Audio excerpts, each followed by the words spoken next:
All right, and welcome back to another day of Chinese Dota. It's China DPC. It's going to be a fun one because it's always fun in the Chinese DPC, right? Lacoste, it's always just magic, fun, amazingness.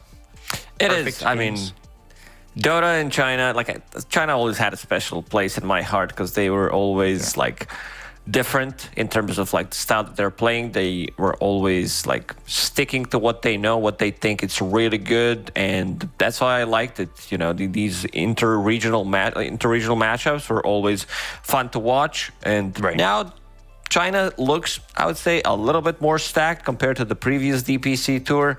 After what happened, we're gonna have I would say China still has 4 slots for the major, but I see 5 good teams in China right now. Would you be willing to put some of that prediction reputation on the line and tell me which 5 teams are good? Okay, I'll tell you which 3 teams I think are not gonna make it. Oh no.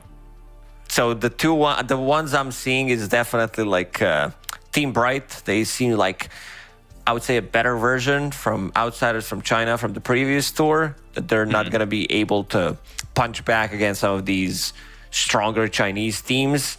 And Aster Aries, again, it seems like the same team that we've seen so far in 2023. It feels like they're lacking something. They're still academy team for Aster, but they've been in the same place. I feel like I don't see too much of improvement coming out from them. Okay, so we're going to take a look at what happened in the previous day, which we were doing and having fun with as, we got Piggy Killer up against Team Bright. They ended up dominating this series. No surprise. I mean, this is a mixture of some old IG, RNG. You've also got some Magma in there and Mercy. But it's a bunch of veterans, and Bright, it does feel like that they're kind of not exactly on the same playing field as a team like Piggy Killer or most of the teams in this division. Also, they did draft Arc Warden 2 times in a row. They try to experiment a little bit more. Seems like they do put a faith in Hero.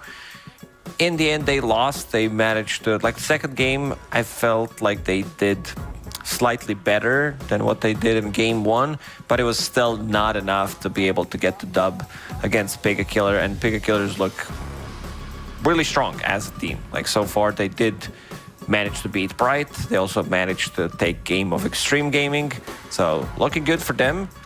I want to see slightly more from Team Bright to see if they're going to be able maybe to get some wins here, but it's going to be a rough one. As you said, fighting against teams like Aster, PSG, LGD, it's going to be a difficult task. Yeah, it's definitely going to prove to be difficult. We'll see if they can win any of those games as the season goes on. And, Piggy Killer, to me, honestly, I want them to make TI just for the pure reason of hearing the in-voice announcer going, Piggy Killer's turn to pick. And that's all I want to hear. I have weird reasons for wanting teams to make it to events, but that's definitely one of them. And, we'll take a look at this second series. It was the one that me and you were both on, and it's Azure Ray against Aster Aries. And, the first game was a very one-sided game. It didn't feel like Terrorblade was ever really going to get involved. XWY didn't do much against Somnus over mid. And, I mean, for the most part, Azure Ray kind of controlled this series, right? Yeah, the first game was very one-sided. Somnus popped off after not seeing him in action for a long time. He's back, baby, and he's popping off. Second game was the one where it lasted for almost 60 minutes. It was a pretty wild game, back and forth. You didn't know who's going to win in the end. In the end, seems like Wind Ranger wins, and also they had Lone Druid, they had this super farm Spirit Breaker, who was charging at max movement speed, moving across the map, getting stuff done. Wild game overall. But yeah, I think it also shows how Aster Aries is just very they can fight against most of these teams. When it comes down to getting wins, they're just not there. Right. They're close, but they're just not exactly there. And I feel like compared to like some of the old Division 2 risers we used to see in Magma and like LBZS and those teams that would come up and go down between like Div 1 and Div 2, I think they're probably the best ones from what we've seen. Not that they're going up and down constantly, like they've been able to hold on to their Division 1 slot, but I would say like they're the best of that kind of crew of teams if I had to put them in like a box. Yeah, I have to agree. They're definitely a tier above of these teams that you mentioned. They were also like supposed to go down to Division 2, but managed to stay after some of the teams got eliminated, and now there's like, I feel like they belong in Division 1, to be honest, but like they're always there, like 6th, 7th place in the region. Yeah, they're always on the cusp, and then sometimes they get saved from outside events. But you can see even here, like Chrono, the FY was on it in this game. A couple of like great Chrono steals that didn't allow Faceless Void to do too much, and didn't allow the rest of the team to kind of get anything done when he was able to steal something like Chronosphere and do a couple of things in this game. And I thought was really good. And one of the most important aspects of the game was also him stealing Firestorm. It was something you talked about a lot, where it's just like, okay, Rubik steals Firestorm, and all of a sudden you're just outputting a lot of damage as Rubik and making the game feel pretty impossible.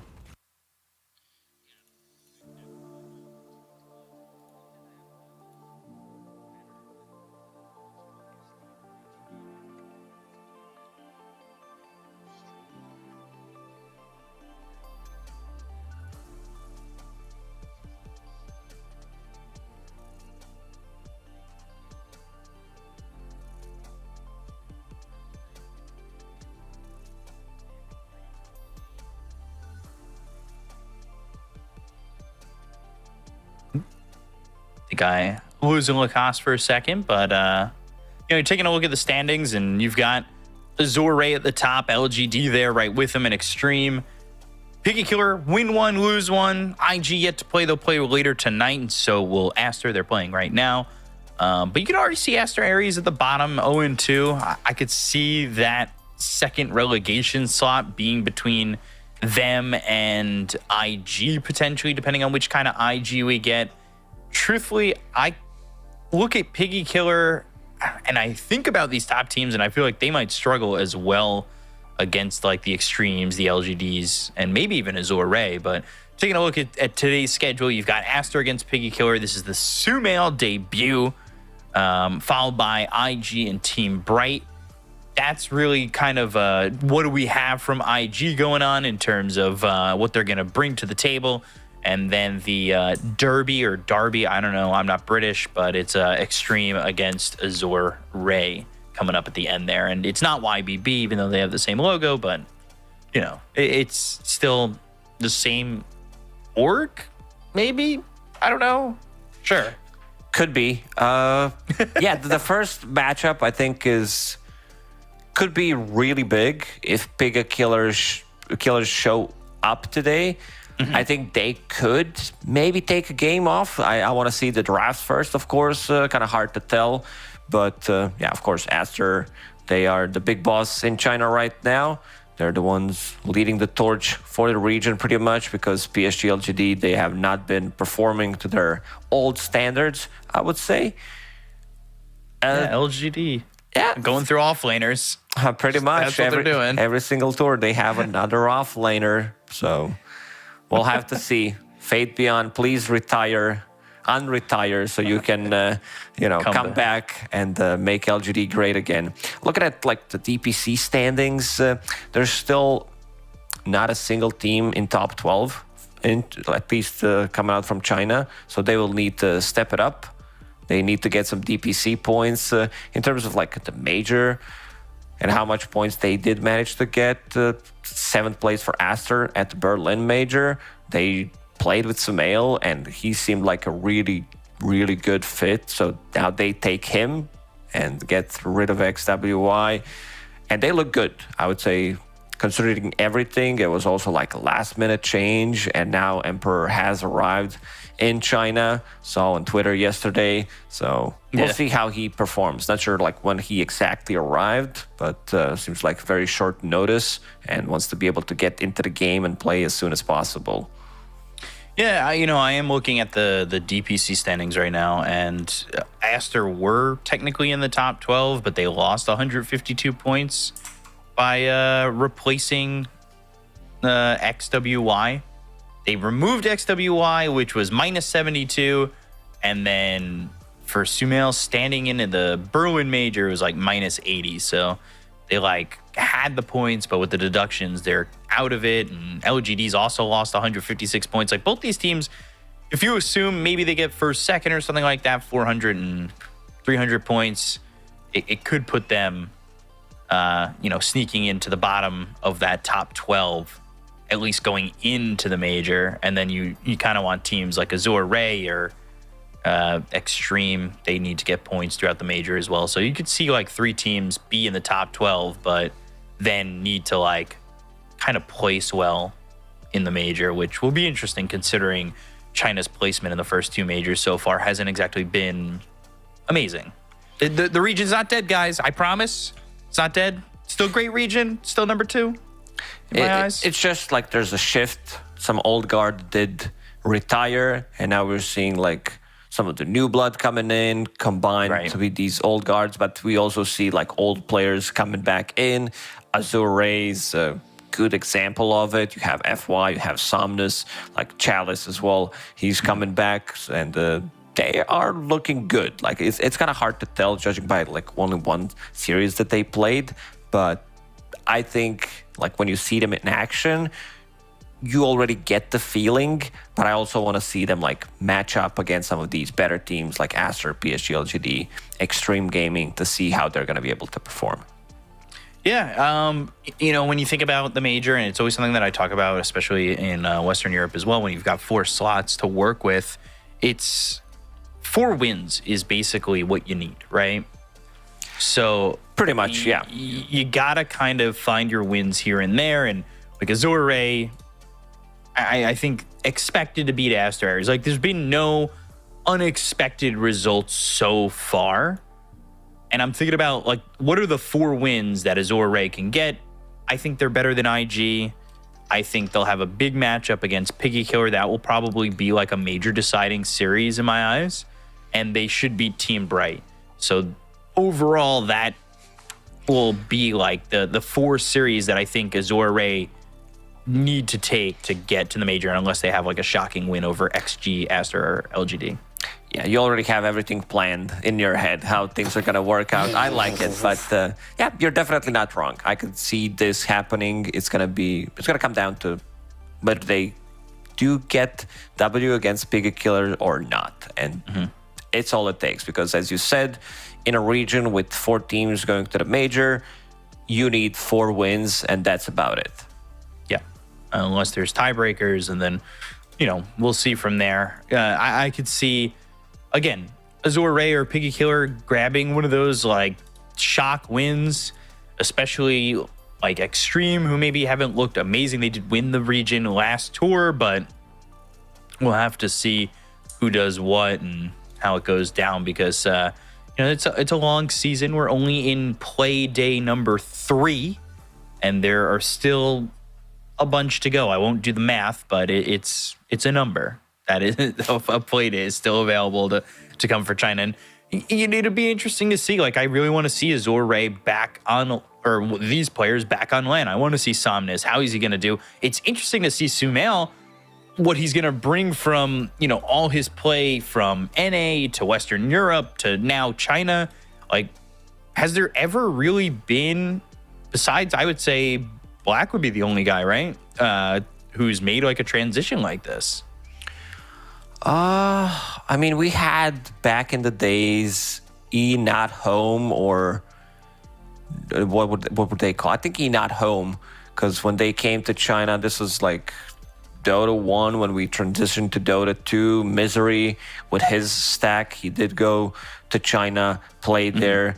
But about the like players who joined already existing Chinese teams, or like just going on the other side. I think Loda, when he played for like Zenith, was a good example as well. It was like Southeast Asian based team, but yeah, it's definitely an interesting one, from being like the China Slayer to joining a Chinese team. I think also Chinese teams in general hold Sumail like in really high regard. I think those DAC events were yes. Well, those events that really did that. Like that was a big market mover for him in the Eastern region. So like I remember when those were going down, and like that was still kind of like early Sumail, right? Like that was still everybody's just jaw on the floor going, oh my God, this kid's legit. And then it's me at like 23 years old or whatever, how old I was at that time, just going, where did my life go wrong? Why couldn't I be this good at video games? Yeah, Google's how to boil an egg. By the way, yeah, Sumail, he's 24. I thought he was 23 for some reason. He's 24 years old. He's still very young, you know, considering that he like started his career at a very young age. And he's been playing the game for a very long time, still being like 24. Considered to be crazy. Young age for a Dota player. He's not even, you want to know what's crazy? He's not the youngest on that team. That's insane to me. Like, XXS, I know everybody talks about Sumail being like, because TI obviously, but XXS, he's been playing for what, 8 years or something like that? He's 23. He was playing on DK at like 15. Like that's so, I feel like that's so not as hyped as it should be, because like DK was the squad in China and he was 15, kind of filling big shoes and playing with Bobica since then. And it's insane. Like he's only 23. God, 15. What was I not even getting passing grades in high school? I don't know what I was doing in my life. Like what was going on? I started playing Dota when I was 15. That was 20 years ago. Starting my Dota 1 adventures. So what a boomer. Yeah, I'm definitely a boomer, but didn't achieve great things as some of these players that we just talked about. But you know, I was there. I was competing. Let's talk about the other team. You know, Piggy Killer. Yes. Looking at like the names of the players, you're like Ava. Who's Ava? Frisk, Mercy. These are like new players for people who are more into the scene. Probably know about Fly, know about XM, but Ava, that's you know, old player, SRF. I think you have a little bit more info about him. Yeah, SRF, former RNG player. Frisk is also Fade. He had that. I remember like it was after like one event. It might have been like Epicenter one year, but he was just like, I don't know if I could do Dota. I retire. I swear, I kid you not, 3 days later, he was on Vici. And that was it. Like, okay, great retirement. I'm back in the game. Sure. It seems to be the way to get out of the contract, where you're like, oh, I don't want to play for this team, but I have a contract, so I retire. And then you're back. You're like, here I am, guys. 3 days after. What up? Gosh. I don't know. It never happens in like other sports. I've never seen like baseball players or football players be like, all right, I retire. I'm back. Hey, whoa. Well, I don't follow it, but you probably do. Didn't like Tom Brady retire and retire 3-4 times or something? He did it once, but it wasn't in the span of 3 days. It kind of took a while. It wasn't like instantly, but yes, Tom Brady. I think Brett Favre was another one of them in American oval football. So yeah, you know, it does happen sometimes, just not as quick. I'm trying to remember like all the Chinese retirements that's happened in Dota. There's been a couple that have just been like very quick turnarounds. So it's always exciting. I will say I'm pretty sure, and correct me if I'm wrong, we're on LAN today. Well, not us, but the players and the teams. They're at the event that they're doing because it's the weekend. I'm pretty sure they're playing on the weekends there. Yeah, that should be correct. So that's going to be a hype one. You know, China didn't have LANs for a very long time, and this should be a really hype one. Yeah, this is what they were doing when I believe DPC started. Like that first year, Yeah. 2019, they were doing like it was a LAN event. This is what it was meant to be for China, was to have them on LAN. And I think, you know, those were the years that I think China was really strong. Was like that 2018, 2019, and 2020. Like you had a lot of strength in the region. I think it was a lot of that. Well, a lot of it prior was due to DPL and H Cup and all those events that were just scrims all the time, but also having these events like this that are just on LAN, playing low ping and kind of getting that LAN environment out of the way for a lot of these players. So it should be interesting. I think we're 10 in the lobby now, but I don't know if they're doing like a ceremony or anything like that on the Chinese stream or something. Could be. Would hope so. Yeah, LAN always hits different. Like these LAN games, sure, when you're boot camping, that's also like kind of like a LAN because you're there with the team bonding and everything. But when you're on LAN, if there's audience, it just brings out the best from some of these players. Sumail, definitely that type of a player that's gonna pop off on LAN. Like it just gives him the buff. Yeah. It'll be interesting to see how he does. Like, I'm wondering how confident you come into, like, XM's no walk in the park. XM's a veteran. He's a solid mid player. Like, Sumail coming into this matchup, it's going to be interesting to see. Like, do you come into this maybe giving a little bit too much respect, right? Like, do you come in being like, all right, I know these players are good. Maybe you don't play to your best. You're overthinking it. It's a new region. You're trying to get the feel of the region down. Or do you just become Quinn and dominate the region and, you know, never look back? Not an easy one for XM. You know, you have this like import who just joined the team. Mm-hmm. And it's also like one of the better laners in the world where you're like, you know, that he doesn't matter which team he's playing for. If you're facing him on a mid lane, and we can see them, we can see the audience on LAN. A lot of Astra fans. Sign. Yeah, Sumail sign immediately.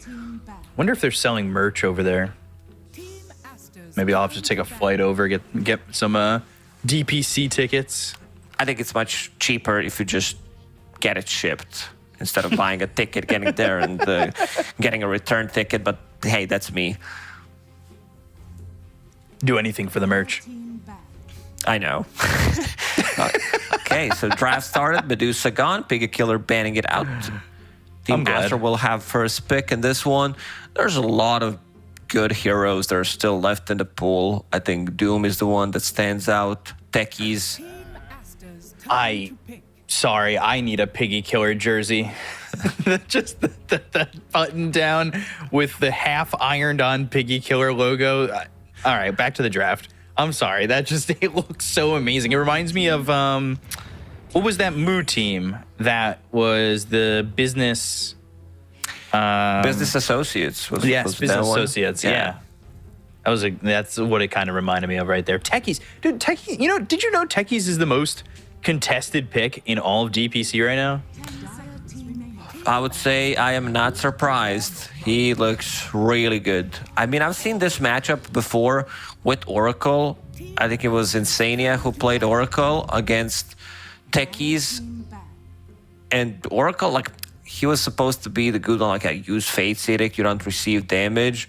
But if you misuse it at early levels, Techies can, like, set things up for Doom to get close. I mean, two heroes that I mentioned are like OP. There were still left in the pool. Astra got both of them.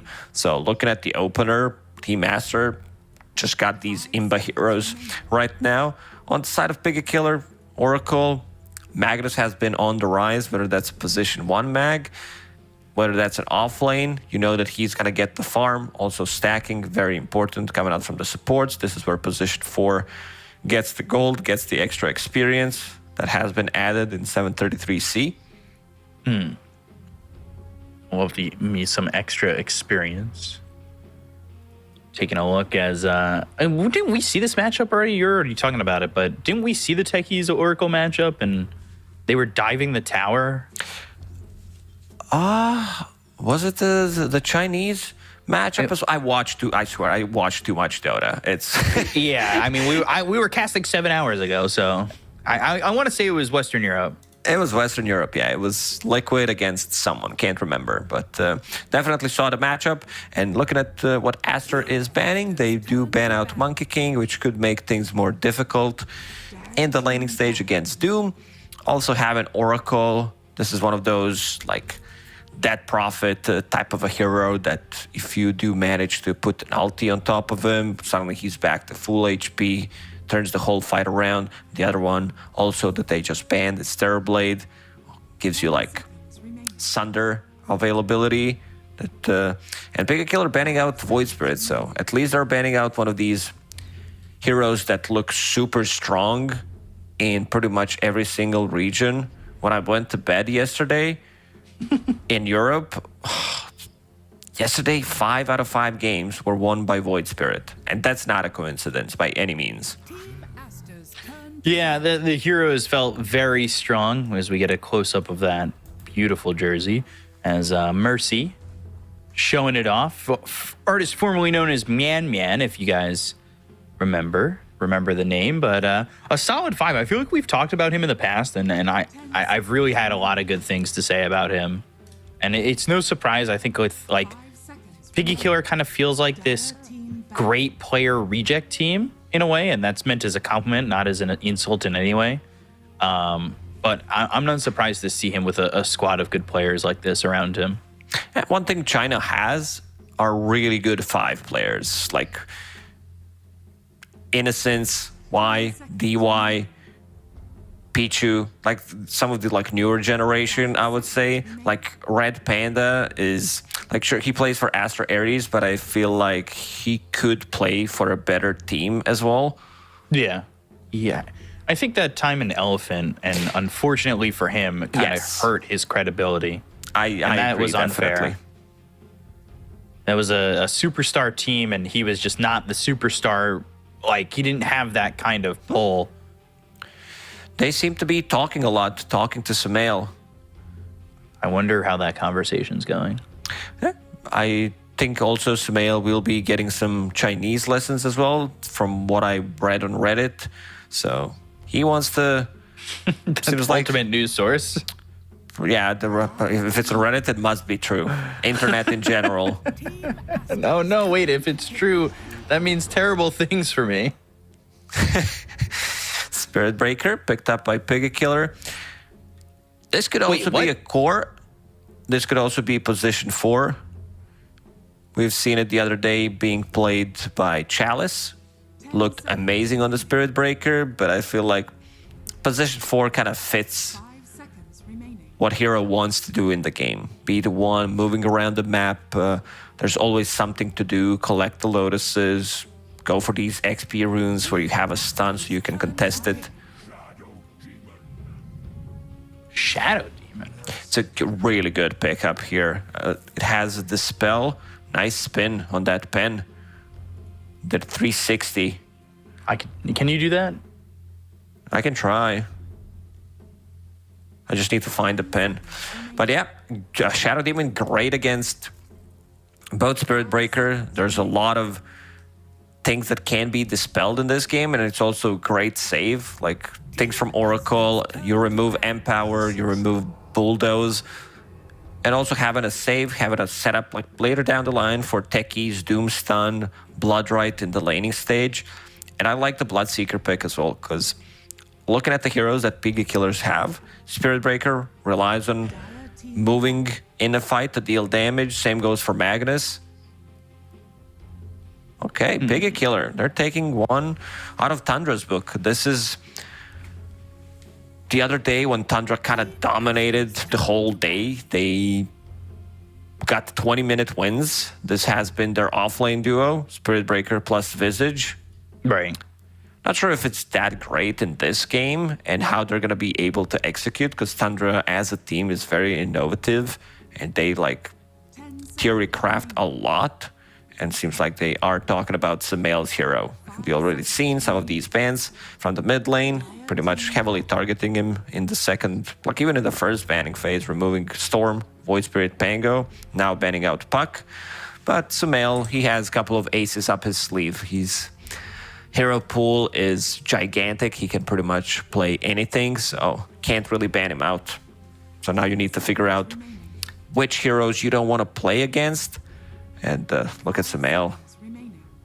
Quap gone, Viper gone. These are some of the mid heroes that might dominate the matchup, so they are protecting him nicely. Take a look. Well, a lot of time to think about this pick, right? Got 205 on the reserve time. Like, that's so much. I feel like teams never really hold on to that much unless they have, like, it's like they're almost drafting so quickly that maybe their idea isn't solely based on what Piggy Killer pick. They have 2 minutes of reserve time, so they can think this through. A lot of these mid heroes have been banned out. They're like, what do you want to play, Sumail? Up to you. It's up to you, but there also feels like they're giving him some suggestions, like, do you want to play this? I don't think ROTK is on stage for Aster. I think it's Mad who's on stage for them right now, their assistant coach, which is interesting. Timber. It's a great Timber game. We saw Timber earlier today. It kind of went off. Against Visage, against Spirit Breaker, Oracle, Mag, they don't have damage to kill it, so it needs to be the last hero, because if you think about Spirit Breaker's damage, Mag's damage, it's not there. So in the end, this is going to be carry Magnus, something that has been theory crafted with in the last couple of days. Okay, Zeus is going to give them some extra burst damage. In terms of frontline, they have really good one. Like, you have Spirit Breaker, you have Mag, and you also have like Visage with the birds. So I don't mind it too much. I think they managed to salvage the draft overall on side of Piggy Killer. But I definitely do prefer Aster's draft. Like, I think Timbersaw is going to pop off. They do have good saves for it. And also Monet on the Bloodseeker. This hero is nuts right now. If you do, because it's one of those heroes that does build into BKB early on. We see players not wanting to buy BKB early on since the recent changes to it. But on Bloodseeker, you kind of have to, even though you're playing into like Magnus, Spirit Breaker, you still want to get that BKB. You want to be able to rush in with the Maelstrom, cause some chaos, get a kill, and maybe deal some damage to another hero. These fights are going to be very chaotic considering that Team Aster, like, look at their backline jumpers. They have 3. You can also consider Techies as someone who can jump into backlines, find Zeus, find Oracle. Not an easy Oracle game by any means, even though there's also beefy heroes in the front line for them. I think Aster can run through them. Yeah, it's going to be tough to like figure out who you want to save with the false promise. If they're able to jump the backlines and disrupt the entirety of the fights, like, do you want it to be Zeus? Would you rather it be Fly? There's so much here that I think the Oracle has on his shoulders to make sure that this game or these fights kind of survive for them. And it could be a very fast one with Monet having a good lane. And it's something to expect from Monet, right? Like, he's always kind of been that guy. Sans that one game where he played against Techies on a Razor and GG'd out in 12 minutes. He's always been that guy who really secures the lane. I think he's very consistent. So it's on Piggy Killer to really do a lot in these lanes to make it an uncomfortable game for Aster. And I don't know if they really have the tools to do that unless it happens pretty much instantly. So we should see. We'll get into this game number 1. Should be a fun one. Piggy Killer against Team Aster. And, well, we're going to get into a pause, but we'll throw it over to our casters, Lacoste and B-Cop. Here we are again, casting the game as well. Let's see what's going to happen in this one. Glad to be here. How many universal heroes do we have in this game? There is Timbersaw, there is Techies. On the other side, Magnus, Visage. So only 4 universal heroes. They are the thing now, and they're the big thing. I think people are theory crafting how to get the most out of them. The most, I'd say, imbalanced hero, the universal one, right now is Void Spirit. The amount of damage that he does is pretty nuts. And this build with Echo Saber, Manta, Deso, like getting a Nullifier makes him extremely difficult to kill. Makes him so tanky, having a shield, maybe picking up a shield rune. Yeah, we've seen these universal heroes kind of pop off. Are there any that you think are kind of getting ignored that you've theory crafted on your own time that might be strong? One thing I have a hard time to figure out is some of these like universal old position 4s where I don't know if they have like for a core it feels really nice. For example, Mag, Pango, these like mid heroes, but for some like support heroes, I don't think they're getting like the full value out of it because like I don't think you rely so much on damage. For example, I don't know, Dazzle or Marana position 4, Wind Ranger 4 that we've seen from time to time kind of feels awkward in terms of like what you want to get from the hero. Didn't Nat ask Insania about Dazzle and why it should be picked more? I can't remember what he said. It's already 8 hours ago, which is past my memory limit. But yeah, I don't know. I like Dazzle in theory as a hero, but that ult kind of confuses me at times on how to make it work properly. But we'll see if we start to see any more universal heroes. Void Spirit definitely the one to beat, and he feels oh so strong. But we're waiting for the unpause. This is typical LAN blues. First day LAN blues. It's to be expected, right?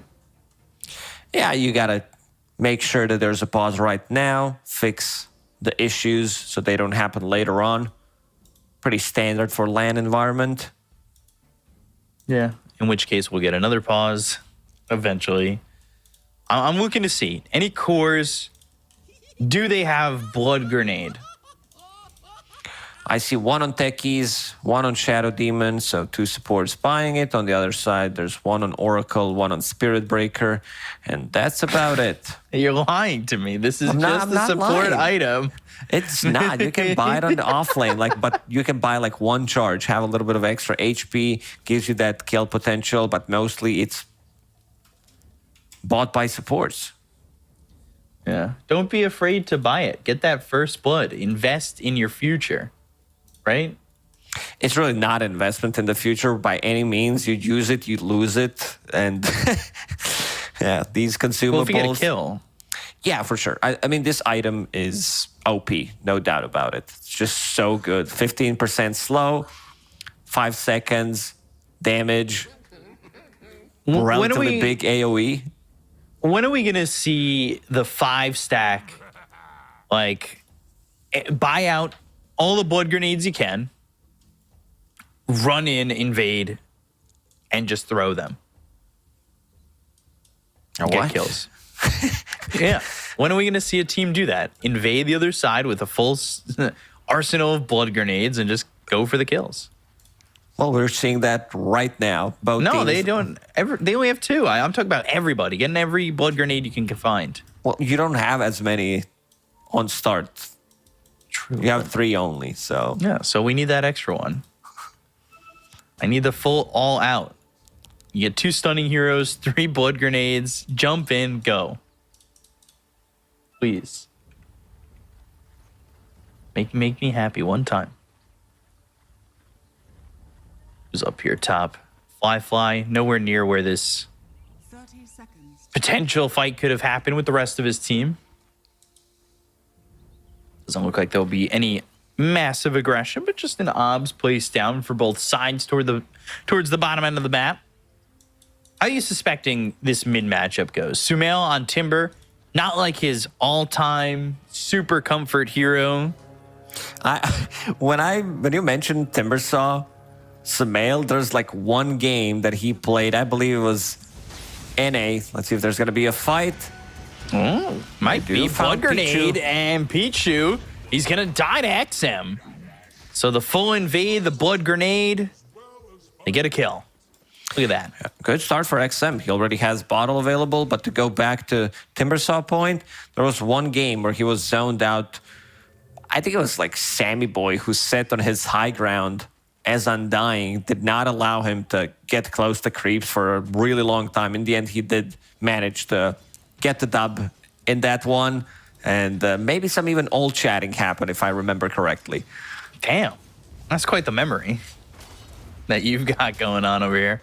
We'll see if it will be a similar build to the Timbersaw we saw in the Western Europe division of DPC. We saw that Ags, that reactive armor bomb, not second chakram anymore, unfortunately.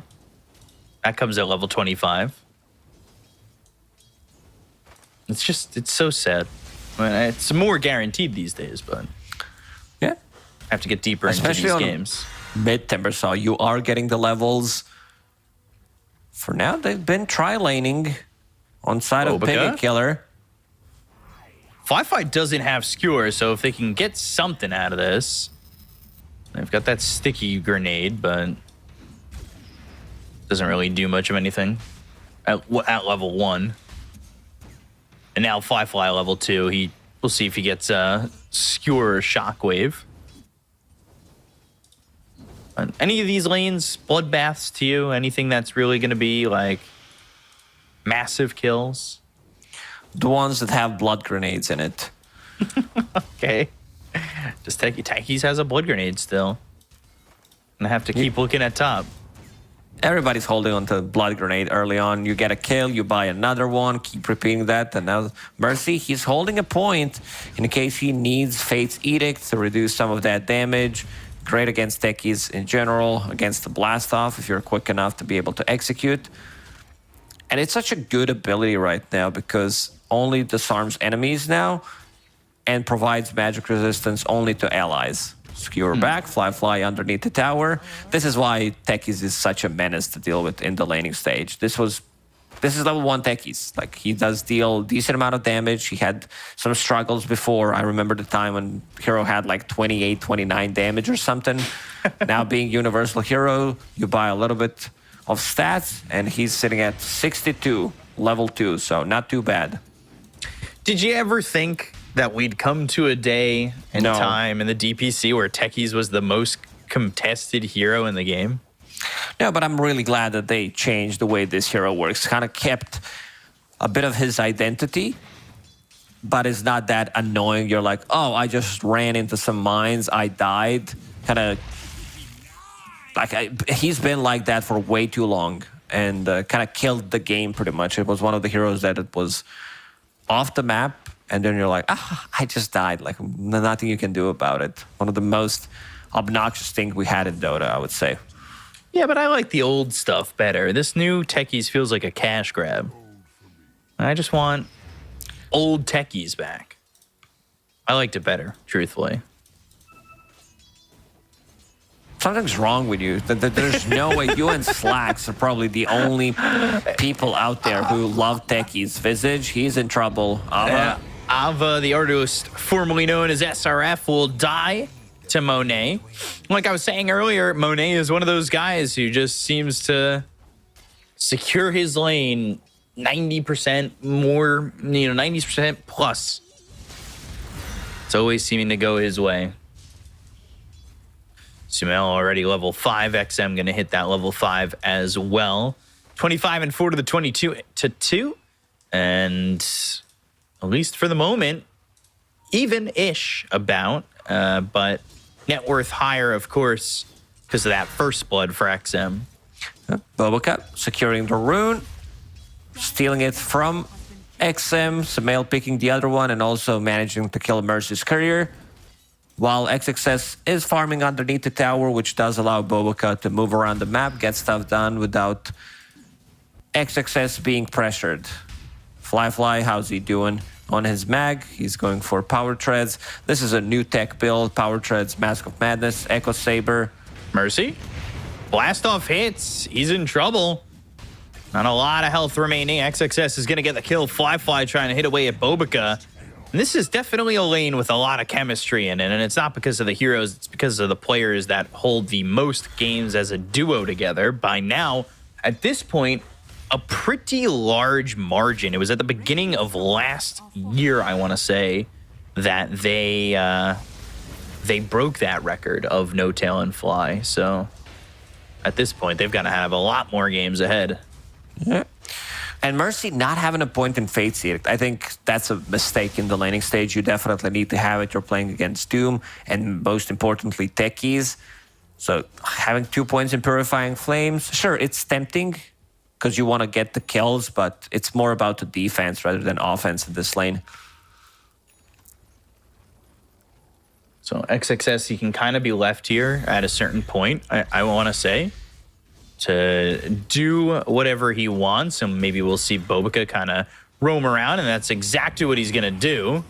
And we'll line up the blast off. Now he's got the sticky bomb charge, but Frisk taking a lot of damage. The Thunder God's Wrath used by XM to get the kill, and they'll end up getting Bobica as well as Pichu, but they end up losing Frisk. A good trade for Piggy Killer, though. Zeus damage has been buffed on Thunder God's Wrath. Level 1 now, it's 350. So that's quite a lot. I mean, this has been buffed over the years. I think damage before was 200. Then it went to like 250, 300, 350. Fly needs to skewer back. It seems like XXS, he wants to chase him down. Oh, blast off, but Bobica will throw that sticky bomb out, and that should be enough. Yep. Fly gonna die here. Techies, you use sticky bomb, slow him down, blast off to kind of close the gap to be in range for another sticky bomb, and seems like they're going to be picking up Wisdom Runes. Mercy manages to steal it, get himself closer to level 5. Spirit Breaker also, but yeah, Bobica this time around only level 3, 7 minutes into the game. That's a big point of contention. Yeah, level 4. He's making some stacks in the triangle, but that's about it. Bobica might struggle finding levels in the game. It's something we've been seeing is if you can control those Wisdom Runes, these mid-game, not really mid-game, but like 10-minute avenue fights as the blast off the damage. Whoa, they got XM. I didn't think they were going to have the damage for that. He started that TP with a lot of time, blast off Chakram and everything, and they did get the kill. It was a nice setup. Pichu there with the disruption and combo that we did mention into blast off, so you get stunned. Bobica also after getting that kill, getting some stacks in a triangle, while Frisk manages to steal Arcane Rune from Timbersaw. That's a big one. But looking at the laning stage, how it went so far for Piggy Killers, like Magnus, he's not going to come online for a long time. He doesn't want to like join some of these earlier fights because the map is bigger. He wants to maximize his farm, getting that Empower, getting that Mask of Madness.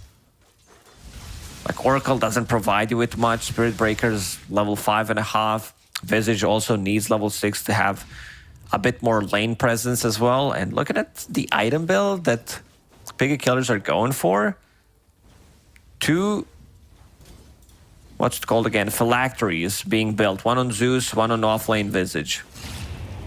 Yeah, not an item you're seeing terribly often, but we'll see what it ends up doing for them, as it's not really an item I've been seeing too much. Bottom lane, Frisk, thinking about going into the RP. They'll use it now. They get the kill onto Frisk. They'll lose Bobica in a trade. The chase is on as Pichu going to be hit up by the Fortune's End of Mercy. Monet's going to chase him. Going to follow through the twin gate. He doesn't want to let Fly go while the fight rages on over bottom. Mercy trying to get away here. Chakram and a kill. Mercy will die. They'll get the blood right down onto the ground. Silence up Fly. XXS is here. Thunder God's Wrath to get the kill to my knee. Oh my God, that saves Fly. Can he get out of the trouble? Dude, oh my. He's going to chase him down. A little bit of ring around the Rosie, around the Roche Pichu pit. dies. Fly. Fly just TPs. Oh, and escapes. Definitely didn't expect that damage to come out from Zeus. That extra damage. Phylactery is now done. Going back to Phylactery, this is the item that kind of synergizes nicely on Zeus, and especially offlane Visage, something that 33 did multiple times when he played a hero. Sumail dropping very low, but Cloak, this casual Cloak, extra 20% magic resistance, keeping him alive there. Zeus, like the changes to Zeus, I feel like that's a big nerf to the hero, because right now you're current HP is tied to Arc Lightning. Before it was max HP coming out from the shard, so that's a big change. Like, but there's a big difference in terms of scaling when it comes down to max HP compared to current HP. They're gonna smoke. Is this gonna turn into a lightning hand Zeus? No, you thought about some, Hurricane Pike. Probably not. Just gonna be like standard stuff, I would say. Maybe get something like E-Blade, get that Aghanim Scepter online, Kaya Sanj. A little disappointing.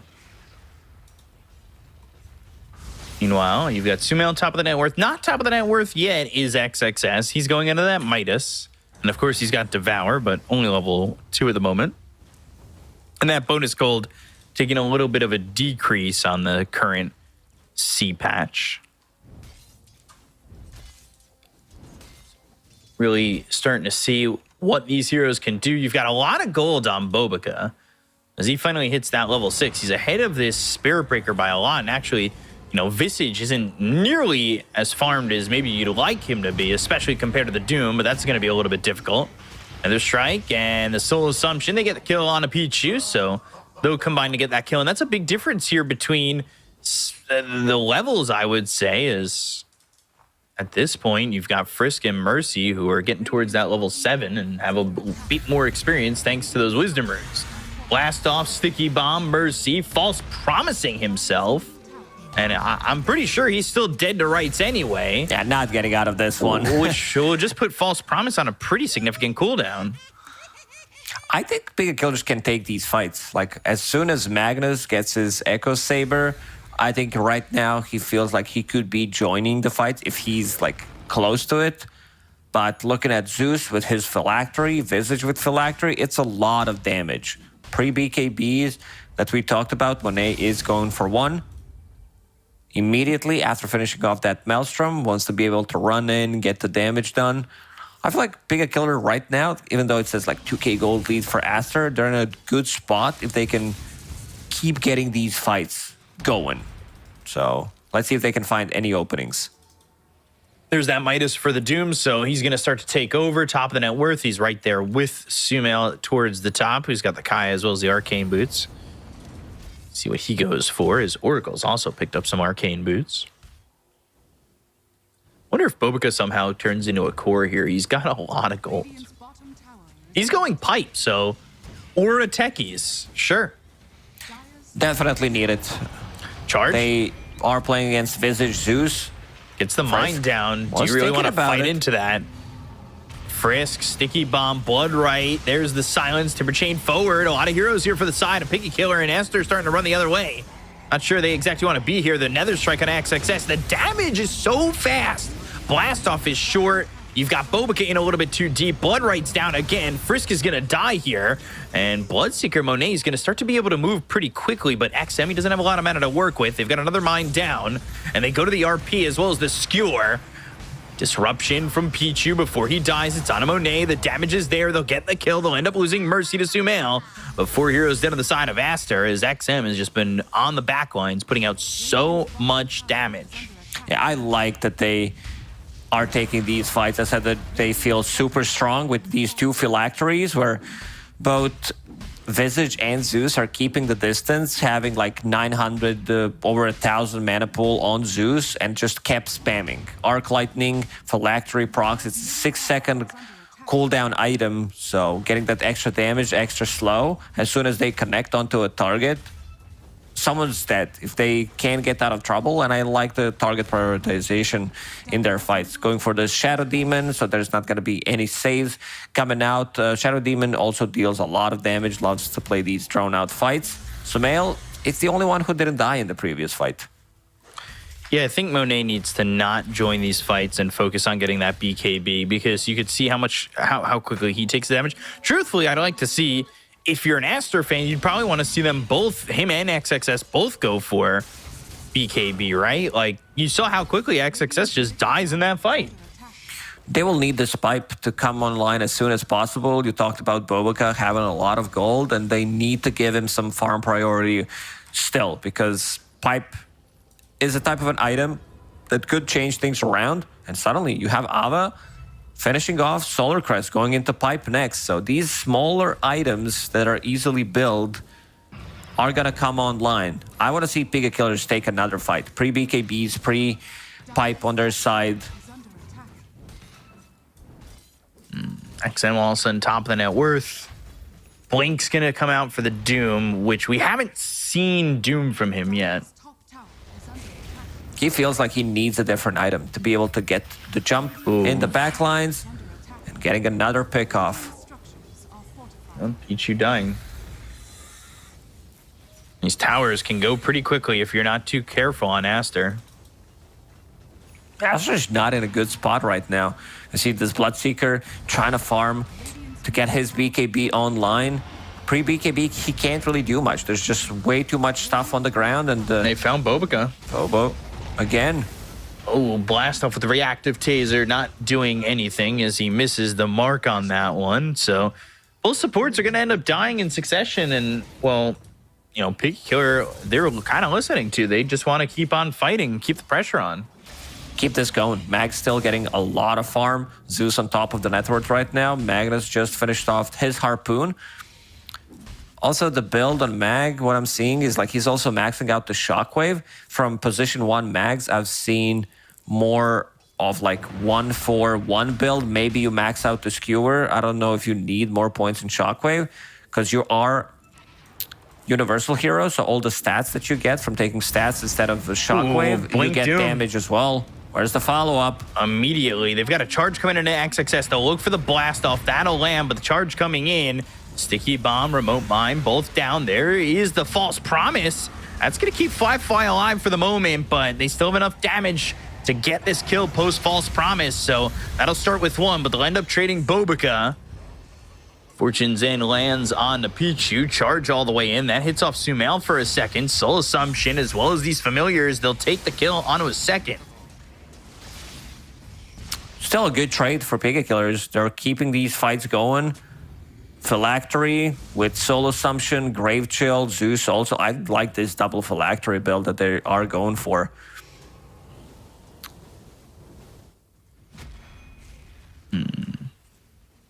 So still, Piggy Killer's kind of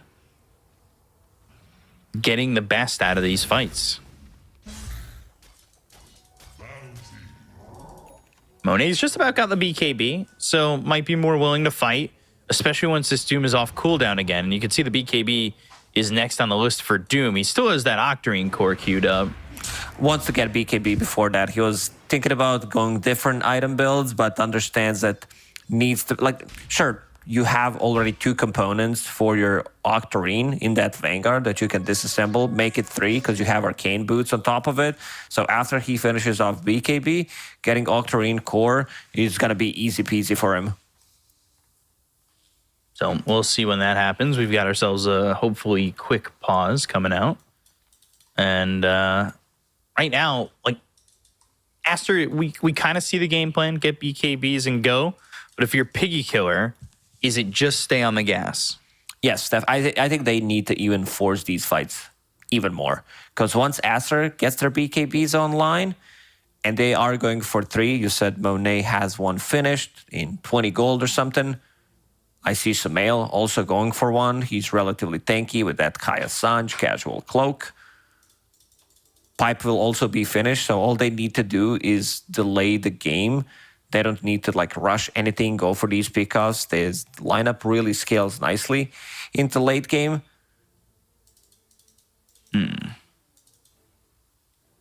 So we'll have to see once those come on. Like, you can kind of see it from Aster, right? Like, they have some survivability, but once that kind of comes online and they've got themselves the pipe and everything, I could see this game turning if Piggy Killers don't take advantage of the opportunity that they have in terms of just, you know, fighting here and going for broke. So we're going to get that unpaused. We're going to go for it and see what happens. But you know, like you've been saying, I really do want to see Piggy Killer kind of go for broke. I think they need to. They do have this Harpoon finished off on Fly, so they have control and ways to kind of start these fights off, right? Definitely. I mean, the fights are going to be rather chaotic. If bigger killers can keep the distance, if Zeus is away, Visage is there, like they are looking for these longer fights where they can get the most out of Phylactery, keep spamming their abilities. Like Visage just got level 12, so Familiars are much stronger, and he's about to finish off Pipe on their side as well. So after what was a slow start for Ava, he's back in it. He has the same amount of farm as Monet. I mean, there's not big that of a difference between all 6 cores in this game. There's like 1,000 difference pretty much, but still. Even these supports, in my eyes, kind of have a good amount of farm, especially Mercy. Like, he's working with quite a bit, and he's going into the Lotus Orb. He's already got mech. Great against Rupture, Shadow Demon, Doom. They're gonna smoke.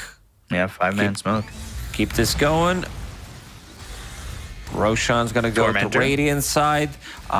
They could go for Rosh, actually. With the lineup that they have, with Solar Crest, with Empower, there's enough damage to take it. I don't think they needed a smoke for that, but maybe they thought the enemy team's gonna go through the gates. And look at Roshan go. Goes down so quickly. Thunder God's Wrath will spot where these heroes are coming from, and they won't be quick enough to go and get this.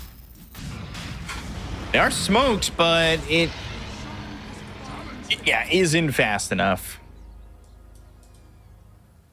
Ooh, do they catch Frisk? No.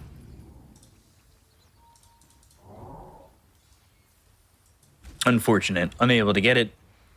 And, well, now Aegis in the hands of Fly. And I like this move. Piggy Killers, they kill Roshan, move to the top immediately. There's going to be XP rune. They will also kill Tormentor. So no time wasted for them. Let's see who gets it. It's going to be Spirit Breaker. Cleaner Not the best, not the best shard in the game. I still have to see it like being used. Self magic resistance is fine. I kind of like the Reigns of Destiny. Definitely, I like it more in this one. I'll get it at 30 minutes. I mean, if he redirects something like Rupture off on top of him, could be big, so he could be a bait. Maybe you need to use Lotus Orb on Spirit Breaker. He runs in, uses Planner Pocket, and then you have like guaranteed Lotus spell. You just put it back on the caster. Could be a thing. Huh? Yeah, Planner Pocket, an interesting one. Radiant's bottom tower is under And that's going to be Thunder God's Wrath coming in again. Not afraid to use it. With Octarine Core, reducing the cooldown by 25%. Puts it on like 90-second cooldown, which is not too bad. Fly, looking at his damage output as Mag, it's pretty massive. We still yet to see Harpoon in action. It's a great setup for Skewer back. They're kind of Aster. over on Aster. They want to fight. They do have BKB available. Ooh, they did go Octarine Core on Doom before that BKB. Smoke breaking and Chakram to cut some trees, going into the Shadow Blade. Kind of standing his ground towards the front, and they've got vision of this Magnus. They see him, and still, though, nothing doing. Aster a little bit afraid of just making the wrong jump in, especially with, like, these fights around these trees and these outer rings. We've seen be kind of difficult for some teams. See, Monet wants to finish off his Mjolnir before joining a fight, goes to farm it up. It does get purged off by Oracle, so let's see if he's going to be targeted by it. It's going to be a lot of procs. Imagine like Visage Birds attacking you. Mjolnir's going to go ham. Frisk needs to be careful here. Found him towards the front. Bloodright, Nether Strike, and gets out of the Bloodright with that. And now they've got the charge coming through. RPUs. Monet's going to be caught. Do they have the damage to get the kill? The Chakram just whirling on Firefly, the skewer away while he's ruptured, and he's going to be using that Aegis.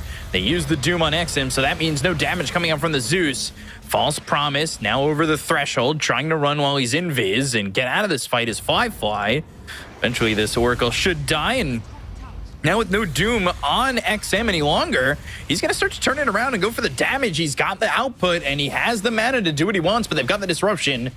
Don't have the save from the Oracle anymore, but they do have Sumail in their sights. He's going to try and jump away. The skewer as well as the charge. Sumail so getting hit back and forth, but he's still so tanky. The Infernal Blade as well as the Silence on XM. They don't get these kills. There's still 4 heroes available on the side of Piggy Killer, but I think they know that at this moment they just need to back off. It was a nice fight from Aster. I think Sumail tanked like, I don't know, 10,000 damage in that fight. And also went for a different item build. Wants to get hard to be able to have that extra region and holding onto Empire Fangs. So having a bit of a spell lifesteal as well. They doom Zeus immediately, which means that a lot of like damage, the initial damage, will be taken out. And also Magnus Fly, you'll love to talk about his Morphling this time around. It seems like Fly loves to meme a lot, where he uses Skewer while he's ruptured, kills himself, and then respawns. That sounds about right. It's, you know, anything's better than not getting hit with a rocket flare, full agi on Morphling and dying. Or dying to Kobold. that one's a little bit rough. Well, you're He's the one almost got controlling. BKB. He got buffed though. You're the one controlling Kobold from Trusty Shovel now, so it's all good. Ags being built for Sumail, by the way. Oh, No. no, never mind. He's towing. He changed it to Flamethrower. Watch, We'll he'll see do it if he again when I sticks- say it. Uh, Aghanim Shard being built for Timber Saw. That's what I thought. Tower is under attack. Keep it the same. Trick me once, but you'll never trick me twice. Or 5 times. Piggy Killers kind of slow down. They're not taking these fights. Magnus now also going into BKB. He was thinking about going full Silver Edge, but wants to have some kind of protection. Like all these damage on the ground with mines, Shadow Poison, Blood Right. Doesn't allow him to get close. Yeah, we were talking about Piggy Killer kind of having to keep it up, and I want to say that they really didn't. That last fight kind of halted them pretty heavily. And they're coming through, Smoked and Ava in trouble. Blast off lands, Lotus Orb trying to run, Remote Mine down. Healing him up, charge coming through on a Bobica. But he's not their target, and they're not going to continue to go for him. XM comes in, blown right down. Oracle trying to TP out. He'll do so, but that is kind of leaving the Visage for dead, and I think they're all starting to back away as Ava mining his way through the trees and, well, eventually will die. Yeah, good luck killing Timbersaw. They throw Mjolnir on top of him. He's going to be frontlining, soaking up that damage, and also, like, initial Solar Crest. It looks like he's taking damage because he's sitting at, what, 3.6k HP. So whenever Zeus uses Arc Lightning, that current HP loss looks insane. But as the fight keeps going on, you don't see the power of Zeus anymore. It's not max HP, and that's the big difference. Massive Right. nerf to Zeus. Dire structures are fortified. So bottom tier 2, looking like it's going to be pressured at least, and 28 minutes is going to roll around. Bobka already waiting here for the Wisdom Rune. Dire's bottom tower is under attack. And he has to make sure he gets it before the Visage Birds deny it, and he'll grab it. Radiant's middle tower is So under he gets that one, Dire's bottom tower is under attack. but Frisk gets the other. Radiant's top tower is under attack. Bottom tier 2. Yeah, this is a long siege of a bottom tier 2. They don't have the best heroes for it. This is like Techies, Timbersaw, sieging the tower. Looking, finding, dooming, going after Fly. But they've got XM. XXS needs to try and survive. He goes to the BKB. They get the kill to Fly. How much more do they want? Blood right down. Mercy on the run. Sumail, not a lot of mana to work with, but you do have the Blink Dagger and the Infernal Blade from XXS onto Mercy, and that will help them get a second. Both these heroes dying without buyback. So, yeah, you got a minute 35 until Roche is respawning. Yeah, and now looking at how things are going, it's like less than 1k gold lead for Aster. But in my book, I think realistically, they're like 6-7k ahead of Pega Killers in terms like what they bring to the table with the heroes, with the items that they have. Yeah, it feels like the effective net worth right now for Aster is a lot higher. You've got this pipe, you're going Boots of Bearing for the techies. Like, or a techies builder. You can build anything on techies welcome nowadays. He's universal hero, so you're not buying... Like, if it's a good game for a 4-staff, you will still buy the item, but most likely you're looking into Solar Crest, Guardian Greaves, like these team fighting items, Pavis, you name it. There's not a single Pavis in this game, but the other team items are coming in. We haven't seen Fly like get in a good position to use like multiple RPs, and mines are setting up for this bottom fight. Roshan is going to the Radiant side, will respawn in 25 seconds. They're coming all the way over. They've got a 4-man smoke. XM not nearby, though, to be involved in this one. XXS, he does have BKB available. Now he's got Doom, Thunder God's Wrath. They'll make the jump forward with the charge. They're TPing in Monet. Pichu being found by the Visage. They go to the RP. The Doom's out onto the Spirit Breaker. They get the kill on XXS. They'll take the Doom. They look over at Bobica. The Chakram right on top of Fly, but Fly now starting to take a lot of damage. They've already killed off 3 heroes on the side of Aster, so maybe Aster need to start to retreat as Monet goes over to the steps, trying to bait somebody into these mines. They get the kill on a Fly, and now Sumail moving over and looking over at XM, but Timber chains away as the charge goes all the way and hits onto Monet. So they want this Bloodseeker. They've got him in his sights, but I don't know if they can catch him just yet. Not a lot of health on this Spirit Breaker, so he's able to run away. Does need another charge, and you can see XXS is like, guys, I didn't click on Doom on Spirit Breaker. I swear to God, it wasn't me. It's the game itself. This planner pocket coming in very handy. It's actually not that bad of a spell. I think it might be like one of the better Doom counters, to be honest, because it goes on the first target that you use, so like the first spell. So maybe they need something else, but what is that spell? Like you need Demonic Purge, Disruption. There aren't many ability, like single target abilities that they can use on a target, so maybe they gotta get charges with the Ags for Shadow Demon, so they can waste it on him once and then go again, I guess.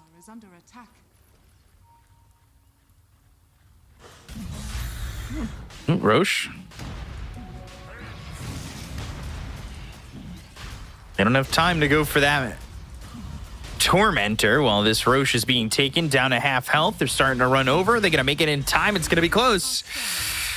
Ooh, it's going to be close. It's going to be close. It's going to be in time. They've got the charges on to Bobica. They're focused their attention onto the techies. They're going to run in. Ooh. Spirit Breaker wanted it, but Frisk is going to die here. He's got buyback, Rupture onto the Visage. On the other side, though, XXS is here. The Doom, before he was able to get the RP off, the Lotus Orb's not going to help him now as they go into that ult from Mercy. That's going to be the false promise to try and keep him alive, but he's over the threshold right now. They bought back on Frisk. They'll try to help out where he can, but they got the kill on a Fly, and now they've taken to the Magnus. They look over at Ava, and that should be a third. They were not fast enough there.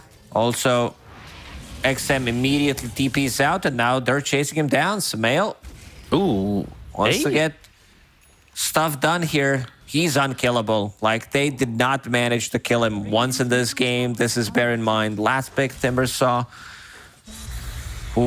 Also has Dandelion Amulet, so some extra magic resistance, magic damage block coming out from him. This is why they picked up Sumail. This guy just dominates the matchup, and I think Aster as a team utilizes him really well. They are giving him credit, giving him respect, and also playing around him, giving him priority in terms of picks. A lot of the times you'll see them during the Berlin Major that they gave him the last pick just so that he feels much more confident into his own matchups. And now they will steal Tormentor from the enemy and they're team. gonna come back and get their own from what the pings were showing.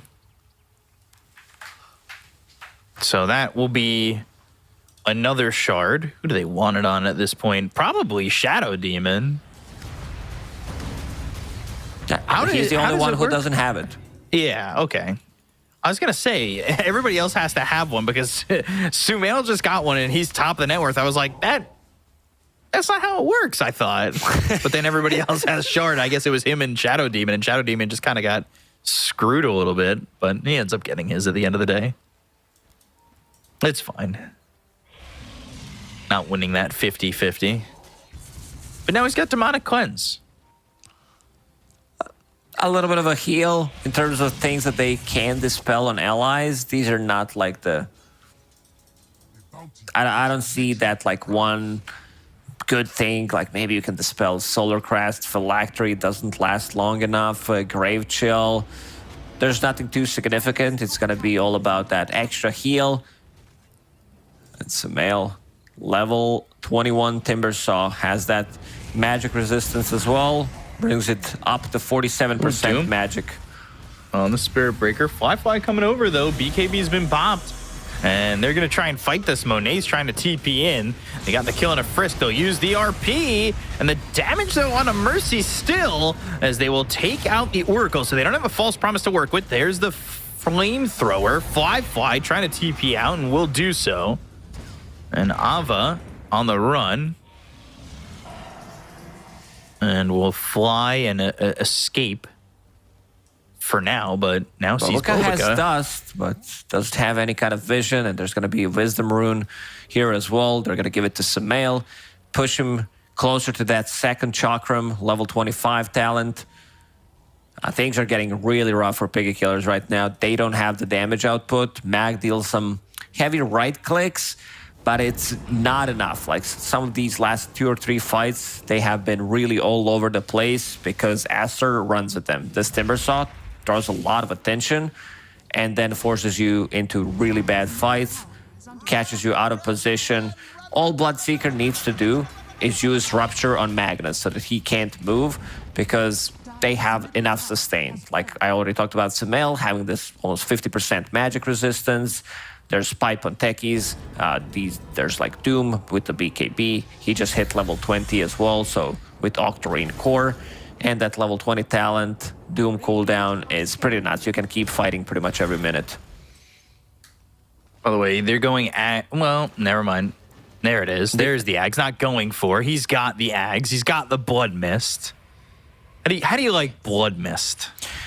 I did not like it until they buffed it, so you now have all shield, all damage barrier coming into a fight with extra like 1000 HP most of the time, and that's also like passive, so you don't even have to use it, and damage is insane. If you have like Blood Rage, some spell amplification on top of it, you have Mjolnir, it's a lot. It's actually insane, and he picked up the level 20 talent, the spell Lifesteal, kind of prepping for it, so that means that there's going to be a lot of those procs, a lot of damage. You'll see Bloodseeker zooming inside the team fight, low HP, but all he needs to do is get one kill and then he'll replenish all of his HP. If he gets like, look at his effective HP right now. This is 4,000 with the barrier.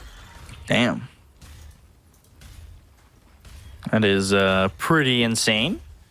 Spell Prism picked up by XM. I still want to say dropped because we used to see the neutrals drop, but not anymore. Now it's just the token and the Lifeless Body of Mercy that drops. So Sumail with another kill. He's beyond godlike. Been very fun for him at this point in the game where he's 10-0-8 and has not died yet.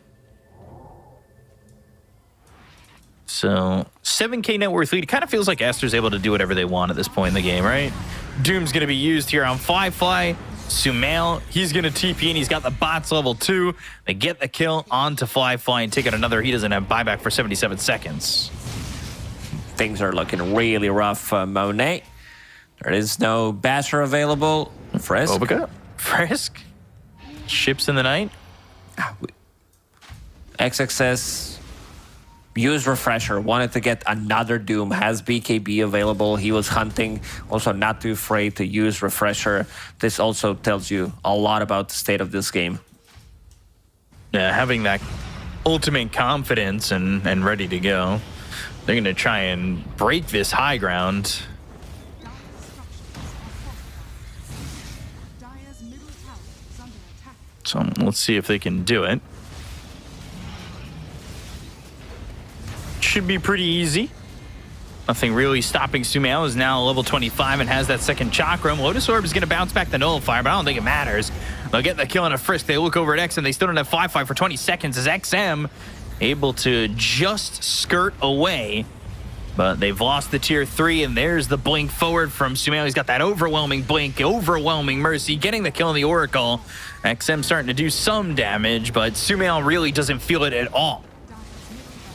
Yeah, they don't have what it takes to win these fights. There's just not enough damage. Monet still Rupture. holding on to a BKB. XM, nowhere for him to go. He's going to die here. Misses RP completely. Oh boy. Fly, just not able to get anything done. Piggy Killer is just getting roasted in their own base. Stick a fork in them because they are done. Yeah, it looked good for them. I think they needed to keep this aggression going, keep chasing these fights. They had a good timing with these two phylacteries, but Aster understood, well, you know what? What if we buy pipe, we get a BKB online? Sumail was also thinking about getting a BKB of his own. In the end, buys Heart and gets unkillable. Like, there was nothing they could do to kill Timbersaw. And Sumail, like, they also really play well around him, moving to his lane, getting him some early kills, and also securing his runes, and then using everything on top of him. There's like Solar Crest, there's Pipe, there's Mjolnir, and he was unkillable. Like, they could not touch him, especially at the later portions of the game.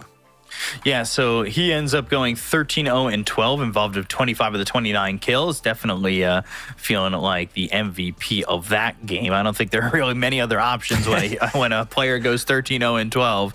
But yeah, he survived that one fight where Aster lost 4 heroes. He could have died, and I feel like the game might have flopped really heavy for Piggy Killer there. But him not dying, I think, kind of allows him to continue to steamroll and continue to really do a lot. But it also felt as though, you know, we didn't see Piggy Killer kind of stick to that game plan of we have to fight all the time, right? Yeah, also RPs were really not there. Like, they did not connect on the targets. We've seen like mostly 1 or 2 man RPs. Nothing too significant, but they also didn't have like the real setup for it in terms of stuns. Your stun is Spirit Breaker, maybe Visage Birds. Some of these early fights looked really good, especially like this one where they reinitiate multiple times. You see the power of Phylactery on both of these heroes. Sumail just surviving. Yeah, that's the fight I was talking about, though. They weren't able to kill Sumail. But again, it just felt like, well, obviously, he had no deaths. They were unable to kill him. He was just in the middle of these fights all the time.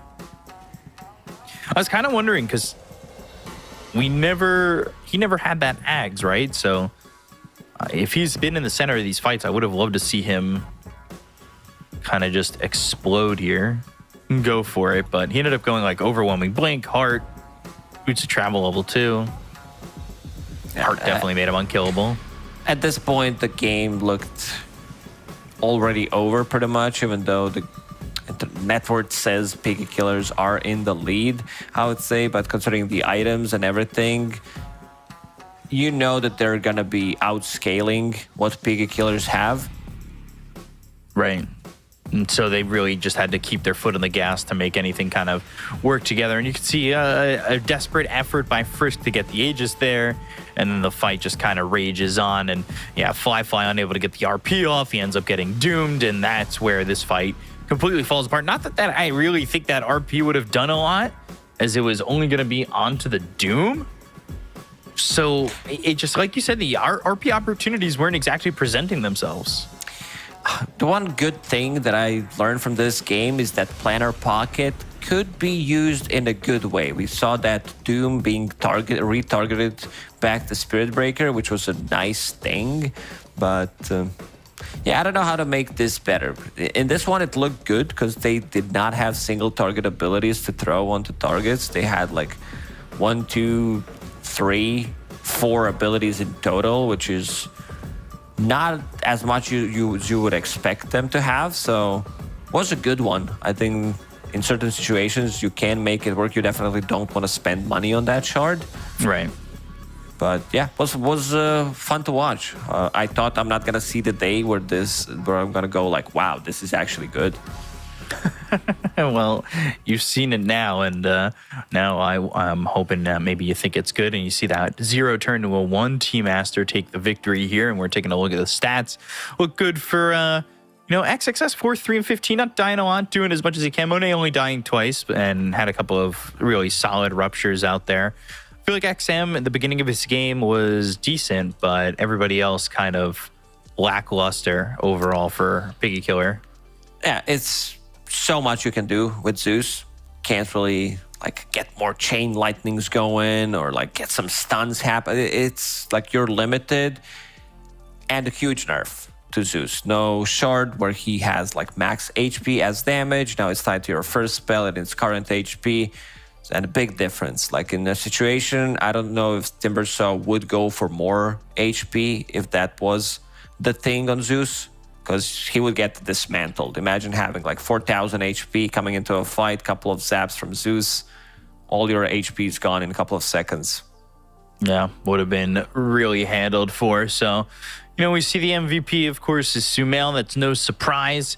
And really, that's pretty much all we've written for this first game of the moment. And, we're going to send it to a quick break before game number 2. But stay right there. You've got more Sumail to see, at least in this series. So come on back, and we'll take you in just a moment.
And welcome back. Look at that. We get put on screen and we expand. It's very cool. I like it.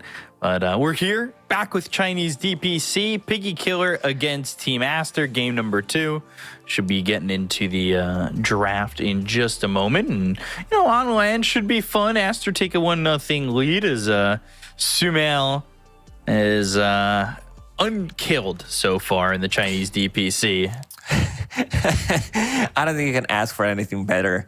The money value you're getting from it is it's good. You just brought him in, he pops off, doesn't die, and seems like he fits well with the rest of the team. Kind of a team that he needed.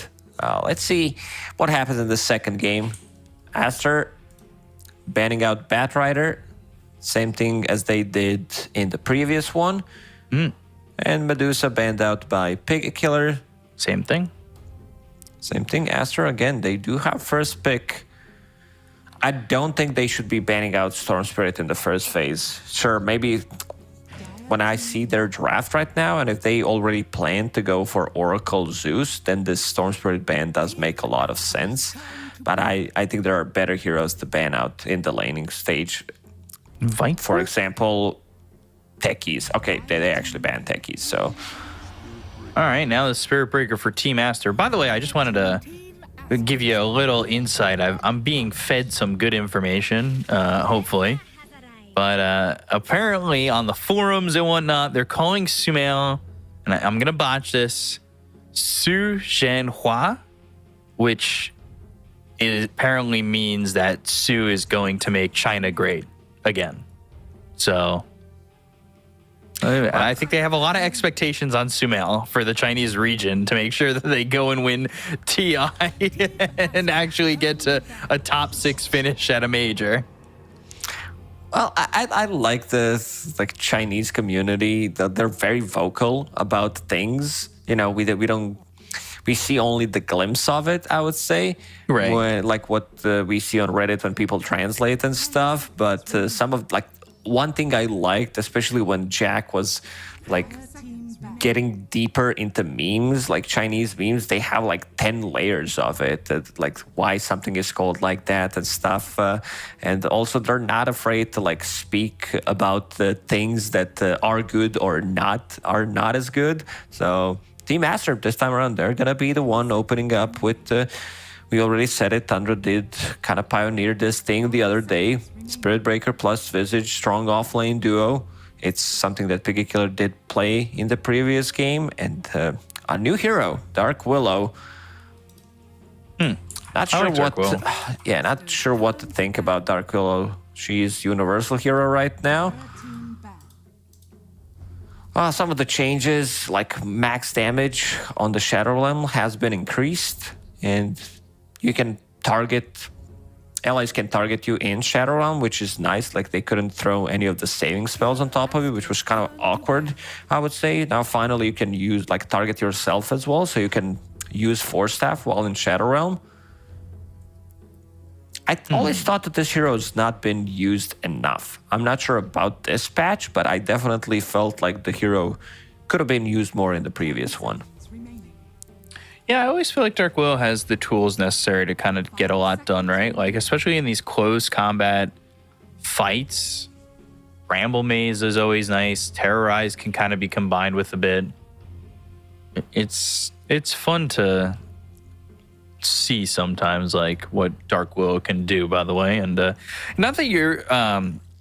the people at home, if you are watching in Dota TV, so maybe you'll see this, but the banner, and you'll see it later when we get into the game, for Piggy Killer is Old Chicken doing a pull-up. So yeah, I was wondering who that is, so I was not sure, but looks so funny. Yeah. Old Chicken doing a one-handed pull-up. It kind of, the first time I saw it, because I think they had it in the previous DPC as well, I swore I thought it was fogged for a second. Yeah, I could see it. And unfortunately, we can't see it on the screen right now. But we'll show it to you when we get into the game. Yeah. So Team Aster banning out these illusion-based heroes. Naga Siren, Phantom Lancer. These are the heroes that are really good against both Visage and Spirit Breaker in the lane as well, and throughout the whole game, because you can dodge Spirit Breaker, charge. Visage does struggle against illusions in general, and also banning out Pango. Pango, one of the heroes that deals well with Visage Birds. So I want to see what Piggy Killers are up to with this Dark Willow, or if they're going to be playing Magnus from the safe lane one more time. I also think that's Fly playing from home at the moment. We just saw on screen playing in an isolated computer room, aka probably his bedroom. But we'll see.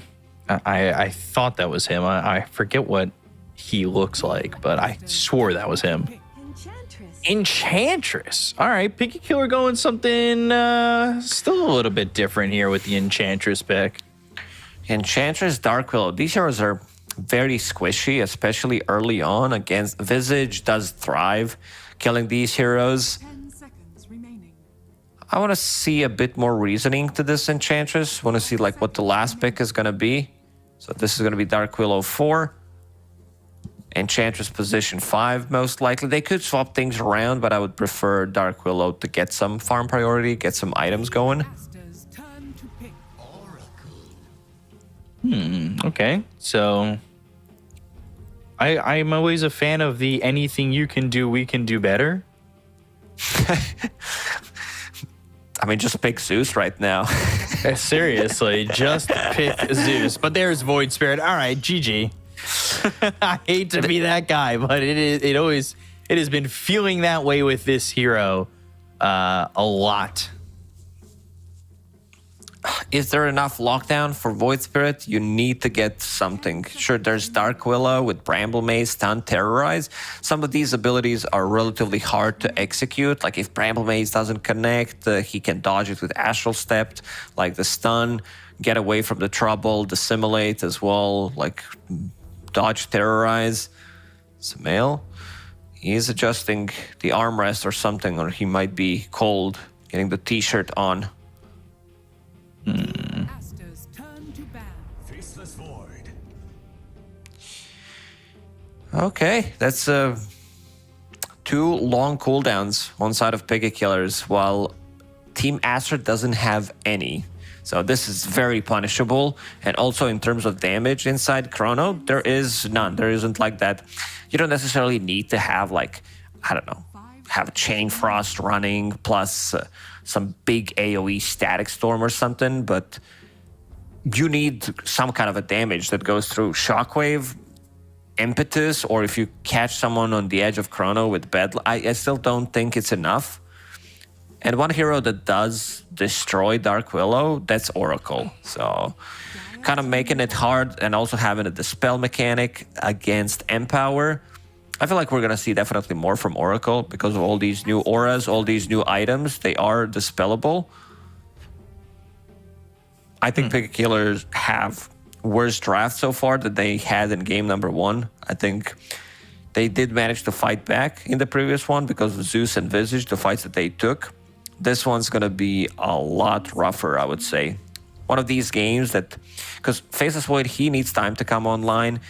Same goes for Magnus. He like gets Vanguard, buys Echo Saber, and then whether he wants to get Crimson or he wants to get a pipe. Void Spirit, Dark Willow are going to be food for Void Spirit. He's going to be going ham with this like Echo Saber build. Also, these 2 supports don't deal well with neither Visage nor Spirit Breaker. Sure, there is like Bramble Maze, so you can stop the charge, but things are looking really grim for Piggy Killers already, I would say. Yeah, going to be interesting with this draft. By the way, I found out their coach is the ex-Vici coach, Lycus. That's why he looks so familiar.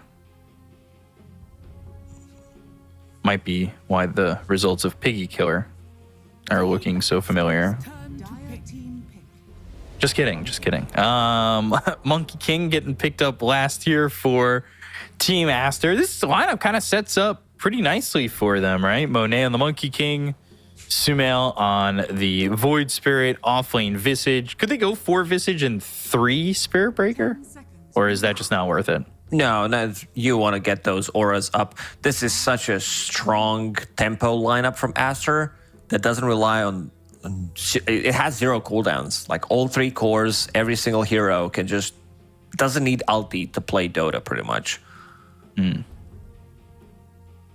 So now they need some kind of a mid laner that can keep the tempo. I don't know if I'm seeing that hero right now. Ember Spirit has been banned out. Storm has also been banned out against Void Spirit. Pango would be a good one, I would say, but unfortunately it's not available. They gonna go Zeus again? Against Spirit Breaker I don't know. It just seems like a suicide. I'm just wondering, like, something that can put someone who can put something into the Chronosphere. They need to think outside of the box. I feel like they need... DK. When in doubt, pick DK. I think it's too slow. I think you need something. Okay, Wind Ranger's fine. It's not like the best hero, but against Visage, against Monkey, one of the heroes that can sit inside Wukong's command and try to kill Monkey King, but then again, you picked it into Oracle, which is kind of a rough one. Like, you also don't build into BKB early on anymore. You want to get that Gleipnir, you want to get Atos. Ever since the change to Universal, Wind Ranger being Universal hero, Right. Like, you don't go Maelstrom, rush BKB, so you will have a hard time dealing with these jumpers, dealing with Oracle as well. I could feel this being like 25-minute game from Team Aster. Pick a killer. Whoa. They try to salvage the draft with this XM on Wind Ranger. I'm not sure if it's enough. They need to get super strong out of the laning stage. Can they do it with Faceless Void Mag? These heroes don't tend to dominate the matchups. They need a lot of build-up time to get their items going. And I don't see also Playmaker. These supports also, if things go badly for them in the lane, it needs to be XM. I feel like I do say that a lot considering the drafts that the PK Killers had so far in the DPC. It's going to be tough, right? Like, if all of a sudden you just don't have the damage coming out from XM or you don't have the control, like, I don't know if they're going to have the ability to win this game. And it kind of lines up for Aster to take an easy 2-0. And just before we cut to the game, I wanted to show I can do this just like the players. You know, the little... I can't do it. Wow. I tried. I You're gave really it a big shot. on magic tricks, huh? No, that was the 360 pen spin. But, you know, when you have it up above your chin, it's a little bit more difficult. There are the pros. I'll leave it to the pros. The Dota, the pen spinning, the drafting, everything they've got going on so far. But let's see how this game goes as both teams are going to smoke up. Well, Aster will smoke up, and we'll see what they do in terms of maybe invading and going across. Aster, they are smoked. PK Killers this time around, they don't want to use the smoke. They don't want to fight. Their level 1 isn't as strong. Having Enchantress, Dark Willow is fine. But seems like they're going to be holding the high ground for now. Planting an Observer Ward near their outpost. 30 seconds to battle. Middle of the lane ward like that, placed by Bobica. Turning off the Watcher and going in a little bit further. Throwing down an Obs that's going to get some sight onto Ava. Who can have predicted this? Wait, me. But I don't think anything's really going to lead to much at the moment with the way that Ava's set up. Battle begins. So bounty runes should be 2 apiece, will be 2 apiece, and we'll get into the laning phase. Any matchups sticking out at you so far? Yeah, I want to see Spirit Breaker Visage lane played by Aster this time around to see how much they're going to be able to get from it. And XXS, he's going to be going for the same build. Get that Phylactery online. This seems to be the core on offlane Visage. Mercy starting off strong with Impetus. Getting in, trying to secure the lane for Fly. And of course the mid lane. Samael will be playing against XM. Samael plants the branch. gets that tango going immediately, knows the matchup inside out. Yeah, it'll be interesting to see, right? Like Sumail now on a hero that's a little bit more conventionally mid than Timber Sauce, and he's in a matchup that is not as common, but still becoming more and more common throughout this patch. So right now, it's looking pretty good with that Aether Remnant hitting, and we'll see which team's going to have their supports really get at it, coming over mid first. Some good harassment coming out from XM so far, but also Sumail CSing nicely. Has enough money to buy bottle. Pichu in trouble. Blood grenade. This should be first blood and will be for Ava. Well done there to get that first blood, and blood grenade always seems to be a part of first blood. It's Great just an item that did make a lot of these heroes much more viable. Monet is level 2. Oh, holding the balance strike for now. Goes into the Shadow Realm. They want the follow-up right after he gets out of it. Might have been a touch too early as he walks away, but just in the nick of time. Needed a bit of an extra slow. Pichu was still level 1, or an extra burst coming from Purifying Flames. First will use Healing Salve, go back to full HP, but problem is he doesn't have any mana to work with. His career is already in use, and would you look at that? They did not block the camp. Frisk did manage to unblock the big camp, but the top lane is not there. So these creeps are going to be available, and there are no trees. They cut down all the trees on this side. I'm looking over at this Oracle just because I know that level 2 on the Purifying Flames is when you can start to not only get kills, but steal them as well. See Bobica pick up that Lotus, that healing Lotus. And XXS right now is only 12 and 2, but you compare that to Ava, who's in the bottom lane and not exactly getting as much as the Visage is at the moment. It's all about getting those stats early on Visage. Magic Wand, 3 branches going into Crown immediately, and now is sitting at, what, 72 damage? Something that Visage did make it 76, something that Visage did struggle before his early laning stage. Just didn't have enough damage the last hit, kind of struggled with that. But for now, CSing nicely, sitting at 15 at the moment. Having an all right time, and things after the first blood a little bit quiet. I think one of the biggest things is making sure that you can kind of shut down Monet, but that never really seems to happen. Charge coming through, Aether Remnant, the control onto XM mid, and they've got some help from Pichu, leaving Monet by himself and able to just fend for himself in the bottom lane while they get a kill over mid. But now the problem is you're giving up XXS, and the dive in from Fly with the Time Walk is enough to get that kill. They do secure a mid kill, but also, I don't know. I don't know what happened top. XXS was underneath the tower, and there's no harassment coming out on any of these heroes. Fly full HP, Mercy, same thing. Good start for Faceless Void as well, sitting at 19 CS, which is not too bad. Having 1-1-1 build, Shackle hits on Sumail on the mid lane, but it's not gonna do much. Sumail also having level advantage already because of that kill. Yep. And also having more denies. Yeah, and that could be a problem because that level 6 is immediately just the jumping off point, right?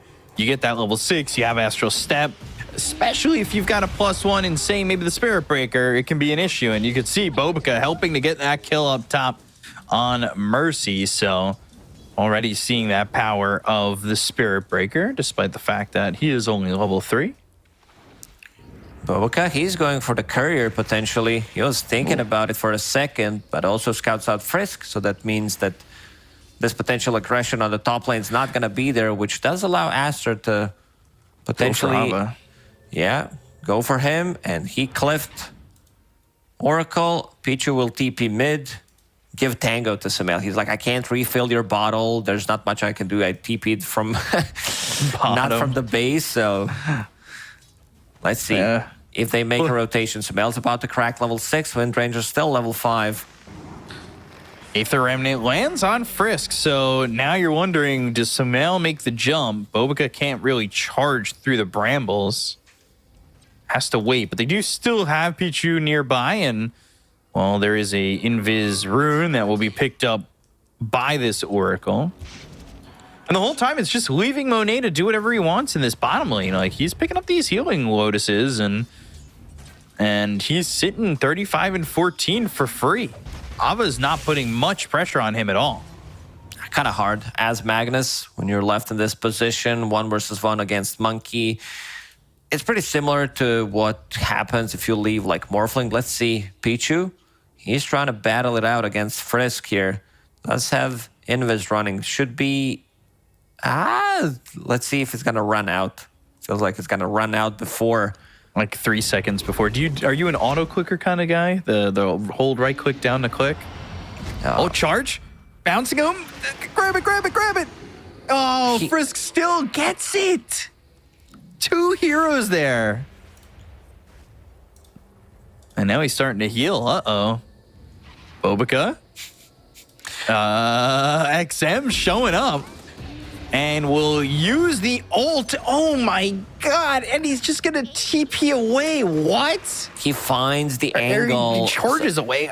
Yeah, so the tower doesn't attack him. That was so nicely done. Oh my gosh. Gets the tip from Sumail. There seems to be like great bond between 2 of them. And now Pichu gets the kill on Frisk. So they should know there's a ward there. XM, if you don't get this kill... I mean, there's no way that he doesn't get it. I don't know where Pichu's going. He's looking at all the timing. Just keep it. Don't wait. XM, please. Please, dude. You need to get this. I cannot believe how much time he's taking away. He's actually okay. Oh, Magnus is getting charged. God. Oh, my God. This is just a disaster for Piggy Killers. What the hell? It's always a disaster when Aster's involved some way. What a juke from Pichu. Eats the Tango, gets inside, and gets out. There's a lot of these new juke spots that people are still unfamiliar with. I'm not saying this as an expert or anything, myself included, because also there were these trees in the bottom lane, a Radiant bottom near tier 1 tower, where it felt like you could go through, but you couldn't, and now it's finally fixed. So people are much more easily juked because it's a new map. There are new trees on the map, so you still don't know all the spots. That amount of time that XM used to not get a kill, not get anything, has put Sumail up a full level. Like, and 1,000 gold ahead. Yeah. That's insanity. Charge on XM, he's got to be careful. Sumail's got an Astral Step and an Aether Remnant. And XM's going to start to run away, forcing the TPs. And Fly-Fly's level 6. So Sumail going to go north. I think he knows he's eaten off a bit more than he can chew and just dies. Maybe he's a little bit baited by the charge. RP? Yeah. Even committed here for the Oracle. No, wait, stop. Stop. Pichu, you cannot do this anymore. You're not allowed to. All right, Ava, thank you. If he survived again, I would have... I don't know if I'd be able to play Dota ever again. That is just... Wow. Fly, time walking. Getting away. XXS finally getting level 6 here. Does have birds available. And now he's going to start to put a little bit more pressure. Just a point booster away from his phylactery. This is where the real damage is going to kick in. Monet is here. So Fly is dead. Dead to rights. No level 6 even for Bobica. Just the charge in. Has level 2 in the Greater Bash. With Wukong's and the Balanced Strike, they control up Fly and get an easy kill. Ooh, Spark of Courage for Windrunner. Spark of Courage for Monkey King as well. He's gonna give him a lot of damage. Like, it's such a good item on a lot of these heroes. Like, we've seen it very popular on Medusa, on Windranger with Focus Fire. Gives you that damage. Monkey King, like, synergizes so nicely. 18 damage, and when you're below 50%, Dire's middle tower is under attack. then it, like, you get extra armor. Imagine Monkey with Wukong's and also Spark of Courage armor. Yeah. It might make you unkillable. Is under attack. So they took the top tier 1. They're looking to get the mid tier 1. There will be a TP in from Ava, but he does not have RP for another 20 seconds. So this tier 1 is pretty much dead. They get the tier 1 bottom of their own. So it's not like an empty trade or anything like that, but it's 2 towers for 1, which they're happy about on the side of Aster.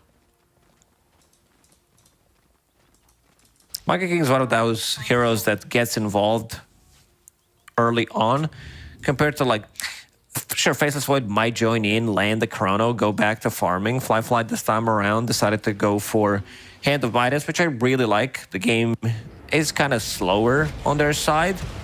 Radiant's bottom tower is under Mercy looks very Balance dead strike. here. Easy little kill there, and they just continue to get these kills. It's 5-4, so Aster has a 1-kill lead, but again, you're looking at these heroes like Sumail, who's just about to hit level 9, while Windrunner's actually caught up and evened it out, so that 1 level disadvantage was cleaned up, especially once they got that kill on Sumail over mid, right?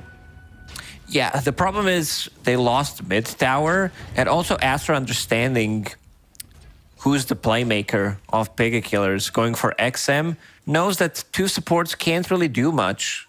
Enchantress and Dark Willow are now smoked. Dark Willow's still level 5, trying to get a kill on Visage. Let's see if they manage to do so. They need to land this Shackle. XXS does have birds available, so might be a bit more a difficult kill to get with those stuns. Let's see.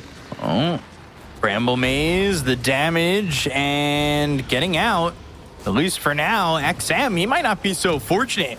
Monet comes in, Boundless Strike, Soul Assumption, some damage through. Bobica ready over to the side. The Shackle not going to really save him much when Sumail comes in with the Astral Step and the Aether Remnant to get the catch and get the kill. Bramble Maze down again. Monet with the Primal Spring. Chronosphere. It's That's inside on the Wukong's. 5, He's but killing his own teammates. Yeah, Wukong's is just doing damage, and he's going to do that while he's in the Chronosphere. Terrorize used, hits on Monet. They've got a familiar that locks up 5-5 for a second. They get the kill on a Frisk, so they'll take out a third. Ava's going to be farming bottom while all this goes on, and Fly, well, he has to retreat. That Chrono, Wukong's command monkeys killed Enchantress. They didn't even focus her down, so not that good of a trade. And now let's see it one more time. Like, the good news, that's why I said this is a difficult kill to get because of the birds. Right. And he stunned him, then he stunned him again. Windranger was about to have Windrun off cooldown because of that Arcane Rune, but Sumail comes in, gets the jump, and they do manage to burst in Phylactery plus Soul Assumption. And this is where the game is going to fall apart. Something that we did mention is no cooldowns on side of Aster, while Piggy Killers, they have big ulti cooldowns like RP, Chronosphere. So every single time it's down, they're going to go for these kills. And I was wondering what the build on Monet is going to be, whether him or Void Spirit will go for Deso because they need to keep the pressure, have a little bit more tower damage. So it's, in the end, it's going to be Monkey. And look at this Observer Ward. You can put it inside Lotus for some reason. That's has been discovered lately. I did not see this until 733C. That and like in the crystals as well. By the way, losing Fly, losing both Wisdom Runes again. Like, this game is going from bad to worse and kind of quick for the side of Piggy Killer. It is very scary at this point. And Sumail, he's going into the Manta. We've seen a lot of Manta on Void Spirit, but like you've been talking about, Universal Hero, different items being built, and he's got 145 damage at the moment. Stats really good, dodging time dilation as well. Dark Willow, Bramble Maze, Cursed Crown, which he doesn't even have at the moment. Charge onto XM, but the Shackle connects. He still has to run from the rest. Jumping into the trees, dancing, but springing down onto the wrong hero while Ava is dying to Sumail, so... some damage onto Mercy, and by some I mean some decent Soul Assumption damage. That's half HP gone, even with Raindrop proc. I could see Pega Killers falling apart in the next couple of minutes. Like, they use one bad fight, they try to land Chrono, there's not much damage inside Chrono anyway, or Oracle's False Promise kicks in. I could even see them taking a fight, not killing anybody on their side. These are like very difficult fights for them to take. What's Magnus building? Does have Charge. Vanguard. Mercy, dead. Okay. That was very quick. Astra's gonna hunt them down. They're kind of showing what Piggy Killer needed to do in the previous game, right? With the pressure. Tower has fallen. Pretty much, but I don't know if they could have done it completely. Maybe try to force a couple of more of these fights. And now Frisk, he's in trouble. Shadow Realm, still gonna get stunned. Has XM over to the side, but Bramble Maze down, Frisk, Bedlam, and it's not as strong as when the hero was first released. Going into another strike that's on XM. Bobica's probably going to die, but it may not be until after this false promise. Chronosphere is used, the damage threshold, he's still over it, and he will finally pop. But Fly used that Chrono just to get a kill on a Bobica. They'll go to the RP. It's onto this Oracle, who's taking a lot of attention. Finally, they get a kill, but Primal Spring, Wukong's command, Fly going in, Ava going to die, and they're going to turn their attention onto this Faceless Void, who's going to try and time walk away. They do have drums on Frisk, but still, like Chrono RP onto an Oracle. I don't know if that's worth it. They're trying to get any kind of kills they can get at the moment. And now Deso is finished on Monet, so he's going to be the one dealing some insane amount of damage. You get caught inside Wukong's, you're definitely going to die. There's that Deso. Watching Fly, he really... Yeah, he's 1,200 gold behind this Monkey King. Tower is under attack. They did not kill many towers, just that bottom one. And you can see, as soon as Chrono is being used, Astra, they want to keep this pressure going. Mercy is going to be the one dying one more time. And they also want to kill Mag Another as well. strike, and Mag Ava in too far. That is really just not where you need to be. That's an extra kill, definitely. That's a bonus kill. Should have skewered away immediately. They need to farm these outer rings. Try to get some farm on these 3 cores. As soon as the Chrono is down, they need to avoid fights. Now, Dire's 18 minutes into the game, this also opens up to Roche having Solar Crest plus Deso available on their side. They could go in and just straight up kill Roshan. Right. For now, they're going to be hunting them down again. middle tower Let's see who they manage to find. Hunting and searching and finding. XM, do you really want to come He's in on this? I alone. guess so. Yeah, Monet's by himself. Why not? They'll get the kill on a Monet, charge on a Mercy. Mercy's not having fun as he's going to be caught and potentially killed again. Sumail off to the side, Astral Step, and now Fly, he just time walked. It's on cooldown for 2 more seconds, but the Shackle connects. They've got the False Promise, so Sumail, Astral Step, Dissimulate, right on top of XM. But they've got the Rod of Atos, Ava, Shockwave, Sumail, still he's needs on to cooldown skewer, on everything. RP, Dissimulate in a and second. False Promise was already used, but Dissimulate to get over to the side, another strike on XM, and they still catch Sumail. But they get the kill onto XM, something that they kind of came for on this one, as Bobica is going to be hit with this Cursed Crown as well as the Bedlam Soul target, but not a lot of damage coming through because he's got that Bulldoze to make sure that he's not stunned There's for Chrono too long. available. Pichu as well as XXS getting caught in this Chronosphere, but not a lot of right clicks coming for the moment. They've got the mech. Monet's back. And now Monet's going to be back into the fight. They get the kill on Ava. They'll throw the Terrorize. They're feared away. The Cursed Crown's going to pop on both XXS as well as Pichu, but that'll allow these heroes to start to run except for Frisk, and it'll allow Fly to get out. They lose a lot of heroes at the end of this fight. In terms of gold, Astra got a little bit more from it, but sloppy fight. First, Monet is like between 3 heroes, dies in the end, and yeah, let's see. Let's take that Roche.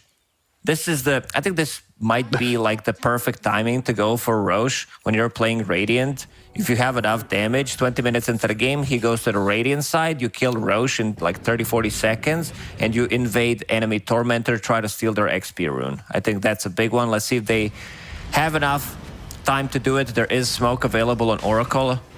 How much is it going to They're take so them? split, Like good though. 20 seconds to kill off this Roche. Piggy Killers can't contest it.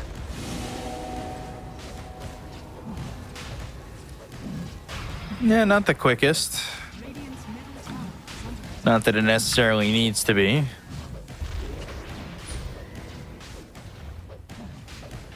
And eventually, there it is. And that's the play. This seems to be, I've seen it 2-3 times. This is the perfect timing. Boboka manages to get Swiping it the in wisdom the end. rune. Oh my. Boboka on the front line, but I don't think it's going to matter. Nether Strike and Dissimulate. They've got the root. Firefly control with the familiars, and he can't go anywhere. Firefly never getting a chance. Let him flap his wings. Let him fly. Mercy's going to die. Monet gets another kill, and like you said, Tormentor available. So you could just take that. You could take the tier 2. You could do both. When you're doing this type of a play, you know you already kind of won the game pretty much with this type of a move. You're going to be holding the Aegis, stealing their XP runes, stealing their Tormentor as well. Dire's bottom tower And Spirit Breaker again, because we praised it in the previous game, Planner Pocket will be available for Spirit Breaker this time around. is under attack. He's going into Crimson. Now it's time to get another tier 2 tower. Monet already sitting at 10 Deso charges. Yeah, that's insane. Round of Atos, Boboka using that planar pocket. Cursed Crown, Bedlam, but Balance Strike. Boboka surviving. Frisk thinking about the Harpoon. Terrorize as Monet, going in and having that Harpoon with the Deso, the charge, and the Terrorize. It lands, but the Nether Strike, XM, Mercy, and Frisk trying to do the damage to get the kill on a Boboka. So, XM will have time to TP out, and they won't end up getting that kill, but they will get Mercy. Ooh, Frisk might also just be dead here.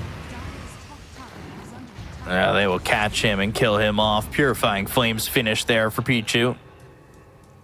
I'm trying to split the map on the other heroes. Fly wants to get his Manta style online, but after they are, as we can see, universal heroes, very good. 23 minutes into the game, Void Spirit with 2 items does have 200 damage available per right click, which is perfectly Insane. balanced. Well, that is a little ridiculous, truthfully. You have Spirit Breaker back, charging through towards bottom. Compare like standard carry hero, Faceless Void, which does have almost the same amount of items, sitting at 134 damage. Yeah, very much, Has fallen. yeah, the same, right? Definitely. Having extra like 60, 70 damage on Faceless Void, not a biggie at all. Oh, Fly. You can't hide. Go for the Nether Strike. Time Walk, trying to leave. Boboka still chasing. They want to get this kill. Astral Step, Aether Remnant. There's another one. Some people find $20 in their pocket. Boboka finds planar in his pocket. That's a good one. So they will go and probably try to end the game. Like we said that this could potentially be a 25. You like how I say we, even though I said it, just give you credit for it. Could be a Yeah, I 25-minute told you. game. No, it was a good banger joke, so I have to have you included in some of these like things that I say. I told you, it really is like that class group project. You keep giving me credit. I was never there, dude. Bramble Maze down. They'll try to defend. It feels like a last-ditch effort. They've got Fly back in 2 seconds. They'll glyph, but it's really only deterring them for a moment. And actually, they ping out the Tormentor, so they might all back off altogether. Interesting. Maybe they're still afraid of this Chronosphere. Gleipnir Ooh, does maybe decent not. amount of damage, so they want to drag them out of the base. That's exactly what they're doing. And Charge, Nether Strike, Mercy on the run. And they're not going to show him any of his namesake and kill him off again for the 10th time. Welcome to the double-digit deaths club. Not a club you want to join. Population in this game, 1. Free membership. Anyone can join anytime.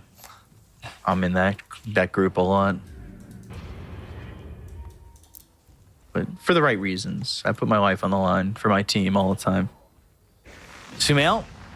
Astral Step gets away. Bobica charging slow. Gets hit by the Bramble Maze. Shackle, it's always the one in the front. Chrono on a 3. I mean, if they get nothing out of this, it's just going to feel awful. They finally get Pichu. They've got the Terrorize. They followed it up pretty much perfectly, but they lose Firefly.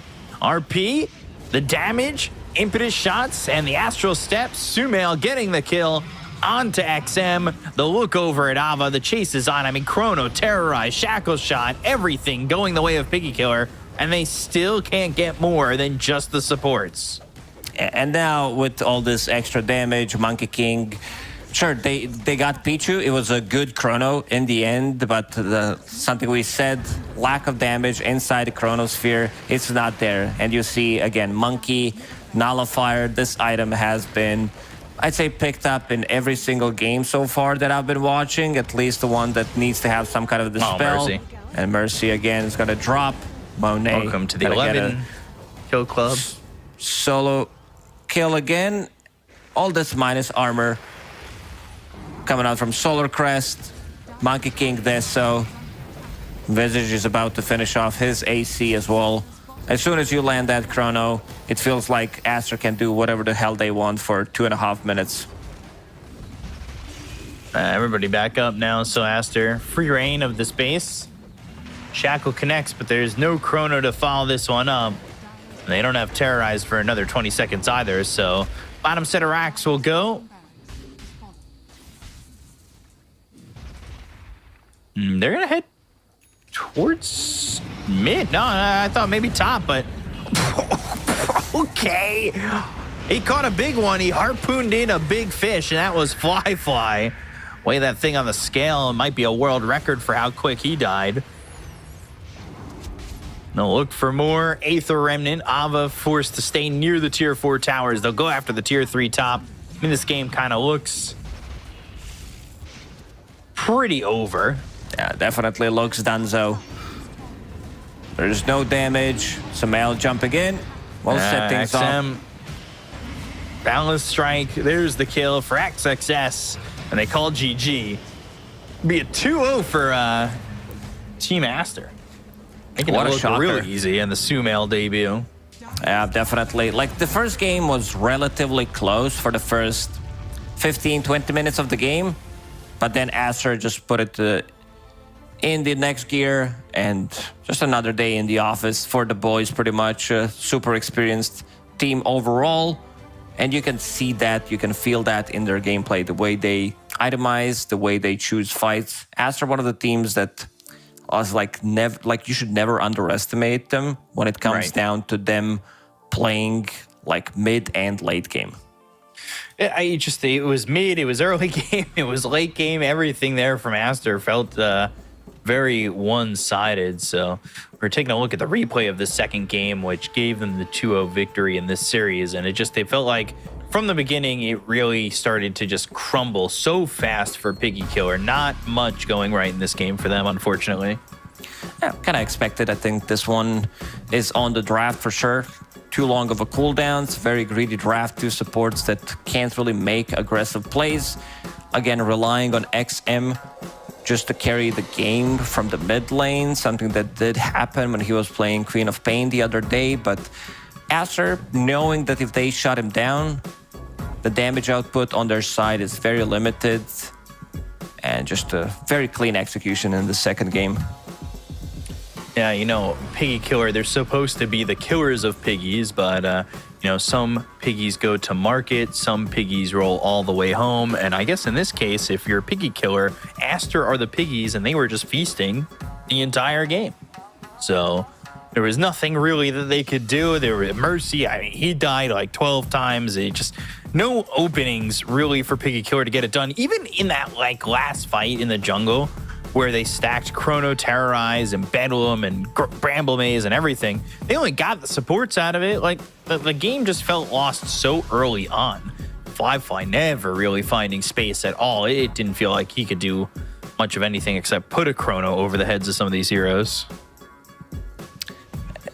I agree. The game kind of felt over after the laning stage was done. You can see in which direction it was going. Monkey King, Monet had a pretty free farm. Same goes for Sumail on Void Spirit.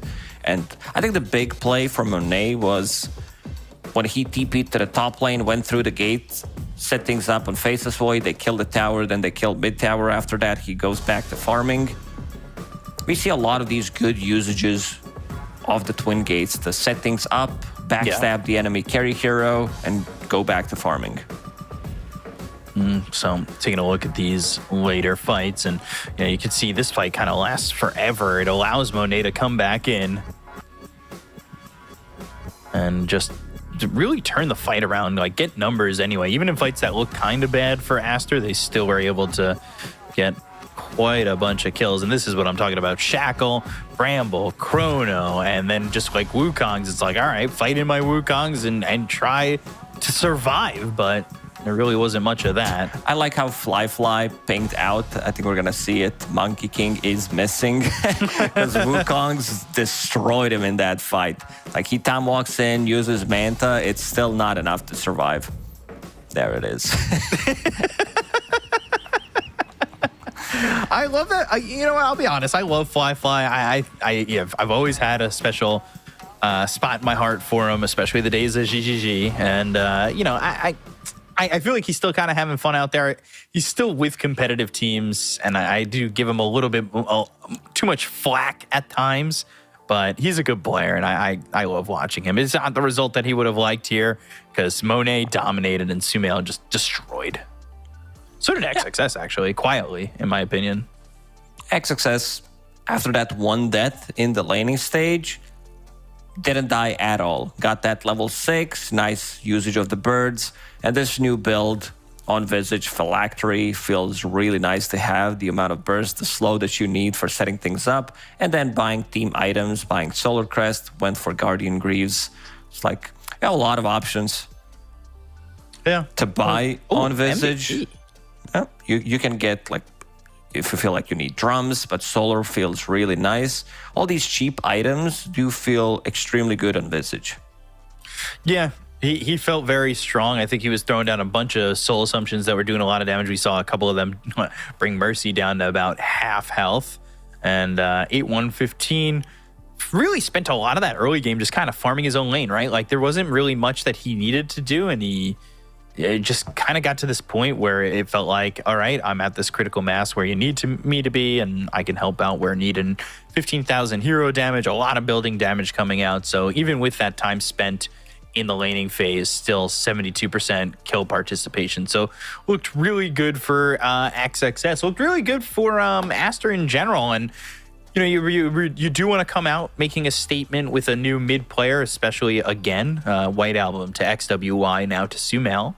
So now you get the 2-0 over Piggy Killer. I think that's, pretty solid.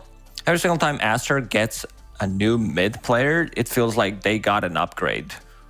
Yeah. And a little bit of rejuvenation to life, right? They get this like upgrade, and then it feels like there's almost higher expectations because the team around whoever that mid is really good because it's pretty veteran names in Monet, XXS, and Bobica, right? Yeah, pretty much. So standings updated to this point. You've got 4 teams at 1-0 leading the way. And then on the back end of it, you've got the bottom 4 of Piggy Killer at 1-2. IG yet to play, but they're about to play next. Team Bright, they're about to play as well. They're 0-1 for the moment, and Aster Aries at 0-2. So you're kind of getting that split and that feel for what the division is kind of looking like and will look like. Yeah, they're like Piggy Killers. They're in a 5th spot at the moment. They played 3 series so far. IG didn't play a single series, so we'll have to see how IG's gonna do. They're really hit or miss team. Yeah. They had a very bad first half in the last tour. Yeah, they started the tour with 0-3 and still managed to go to the major, which is pretty impressive. Yeah, it was impressive. I think that IG, it's such a toss up with them, and it's not like IG is a group of bad players either, but I almost want to say IG and Piggy Killer feel like similar teams in my eyes. And if you would come to me with these two teams, I would say before the season started, I would have Piggy Killer ahead of them in my eyes on paper, right? Like, I have more faith in Fly than I do Dust. Like, I don't know. It feels like Piggy Killer might be the ones who edge out better than IG. I could see this happening, but I also it's very chaotic with some of these teams. What's happening, what you're chasing in Dota is stability. And these two teams, they don't have it. I mean, it's pretty, I'd say, early to say about Piggy Killers, but judging with the results, because they play 3 series, sometimes it takes team like good 1 week and a half to be able to get the 3 series going, depending on the schedule. But you can see some of the downsides of the team already. Yeah, you can. And, I would say the results maybe are as expected for Piggy Killer right now. But the reason why I might sound negative is because these teams coming into they don't think about, oh yeah, we'll get the 5th place. It's such a good spot to be in. These are all teams that compete for the major, and if you're not getting there, then you're definitely not satisfied with the result, because you need to have that competitive spirit in you. That's why I say, it's not a good result. You can see some of the bad things that is happening about the team. I can see also some of the good teams, some good stuff, because they did manage to get a game of extreme gaming. They made the games look very competitive. Also, the ones that they lost, they also managed to get the dub already. But they will need to step it up. We already talked about this one series that's going to be very important, and that's going to be the one that they play against IG to see where they actually stand in the Chinese DPC. Yeah, and that will be the starting of week 2, so that will not be for a few more days. We're almost there. But it just, to me, I think that those are the 2 teams that are kind of on the cusp. The 4 teams that it looks like are probably, in my eyes, would be the top 4 are going to be Azure Ray, LGD, Aster, and Extreme. It would be a surprise to see maybe something a little bit different coming out from these squads. So we'll have to see. And it'll be interesting to see how the rest of this week kind of fares out, because you've got some great games on the horizon. XG against Azure Ray today, Aster Azure Ray tomorrow. Like, I don't know. That's Somnus Sumail. That sounds like a banger, truthfully, for me. We'll have to see. So we're going to go to a break after this one. We've got a matchup coming up soon, and actually no break. I'm being told there is no break just yet. We're waiting for an interview to see who's going to be joining us. You know what? Now I'm thinking of questions. I kind of want to gauge what you're thinking. Who do you think we're going to get? I don't know if they want to give us a mail immediately. Ooh. We might get someone else. For that one. Yeah, so might have to wait for it. I'm gonna guess Monet. That's gonna be my guess. But also, while we wait for this interview to be decided, we're gonna, we'll take a look at IG against Team Bright. IG starting the season off against Team Bright, and Team Bright didn't exactly have the brightest start. But once Phoenix, Irving, Imitator, and Undyne, I appreciate those gills. It's a team of okay players. Irving, he had some okay time with Vici. Once he played for CDC. Like, I don't know. It's not like it does feel like a very Div 2 kind of ish Div 1.5 team. Yeah, I don't know if they have enough experience to compete with the other teams in the region.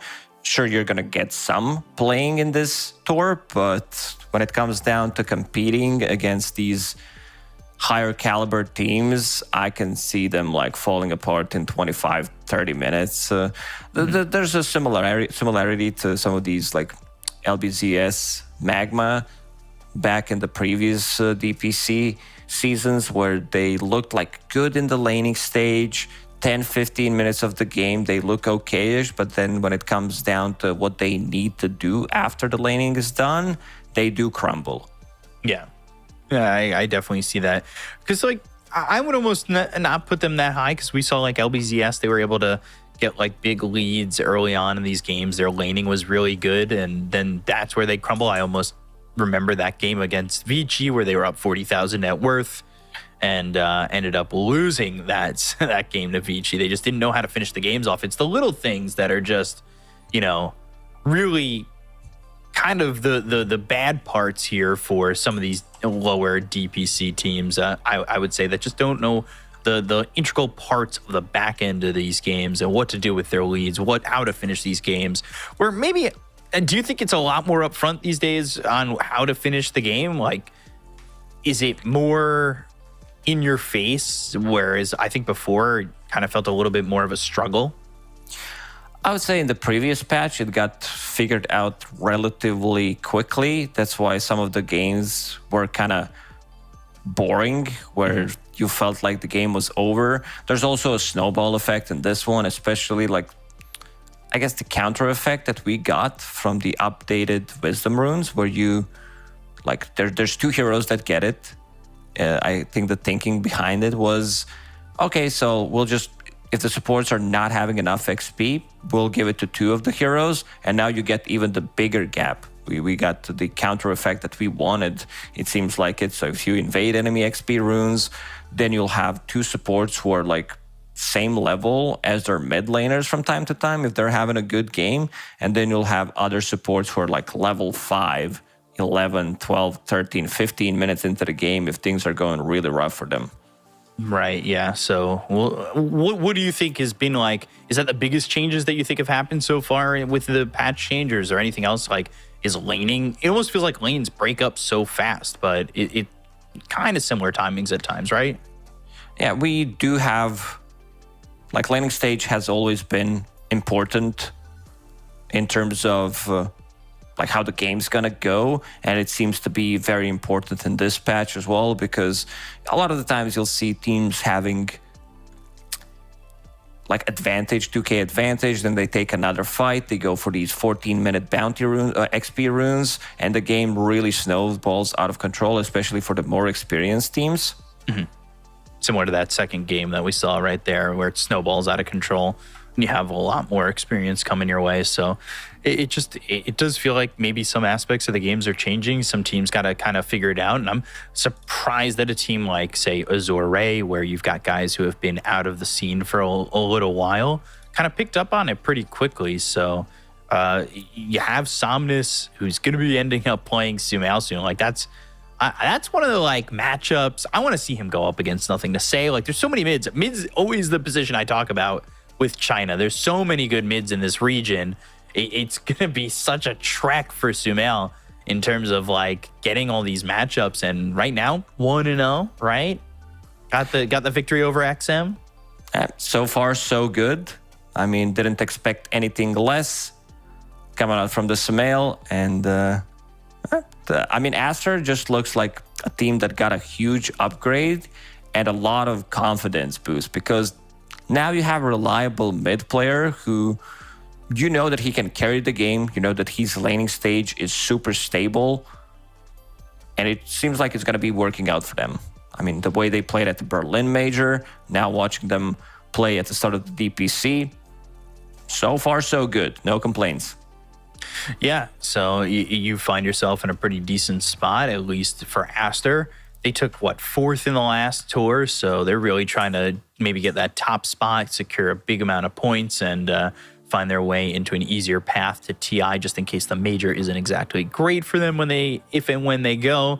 But yeah, I think the points in the region right now are very important considering the results of the majors. So you need to really get as much as you can. And first, I know teams sometimes kind of coast to that 4-3, let's just get to the major, but I think taking first place, especially this tour, with the way majors have gone, is very important. And if Aster or a team, say like LGD or XG, who are all kind of on the cusp of TI, get close, we'll have to see what they end up accomplishing come major time. But for now, like Aster, that was their first matchup. It looked pretty good.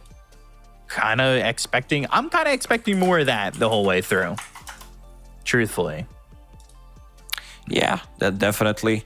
Also, like you said, some of the matchups, I think the most hyped one will be against some of these like old school players from China that are back in action. Yeah. To see how he's gonna do against Somnus, because a lot of eyes on Somnus as well, coming up not just from his own region, but the whole world is watching. He's been one of the most stable players coming out from the Chinese scenes, one of the mid laners as well that we often talk about.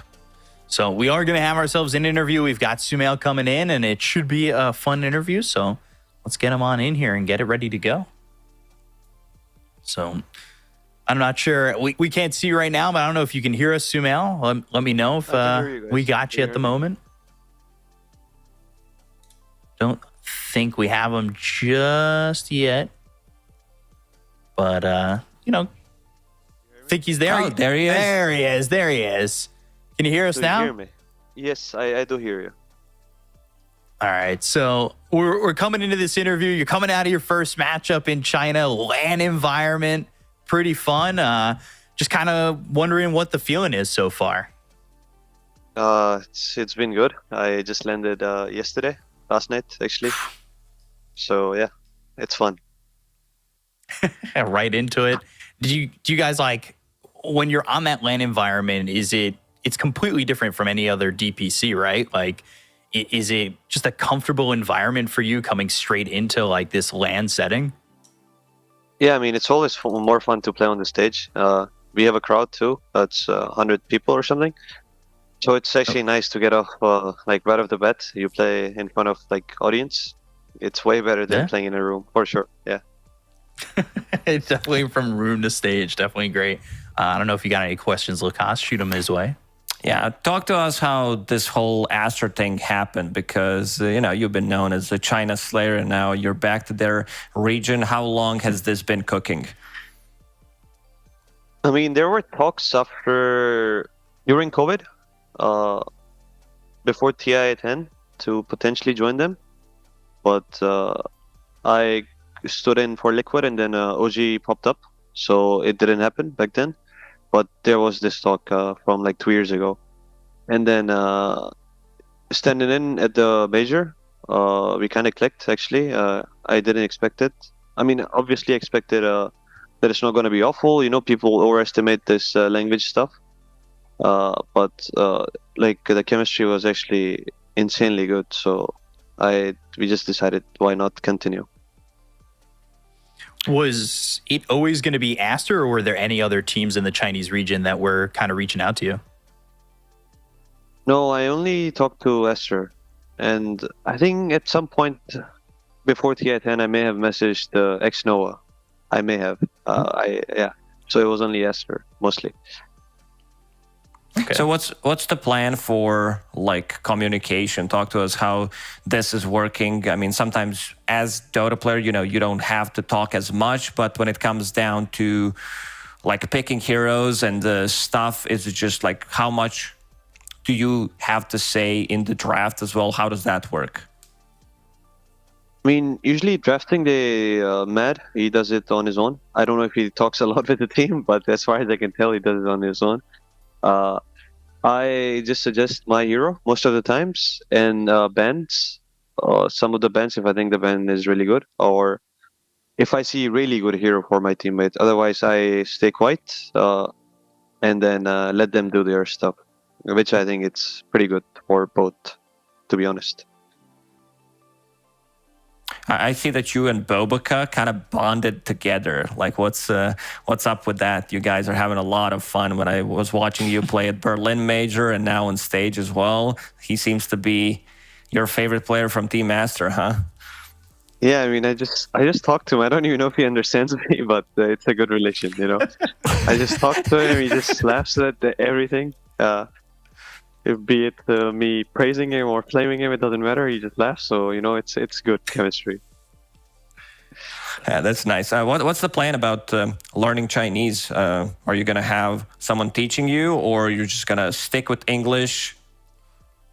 I mean, I talked to my coach, Matt. He speaks both languages pretty well. I want to learn. It's anyways a good skill to catch up to, but man, it's raw. The Mandarin is something. I can understand. What about the food? I know you just landed in China, but you've been to China before. Any food you're looking forward to eating while you're in China? I like this restaurant called Din Tai Fung a lot. It's and then last night we went to some street place. It was good lamb, chicken, it was barbecue stuff. So the food's been pretty good. I'm not a big eater. You can probably tell. I don't enjoy food that much, so not something I'm really looking forward to. But I think it's gonna be all right. Right. What about the? You played XM today. Who are you looking forward to in terms of like mid matchups? Is there a specific mid that you're most excited to go up against in the Chinese DPC?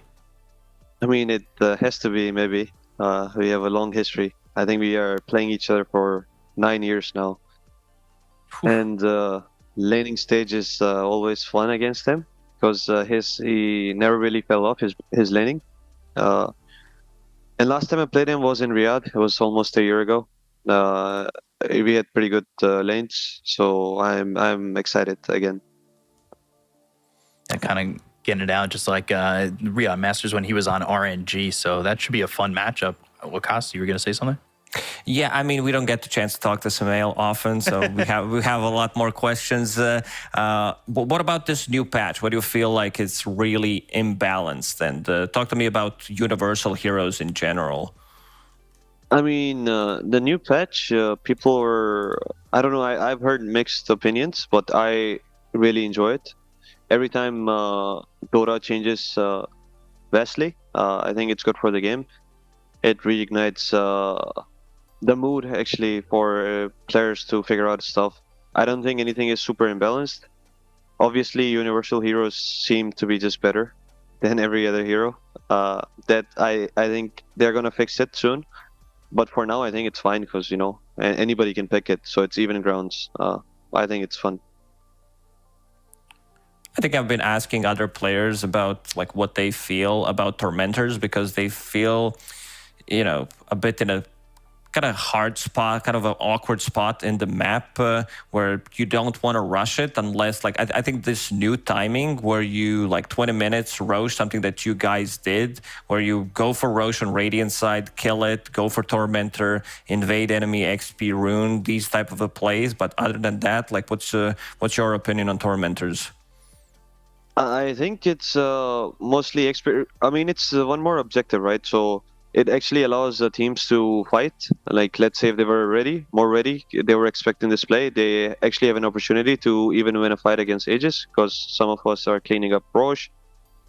And so, yeah, I think it's fine, because you can skip it too. It's not like it gives 5k gold, you know, just 200 gold in a shard. So you don't have to do it. Yeah, you gotta figure out on your own, kinda, you know, how much you want to prioritize it, or how much you want to get out on the map compared to farming this Tormentor on your side. So just decisions, more decisions for players, which I think is always good, because it leads to more mistakes. Yeah, we love it too. Then we can flame it. Yeah. Gosh. Well, I think we're going to let you go. You said that you arrived yesterday to get some rest, to get some food. It was a nice showing from you today, and thank you for an interview. Appreciate it. Thank you for having me. No worries. Thanks so much. Thanks. Man, getting a lot of questions out there, getting a lot of answers coming in, and very exciting to get the interview from, what was it? The Savior of China is what's written down on my screen right now as it's coming to be. So I just feels like he's pretty happy to be in this situation right now and playing against a lot of strong mids. Yeah, I mean, you can tell like how confident he is and just loves the game overall. I still can't believe he's 24. It's just insane. Like he said, he's been playing against maybe for 9 years, and that's so long. Oh my God. It was really long time ago. But yeah, great showing from him. Great showing from Team Aster. Overall, there's still some good Dota that is about to happen today, and we're going to throw it to a break. And when we come back, stick with us. It's going to be IG playing against Remind me again? Yeah. Okay. So that's a good matchup to see where these teams are actually standing. See you guys in a little bit.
and welcome back to the Chinese DPC. Getting into the second series of 3 series today. We've got IG against Team Bright, and then it's the Derby, or whatever it's called, of Extreme Gaming against Azure Ray.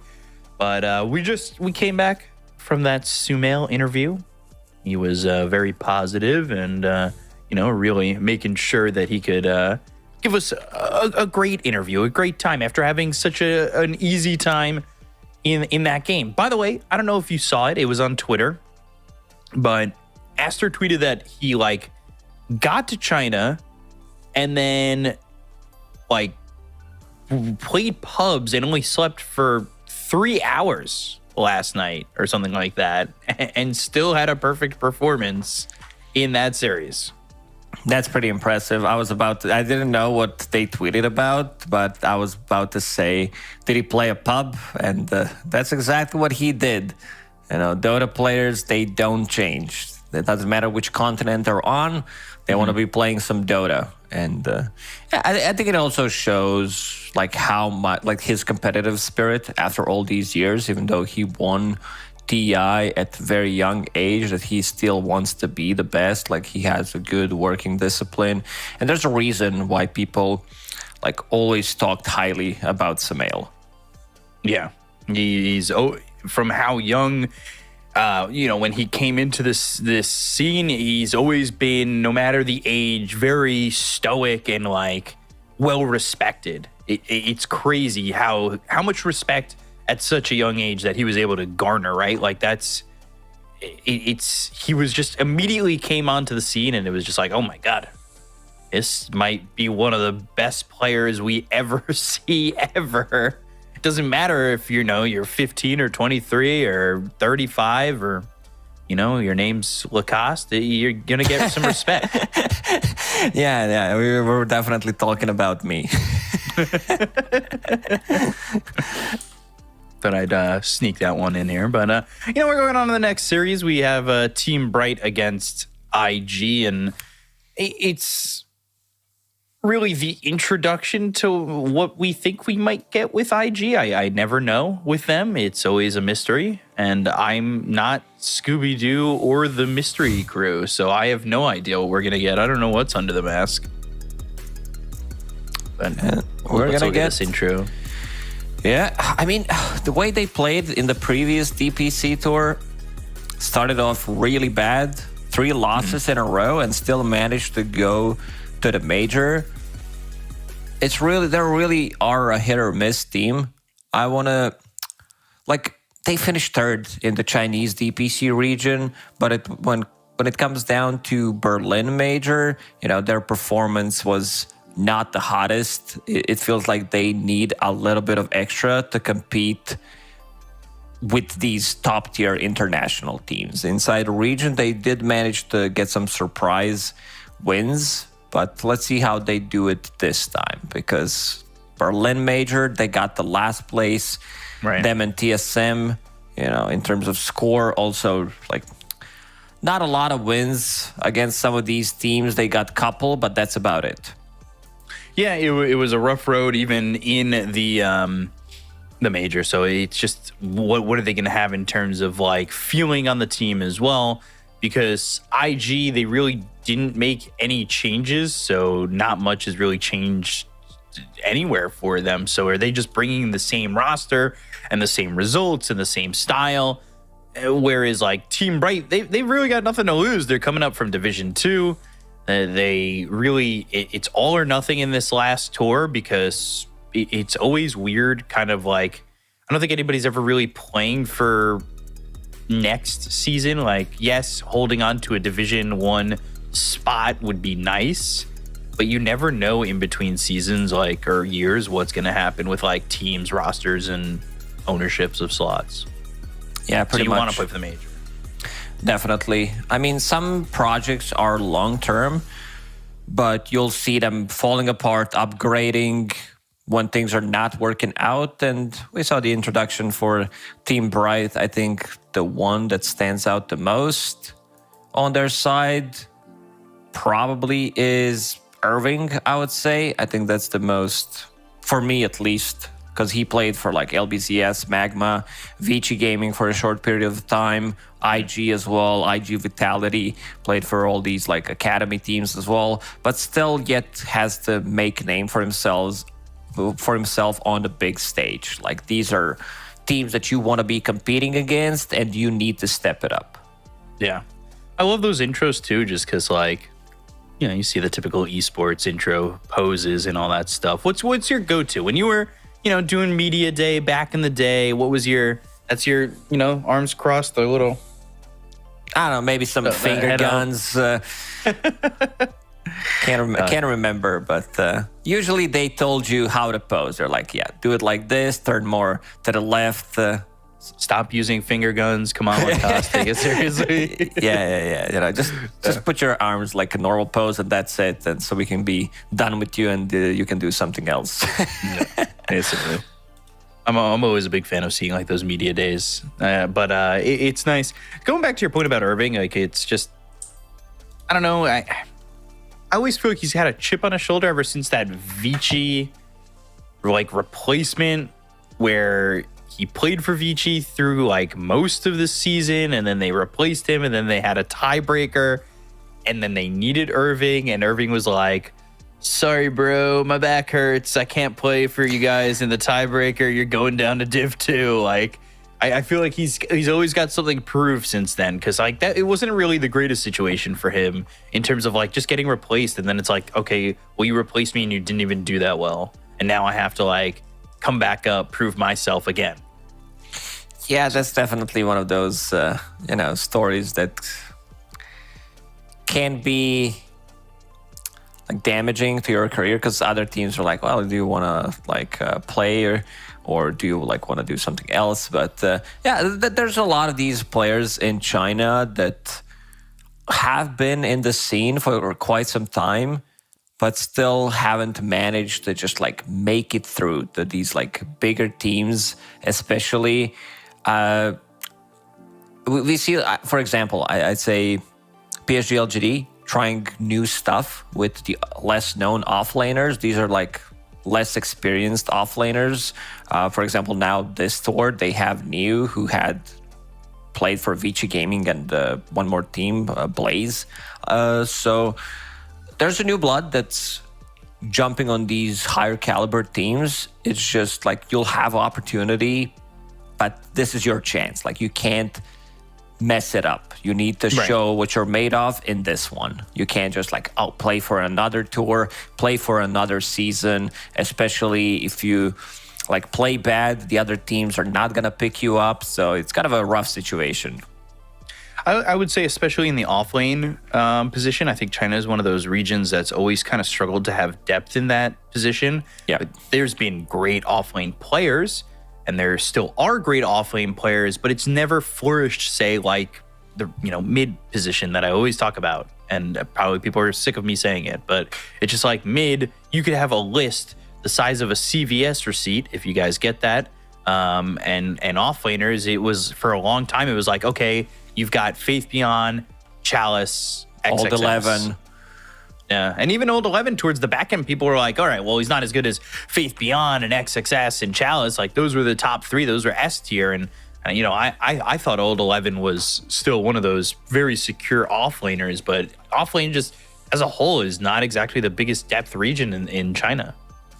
Yeah, one of my favorite offlaners, one of my favorite players of all time, Old 11, definitely. Because you never know what you're getting with him. It's pretty much a flip of a coin. There's no in between, doesn't land on the side, unfortunately. But let's talk about this matchup a little bit more, because IG, they still definitely not satisfied with the result. They got a chance. This was kind of a last chance for them to go to the major in the previous DPC tour, and they kind of blew it. So I think they're gonna be more hungry. Understand, because if you get a third spot in the Chinese region, you might think of yourself highly, like, wow, we did really good competition. Maybe it's not as strong as it was in the previous years, but it's still strong. You have 3-4 really good teams. So maybe they needed this for reality check to see where they actually stand.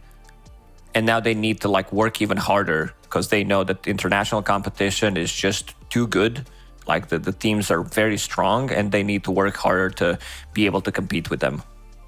Yeah, and I think it's going to be a tough road for IG to kind of keep on the same level that they had in the last tour. So you really got to come out of the gates like guns blazing, and I feel like this is a solid spot to be in when you're opening it up against the team that maybe is not lacking confidence, because I feel like there's not much to be lacking confidence in for Team Bright just yet. But a team where maybe you've got the favorite confidence coming in. You think you should be able to win this, but you don't want to overestimate your opponent. But you can kind of get the flow going again for this tour and work your way back to another major, right? Pretty much, yeah. I don't know if they can make it again, go to the major. It's not going to be an easy one, but yeah, Emo and Dust, like these two players swapping roles, it's still a thing for them. We've seen it yesterday as well in Europe, where you have like Mickey also playing mid lane and Nisha playing the safe lane. It's Team Liquid. It's been their thing for a very long time, ever since they kind of formed at least this roster or this part of the roster, where they were swapping things around. And now I think it's still doable. I think this also gives IG a bit of an advantage, right? Whether they like, if it's I don't know, Storm, it's that's gonna be Emo playing it, like Ember Spirit as well. Even though the Dust can also play it, but I think the biggest one for me for IG is like QX and PYW. PYW at the top of his career when he was, playing with DY, they have been really good support duo. They've been really up there, playing extremely well together. I still want to see PYW getting back to that level, because I feel like this is slightly beneath his expectations and what he can do. But the big one is offlaner. Zhang Yu, he played for PSG LGD, didn't look too hot. I would say his hero pool was very limited, expanded his hero pool in the second DPC tour, but we'll have to see what he brings to the table in this one, whether he's going to be Aura bot or if he's going to be playing a little bit more greedy and getting these flashy items and getting stuff done from the offlane, like Visage with Phylactery and these type of heroes. I know that Brewmaster is his hero. It's a universal hero. Might see it in action.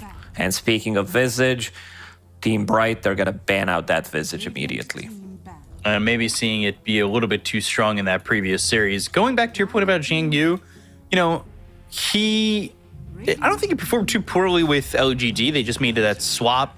Ended up going like 6-1 in that tour, so it was like good work from him overall, but it was like a contract thing or whatever. So I still have faith in him in terms of being an offlaner, but we'll see how he does coming into this new tour. Bounty Hunter first pick for Team Bright. It's one of those heroes that can upset things. One of the heroes that has a lot of snowball effect. If you get the ball rolling, get that track gold online. One of the heroes that does surprise you still with how much damage he deals and the amount of annoyance he can have, especially for these XP runes. IG not messing around. Keeper of the Light plus Doom. These two heroes have been extremely strong in previous patch. Doom is just money printer, as players like to call it. And on the other side, Medusa. So most likely this is going to be your position 5 Bounty Hunter with Medusa. Medusa needs that hero that runs in. Now Bounty Hunter that does provide you with rather long duration stun. It's a 1-second stun on level 1. And hero that does want to go in and get some trades going. So he goes in, dies, Medusa gets the XP. Keep repeating that until Medusa can go to jungle and keep farming.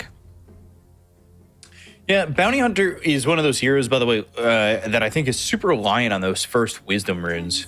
Yeah, definitely. I think they need to ban out Pango on side of Bright, because there is Keeper of the Light, builds into the Fusel Blade. You don't have anything to stop him right now. Also, this opening from Bright,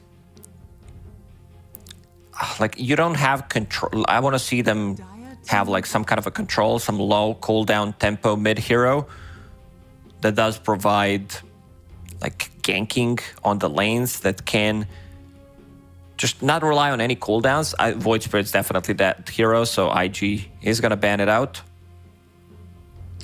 You're getting rid of a lot of mana burn heroes right now in terms of Team Bright with the Anti-Mage and the Phantom Lancer ban.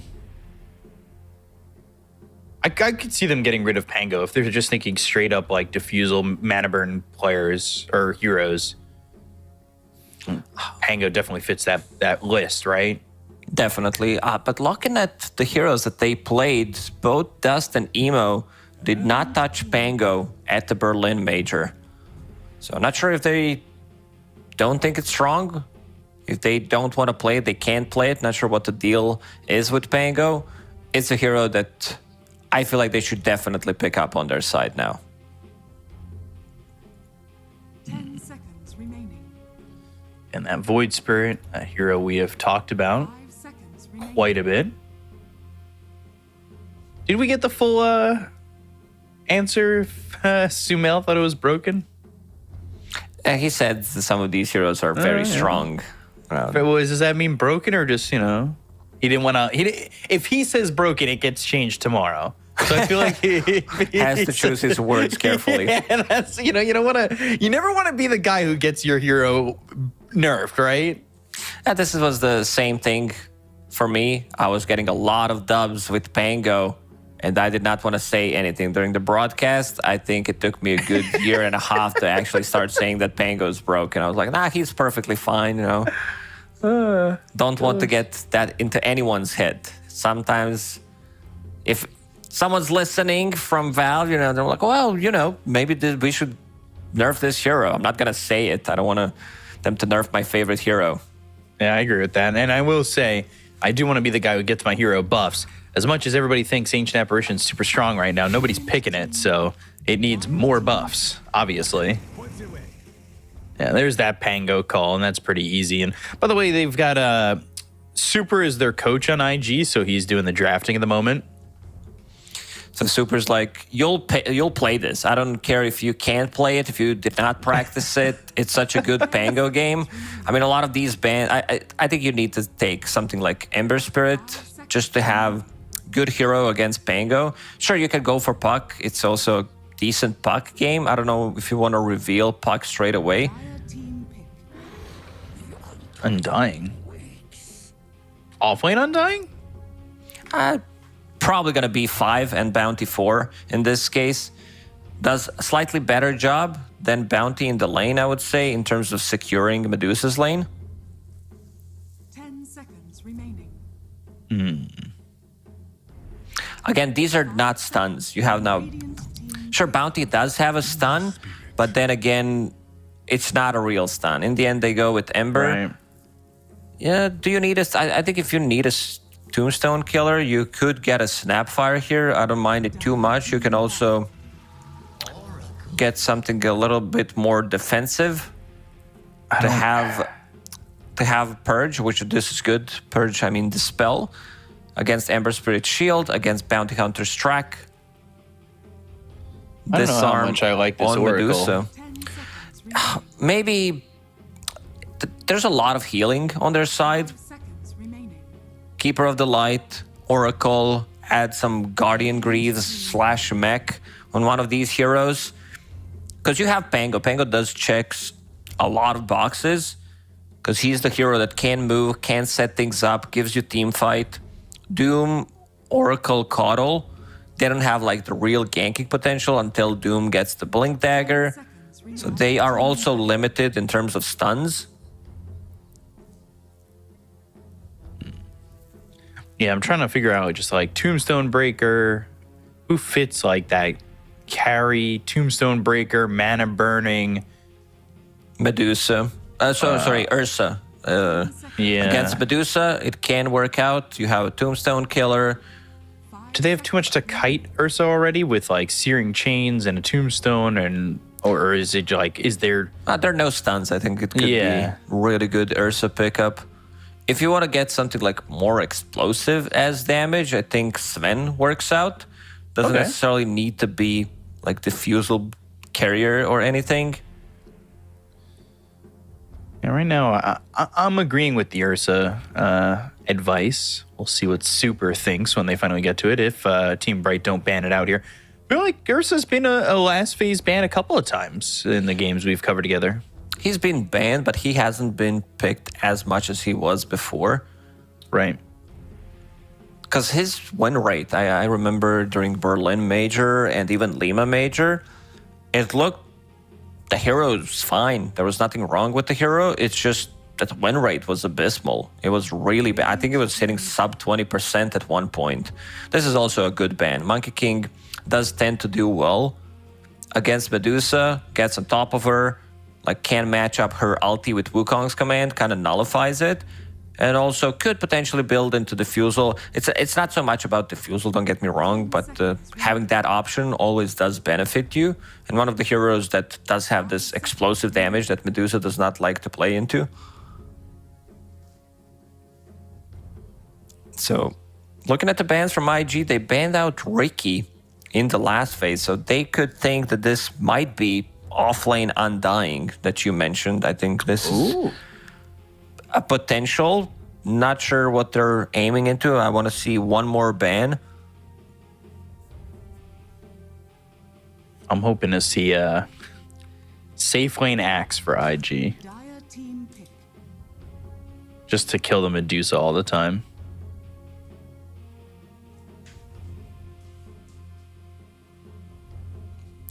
Some kind of a playmaker from the offlane as well. Maybe some kind of a stun from the offlane, I would say, now that they have Ember Spirit. 10 seconds Right. remaining. No, they definitely need a stun. They need a playmaker, some lockdown. What's the deal with Sand King these days? Is that a viable offlaner? I thought he was going to be, but apparently he isn't. It's just that it's still a same sanking problem. Your laning stage, you're the one that can clear the stack, so he might come back into a play with recent changes to the XP. To people who do stack, they do get 30% XP. I feel lackluster in a lot of these. His ulti is still, like, it's better to stun people, blink stun someone, than use Epicenter in most of these games. But he did receive so many buffs, dude. Sanking was played back then when you couldn't even cancel Epicenter. You clicked it, and that's it. You're committing. You're going in. No matter what's going on, you're casting that Epicenter, baby. You're in whether you like it or not. Radiant team. That is a rough one. Spirit Breaker again. So that could be offlane Spirit Breaker. That could be offlane Undying. And immediate... Morphling? Uh-oh. I mean, we finished the Fly series, but now it's Emo and Morphling. It always scares me. And it's Emo safe lane, so... You know, Emo, Dust, they kind of do that little back and forth between, like, safe lane and mid, and they've had their times when they've swapped. It's not like the Fly Emo days where they kind of had a couple of heroes that they would swap on, but still they have that opportunity to see, you know, who wants to go where and with what. And I mean, it's there's still offlane Spirit Breaker too. Yeah, it's still a possibility that this Morphling will be played in the mid lane and have... Like, Pango does rely on levels, but if you want to have Morphling against Ember Spirit matchup, that's also doable for IG, because I'm not going to say Morphling crushes that matchup, but he doesn't die. Like, you don't die to Slight, you get level 3, you get level... It's just things do get much more tougher for Ember Spirit. They have this damage advantage, which Ember Spirit cannot match. And if you had, like, Pango plus... I don't know if that's going to be Keeper of the Light. I think it would mess up your lanes slightly too much. Maybe keep it simple. Put this Pango on a mid lane. Put Morphling on the safe lane.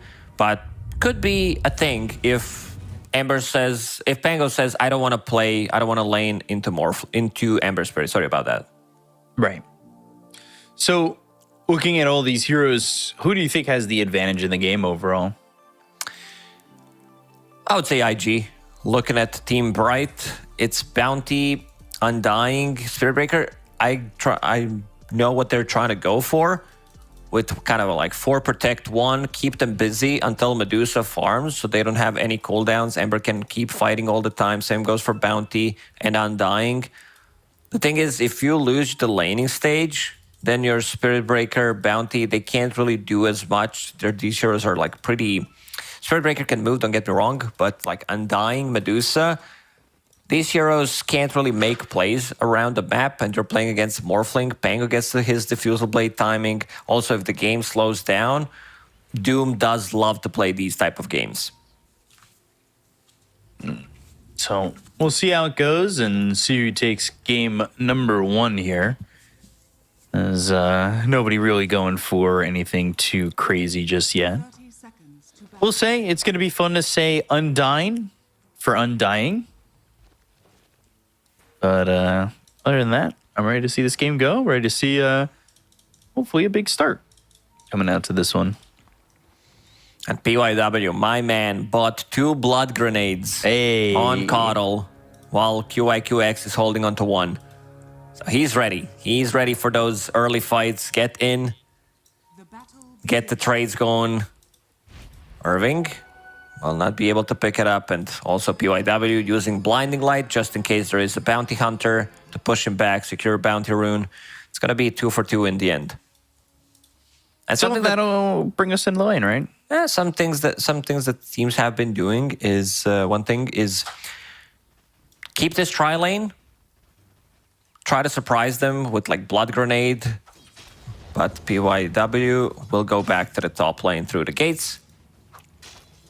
You'd think teams would start to catch on to the whole, oh my god, where's the other support kind of thing going on, right? Yeah, sometimes you have to risk it. You can't just wait until he shows up. You would lose way too much. No, you don't want to just wait, and if they don't show themselves, all of a sudden you're 2-3 minutes into the lane, they haven't shown at all, and you get nothing out of the lane. But we'll see Imitator here with Irving in that bottom lane, and QIQX with Emo in the safe lane Morph. I want to see Imitator playing Rubik, because that would fit his name. Or some position for Morphling. I think that's a good one. Would be pretty cool. And then you could just imitate whatever you wanted, which would be quite nice. It's been a while since I saw some lane shenanigans happening. I got some of that going on over top Undyne, which I think is the name for like the Sage of Water. At least it is in Secret of Mana. So already level 2 here for Imitator. Like I said, I think the Wisdom Runes are going to be pretty important for the Bounty Hunter. We saw it become a bit of a struggle earlier today in Western Europe, where you don't get that early level 6. You don't get advantage of that track early on. You kind of find yourself in a spot where like Bounty Hunter is not getting a lot of experience and has to sit there at like level 3, level 4, 12 minutes into the game. Yeah, oof, mid lane. It's getting really rough there already for Pango. 14-3 on Ember, 6-2 on Dust. Gets the bottle 2.5 minutes into the game. Bounty Water Runes are still available to be picked up. This is why they picked Ember immediately as a response to Pango, and why I mentioned that there's potentially Morph on the mid lane. He will catch up, however. Pango, one of those heroes that does tend to get a lot of farm once he gets the levels. If you can get to that point, Dust would be in a decent spot to do so, but we've seen Dust struggle before and kind of make these interesting moves. And you know what the Pango is in this game for, and it's hoping to get to that Diffusal at a pretty decent timing, right? You get the Diffusal, go after the Medusa. Or at least hope to do so, right? Absolutely. Bounty making a first move. Not successful, which does leave Irving bottom alone. So I can assume that they're going to start playing much more aggressive. Fortune's End is available. Emo is level 3, 2 points and Adaptive Strike. Gotta keep harassing Spirit Breaker. Yeah, just making sure that they can kind of put the pressure on, especially with Bounty Hunter not there, who moved over towards mid now, and Dust ends up getting hurt. But like you said, there they go. Irving going down for first blood, and Bounty Imitator taking the long way down. Like, he goes top, walks all the way through mid to walk down towards bottom. I don't know why you don't just take the twin gate there, because you're not really doing anything mid except one Janata gold steal swing. He stole that gold. Worth it. Value. 12 gold.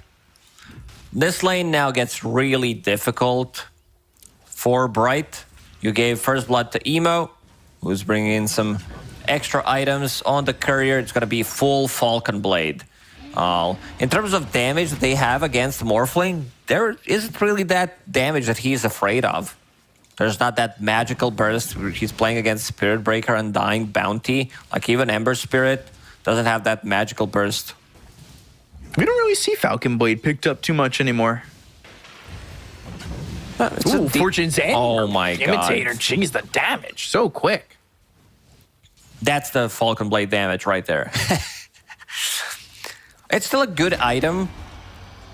If you're off to a good start, I think you do go for it. And oh, Emo misses Waveform. Still might be able to get him. Can they get there? They will.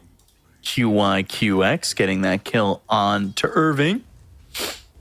Imitator's here, but they still have the sentry down. Like, he's not even there. Okay, there it is. I was just about to complain a little bit. I was like, hey, man, he just got caught out. Throw that sentry down. Make sure that you're not going to be in vision anymore. But Imitator, there we go. Now he's going to be able to free roam a little bit. He's got 2 sentries in the lane. Let's see this sick roaming. Emo charge. getting stunned. Stun. If they got a bash, I think Emo might have died there. Just a little bit of extra control, extra right click from Bounty, and the Shuriken toss. Needs to be careful. They do have, like, at least in the lane, decent amount of stuns. Dust doesn't find Rune. It's going to be Phoenix who picks it Tombstone. up. It's a shield Rune. Ooh, interesting spot for this Tombstone. PYW trying to survive. Blinding Light won't be able to do so, but the Fortune's and Undying. Not going to die. So QIQX on the run from Phoenix. And they gave up on that Tombstone, and Dust is just going to sit here, and now he's finally got himself that level 6. Undying knows something is up. He's pinging out the Observer Ward on the high ground, so that should get deawarded the way he used Fortune's End and also Purifying Flames. Reveal that ward. So 47 and 11, by the way, for this Medusa. Radiant are scanning. That's getting pretty scary, but at the same time, we were talking about how they gave up first blood to the Morph, so sticking ahead of the Medusa in terms of net worth at the moment. XP runes. Gotta grab will them. pick up both of them. That's big. In my opinion, I think that's pretty crucial in terms of getting the ball rolling, especially with the track Blinding and light bounces pushing to him. the top, but still will be able to get the kill. PYW wanted to secure the kill for himself. Level 3 on Coddle, level 5 on Oracle. QIQX having a much better game. Yeah. So you're now in this spot where Bounty, he's about to hit that level 5. Undying is actually dead for the moment, so he's not getting there. Well, let's see what Imitator can do. He is getting vision on PYW if the Ember wants to try and maybe make a move. He also has Undying nearby. We haven't really felt any pressure coming out onto the Medusa. They don't really have heroes to just pressure early on. These are Oracle, Keeper of the Light. They're waiting for Pango to finish off his Diffusal Blade, which is going to take time. Dust Searing Chains. kind of in the And middle of a pack right now. Rolling Thunder with a Tombstone down. Bouncing, Sleight of Fist, Decay. Not going to get the kill onto Dust. But Imitator still wants to put himself down the line and into some backlines to maybe get a kill. No track or anything. And now with the blood grenade, they've got the dust. They'll get the kill. Imitator in just a little bit too far. Medusa, by the way, doomed to the top lane, so the mana's going to run out, and there's not a lot of health behind that mana. And you could see Deny? Doom doing the damage. No, Deny. He ran away. And tipped immediately. Oh, It was a nice try from Phoenix. If he gets in there, gets the deny, then it would be pretty big, but yeah.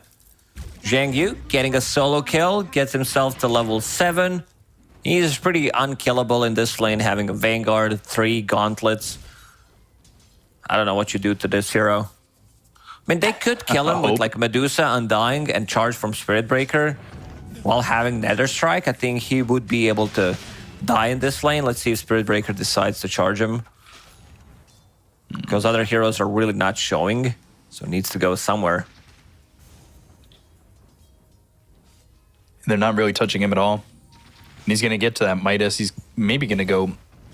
he can go with the Arcane Boots, but if he's not being touched, I wouldn't be surprised if he goes straight to the Midas, but I will finish off the Arcane Boots. Never mind.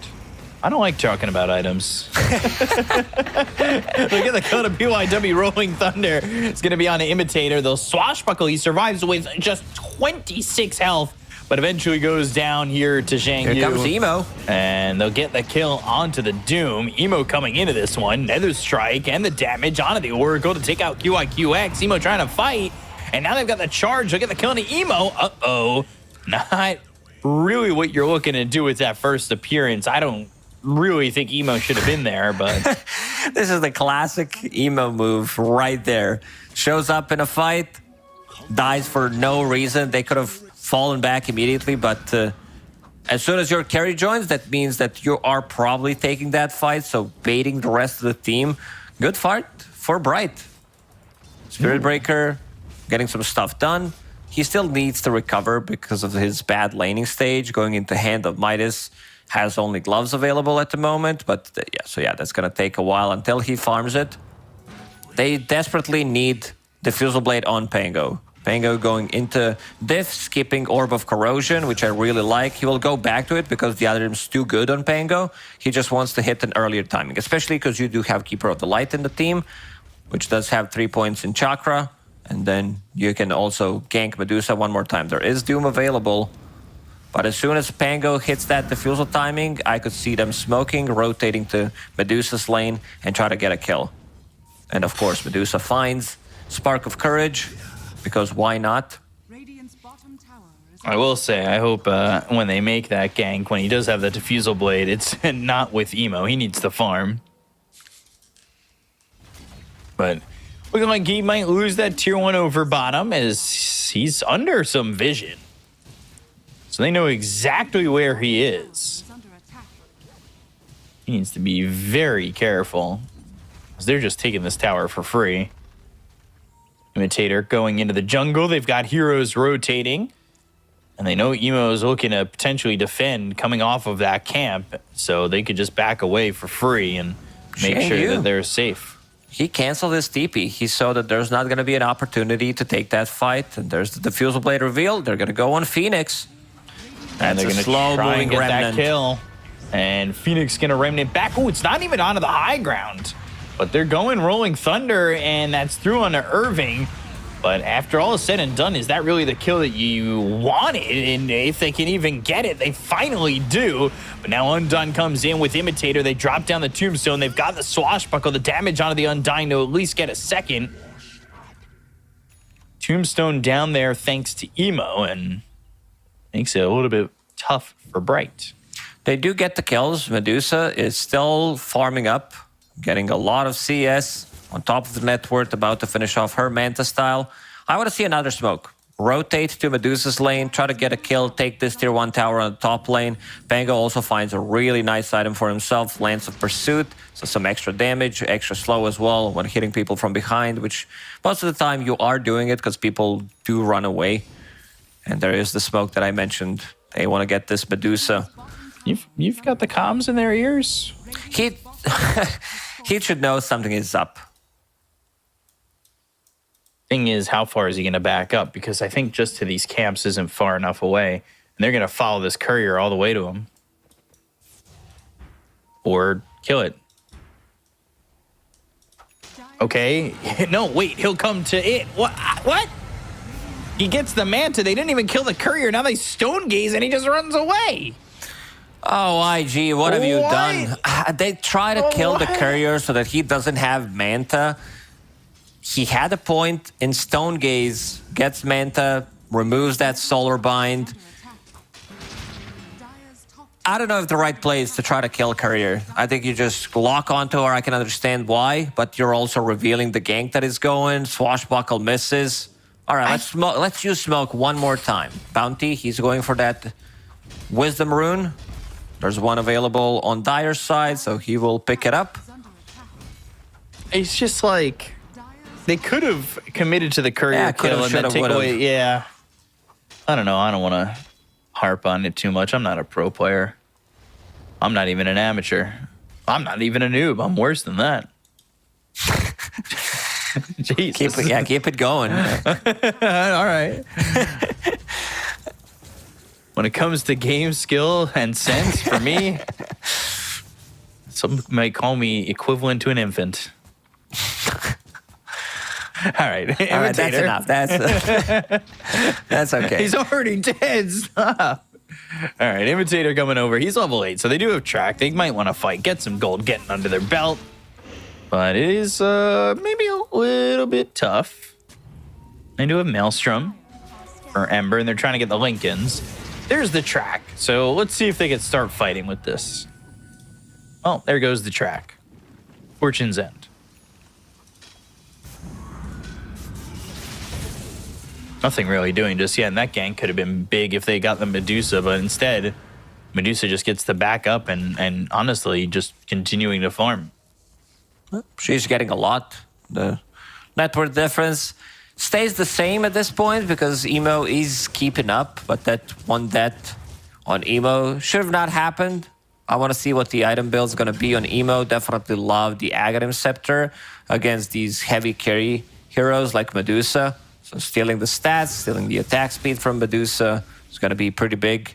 I don't think you need to rush it, but eventually maybe as your third item. I could see it.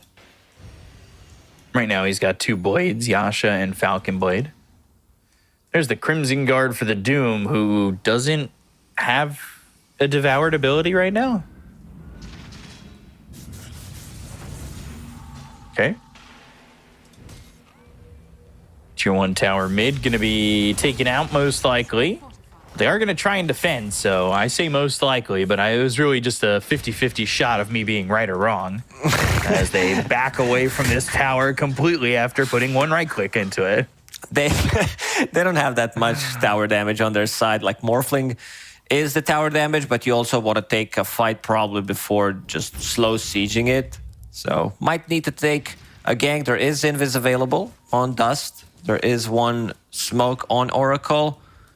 Should try to use it and get like higher priority kill. They're trying to thinking about going to the top lane, but there's exactly where Bounty was. So using smoke to kill Bounty, not really worth it.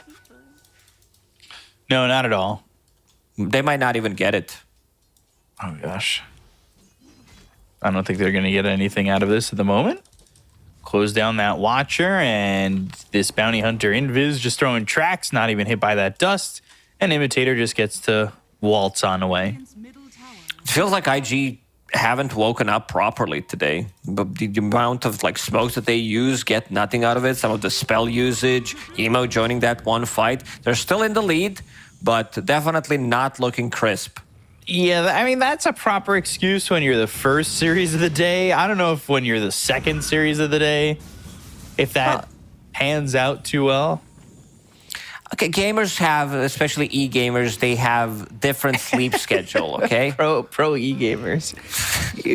Well, you do know it's like 3:40 in the afternoon in China, right? Yeah. I don't. All right, maybe pro e-gamers are just It was waking up. Friday yesterday, so party night, you came in late. Game Party did slow burning down. on the dance floor.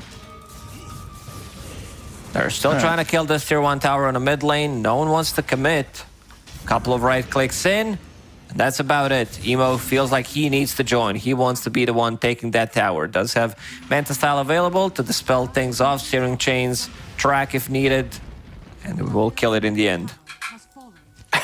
Scotty's almost finished for the Medusa. Yeah, so the healing is not going to be as successful. Great against Morphling, of course. And I like what I see on Emo. Thinking outside of the box, getting Diffusal Blade on his Morphling to burn But I some was mana. hoping for Ags. Yeah, he might change his mind still, but knowing Emo, I think he's Probably committing not. to this one. He just needs me to say, oh, he's going for Diffusal, and then he'll change the item, as we've seen in the past couple days. It doesn't stop happening. Oh, gosh. Imitator, going into the Solar Crest, he's already got that Vanguard. He picks up a Pupil's Gift. And we'll go back to Invis. This time the dust hit him, though. And Imitator, Fortune's End, Purifying Flame, survives it all. Vanguard, Raindrop, Magic Stick, the Pupil's Gift that you mentioned, getting that extra HP from it, so kind of difficult target to kill. Yeah, that really didn't work out for him. Medusa, Scotty finished. Time to get even more gold under the belt. Radiant's bottom tower is under attack. Invis Rune bottom and Undyne. Thinking about coming over. Really, it's just Medusa farming. Ember 2-0 and 3. It's not like Phoenix has really started up much fights. They're very okay with just being super passive. But that's not exactly taking advantage of the track ability. IG can't really gank with their heroes until Doom gets a Blink Dagger, gets a different creep so that he can jump in. For now, keeping Hurricane Pike and Toughness Aura, providing some bonus armor to his teammates. But you're also letting Medusa farm. That is the Diffusal Blade finished now on Emo. You want to put it to a good use. You can't just have the Diffusal Blade on Morphling and not fight with it. Charge coming all the way through. It's onto the Doom. They'll find the track and the kill onto PYW. Phoenix on a killing spree and track gold going their way. Dire's middle tower is So what can they do? As they're going to go just right for Roche. Like Team Bright, they know what they want. Why not go for it? It's going to get contested. This is the type of a fight that IG needs to take, especially now while Pango is holding on to Blink Dagger. Oh no. Searing Chains. Oh, God. Dust. What the Dust, hell was dude. that? Maybe he thought Oracle is behind him to be able to get the Fate's Edict or False Promise. Dust to dust, ashes to ashes. Here lies the grave of a Pango. Oh my gosh. He what? I don't have words, dude. He swashbuckled into a Searing Chains charge and death. And I was looking at his items, like at least in Quick Buy, he's like, he changed 4 different items. He's like, I don't know what I want to go for. Like, I need to survive. Let me get some status assistance, get this Heaven's Halberd online as fast as possible against Medusa. So Heat will be holding on to Aegis for 4.5 minutes. Game's pretty even. I think it comes down to Doom also being able to print money with Devour with that Hand of Midas. Yeah. I mean, net worth and gold doesn't matter if you're going to die in a second like that. Oh my gosh. Radiant's middle tower is under attack. Track again. Heaven's Halberd. I'd like to see that from the Doom if you can get the gold there. Has fallen. What is he going for now on this Morphling? There's the axe. You know what? Not too far away from it on Emo. Middle tower is under attack. Yeah, Emo's farming.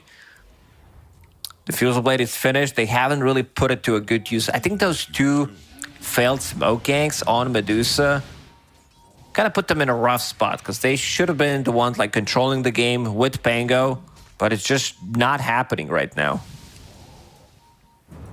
Can they catch Emo? He already used Manta.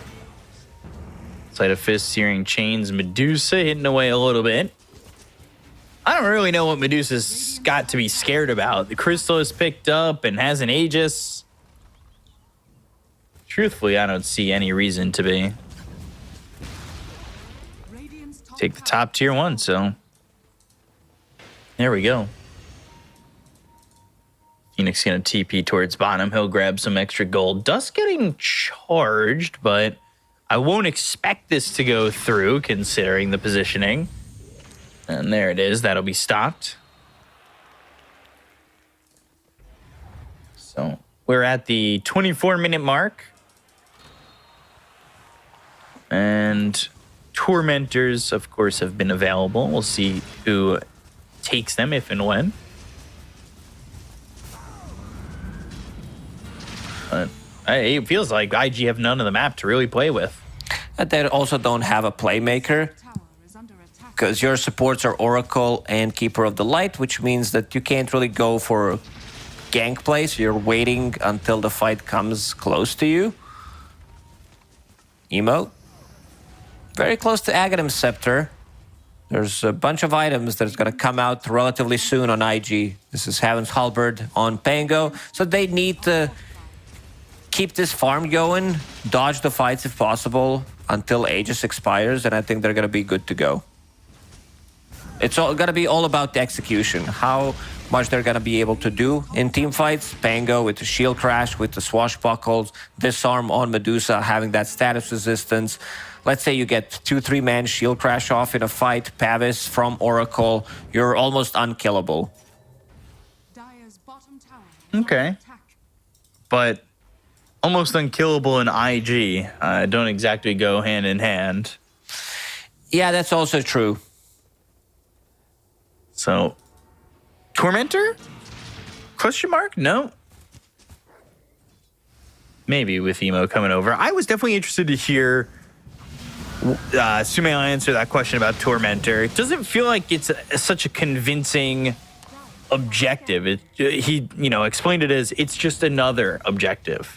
Yeah, it's really not that important. Also, that coming out from a core player, they don't get the shard. It's gonna take like 3-4 tormentors until you get it, so it's really not on your list of priority. If you're there, if you're in the vicinity, you're probably gonna kill it, but just by prioritizing tormentor, it's not that big of a deal. It also depends on the heroes that you have in the team. Is under attack.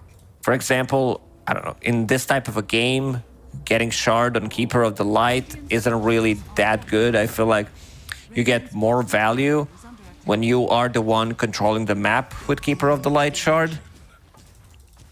And now Aghanim's has been complete on Morphling. Radiant's Do you think there's anything they could do to Tormentor to make it more, like, desirable? If anything should be done to it at all? I changed it from a cube to something else. I don't like cubes for some reason. Okay. Are you not a fan of the Rubik's Cube? No. Never were. No. You hate Minecraft. Oh, no. Want to play on my server? I have a private server. We can do some Minecraft. Me and you later. All right. We'll play some Minecraft. Back to the game. 4K net worth lead. Team Bright. You've got Once, who's now Heat 2T. Heat. You okay there? I thought it was Heat 2T, but there's no second T. It's just Heat 2T. I don't know. P2T, yeah. It's Once. It's Medusa. So Daedalus has been completed, and going into Lincoln's next. Great against Doom, and why the best reason why you're going for this is Aghanim Scepter on Morphling. As soon as he saw Emo having it, he's like, I need to be able to protect myself against it. It kind of ruins the hero. And Right. IG will smoke up. There is no Aegis available anymore. Let's see if this time around they're going to be able to find some kind of an opening. Look at Imitator. Look at how annoying he is. Well, he's trying to bait him with the bounty rune, or with the courier. It worked, but he died. He baited himself. I don't think he tried to bait them with the courier. He was just using the courier while scouting them out, not realizing that courier is coming, which kind of gets him killed in the end, and also his courier as well. Didi on Emo, so he's gonna be the one that starts sieging Excellent. It's a lot of damage. Spirit Breaker, by the way. There's one BKB on Doom available, so that's a good upgrade for Spirit Breaker. Oh, Can they get the jumping jump? in? Lincoln's. Oh, that was off a Doom. Oh no! But the Medusa low on mana, charge coming in. They go to the Stone Gaze. Dust still trying to get this kill out of the Medusa and will do so. They'll take out at least that one with no buyback as the false promise from QIQX is on himself. PYW is going to die here, and then QIQX will explode. Undying, trying to do the best he can. Charge coming through. Dust is dead, and it's going to be Zhang Yu who also falls because another one bites the dust. Yeah, they use that Doom on Medusa, not In the getting the value Lincolns. from it at all, and Medusa still deals a ton of damage before she manages to die. But I think Phoenix also has been untouched. We didn't talk too much about him. And let's see that again. I guess the reveal of Lincoln's not going to make the same mistake again. Might also want to get some kind of a different creep for the next fight. Because in terms of them removing the Lincolns on Medusa, I don't think QIQX wants to be the one getting close with Oracle. Oracle has multiple abilities to proc it. Sure, you can do it with Adaptive Strike, but let's see. So for now, he's holding on to Hurricane. Okay, that's fine. That's a good way to proc the Lincolns. Hurricane's okay, right? I guess 400 distance push could be annoying. But we'll see. 45 seconds till Roche. I think this next Roche is game deciding.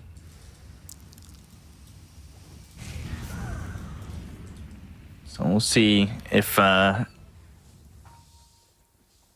we'll have a fight at Roche or just another swashbuckle death. They have double Lincolns now available on Bright. Oh gosh, Doom is never getting through. Make it triple. Irving's also getting one. And if they just get planar pocket on the shard, you'll be more than fine. This is like Team Spirit all over again during TI. They want to have multiple Imitator. Lincolns. Okay. Even Undyne's trying to get one. Holding on to Philosopher's Stone, he can actually farm it. Does have enough to buy Ultimate Orb. So that might be 4 Lincoln Sphere in the next 3-4 minutes. Oh my gosh. Who is Lincoln? Yeah, who is that guy? It's his sphere, right? Like a Rubik's Cube, Lincoln Sphere. Makes Well, sense. it's apostrophe S, so there is a Lincoln. I guess Dota had another guy who couldn't tell a lie. Rolling Thunder, blink in. Charge coming through on a Dust. Dust really isn't getting much done at the moment, but the Lincolns gets popped. He'll turn around. Now the charge coming in. Doom used. That's on the Medusa. Now maybe this time they can get the fight going. They'll go to the Nether Strike, and they're going to get the damage out onto Dust and take out the Pangolier, but end up losing this Medusa. False promise early onto Emo. Remnant away. Down goes PYW. They're going to buy back on the Keeper of the Light. As the damage, Imitator, a 1v1 against Emo is not going to be the best idea. Waveform forward. They'll get the kill, but Zhang Yu is going to fall. Undyne, not dealing with a lot of health, but he does have 36 stolen strength with the decay, but still falls to Emo. This time around, they do manage to get to Doom on Medusa. Kill her off instantly. She doesn't get the Stone Gates off in a fight. And this Roshan, it belongs to IG. Emo can go into a fight, stand his ground with this freshly bought Satanic. He turns into Medusa as well. Makes him... Okay, Phoenix, he's thinking about getting in. Okay. It's time to go. So for the next fight, they will have Aegis and Cheese available. Oh, Roche is making this very difficult.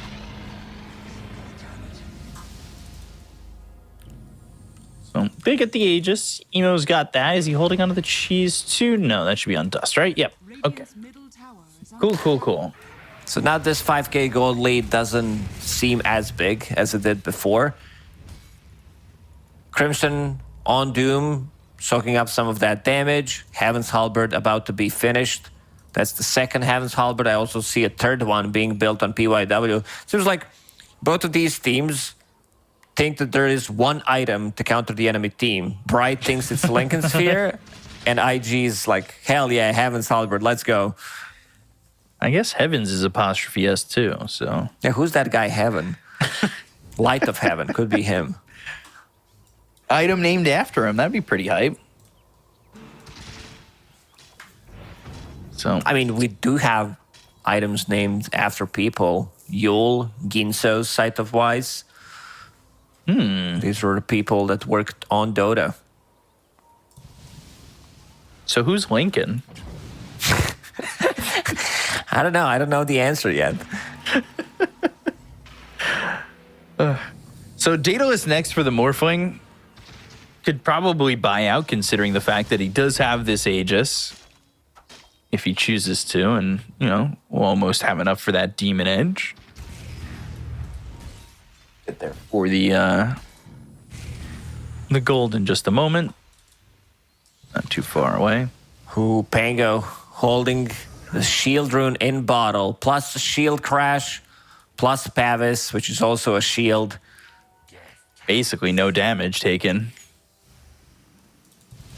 Soon to have that Axe too. 1,800 gold away from that. He's already bought himself the point booster. That'll give him the shield crash upgrade. And yeah, there's the Daedalus. So 3 minutes till this Aegis expires. I think Emo and the rest of IG can kind of pressure up. Dire's top tower has fallen. But Emo's massive. Still has slots to upgrade. He can upgrade his Diffusal Blade, of course, into this new Disperser, which is a Dispel, and also, like if used on yourself, you cannot be slowed. Kind of a cool upgrade. Diffusal 2. I don't know if you remember, if you played Dota back then. I remember. You could have upgraded Diffusal, bought another recipe, which burned more mana. Might have get more agi and more intelligence in the process. Imitator, still lurking around behind enemy lines, but needs to be careful. He's been caught a couple times doing this. But I hear a BKB. Who popped the BKB? Irving in the fountain. Okay. Irving. Well, but no time like the present, I guess. Good usage of a 9-second BKB. See if it works. It does. I guess I'll wait 8 more seconds, still confirming. Medusa is still farming, though. 3 and 8. All things considered, like, Medusa doesn't have any kills. I'm a little bit surprised. They find Imitator again. That's not too shocking, as he's really flying too close to the sun.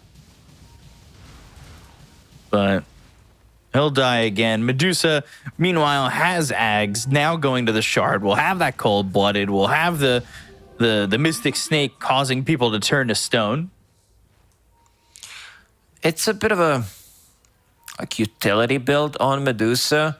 I feel like he maybe needed another item, like a real damage item, something like a butterfly. He's running out of slots, so buying shards, he can still get Aghanim Scepter eaten, then have another slot, replace Power Treads with something like a Swift Blink. Finds a tier 4 item. Let's see what he's going to choose.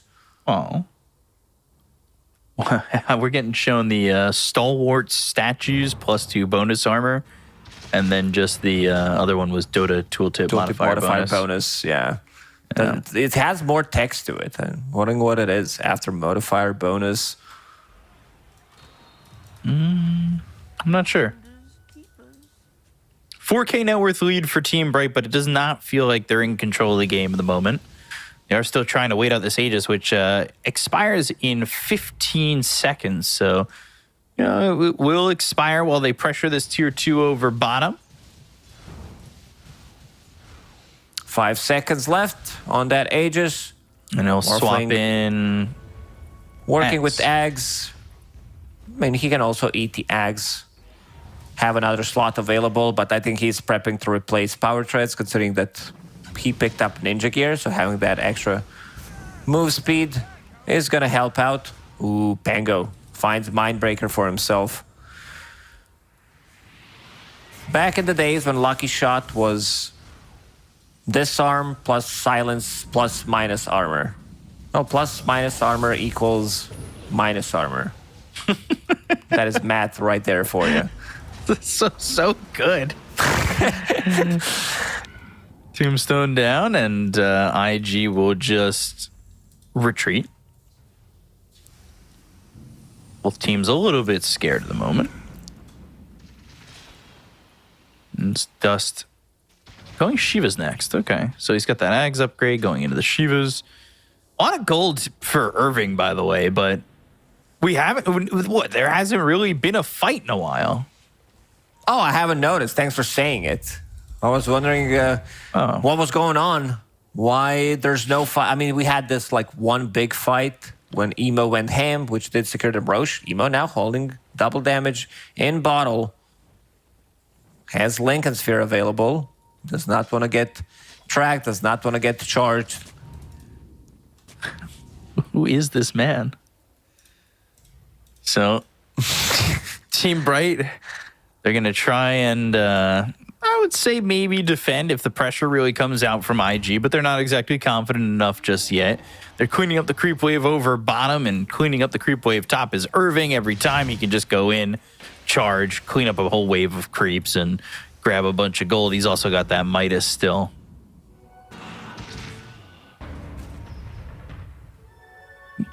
Imitator. Chase is on for a second. Nothing really doing. As now Emo kind of isolated away from everybody. Lincoln's is going to be popped on him, and they've got the charge coming all the way through, but they'll stop it. So won't put the commitment on. I'm looking at the crits from Emo with this double damage. 1,600 per hit. They would definitely love to take a fight while this DD was active, but it was activated automatically. And now going into Shard next. Does not want to get stunned. Will allow him to use Shift while stunned. And Tormentor not available on their side. There is one on Radiant. I mean, what he could do is TP with TP scrolls, solo kill Tormentor, get recalled by Coddle, provide Shard for his team. Oracle doesn't have it. Going all the way through. Nether Strike as well. Doom's going to come out onto himself. AoE. Uh-oh. Not sure what's wrong, but not a good time to pause. Oracle got the ulti off, and he's going to say go. Where's Emo at? 3, 2, 1. And with the Doom and the AoE, it's going to be back onto the Spirit Breaker. They've got the Rolling Thunder coming out from Dust, but Dust is going to be stopped now.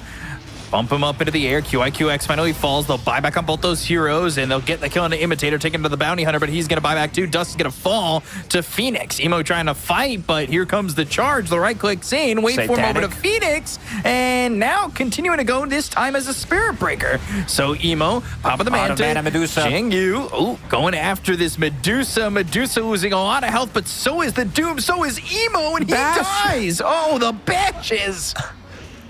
Oh my god, they almost took out the Medusa, but they're unable to do so. PYW on the run, getting away from this double sentry drop. And they've got the charge, they'll get the kill, and the only one alive right now is QIQX, but Undyne still chasing. He's got to get the charge off, so that's a full team wipe for Bright. Plus a bunch, because they bought back. And I mean, this is already a team wipe. It's just a matter of how much more are they getting, and it will be Oracle dead again. It looks really good. I want to see damage done by Emo. 10,000 damage dealt by him. Medusa still dealing hell lot of a damage as well. Don't worry, guys. Fight salvaged. Coddle's courier picked up the gem. It looked really good because Emo turned into Spirit Breaker. I think that's what he needs to do to have this status resistance, to have a charge, to be able to close the gap, not targeting Medusa anymore. There are multiple Lincoln Spheres on their side. There are 4 available on Bright. There's a buyback coming out from Emo. They need to get stuff done now. Yeah, they really need to make something happen. Oh, the charge hitting them both, going into the Stone Gaze Infernal Blade swashbuckle. But they've turned to stone. They need to chase. They need to get a kill here on the Medusa. But they won't be able to do so. What was that buyback? I mean, if you lose that one set of barracks, it doesn't really matter. Now IG, they need to kill Roche. Roshan is available on Radiant's side for another 2 minutes. They need to go in there and try to kill it off immediately. They know Medusa doesn't have ulti available for another minute. Because Emo just bought back. If Emo dies, they lose the game. They can run down the mid lane 2+ minutes without Morphling. It's definitely not enough for them to defend. I just don't get that buyback. I mean, I guess now they're getting Roche quicker and not allowing Team Bright to take it if they go for Roche at this moment. Now you've got a Remnant in there, and it makes things very difficult. There's been better days. Emo did hit level 25. So waveform in that previous cooldown. fight. Yeah, so waveform cooldown, waveform attacks targets on level 20 talent. It's a big one. It's like AoE attacks with crits flying all over the place. Lanes are in a good spot for both teams, so let's see the initiation. Remnant the other way, but into the Doom. BKB gets popped. They're going to try and go in. Emo locked up for a second. This BKB is going to last a little bit longer here for Phoenix, who goes to the side of Fist. They get the kill to PYW, who's going to buy back, and this Doom's going to run out in just a moment. The attention on the Phoenix, the attention on the Emo. The Stone Gaze once again. QX is going to die. Dead for 50 seconds, though. Buyback, and Emo, well, you said he bought back before. He needs to get the hell out of there. And that's exactly what he's going to do. Thinking about maybe getting in one more time. Does have cheese available, but no Oracle. Well, PYW bought back for nothing there. Also bought back, and PYW gonna die. Whew. Also, they can't really target Medusa now that she has this Aghanim Scepter and also Shard, so there's gonna be a lot of stones around them. Let's see who decides to pick it up. Seems like it's gonna be Medusa picking up Aegis. And Spirit Breaker is going ham. He's massive. Hits level 25 as well. Now you also have Medusa, who was 25 even before this fight, where Split Shot uses modifiers. So AoE Scotty, that's always going to be a menace to play into.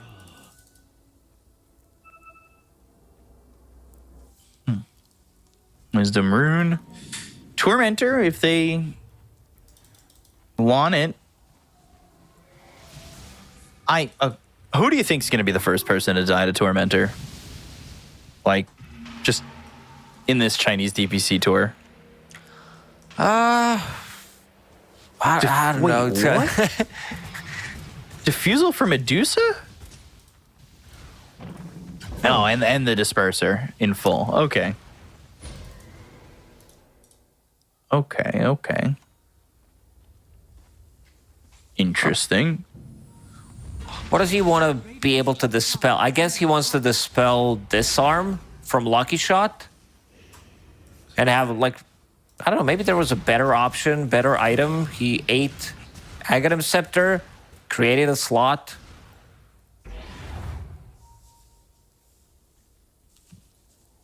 I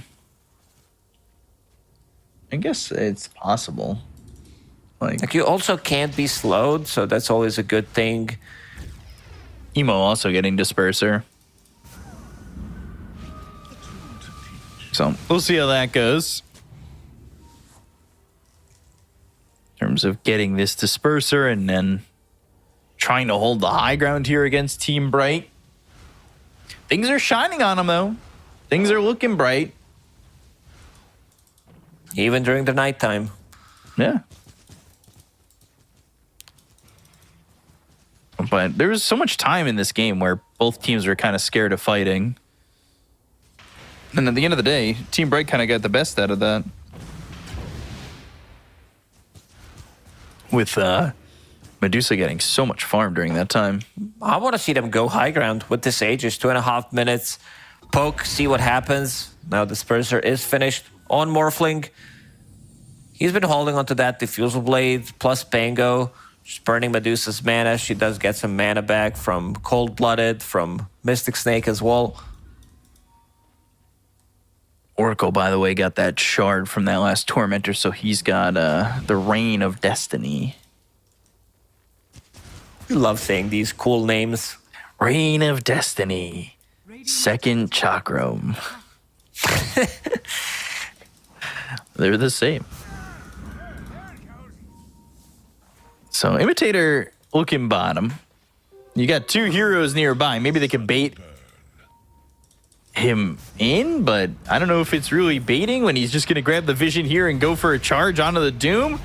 They kind of knew that he was there, and they're going to Nether Strike. They'll look to get the kill into the Doom. He's going to Doom himself, but can they fight this?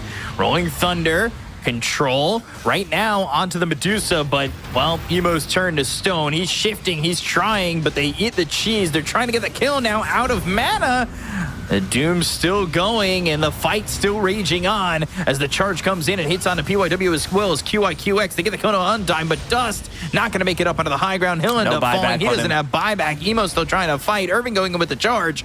Zhang Yu trying to get onto the high ground. Oh, Pavis. But the Mystic Snake and the charge, they'll get the kill onto the Doom, who's dipped for 105 seconds. And again, the mana's going to be taken away from the Medusa, but has the Aegis. No buyback on Second Pango, life. no buyback on Doom. So there's going to be 3 versus 3 at least for now. Let's see if Bounty maybe wants to commit with the buyback. Same goes for Undying. They're going to poke for now. Oh.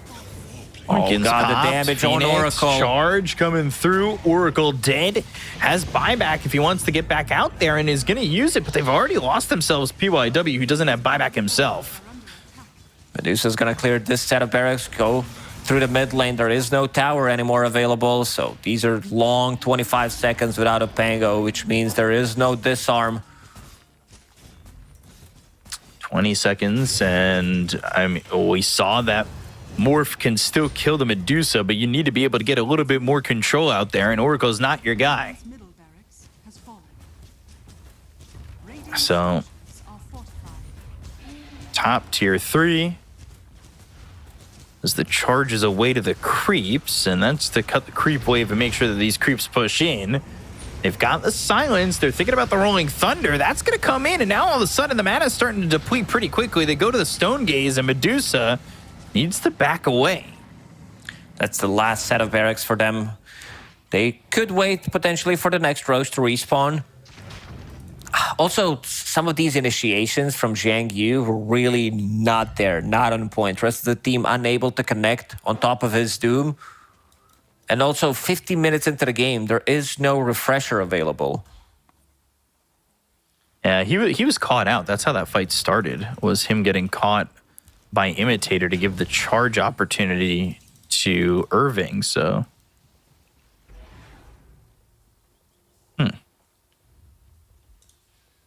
45,000 net worth on Medusa. And a 40,000 net worth lead for Team Bright. So much gold on the Undying, actually. He's got more than the Pango. That's insane. Track gold, Tombstone on that now available as well. Getting closer to that level 25. I miss the old talent, the reincarnation talent. It was just so good. Like Tombstone on that, you drop a Tombstone, die, drop a Tombstone again, die again, another Tombstone, maybe throw in a refresher shard. It's a lot of zombies. Yeah, bring it back. Or just give him the Aegis. Dire are scanning. What has Emo got these days? Ooh, whoa, what was that? Did I just see what I thought I saw? I did. Emo's got Divine Rapier.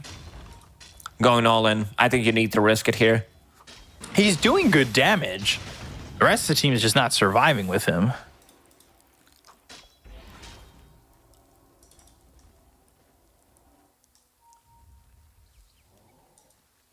It's been very tough. And he's getting close to that level 30 as well. But every time I say this, they're only level 28. Or like level 26, very close. No, I never say it on 26. Come It's on. like 15,000 experience to hit that level 30. That's literally one wisdom rune. Full wraparound. Let's see if IG can find something here. Seems like they're going in a wrong direction. Maybe going for Roche? Let's see the Roche spawn. Potential 10 seconds. Instant spawn. I'm going with 12-second respawn time. 15 seconds. It's very close. I didn't go over. Price is Right rules. I win by being the closest without going over. They know something is up. They know Oh, for exactly. sure. Oh, Dust also just showed in the bottom lane. Use Swashbuckle. Yeah, what?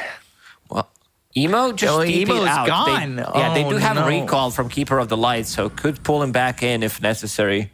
Well, he might want to do it now, I would say. Kind of also going for the Ags. I wouldn't mind having the Will-O-Wisp there. Uh-oh. And you may not even get a chance to get that recall because this charge is going to be coming at you quick. Oh, all right. Well, now That's they're a going. bad They've got Doom. Rolling Thunder. They're going to go through. They've got the Doom. It's on top of the Medusa, but the Force Staff away. Dust still trying to Rolling Thunder and get something going. Now they've got the Doom. It's onto Initiator. Or Imitator, and they've got Irving in a bit of a weird spot, but they get the kill on PYW these as well as charges. JU, and his charges are just too much to handle, but they get the kill on Irving. He's going to buy back and look to get back into the fight. The damage from Emo with a Divine Rapier is a lot, and almost too much for them to handle. They pop the Lincolns onto the Medusa. They've got him out of mana. They've got him out of health, and He's they in look. Tombstone. Oh, he's in the Tombstone, saved for the moment. Now finally dying, but the charge comes in. Phoenix as well as Irving now trying to fight as Medusa does buy back. The base is getting infested by creeps, so they need to be a little bit Charge careful. and The charge charge. action. I hope you want to know. Tokyo, they're going for it, trying to go after this Spirit Breaker, but he's never going to catch up. And now they've caught BYW out by himself. Undyne, Imitator, as well as the Medusa, they're there to get the kill on BYW. He's dead for 100 seconds without buyback, and now they're back over going for Roche, and these buybacks aren't going to matter if they get the Aegis into the hands of the Medusa. But look at where Jang Yu is hiding. Let's see if he can do anything. Blind, Blink Daggers, War Stomp. Doesn't have BKB available. Do it. Do it. Go. Now. He's there, just exists near the For the Roshan pit. Ags, blessing. It's still there. Someone needs to pick it up. Oh. Bounty will eat it because Spirit Breaker has one. Same goes for Ember. Same goes for Medusa. Undying also has one. Increased Strength Steel. That's depressing. Still no refresher on this Doom. I think he has Recipe on the Courier. Needs to buy 2 cornucopias. It's a lot of copium that they need to get. Cornucopium. Oh my god. Dust Rolling is in. Thunder. Dust is ready. Charge. Da-da-da-da-da-da. Charging and in on the Dust. Nether Strike. Dust is just like permanently in the air, but they've got the False Promise. Now they look over at Emo. They've got the False Promise, but do they have the heal? The Reign of Destiny. He's going to try and get into the fountain and heal up, and he's going to be able to accomplish that. So he survives 6 seconds till you've got Coddle. Doesn't have an Ags just yet, so there is no Will-O-Wisp. He needs some gigantic Doom, but again, the Force Staffs are keeping Dooming him alive. himself Medusa. early, and now he's going to go for the Medusa, trying to stay on top of him so they can get this kill. But Gleipnir charge. Look at just how much disruption it causes in these fights. And Medusa dealing with no mana, but able to survive for the moment. And Emo starting to return back to the base. I don't think he's going to have the opportunity to do so. QIQX goes down, GNU, and now the Satanic He's as well as the alone. Divine Rapier. He's all by himself, trying to fight, trying to do something. The waveform with the attacks. Now charge coming in from Irving. Emo still doing something, but he's going to be all alone, 1v9, and they'll call GG. Team Bright will take game number 1 over IG. I think this is a big upset. Just taking the game from IG immediately. Team Bright. This Wow. is a type of a lineup that did allow them to kind of snowball because you have Bounty, you have Spirit Breaker. Irving was very silent at the start of the game, but did manage to get the farm with Hand of Midas, get that Aghanim Scepter, get that Shadow Blade online, BKB. He was all over the place. I think we gotta give credit to Emo because Emo was playing really well, trying to kind of solo carry the game. There were a couple of really bad deaths coming out from his teammates, especially one from Dust when there was a first Roshan attempt where he just swashbuckles in, dies. And I want to see like overall better initiation from Zhang Yu. I think like having a double Doom, this Heaven's Halberd looked like a good option, maybe for the time, but now that I'm looking back into it, I feel like Refresher might have been a better idea, just to have that like throw Doom on one of those targets. The problem was that they had 4 Lincolns, so he was forced to get Aghanim Scepter, of course, and then you don't care about those Lincolns, and maybe try to get another layer of Doom. This was also a fight where Emo kind of popped off completely, but it was still not enough. I want to see the damage dealt overall. Let me just check that real quick. Irving did a great job in this game, just constantly finding farm, using that Ags, charging in. It was kind of ridiculous from this Spirit Breaker. Yeah, very low damage numbers coming out from Pango. Dust not really having that good of a time, and only 16,000 damage from Doom. These are really low numbers. Like Bounty Hunter did same amount of damage as Doom, which is not really a thing, because Bounty is all about like Janata, steal gold, track people. He doesn't get too close to a fight until the fight's pretty much over. But we gotta give credit to Irving. I think he was the one who cut into backlines, found these supports, loved the itemization as well, getting another Lincoln Sphere just to have some kind of a protection against... and also Emo, he was the one who realized that he can't turn into Medusa anymore, and instead was kept turning into Spirit Breaker with his morph to have that status resistance, have that charge. This was pretty much anyone's game to take until that, like, I would say maybe this point where you could feel that it was slipping away from IG. In terms of scaling, Coddle plus Oracle, they didn't really do much. And again, these other 2 cores other than Morphling have really been shut down.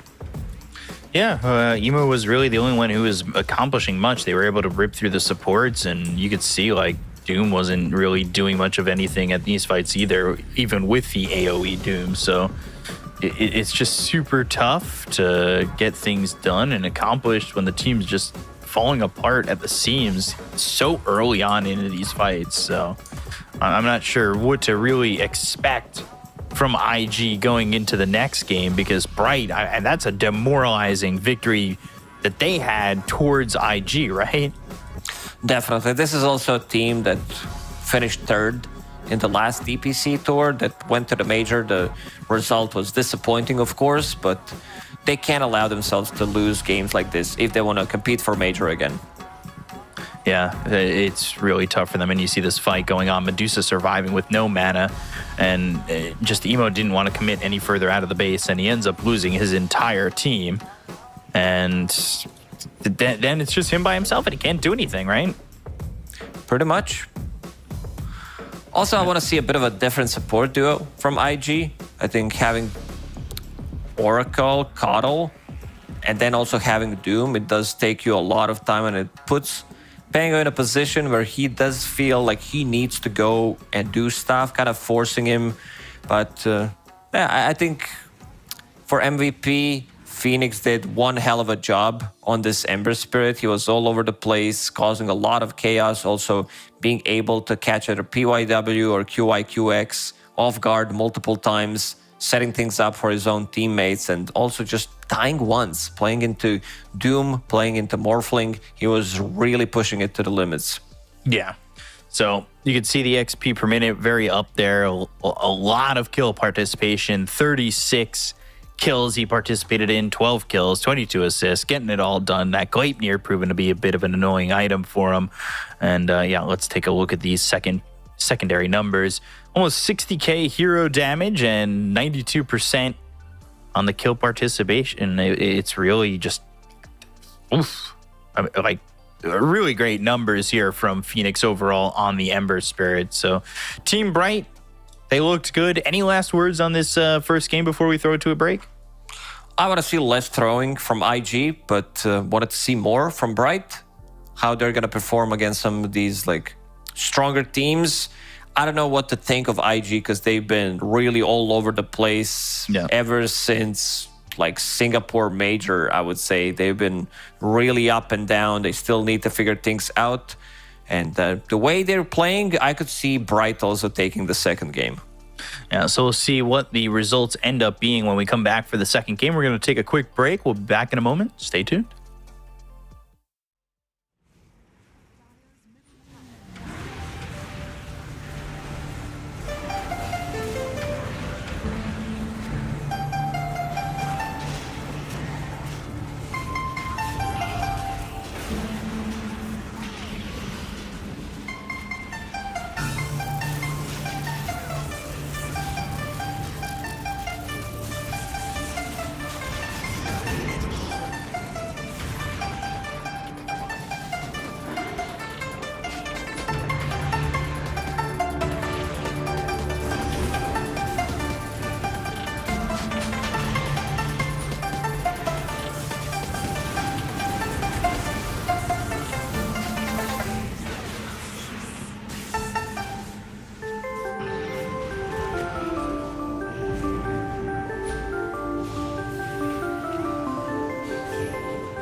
And welcome back to the Chinese DPC. We just watched Team Bright dismantle IG, and well, IG also kind of dismantle themselves. It was very interesting first game as Team Bright.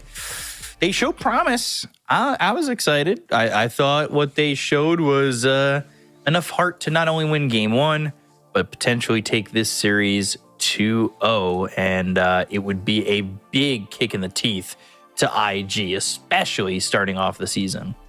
Yeah, I feel like I could see this happening if they play like this. IG, I don't know. Emo was, I would say, the only one who kind of played good Dota from IG in the previous game. He was really trying his best to win. Didn't happen, was not enough, needed someone else to step it up a little bit more. Zhang Yu, on this Doom, like, there had to be some better initiations. Also, some of these like early fights, the smoke ganks, when they try to gank Medusa, they went for the courier, didn't get the kill in the end. Then they use another smoke, they don't find anything, then they go for bounty. And a lot of the times, it was just bounty. It was only Imitator who kept dying from these ganks.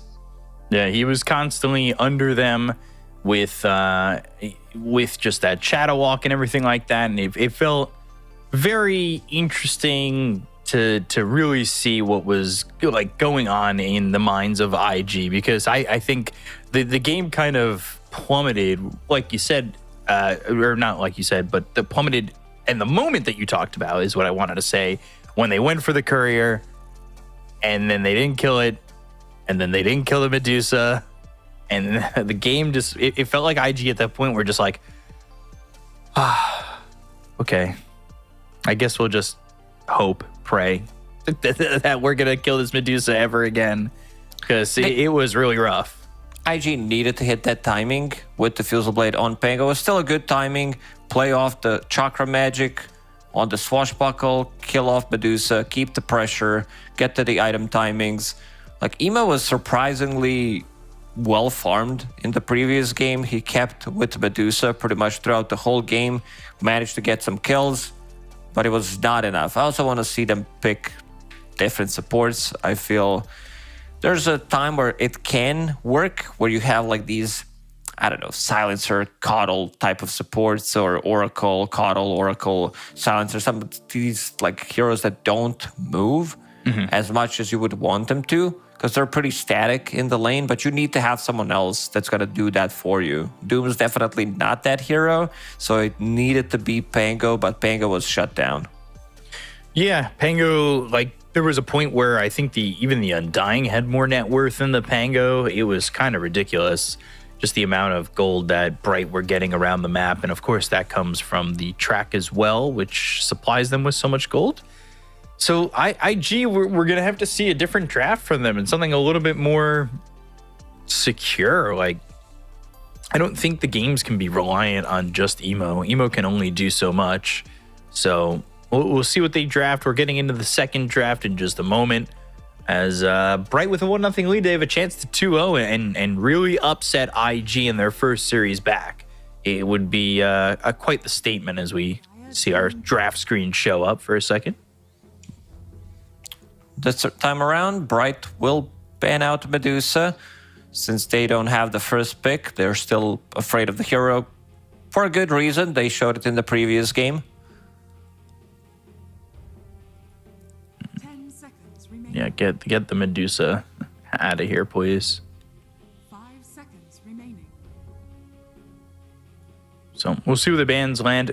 What's your thoughts here with Batrider? Is he really like this high priority hero at the moment? Radiant team back. There has to be something with Team Bright. Our team pick. Probably Radiant it's good against some of these spirit heroes. It's also like could be played from the off lane.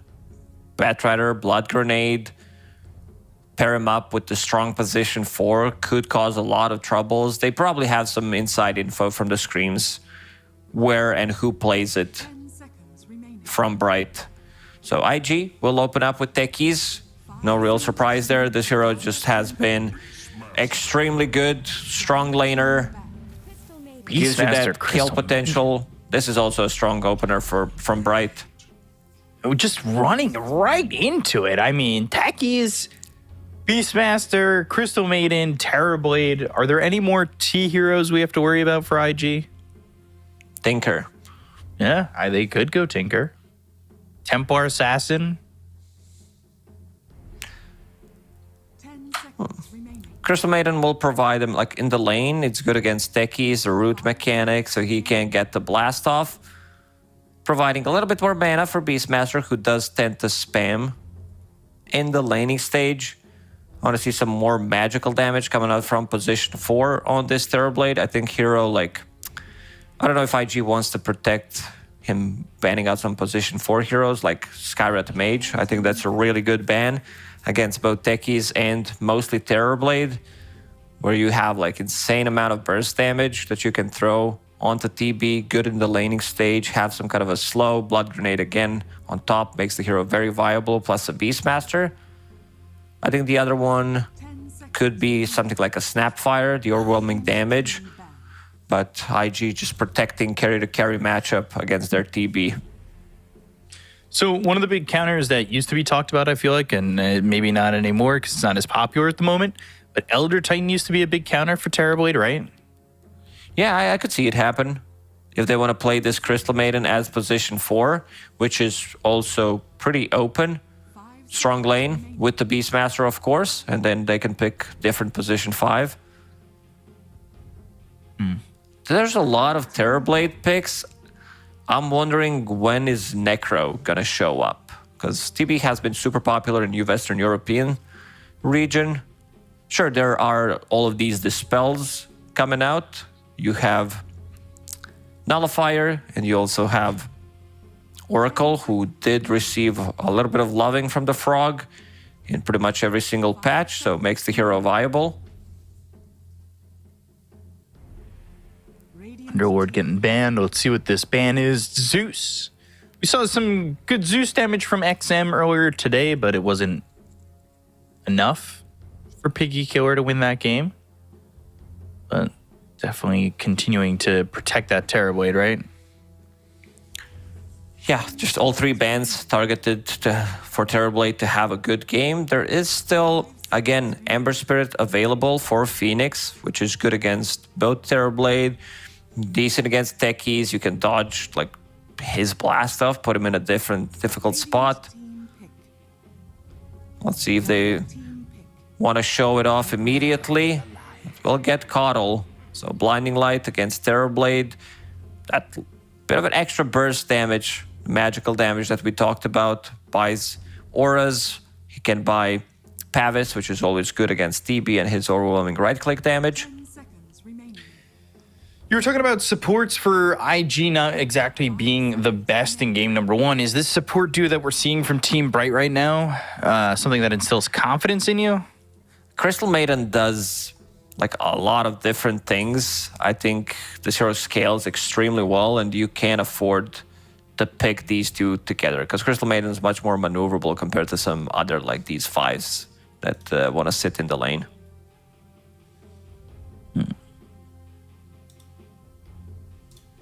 So let's see now what IG want. Wonder what Super's talking about in this draft right now. Crystal Maiden also shuts down some of these spirit heroes. I still think that they can go for it on side of IG. Probably there's a talk about some Storm Spirit because Emo loves to play the hero. Also one of the better heroes to find, Keeper of the Light. Maybe thinking about Void Spirit as well. These spirit heroes are going to get heavily contested. If IG doesn't pick enough stuns, there's a chance Bright picks up one of those two.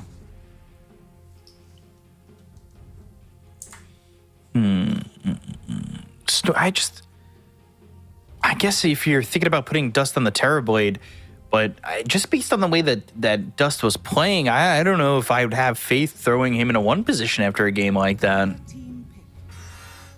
He is your 2, so I expect him to still sit mid. Zhang Yu on this Timber potentially. They could throw it mid like we saw Sumal play it earlier. I think you can open up with something like Monkey King, maybe even Slark. Slark not that good of a laner into Techies. If it's like Techies Timbers, I think Slark is gonna suffer. Okay, so most likely gonna be Rubik played as 4 here. And there's the Monkey. Because Monkey's flexible, he can be put on the mid lane, follow this Timbersaw, Right. and just have this lane matchup. And they also do have last pick, so they will have a better understanding where Timbersaw is going. 10 seconds remaining.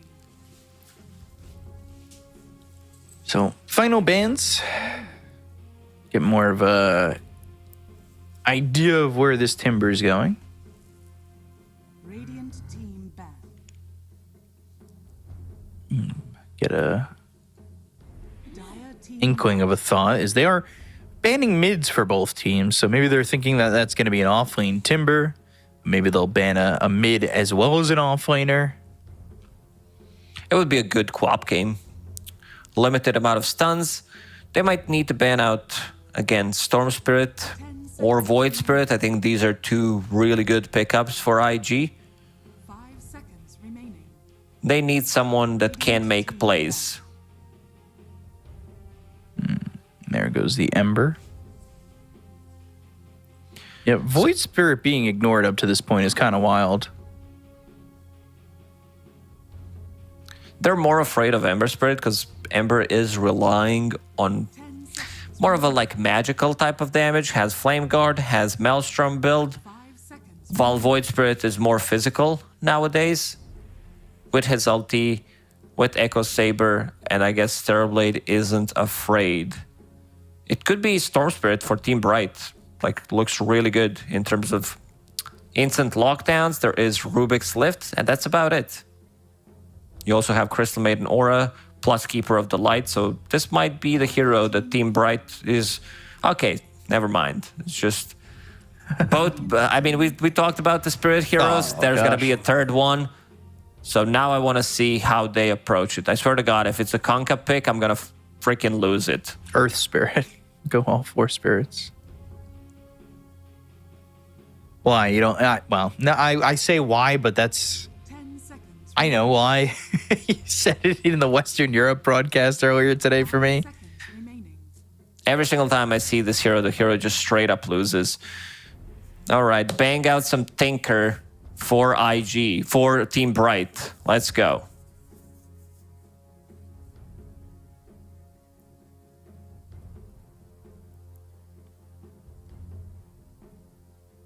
They do have a full minute to think about this one.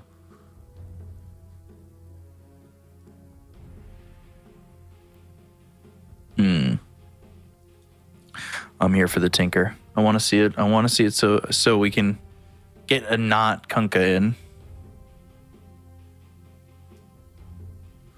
Looking at some other options.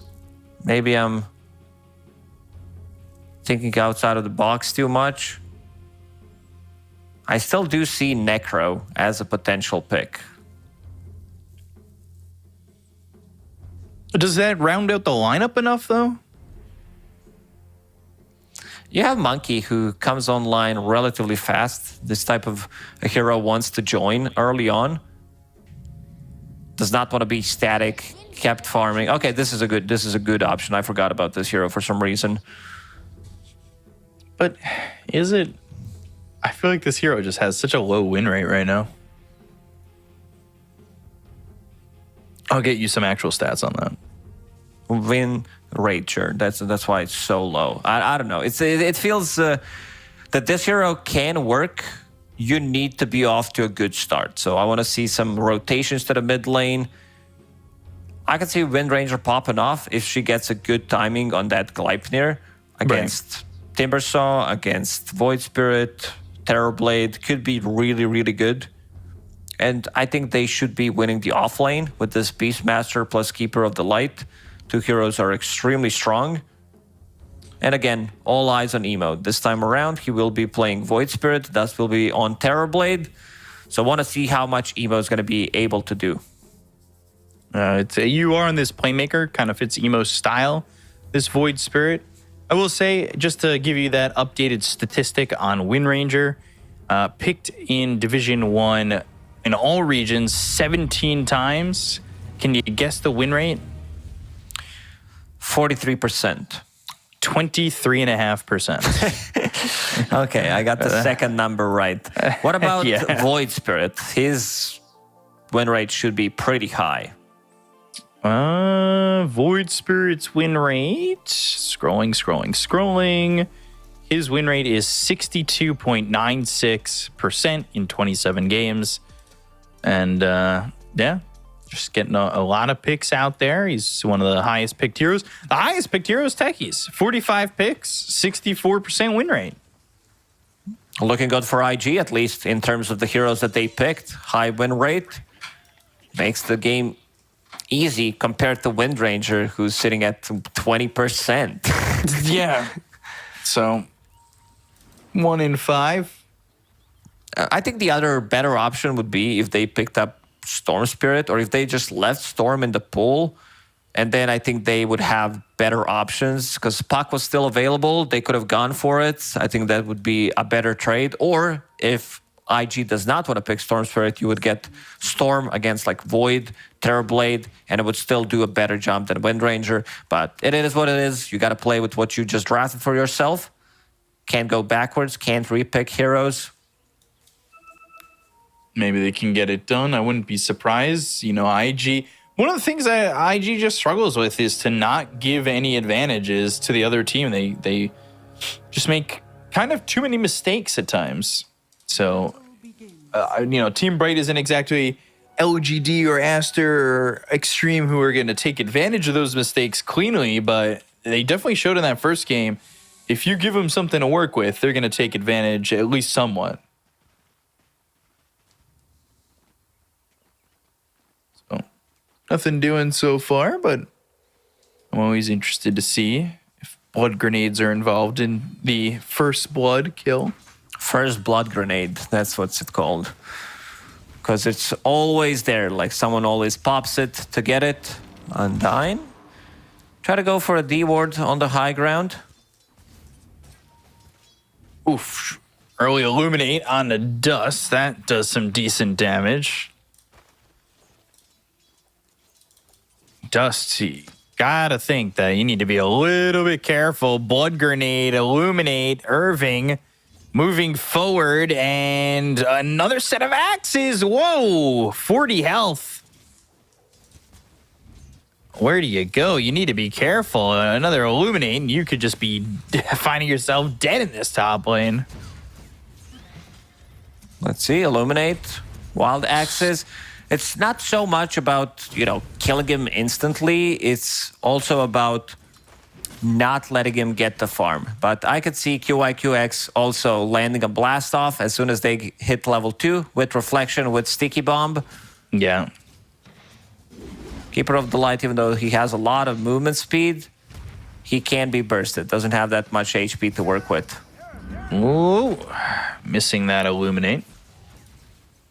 So now Dust is pretty much healed up. He's used those tangos. He's got that regen. They go to the blast off. They've got the blood grenade. Irving in trouble. The metamorphosis is used, and QIQX has himself first blood. So exactly as he called it. They just go on a different target because Beastmaster was showing in the lane. Reflection, slow, stun, blood grenade, slow, more than enough to be able to get the kill. And as soon as he uses one, buys another blood grenade. How's Phoenix doing? Doing good in the mid lane, sitting at 10 CS, 2 denies. Will be able to pick up this water rune, refill his bottle. Emo will do the same thing. Yeah, this lane was very one-sided in the first game, right? It was. Aether Remnant. Getting a little grab there on Phoenix. And Imitator, he's taking a lot of damage. He needs to be very careful because Blastoff's coming. And now QIQX. Well, he doesn't have a lot of mana to work with and not exactly a lot of health either. 2 mangoes, has tangos as well, stick, no charges on it, but it's all about securing those last hits for Dust. Keep them busy, keep taking away the aggression from him so that he can actually get the farm. And look at the ward that Dust just placed for himself near the twin gates so that he sees rotation from potentially Crystal Maiden. QIQX, he's going to the bottom lane, wants to be able to backstab them. Undyne? Right now, lanes are in a good position to do so. They're gonna allow this to just kind of continue to happen. Undyne goes down. There's 3 heroes here. Nobody rotating. Balance Strike, Timber Chain. There's another kill. IG already have a 1k lead. That was so nicely done. First, the bottom lane pushes in. QIQX sees the opportunity, goes through the gates, while Dust is farming underneath the tower because top lane was also pushed. So nothing of value was lost. Terrorblade also getting some solo XP from it. This type of a play is kind of game-winning, I would say, where you kill the enemy carry, your carry is getting solo XP, getting the farm underneath the tower, and now QIQX is back to the top lane. Still thinking about whether he needs another point in Sticky Bomb and decides to put it in. Meta is available. This is 2 points in Meta, 2 points in Sticky Bomb. I could see Beastmaster dying again. And needs to be careful. Play super conservatively. Level 5 picked up for both mids now. And blast off, there it is. Meta blast off, blinding light, and Irving trying to survive. Axes thrown forward, sticky bomb, and the kill. QIQX with another one. And also manages to survive. So that's pretty big. Irving pinging out techies. He's like, this little fella causing me some serious issues in the laning stage. Yeah, he definitely said fella. You know, just like, I hate this fucking hero. Yeah, I was being PC. Was being polite. Phoenix, mid lane, will crack level 6 before Emo. He's relatively tanky with this bracer. Let's see if he decides to go for some kind of a kill on the mid lane, and Emo misses Remnant. Still has the damage. Shackle, what? There's a tree right there. I think he got robbed. Blood grenade, Fade That's a Bolt, lamp. Phoenix. That's not a tree. No, I thought it was going to hit the tree behind that. It was a nice try from Phoenix. I think he might have even chased him further, try to get a kill, get himself closer to level 7, and then Rubik might have picked up the XP. Haste Rune will be bottled by Emo. Yeah, and it refills the bottle too. Oh boy. I'll be honest with you, Lacoste. This is not looking good for Team Bright. Doesn't have a single kill on the board. Monkey King has a lot less farm than Timbersaw. This lane was supposed to be their killer lane, try to set up some kills, but it's not working out. Zhang Yu will be level 5 with Vanguard. Maybe they can get him, and running him down under the tower. They've got a frostbite again, but he gets level 6. No, just on the edge. He sunders. Oh, God. Gets one last creep to sunder. Seems like nothing's going And then bottom right lane. for Team Bright this time around. They're falling apart in this second game. Emo getting the jump. Phoenix, he's out of mana. There's one more jump available on Emo. You know that he wants to dive. It's the emo way. Oh, Phoenix. Shackle connecting. Power shot. Illuminate. But again, not having the damage as Undyne dies, as it's 6-0 for IG. They're also going to the bottom lane. They're going through the gates. Want to secure this tower. I want to secure this kill, too. This guy is definitely dead.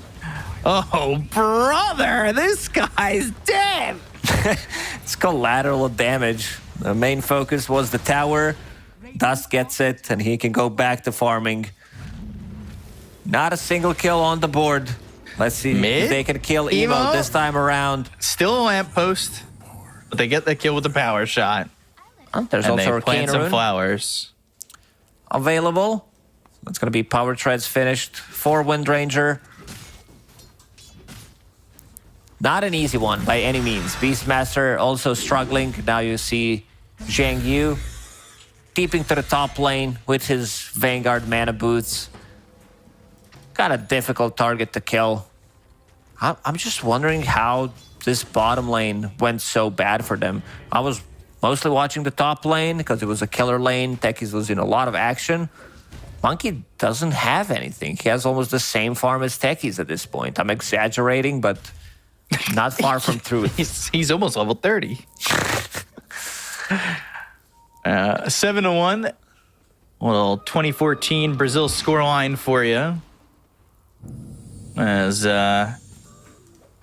Monkey King, like you said, not that much net worth, and Timber is just way far ahead. You can't even go back for Orb of Corrosion. You need a farming item. You need to get into Maelstrom, I think, this game, because you're playing into TB, into Timbersaw. So you need to catch up as well. I don't think you can afford to go for Echo Saber. You just need, and he queues it up. Knows that there's no messing around. You need that extra damage, extra farm. You will not be fighting with the team. Gosh, POW level 6, pre 10 minutes. That's going to feel amazing overall. And you could see the Timber is really just not taking any damage.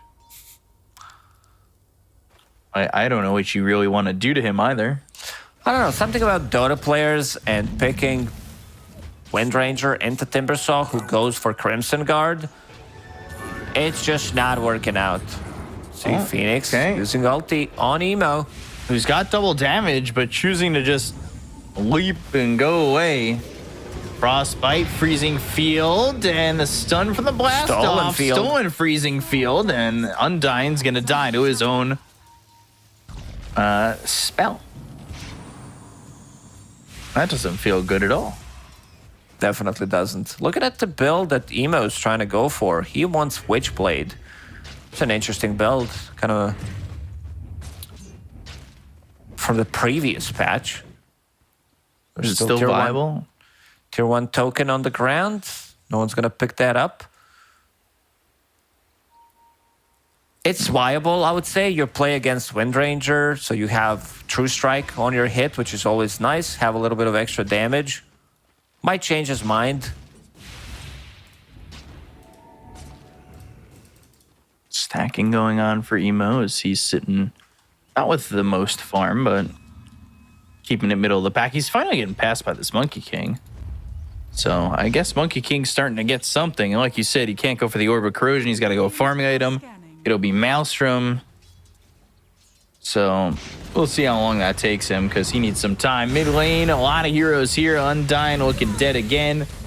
Very dead again. As it's now 9-1.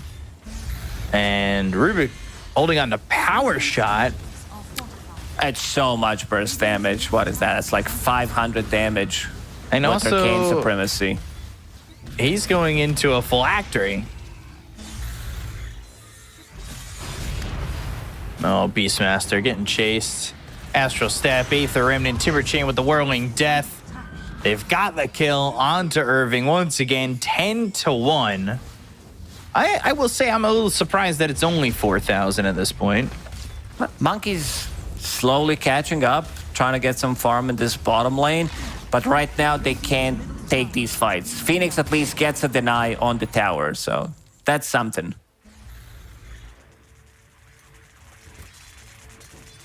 He's focusing on the denies. Trying to tilt IG. Maelstrom for both Phoenix as well as Monkey King soonish. Almost a phylactery for this Rubik. Good amount of gold on this hero. So much damage. It's going to be insane, especially once you start putting more points in Arcane Supremacy, the cast range. That's slow, that's extra damage. Like one Fate Bolt from a distance is going to be like 500 damage with Phylactery.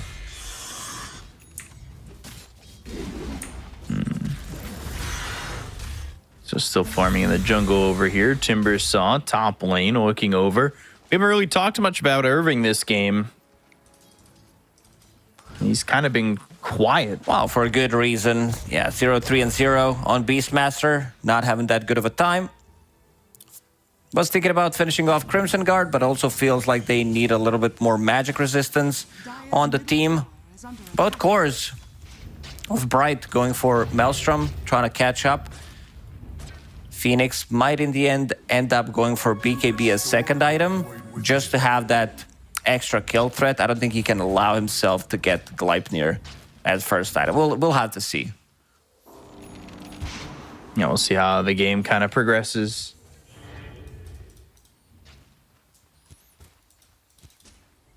Phoenix now with the I don't even know if Maelstrom feels like enough damage. They're going into the pipe for Irving. Like maybe they've got sustainability there.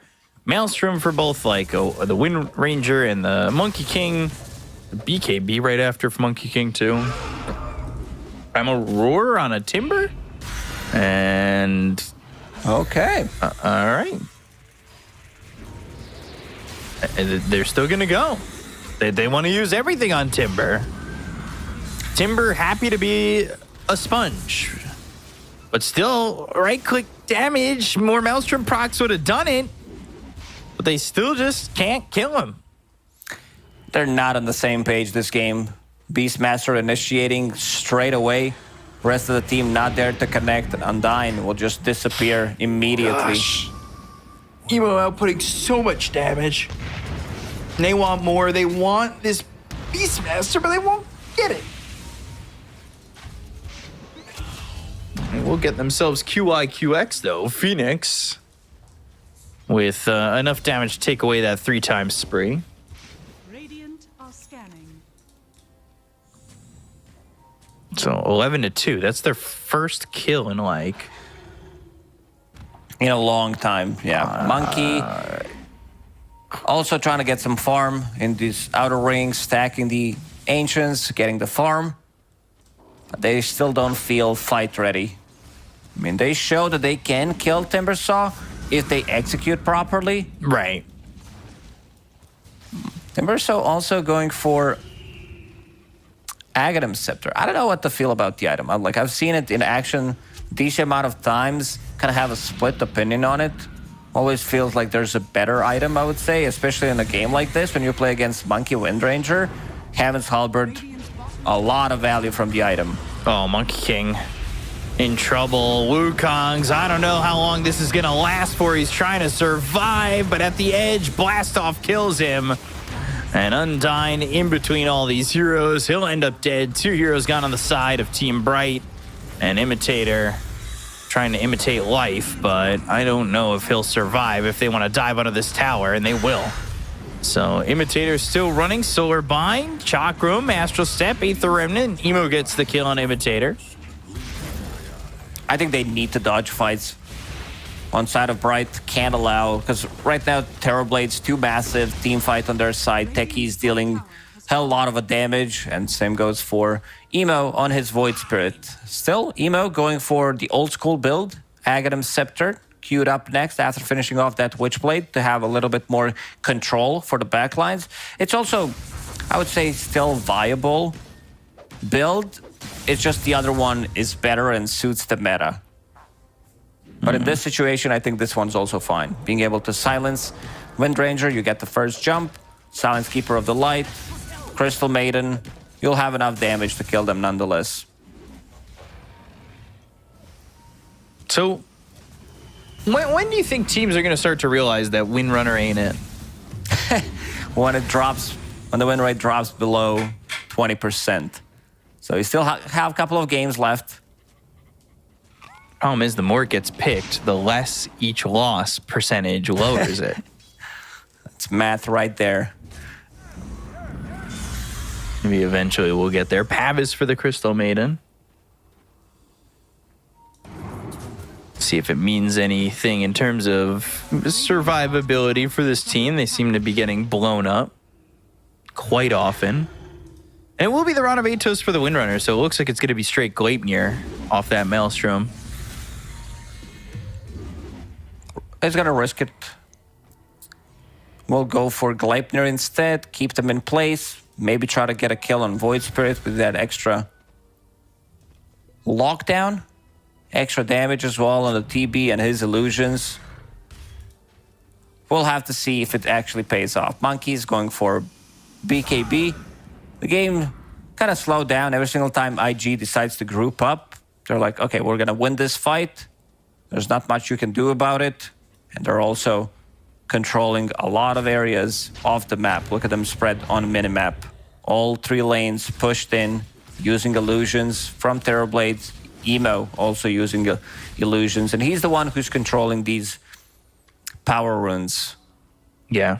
Now holding on to shield rune, so next fight he can go in and not care too much about dying. He does have definitely more than enough survivability. He lands a resonant pulse on like 2 heroes plus shield rune. Should have like effectively 3000 HP almost. Jeez. Throwing in the game that feels like way too much. There's that round of Atos, but at this point you're already down 10,000 net worth. I just don't know how Bright hold on, but I'd like to see IG kind of push that point. Instead, they are sitting back a little bit and continuing to farm in different areas of the map, when I think, honestly, if they just fought it out, they could just win the game very quickly. PYW now does have Blink Dagger, Arcane Supremacy maxed out, Phylactery as well. Steal a spell, slow, deal damage. Doesn't hold onto anything at the moment. Radiant's middle tower is under attack. They're trying to go on Timber. This time around, it might be successful. We'll see. It's going to be a tough kill to get. Blastoff comes in. That's actually going to keep Timber alive. Yeah, the Blastoff stun. They've got the Shackle. They'll get the kill on the QIQX, but here comes Dust around the bend. Emo also jumps in. He's got the Astro Step with the Aether Remnant. That's a Monkey King dead. Not the trade you want to be making. Timber saw you, thought he was dead. He's going to come back and get a kill on you instead. And with that, I think maybe Twin Gate and Roche? Definitely a possibility since you have meta already running. Radiant are using a scan. They know something's cooking. They're on the other side of the map. Even if they go through the gates, there's no mana on Beastmaster, no roar available. Your Monkey's dead for 15 seconds. It would have to be like a blind jump. I love these scans. You're like, oh, are they doing Roche? Let's just scan it, and that's going to be it. We will continue to farm up. It feels like because they didn't get that early kill on Timber 2 times. Now they're gonna struggle getting the kill on him again. So a bit of a snowbally effect. Maybe if Wind Ranger did have an extra item there or something, could have made the difference. Emo will be the one holding the Aegis and has that Aghanim Scepter now finished. So 2 charges of Resonant Pulse, 2 silences.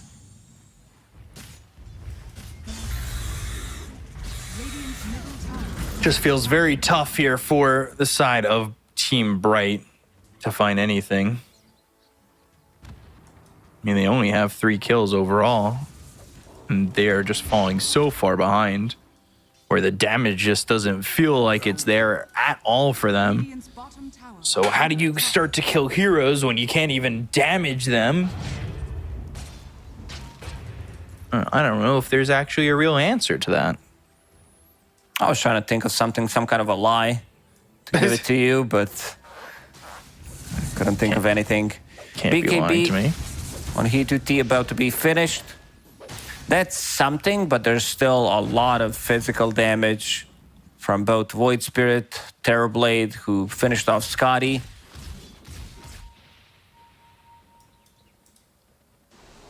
They are smoked. They are, yeah. Smoked, but potentially... And they see them underneath the vision. Yeah. 3 heroes. Oh gosh. My god. Telekinesis, Aether Remnant, and Windrunner gonna die very quick. Freezing Field is down. Primal Roar, it's always QIQX.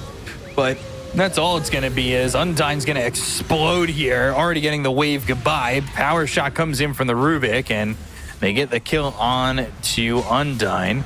They have no Windrunner, and they're going to chase for more. They look over at Irving. They've got the Chakram on him. Power shot again. Aether Remnant lands, but they don't want to go up onto the high ground. Instead, they could focus their attention on pushing the tier 2 bottom. Ooh, this observer ward, so much value from it. This ward was also about to expire, and they're going to get tier 2 tower from it, get multiple kills. You can see Imitator drawing on a minimap. This is where we should be playing, top part of the map. We have an observer ward still there. We also can use Hawk to our advantage. Maybe try to split the map a little bit more. Risk it, get the farm on our cores. And Ranger, she has Blink Dagger queued up. I think she definitely needs a BKB to be able to stand her ground and get the damage done. Because if she's in the middle of a fight, Windrun's running off, one left from Rubik, and then you're just gonna disappear. Yeah. Which was the case there pretty much for that team as the Blink telekinesis came through. And they're gonna lose this Monkey King. Like there's just no... There's no answers, and they're just not gaining any ground at all. They're farming some of the map for a second here or there, but overall it's just... They're not finding anything. It's really devastating as you can see most damage done in the game so far is the Windrunner, but overall it just does not really measure up. It's not her fault, it's her teammates' fault. There's nothing wrong with the hero. I don't know about that. Shard picked up that stat upgrade to the reactive taser. And Rubik just going Phylactery Blink X. BYW wants to be able to scale. He was going to become another core if he didn't already. They might just be able to win the game here if they get a team wipe on this fight. If they fight. Blink in, telekinesis. They'll look for the Aether Remnant. They'll grab the Coddle and kill him off. Imitator imitating what it's like to play Dota as the Primal Roar comes through on the emo. But this is a hero that has an Aegis, so the freezing field, the duration's being used. The sticky bomb is down. Can he get out on this Void Spirit? He can't. QIQX will blast off away. Another boundless. And like Team Rocket, though, he's going to get out of this one and not die. Bit of a late on that Gleipnir. If it came in a second earlier, would be able to maybe get another kill.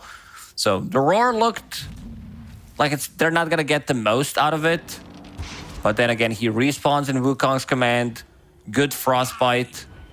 Still showing some signs of life, but it definitely feels like they need another set of items to be able to get this fight going. Wind Ranger, she does have enough money to buy a Blink Dagger, but doesn't want to buy it because she's also queued up BKB, which I do like more because you can protect yourself. I don't think you have a problem with positioning. He also has Gleipnir to be able to land good shackles, as we've seen in the previous fight. Dire's top tower is I will say it did feel like maybe IG respected the fight a little bit too much in that last stand, because I think if they jump in there while Void Spirit's getting controlled, maybe they clean up what's around him. They killed the Tormentor.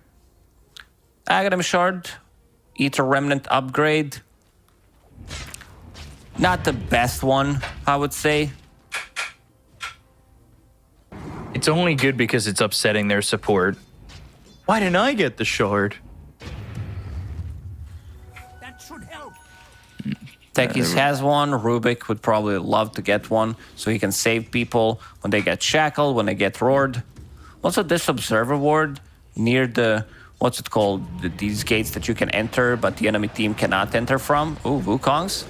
Yeah, top lane, freezing field once again. Undyne is gonna die. Dire's middle tower is And they stop Irving's TP. They use that blast off.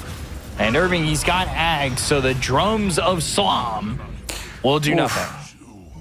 He used it to get max charges on his drums of Slom, but also gave away Primal Roar to Rubik. And he's pinging it out. He's like, yeah, guys, I messed up. Rubik is missing.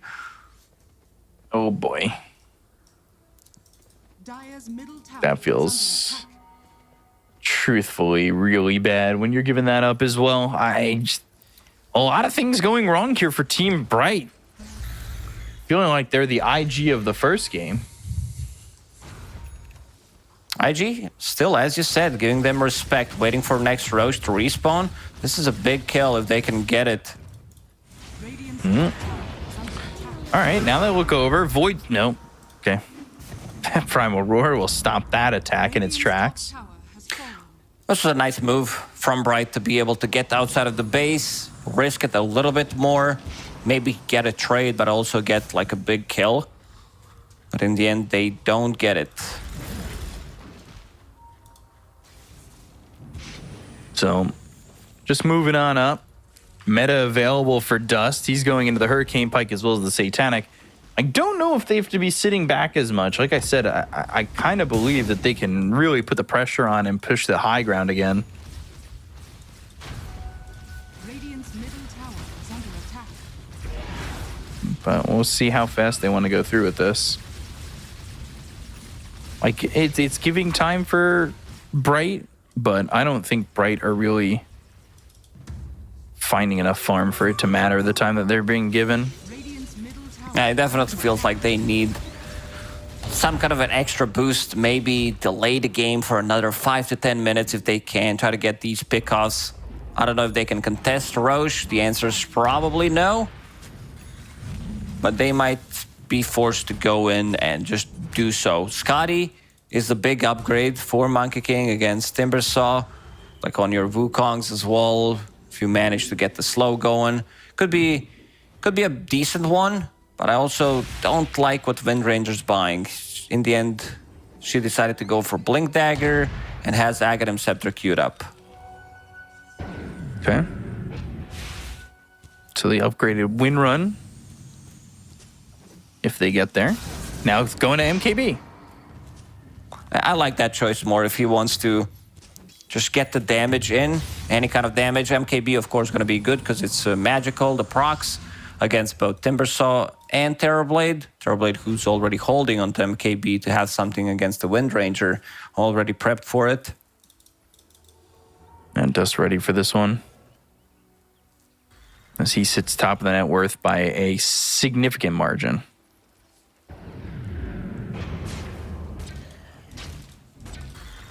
I don't know if you're doing this, but I'm hovering over Irving to hear the drums of Salam.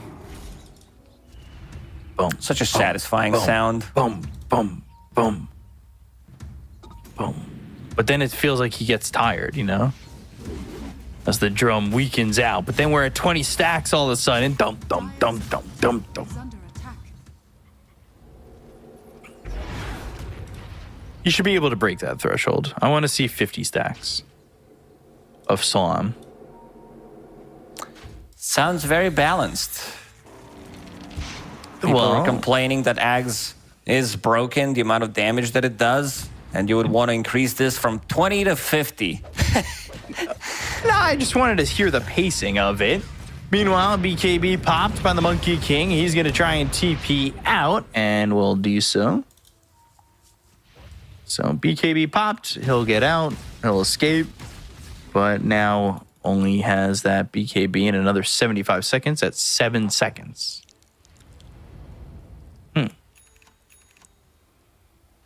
Not really that great overall. And back to the Ags. So no MKB for Phoenix. It's back to Ags and Roche. It's their bottom, but it doesn't look as though Team Bright are going to make a play for this. Seems Although like the Hawk sees it. it's all they can do. The rest of the team does not want to join. Monkey trying to farm up his next item potentially. Scotty has been finished. But so has been on Terrorblade long time ago. He's going to be the one picking the Aegis up on Dust so he can siege. There is still meta available. Emo with the cheese, shield rune, double damage rune. Pretty much having everything at the moment.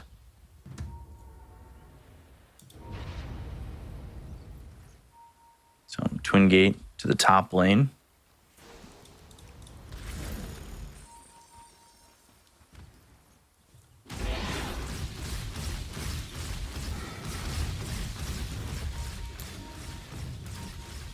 Come on, IG. Let's go for that high ground, see what happens.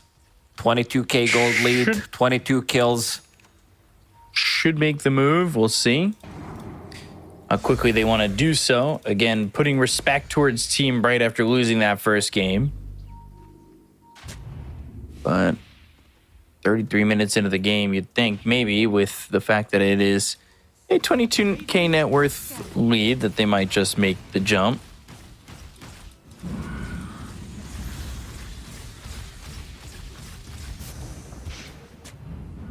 But holding still for the moment. I feel like they're waiting for somebody to jump out at them, but there's really, you know where this team is at. I don't think there's much of a way to force Bright out of their own base. Force-staff them out of their base and then kill them. Dust onto high ground, pops that meta. Let's see how much damage they can throw at him.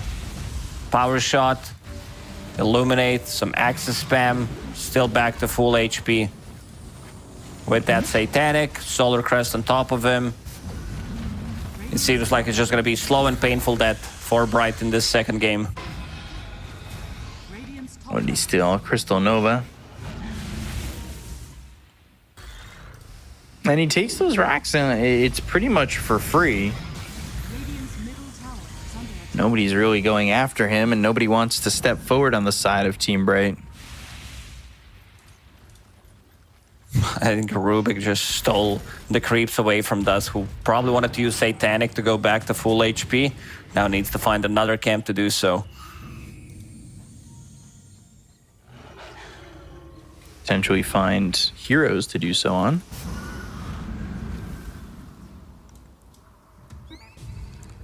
I think, yeah, you've got the Tormentor available here on the Radiant side, as well as that Wisdom Rune. Wisdom Rune picked up by Phoenix, so we'll get some of that experience as he's trying to get into the Dragonlance.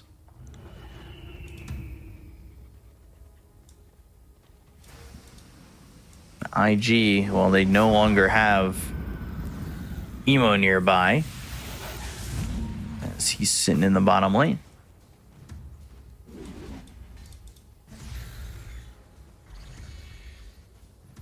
So, working with this Aegis for only another minute 45. We'll have another meta to push for another set of barracks. Bright did not leave their base for a long time. Yeah, they're just falling behind in net worth and just not getting anything out of the map.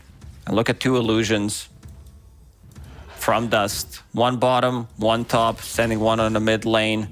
Constantly being pushed in. So as soon as meta is back online, they're gonna be going for that high ground. Even picks up an illusion rune. Look at Tormentor Phoenix trying taken to by get- IG. Trying to get something, any kind of farm he can get in these outer rings.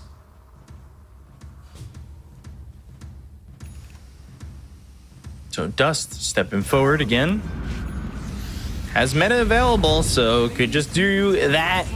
Get the tier 3 if Bright are just gonna watch.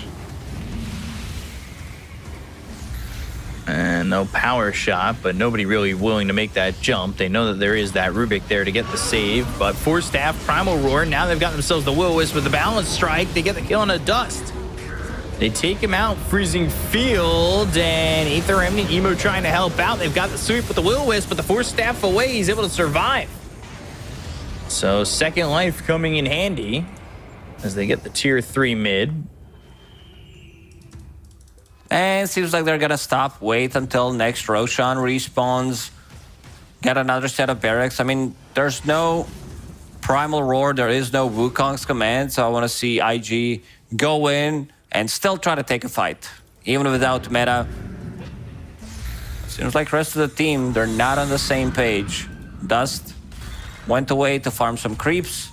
Emo was the one who was pinging out the high ground. He's got Revenant's Brooch. Spell Prism for his token. Radiant's bottom tower is That's under instead of an MKB. I don't know if you want to buy like MKB on Void Spirits, so Revenant's Brooch. Good substitution against Wind Ranger and her Wind Run. Here they come on the high ground one more time. Flamethrower to get that extra damage on buildings going. 8 seconds and exploding. Radiant's middle barracks.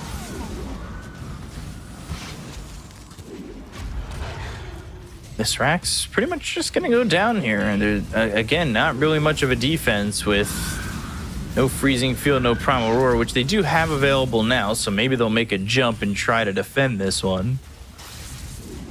As they continue to attack these illusions coming into the base.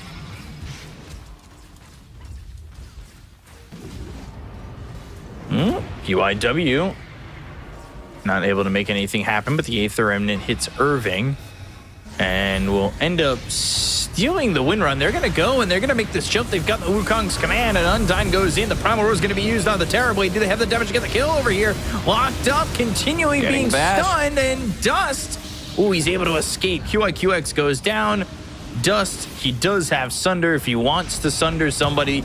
With a shackle, the balance strike, it's on to 2. They've got the control. They get the kill into PYW. That's going to be a second dead. It's Irving just slamming everywhere.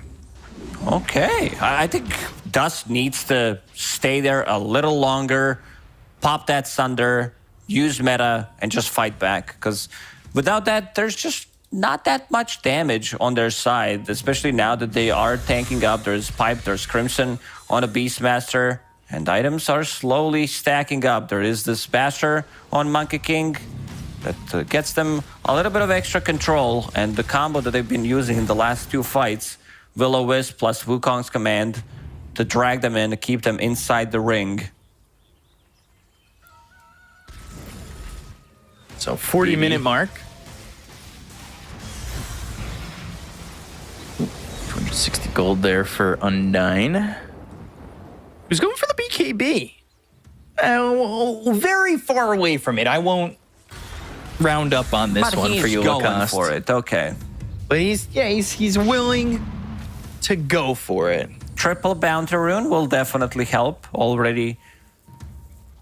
Does have enough money to buy Mithril Hammer. Hey. But do you want to just hold buyback? By the way, Roche is going to be 2 minutes. However, QIQX dead again for the 5th time. 1,000 gold for that solo kill. And yeah, that's he's so not much done. gold there. Oh.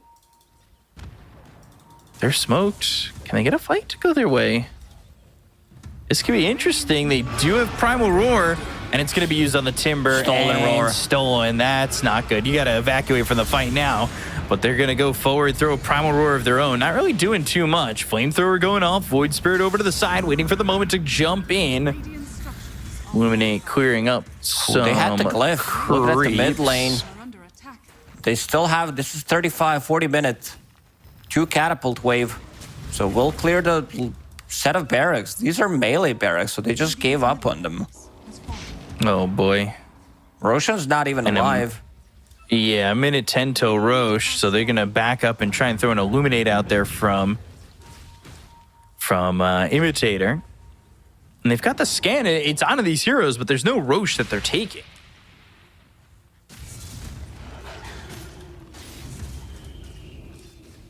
So, Primal Roar, Roche ready will again. spawn. On PYW. Yeah, I was going to say, he's got the Primal Roar ready to go, and so does Irving, who is continuing to slam everywhere.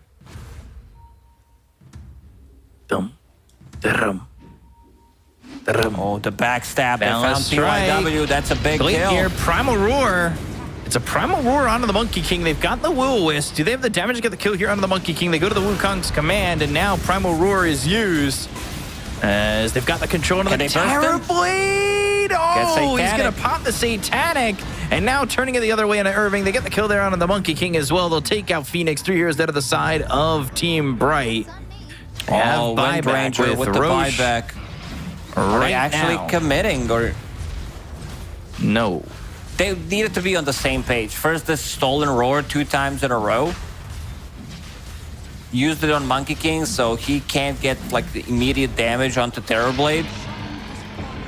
I think Wind Ranger also needs to connect onto Terrorblade to be able to try to burst him down. Because this is TB with meta. You kill him. No BKB. I think you can get away with it. And now they're in a rough spot. Wind Ranger bought back. Monkey and Beast are dead for 30 seconds. Both have buybacks. I don't know if they want to use it. Probably not. They feel like they can delay it, but this is the last set of barracks. Emo jumping in. Radiant's bottom tower is under attack. Jiang Yu. A flamethrower and Dust now has a shard, so has Demon Zeal. No meta for 60 seconds, but Monkey King and Beastmaster are going to choose to just go up against Mega Creeps. Saving buyback for that game 3. Love it. I mean, it's a difficult situation. You buy back like 10, 15 seconds before, you're not going to even save the barracks. But yeah, looking at the heroes that they have against Mega Creeps, not the best heroes. Eventually, you'll lose this battle. Looking at some of the big items that they can pick up. Monkey King going for that Monkey King bar. Needs a little bit of extra gold for it.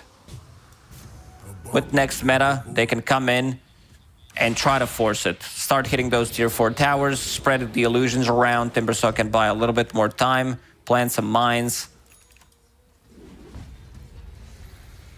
We'll see if that happens. 43,000 net worth on this Terrorblade.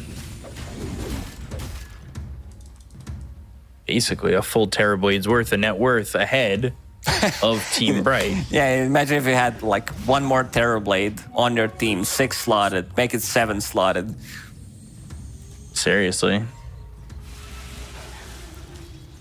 So Mega Creep starting to funnel in as Power Shot trying to do everything it can to clear these creeps. And IG, they're going to go forward. They've still got Primal Roar. That's pretty amazing. And they're trying to get the Monkey King out of this one. But the Timber Chain, the Shackle Shot, and the bomb goes off. They get the kill on the Imitator, who's going to buy back on this one. Aether Remnant laid down. Right click's coming through onto the tier 4. Dust not exactly clearing the towers so quickly, but he's not really being touched, so it's not much of an issue. Wukong's Will-O-Wisp both down in a Venn diagram, as IG will back away from the threat of the Venn diagram for now, and then go back in as time goes by. But they look over at the Monkey King. He's trying to survive with the BKB. They get the Aegis out of the hands of Dust. So they at least get that, but now their throne's exposed, and it's looking like they should be able to just win this game with that Terror Wave fearing them away and going into the extra seconds of the Metamorphosis while their throne goes down to half health. It's got 25% remaining. They go to the Primal Roar. They have the Freezing Field. The throne not taking any more damage, but they go to the Primal Roar from the Rubik, and they get the kill there. They'll call GG, and IG will end up taking game number 2, and we'll be going to game number 3 on this one.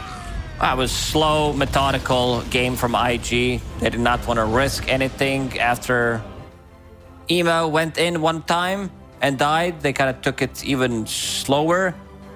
But yeah, the way this game started, the laning stage kind of fell apart. This bottom lane on Monkey wasn't really as how I expected to go.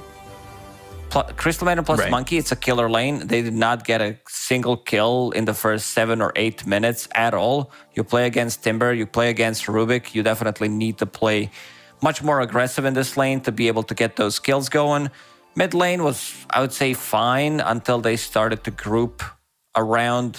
And again, it feels like Wind Ranger is just not working out as a hero. On paper, seems really good. And also there was a big moment in this game where Terrorblade, when Dust went through the Twin Gates, they ganked enemy carry, they take the tower, go back through the gates, continues to farm jungle. Just a bit of a rough one, I would say.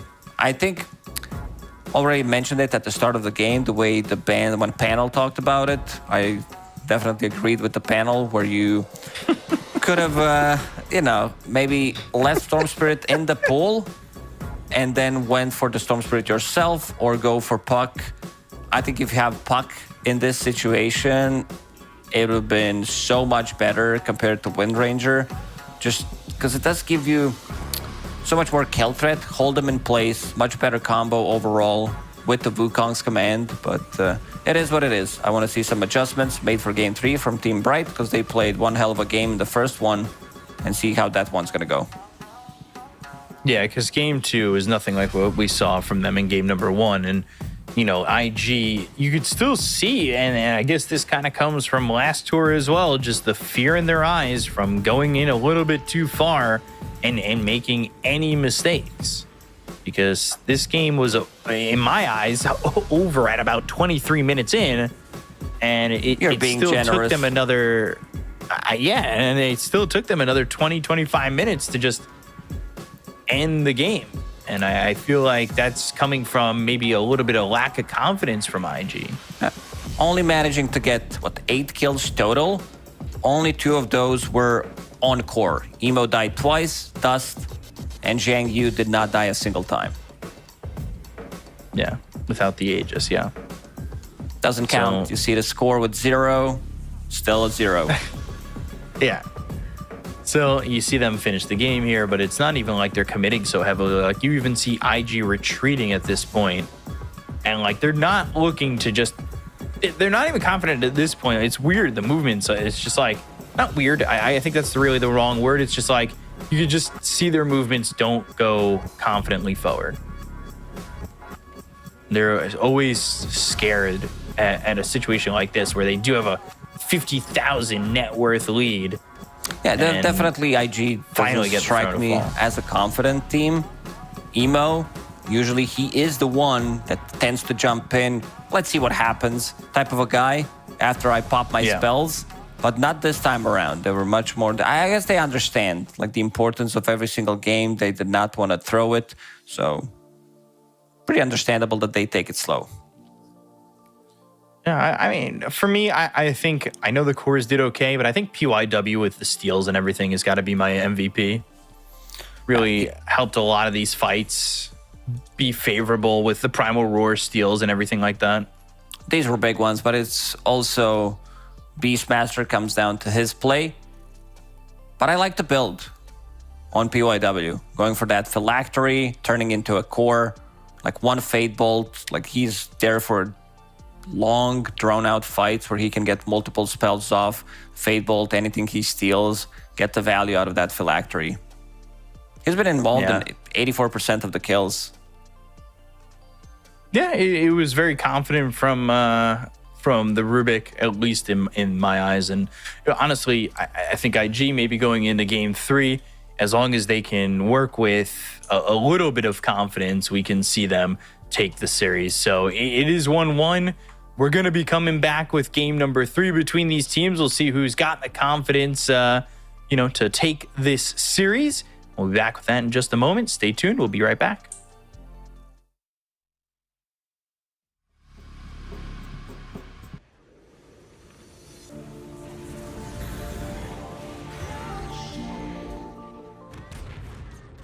Dire's middle tower is under attack.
and welcome back. Chinese Dota on the menu still.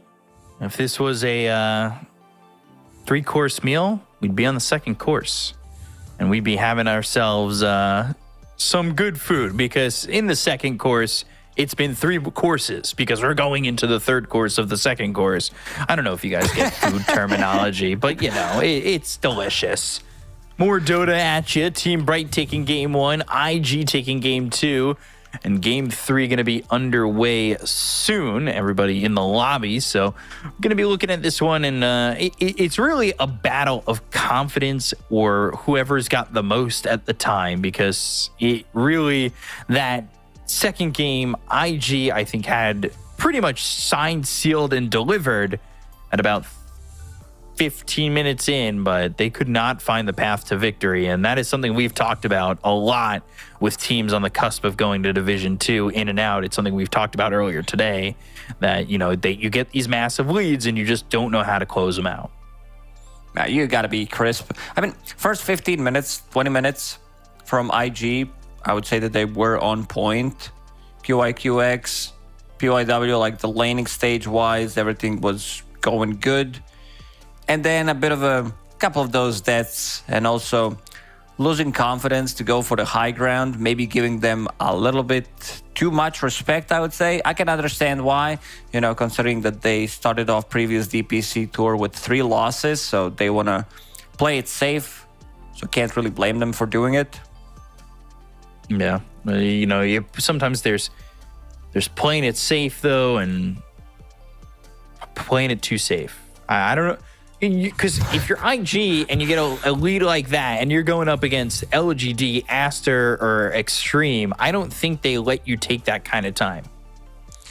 Definitely. If you are playing against higher caliber team, you need to keep this momentum. You can't just allow enemy team to, you know, we'll give you a good 10, 15 minutes to see whether you want to come back into the game or not.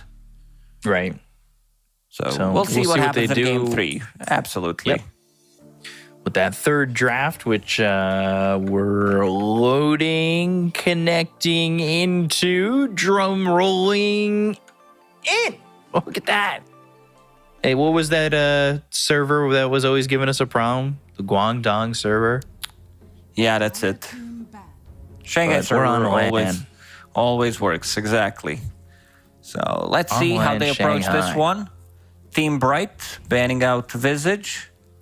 Visage was banned out in the first game, was banned out in the second game, so they don't want to play against it again in the third game. The hero feels super strong coming out from the off lane, and again, IG banning out Batrider, same thing that happened in all previous games in this series. Get that techies out of here. Out of here. Don't touch me with that techies. No more blasting off. No more Team Rocket nonsense. We're going Bounty Hunter first pick. Okay. How they open up the first game, followed it up by Medusa. There's still some strong heroes in the pool. I was thinking about maybe Crystal Maiden, but IG had a lot of success in the previous game with Timbersaw. Zhang Yu did not die a single time. It's also one of the heroes that can punish Bounty Hunter. Like, you get close, there's a sentry, Frostbite into Nova. More than enough setup for one of your team members to get close and get a kill on Bounty. And again, they are going with Medusa, banning out Anti-Mage. They also banned out Phantom Lancer in the first game, so it's probably gonna go and do the same thing in this one. Yeah, Anti-Mage. Wanting to get rid of all the mana depleters. There's one hero that wasn't contested in that series, and that's Slark. Slark with Diffusal Blade against Medusa, because in the first game they banned Storm Spirit. They were afraid that they don't have enough control. They were also, you know, picking up Undying as their third hero, so maybe they thought if they already planned to go for it, maybe the Storm Spirit ban was justified, but I also believe that Slark is going to have a really good time against these heroes. Yeah, Slark, one that enjoys longer drawn out fights when you can stack up that essence shift. Dire team ban. So banning out Venge.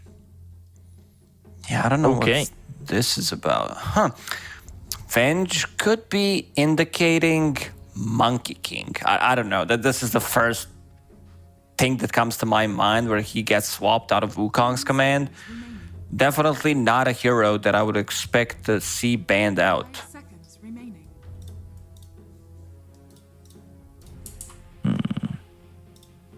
Dire team pick. Terrorblade ban. And now Spirit Breaker. Spirit Breaker we saw in that first game. Team pick. And Pooch. Okay. This could be 4. This could be carry paired up with Crystal Maiden. This can also be off-lane duo if necessary. And then you put Timbersaw on a mid lane. There's a lot of possibilities left in the pool for IG, how they can flex their heroes. And Undying Crystal Maiden Pudge combo. Always nice. into 2 strength heroes and Crystal Maiden. Feels good to play, at least at the early levels. 5 seconds remaining.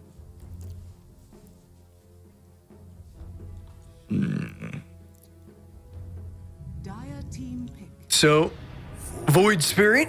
I'm gonna say it right now. I like Team Bright's lineup already.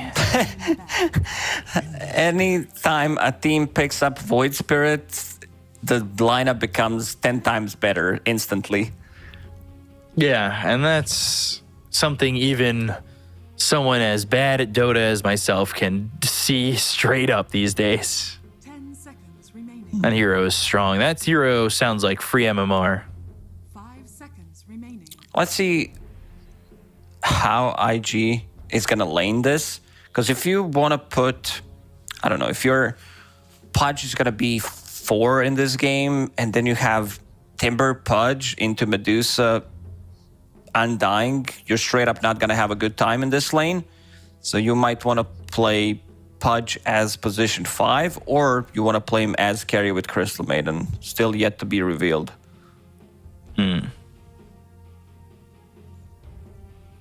have to use the Swords of Revealing Light to figure it out. Dire team ban.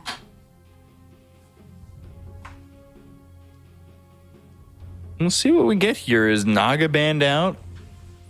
Starting off this last phase of bans.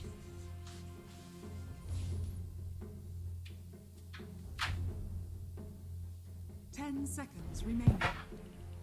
What else do you want to see banned? What else are you looking for in this draft so far?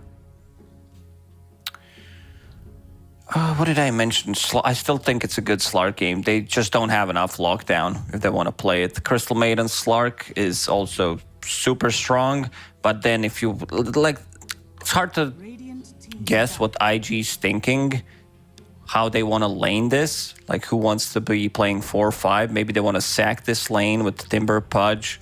Maybe start with a tri-lane, get a kill, then Pudge roams around, leave Timbersaw. Again, you're leaving him against Undying. So, and also we see stack of papers. Dota buff printed out. 5 seconds remaining. This is everything he's played ever. This is prep. As a coach, what I would do is buy a good printer, stack of papers, and print out multiple pages of Dota buff. Pretend to know what I'm doing. You think that could work? The bigger the stack, the smarter you look. That is true. And also, you gotta look busy. You know, you gotta give that look like.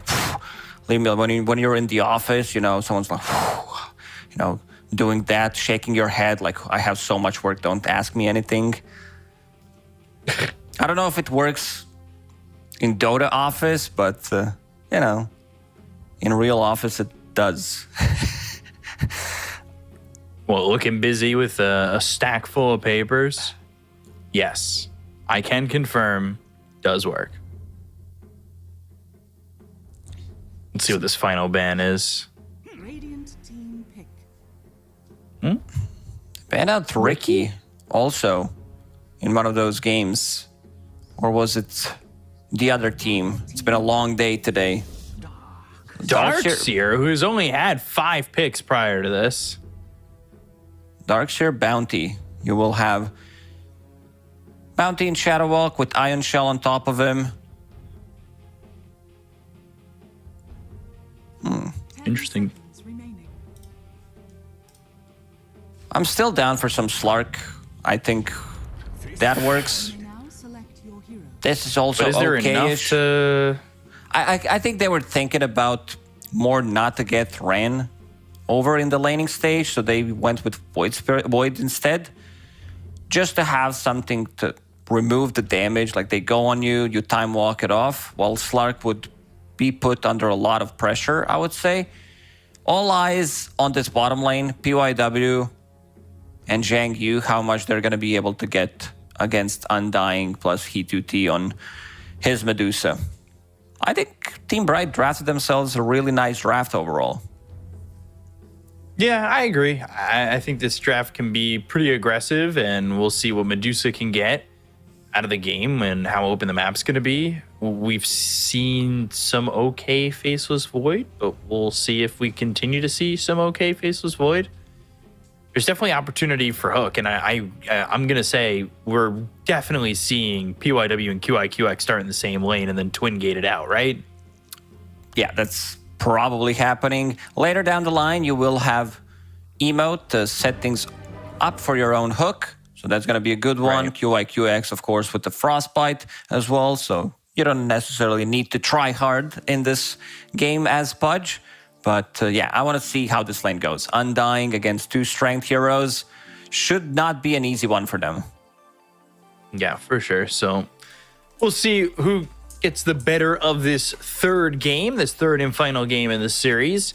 Who will take this? Will it be IG in their debut or Team Bright in their second series? As they're looking to rebound and come back after Piggy Killer beat them 2-0. So let's see. Excited to see what lanes we see. Also, very interesting build on Medusa. Ring of Bassi into Circlet.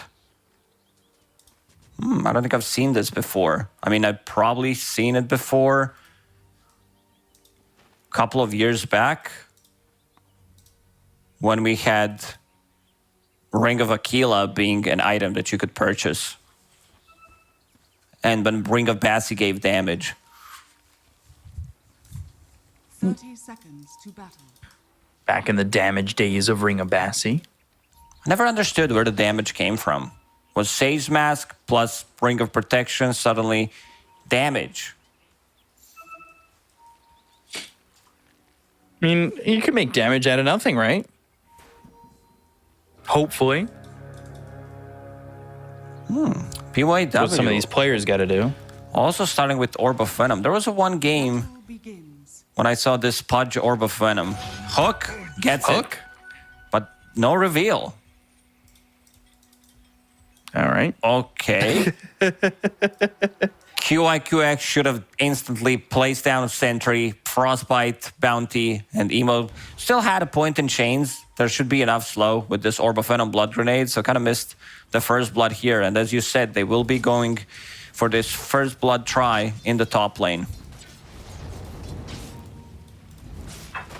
Undying, So doing we'll the see what same thing for now. He took over that Yeah. Watcher. Ooh. Can they get a Frostbite with a hook? They've also got 2 blood grenades here for QIQX. And there it is. They've got the hook. Imitator going the opposite direction, knowing he was under a sentry ward, and gets away from the Frostbite hook combo. That's nicely done. Meanwhile, Zhang Yu on bottom getting some solo XP, which does benefit Timbersaw a lot. If he manages to get like to level 3 faster, 2 points in reactive armor, they're gonna go in again. Keep this tri lane for now. QIW taking Pudge. some damage, but Imitator looking like he's going to die for first blood. Irving might be able to clean up house here. Oh my. PYW and Dust dying.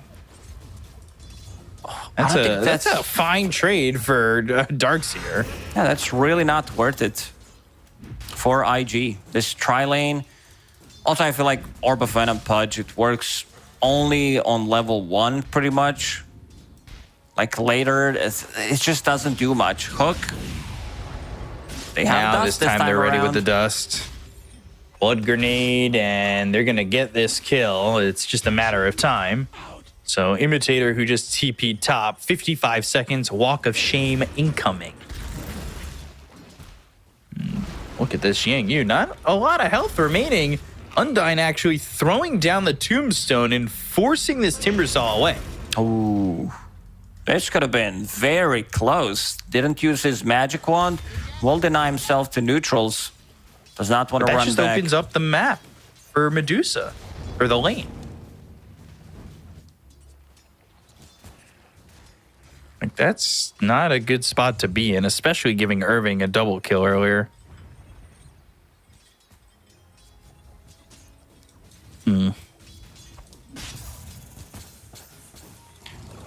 Now PYW in this bottom lane. Orb of Venom also on Undyne. Just have that little bit of slow. I like Orb of Venom because he knew exactly what he was going to lane into. So needs a bit more slow, would give them extra pressure in the lane. Having that extra pressure, having that extra right click, it's always nice when you're the Undying or you're trying to chase like that, throwing decays out and making these heroes sit quite low. Irving, he's got to be a little bit careful, but so does Dust. Time walking, Frostbite. Irving now, not a lot of health remaining. This Ion Shell's doing some damage. The Vacuum back as they get the right click for the Shadow Walk to stun the Frostbite again. Irving, ooh. So close. Those extra I like your sound stats, better like than mine. Magic Wand, 3 branches that he had, extra HP. Didn't see that coming. Yeah, just surviving with a sliver of health. On the edge, teetering on the edge of almost dying. But they'll bring him back up. Dust now taking some damage. Frostbite, Imitator. I don't know if you can really be throwing your life away like that. He's been doing that in game 1 a lot. Hook gets Undyne Hook. with it. Emo is PYW, though, does taking have a lot of point in damage. steering chains if he wants to use it just to hold him in place. Unfortunately, it's not going to matter. And now he's thinking about getting the deny on the tombstone. Won't get that. 125 gold going there for Emo. Phoenix has come over, but he can't really stop Emo or really do damage with that shield on him at the moment, that flame guard.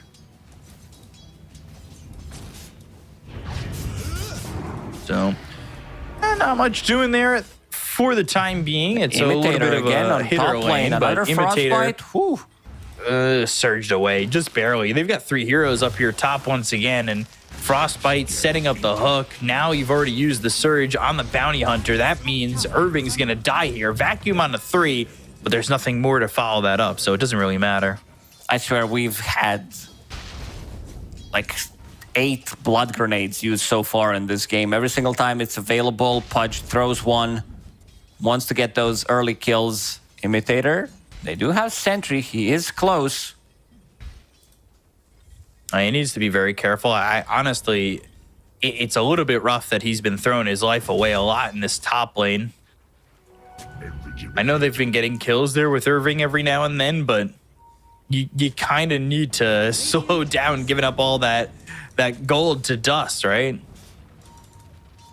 Dust has been heavily involved. Hook, 4 hitting kills. with the Frostbite. Undyne, Phoenix. Ooh, QIQX goes down. Astro Step again. PYW, he's going to die. They drop down the Tombstone. They get 2 kills for this. And again, Team Bright getting the better of a trade, but it's been back and forth pretty consistently throughout the first 6 minutes of this game. And the big point of contention with Bounty Hunter that we've talked about with the last game that we saw Bounty Hunter in is that Wisdom Rune getting Emo will try to this steal Bounty it. Hunter to Whip Flight, 6. let's see. Oh, no. Dire's Bounty. tower is under We'll attack. pick it up. Oh, Arcane Rune. I don't hate it. Flame Guard again is there. They've got Pudge kind of lurking, right? So Let's see. Maybe a hook, maybe something, maybe nothing.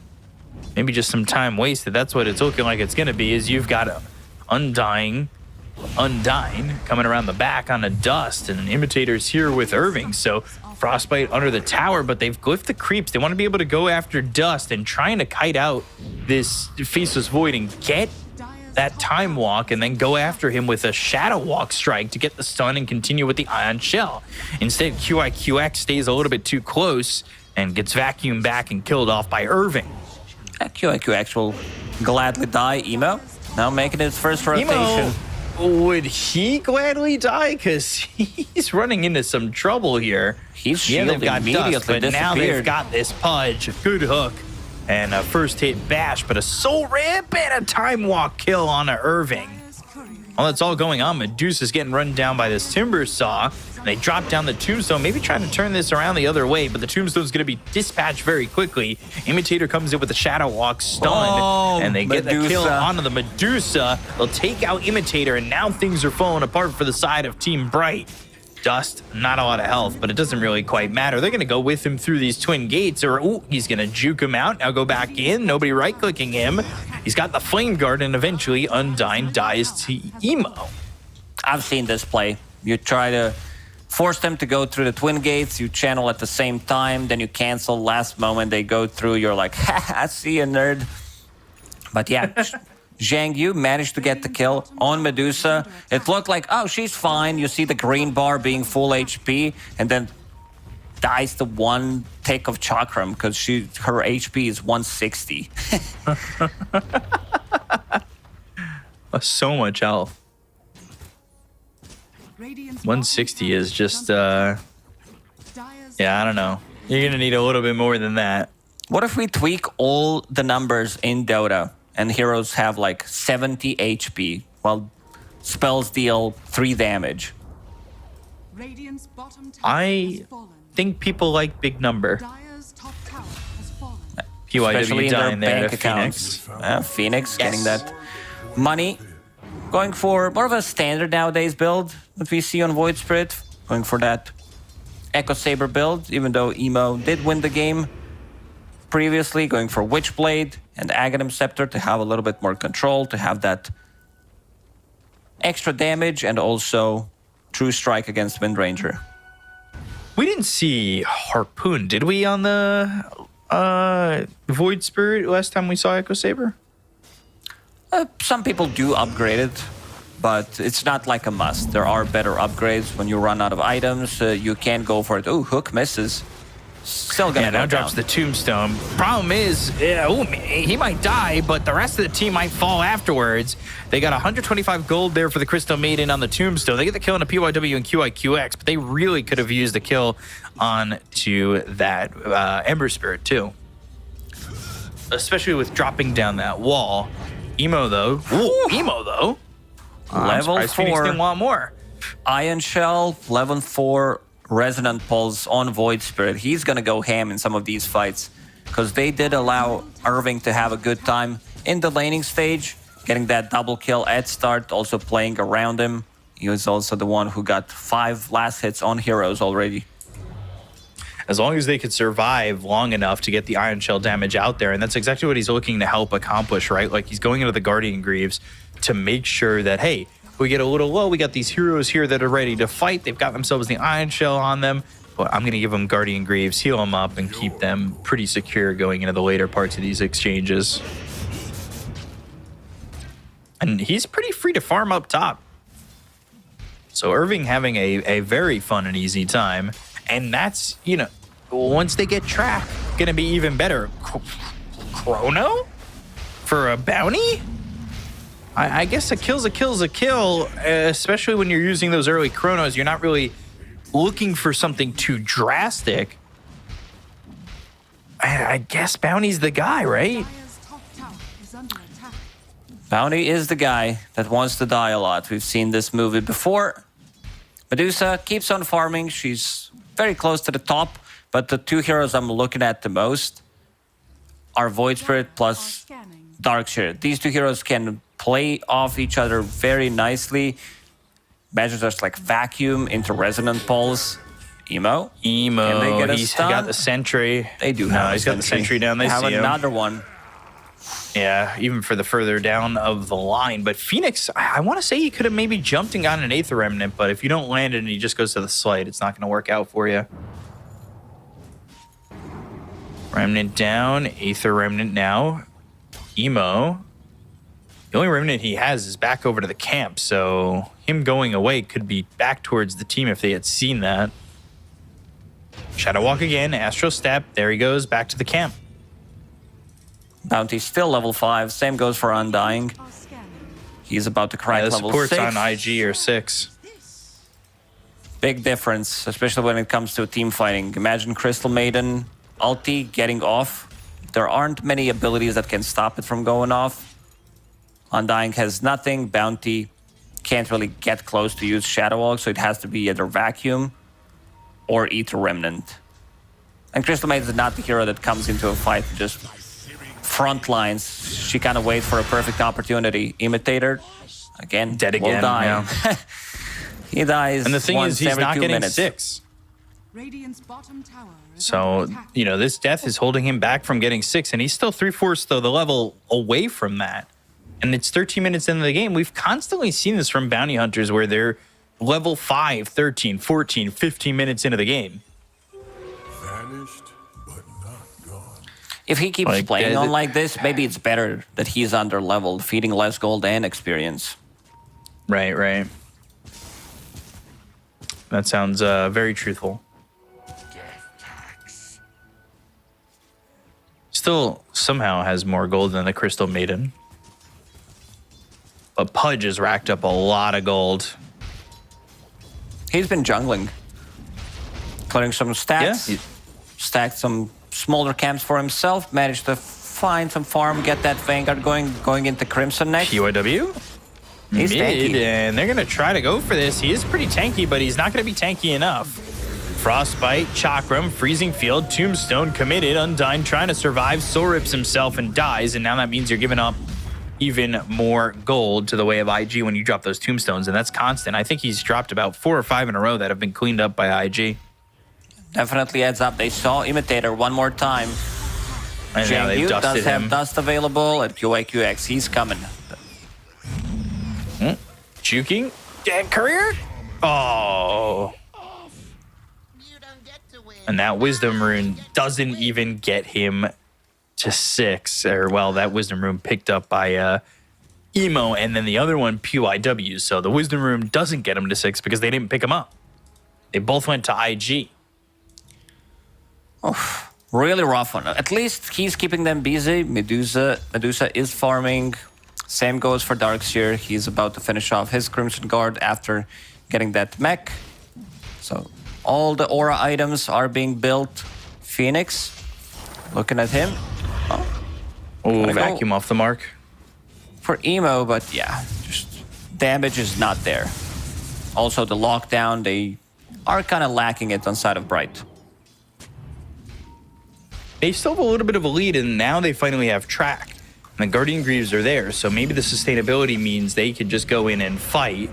I wouldn't be surprised if they wanted to do that, but you've got situations like this where Undyne dies all by himself, and that's a big part of the issue that they're having is they're getting picked off quite a bit. Also, Dust, like in terms of farm, he's not up there because of the item build that he decided to go for. This is Yasha going into Diffusal Blade, so he's kind of prepping for the later stages of the game. These are not like real farming items. This is not Mask of Madness, Maelstrom, back in the days, Battle Fury, when it was viable on Faceless Void.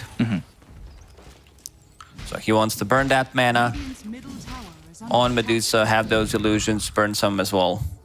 I don't mind the build. I feel like this could be really big because it does allow you to also go for solo pickoffs. But then again, if you misuse Chrono, Roshan is available, you might get punished. Haste, just spawn bottom. Hey, going forward on that, now they're going to Remnant over. They've got the haste. The track is on Emo. Sleight of Fist, Searing Chains. Now the hook onto the Undying. He's going to get hit up a little bit and actually drop the Tombstone. So do they even turn to try and fight this? The tracks are starting to build up, but they can't get any kills with these tracks on these heroes. Astral Step, Aether Remnant, Timber Chain away, still pulling him in, but far enough away where he's not going to end up dead again. It's funny to see Void Spirit with like 2 shields. He uses Resonant Pulse, does have Shield Rune available as well. Ion Shell on top of it. Hits. Dismember, and the damage on the Phoenix is not enough to kill him immediately. They'll drop the wall down. Now they've got the Soul Rip for sustainability, but they'll dust up Imitator, who's getting these tracks out. The Chronosphere's on the backlines into the freezing field from QIQX. They get the kill on the Imitator, and they look over at Undyne. They'll take out a second. Radiant's courier And again, these tracks are being placed, but they cannot secure the contract gold. is under attack. There are no As they kills find being made. QIW, but don't kill him either. Chrono placed, QIQX. Good positioning from him. Lands an ulti, which does secure them a kill. They don't necessarily need to like kill cores. They are just getting the kills, getting the spells on cooldown, and then going back to farming. Now we see again Team Bright having a problem. Not enough lockdown. This Faceless Void jumps in. Doesn't have a hero that he's afraid of that's gonna like stun him, silence him, or anything. Does manage to survive, and we saw the power of this Shield Rune on Phoenix. He goes in, gets the Resonant Pulse on 2-3 heroes.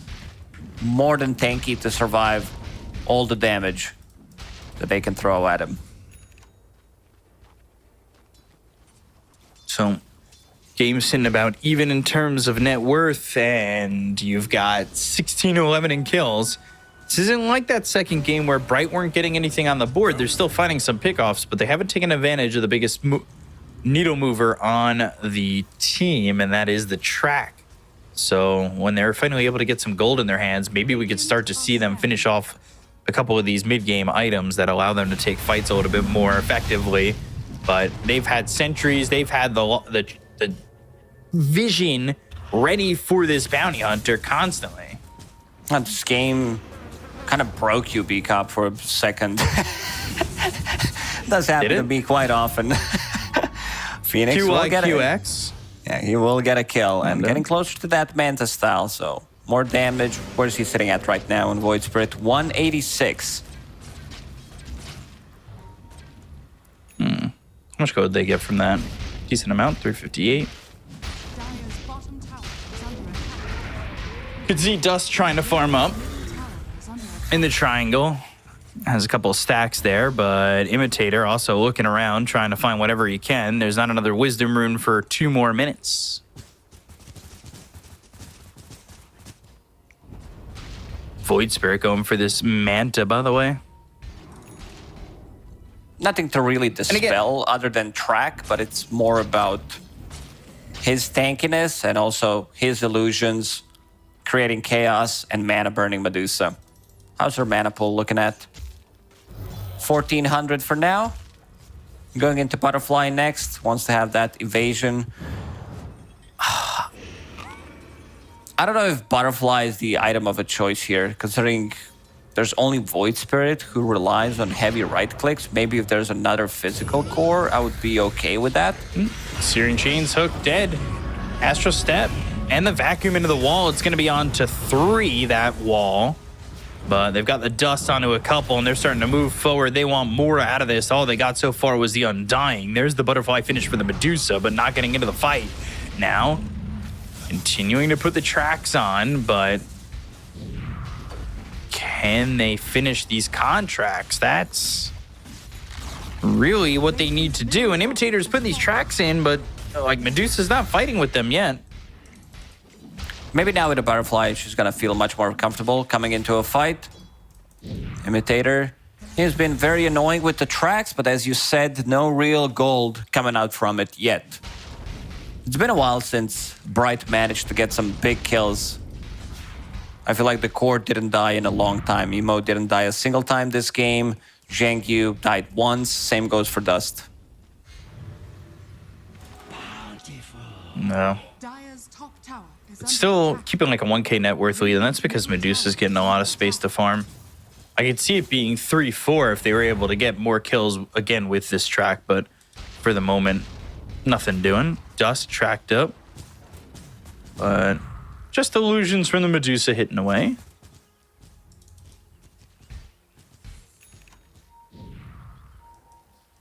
that Solar Crest. This is a lineup that could definitely sneak Roche with that Solar Crest now.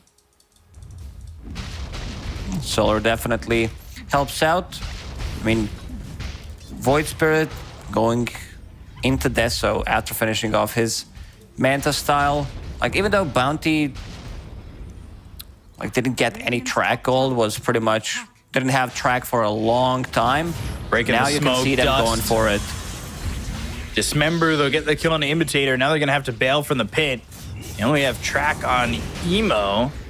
And Bounty Hunter is going to be dead for 26 seconds without buyback, so not getting back into the fight anytime soon. Sleight of Fist Searing Chains keeping them up by the Twin Gate. Now they're going to be on the high ground. They're charging up that bomb. 8 seconds to go.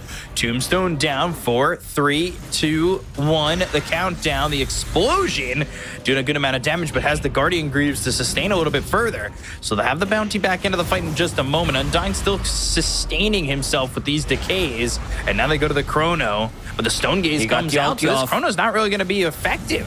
They'll turn him to Stone, the Timber Chain across. They look over as the Freezing Field comes out from QIQX. They're not exactly funneled in the wrong way, but Medusa with half the mana remaining, and now they'll get the kill into Irving. They'll take out the Medusa, and they'll look for another hook. And these heroes are going to have to start to retreat on the side of Team Bright.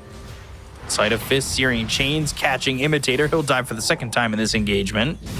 And IG with that fight are going to start to pull away a little bit. It was very ambitious Roche attempt, I would say. Like, maybe they need... it was also a good Stone Gaze, but I feel like Medusa needs to deal damage during the Stone Gaze. It was more a protective one to be able to not die immediately to Faceless Void. I also think as much as you like Bounty Hunter being, or not you specifically, like the team as a general you, I think as much as you like having the Bounty Hunter there in the front lines, you can't exactly just have him move forward like that, because every single time IG's been ready for him to be under their noses, and he just dies immediately all the time. So many sentries. It comes down to 2 supports, mostly QIQX, who's been pretty amazing with vision so far. Not just this game, but also this whole series, I would say. It's been quite the effort from IG to make sure that Imitator doesn't do anything in these fights or in this game. No, like, he's not even got decent net worth at this point. You've just completely quieted a Bounty Hunter, and in turn that means that these items aren't getting built as quickly for the Radiant side.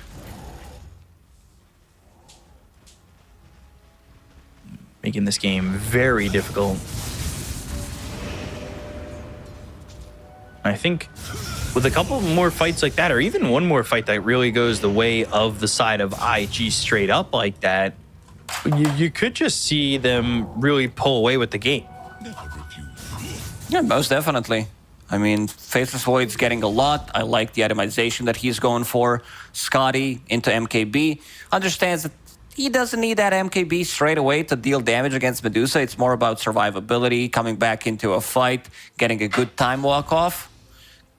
There are no stuns on side of Bright. There's Resonant Pulse, Ether Remnant. Shadow Walk stun, that's really not reliable, especially at this stage of the game, and considering the amount of sentries that they bought on 2 supports, he's not going to be able to stun him. No, not at all. He's never been able to get close to these heroes either. Double Heaven's Halberd being built, or at least was being built. Timbersaw changed his mind. We'll go into Kaya Sanj. It's another one of those games where it's like, is Medusa going to be enough? Silver Edge with Manta and Butterfly, like, I maybe you hold the high ground with that, but the rest of your team needs gold, and I guess maybe that can happen if you hold the high ground with Medusa. You get the tracks out, then all of a sudden your team's being injected with a good amount of gold. Like, it's still possible for sure. Yeah, I mean, never underestimate Medusa's lineup. Now going into a bit more damage. Casual Crystallis that will be turned into Silver Edge, so you can break Faceless Void, break Timbersaw if he comes into a fight. But then again, he does have Aghanim Scepter available. We'll pop that bomb. We saw the bomb damage that was really effective in the fight over by the Twin Gate and the Roche.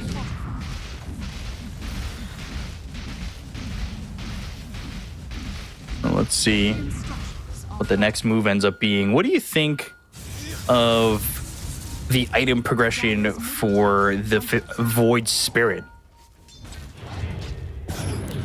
He was in a good state for a long time. Like, he was near the top with his Echo Saber. It's just that they were not taking the fights. Bounty was feeding on the other side of the map, so he was not part of it.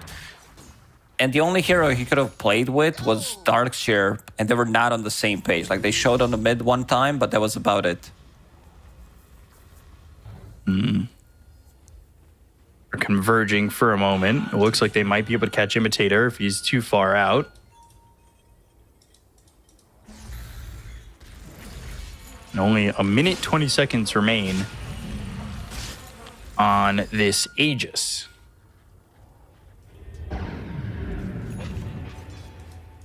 Not going to find the Void Spirit.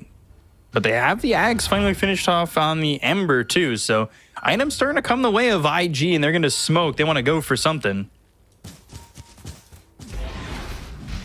Nemo is So massive. let's see if they find anybody. Kaya Sanj, Aghanim Scepter done. Holding also Grobo to have that extra magical damage amplification. Ooh, Hook lands, and they've got themselves a kill there on a Phoenix. Hook, Dismember, and what's that? Wisdom Rune ready and taken by the side of IG, although Imitator got the other one.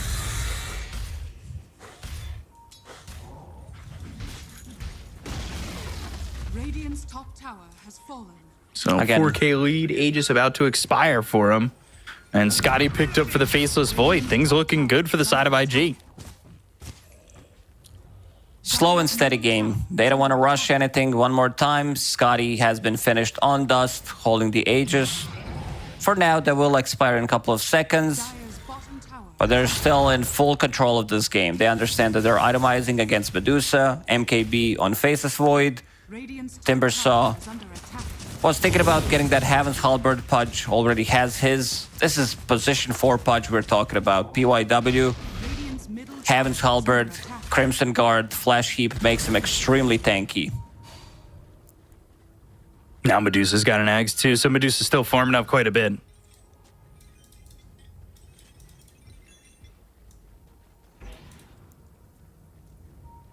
Dire are scanning. Dire's courier has been So, about 5K lead. They've got the Dust. They'll find Imitator. And they will get that kill onto the bounty. As it's a mega He's- kill streak here for Emo. He's trying to make something happen, but look at the amount of gold that you get for this type of a kill. That's 500 gold. Yeah, it's a decent chunk of gold even for just a level 11 bounty hunter. Irving's still trying to farm up. He's going for a Hex. I mean, I would appreciate that item. Meanwhile, Tormentor taken.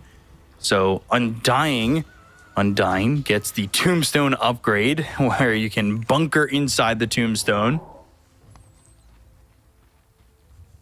You like that? A little upgrade right there? The bunker? I thought it was gonna be used way more, but saw it only once. Like last game number 1 was the only time I actually saw it in professional Dota. Even in pub games, I don't remember seeing it at all. Yeah, I think maybe one of my Undyings had purchased it in one of the games I was playing. But other than that, I really haven't seen it all too much. It's kind of just like, oh, I got Shard from, again, the Tormentor, so now I'm going to have it. And I'm going to be able to get one person into it. But smokes on smokes. Coming around the side, coming around the bend. They do have themselves Chrono ready to go.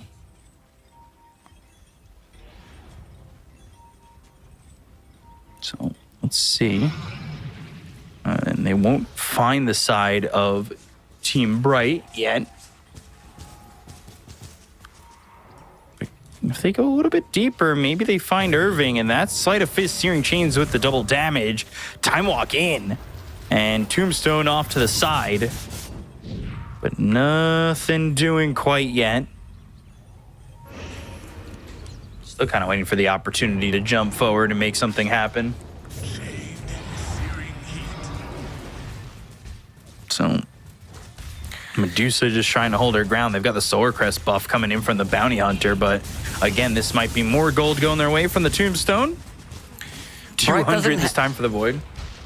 Pride doesn't have a way to start a fight. They can wait until a fight comes to them. Stone Gaze, vacuum into wall. That's it. Roshan respawned. It's going to be on Radiant's side for another 3 minutes. They can force this fight on IG. But let's see. Smoke from Bright. Emo. He does have Remnant available here. So he can easily come back, jump to it. So IG are towards the pedal pool and won by the Twin Gate.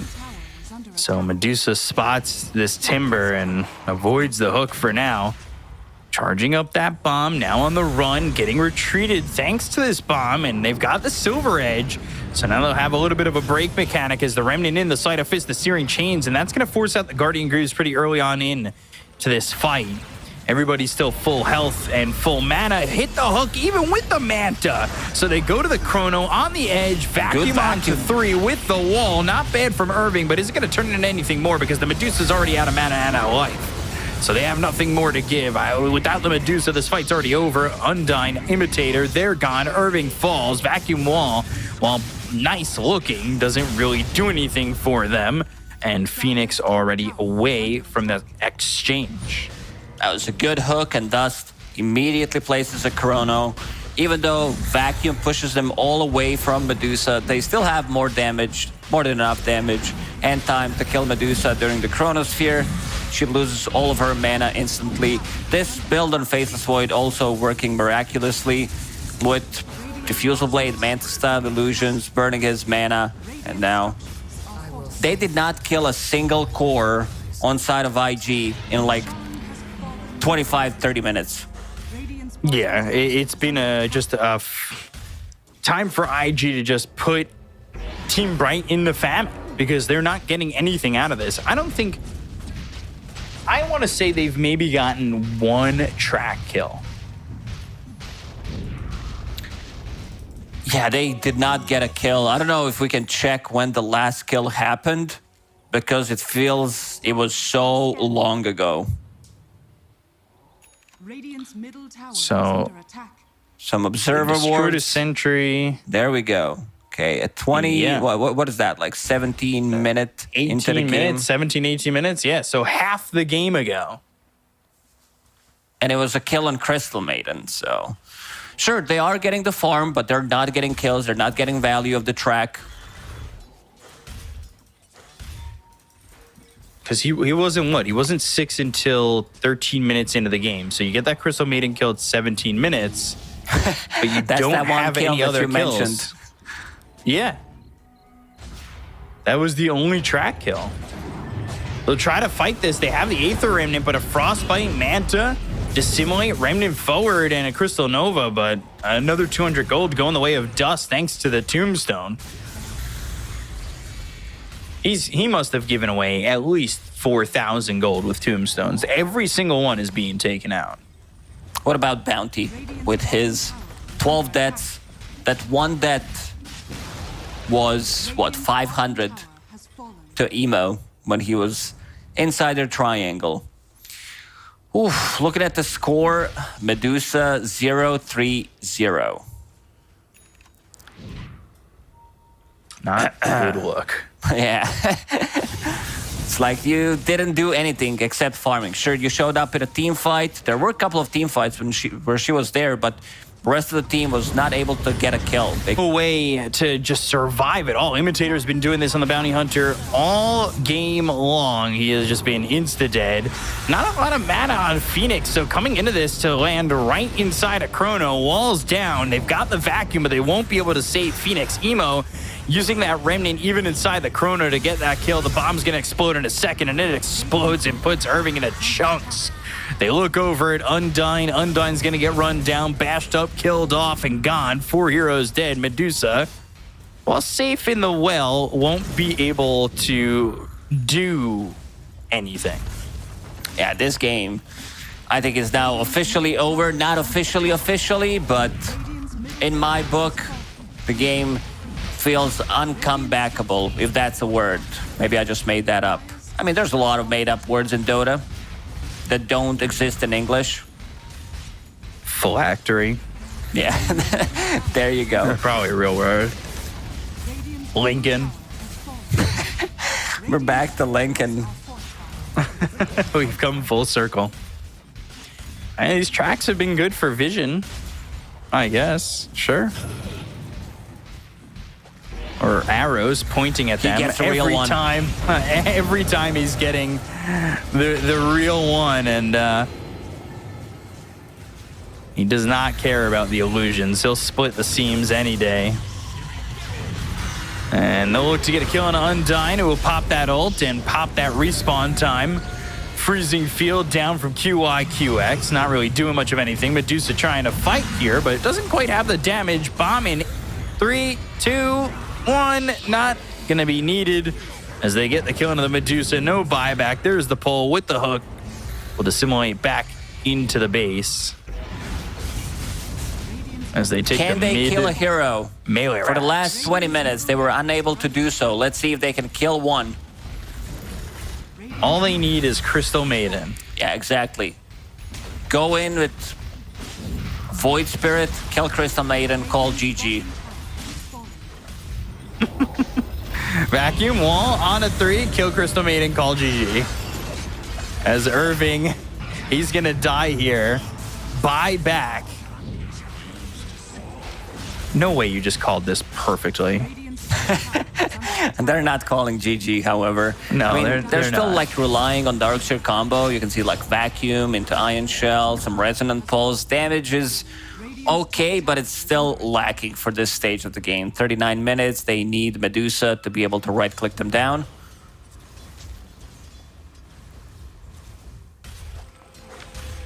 $22,000 net worth. We've talked about this in the past, finishing games with a lot of net worth lead.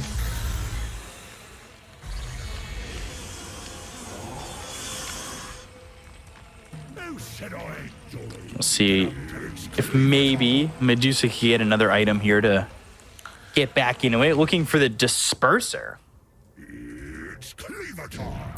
Cannot be slowed. She can run away. Some extra damage coming out from her. But look at this big boy Pudge. PYW having hard Crimson Heaven's Halberd. This is position 4 Pudge we're talking about. Doesn't look like it, judging by the items.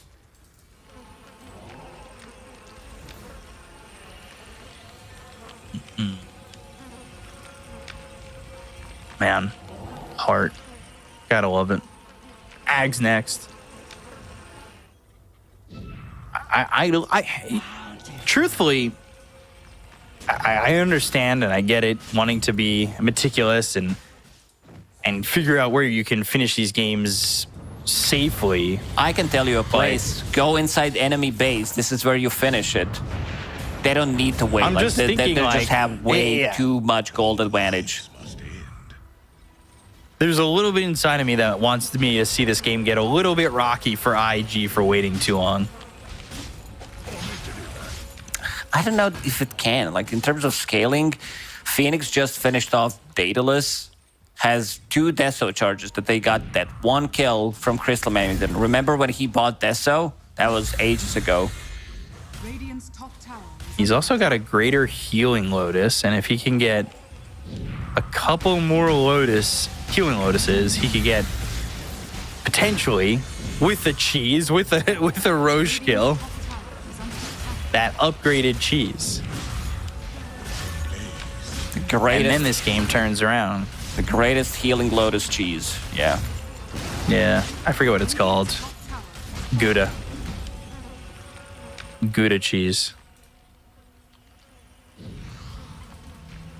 So smoke, but you've also got Irving not near. As he's going to TP back to base.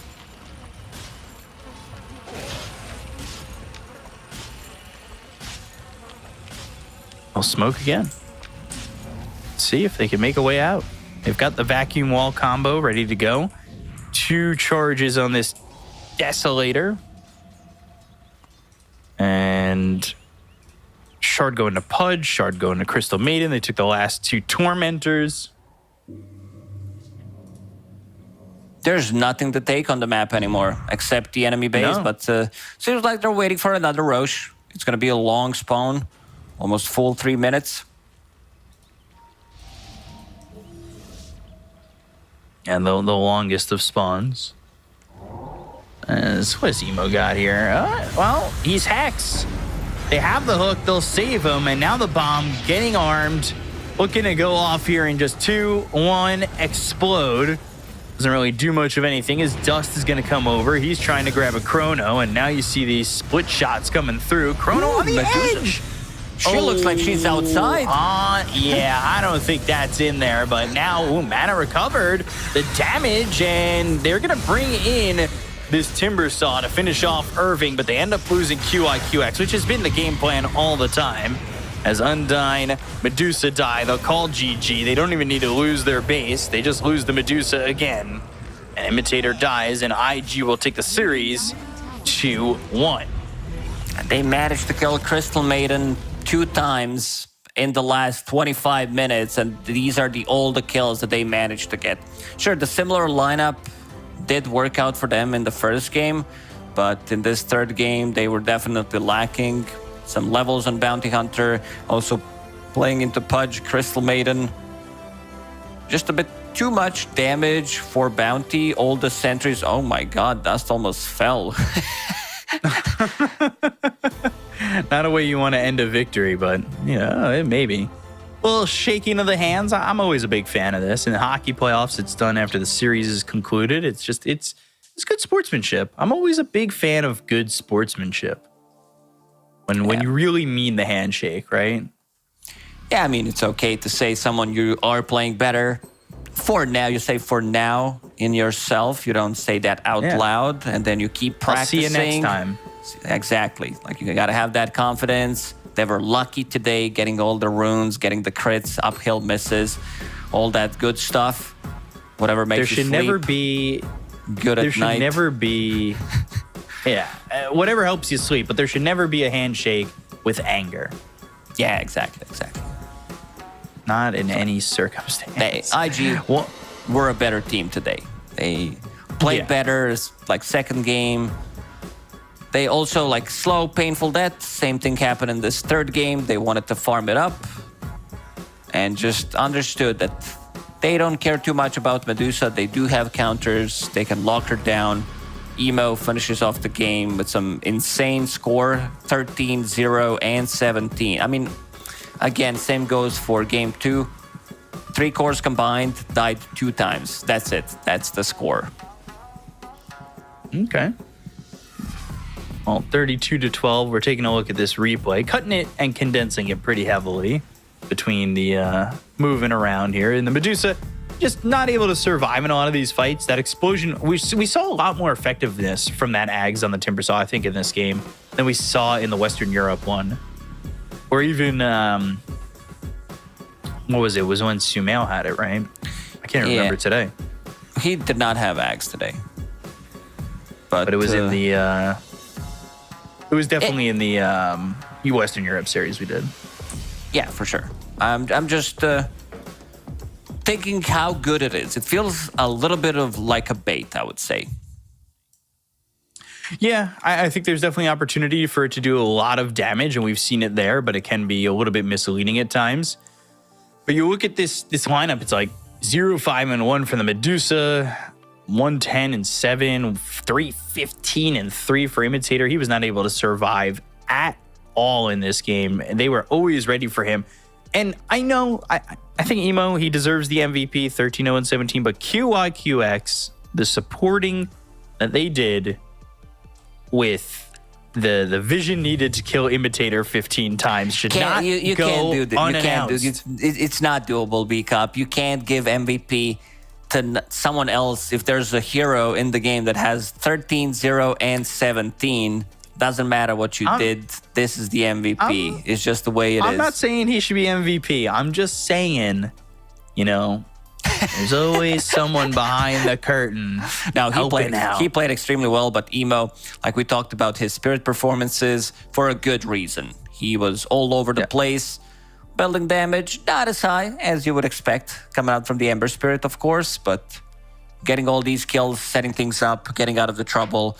It wasn't the toughest Ember Spirit game, I would say, considering that there are no silences, no stuns, but still he popped off, and this time around Emo did not overextend, not slightly. Yeah, and it's Emo on a comfort hero. It's Emo in the mid position on this Ember. So it is interesting because I feel like that's where Emo's most comfortable. It's where he calls himself a god. And I think that maybe IG should focus more, or maybe not focus more, but think about keeping Emo more mid-oriented than safe lane, right? They do have this thing where they swap things around, and yeah, I mean, he looks good on certain heroes, so does Dust, so maybe we get a chance to talk to them so we can ask them about the swaps. Yeah. And looking at the so we got leaderboard 5 standings, teams. 5 1-0. teams with 1-0. Okay, that's gonna change today, I believe, because we have... What's the other series that's it was just on the screen? My brain... Azure against Extreme Gaming. There it is. Okay. Thank you, production. Thank you so much for putting it on screen one more time. Yeah, it should be a good one. I think this should be the best series of the day. Like, these teams, in theory, are on the same skill level. Azure, people still want to see Somnus, Chalice, FY perform. This is also LAN environment. You know, they're going to get that buff as well. And Extreme Gaming, you know, had their ups and downs. They had a great start in the previous DPC tour. Kaka leading the team always has that Kaka effect, but we'll have to see. Yeah. Also, Berlin Major, not the greatest result. I mean, none of the Chinese teams got that spot that they wanted. Didn't have a single team in top 6. You know that they're looking to be there, win the whole major, be in top 3. There's a lot of pride in this scene, and for a good reason. If you take into consideration how they performed historically throughout the Dota history, it's just like they've been always like one of the strongest regions.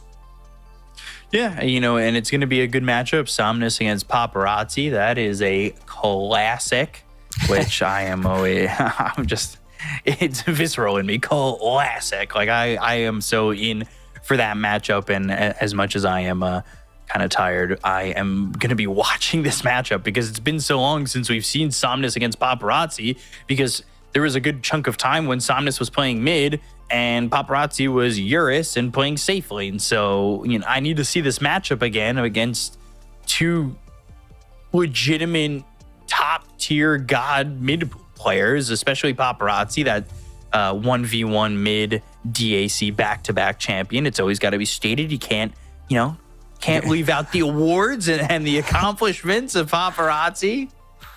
But, is this what he's going to be known for? Just like that straight up 1 versus 1?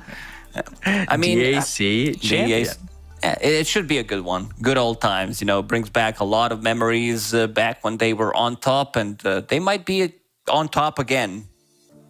Yeah, I could definitely see it happening. And we could see, I could see Extreme and Azure Ray ending in like the top 2-ish, top 3 between them. So it would be nice to really see the, these 2 teams kind of do well. So actually, we got an interview with Dust coming up. So we're going to be speaking to him in just a second. I can't wait to see him and, get some questions going on. Dust, coming off the win, I just got to know, how are you doing? How you feeling? LAN environment, first series, first win. 首先恭喜你拿下胜利，想问一下第一场比赛赢了之后线下的这种感觉是怎么样的？就特殊的感觉也说不上，可能就是如释重负吧，毕竟第一局输了。I didn't feel anything special, but it's quite a relief since we dropped the map 1 and at the end we won the game. Yeah, it was a tough game one, but you guys really got it all together. Who's really the driving force about regrouping and being able to go into games 2 and 3 with a positive mental attitude and get those victories? 第一场比赛比较艰难嘛，然后第二场、第三场的话，队伍里谁是出来让大家调整心态，然后积极的去拿下第二、第三场的？就是大家的心态还算稳得住吧，就都有，然后教练比较多吧，在这一方面。Yeah, I think everyone stayed calm after the loss on map 1, and I think coach did a really good job for us to. He did most works to make sure us focus on the game. Okay. Lacoste, you got any questions? Yeah, when you say like coach did a lot, can you share like any of the talks? How does he calm you down when, especially in a situation where you like lose this first game that you maybe shouldn't lose? 那你能详细的说一下苏坤教练做了什么？就是在可能你们第一场输了一些不该输的比赛之后的话，他是怎么样让你们去专注的打第二、第三场的？就说出那把问题的所在就行了，然后让我们就是放平心态，就当正常训练一样打，然后打出自己应该有的发挥，正常实力就已经够赢了。Yeah, he just briefly talked about the mistake we made that made us lost the game 1, and he told us as long as we bring the performance in scrims, we have enough strength to win the series. Okay, so you had something to fall back to, you know, that you guys are doing really well in scrims. What happened during the Berlin major, guys? Like, you guys probably had higher hopes, higher expectations coming into it. I know it's probably a painful wound, but I just want to know what went wrong there. 那你也提到了训练嘛，就是训练可能发挥都比较好，但是想问一下，之前 Major 柏林的时候，就是你觉得，首先可能成绩肯定没达到预期嘛，那你觉得是哪里做错了，就是做的不好，导致最后队伍的成绩没有达到预期？因为版本的更新吧，然后我们队伍总体来说打下的感觉都是比较慢热的，就很多选手都是这样。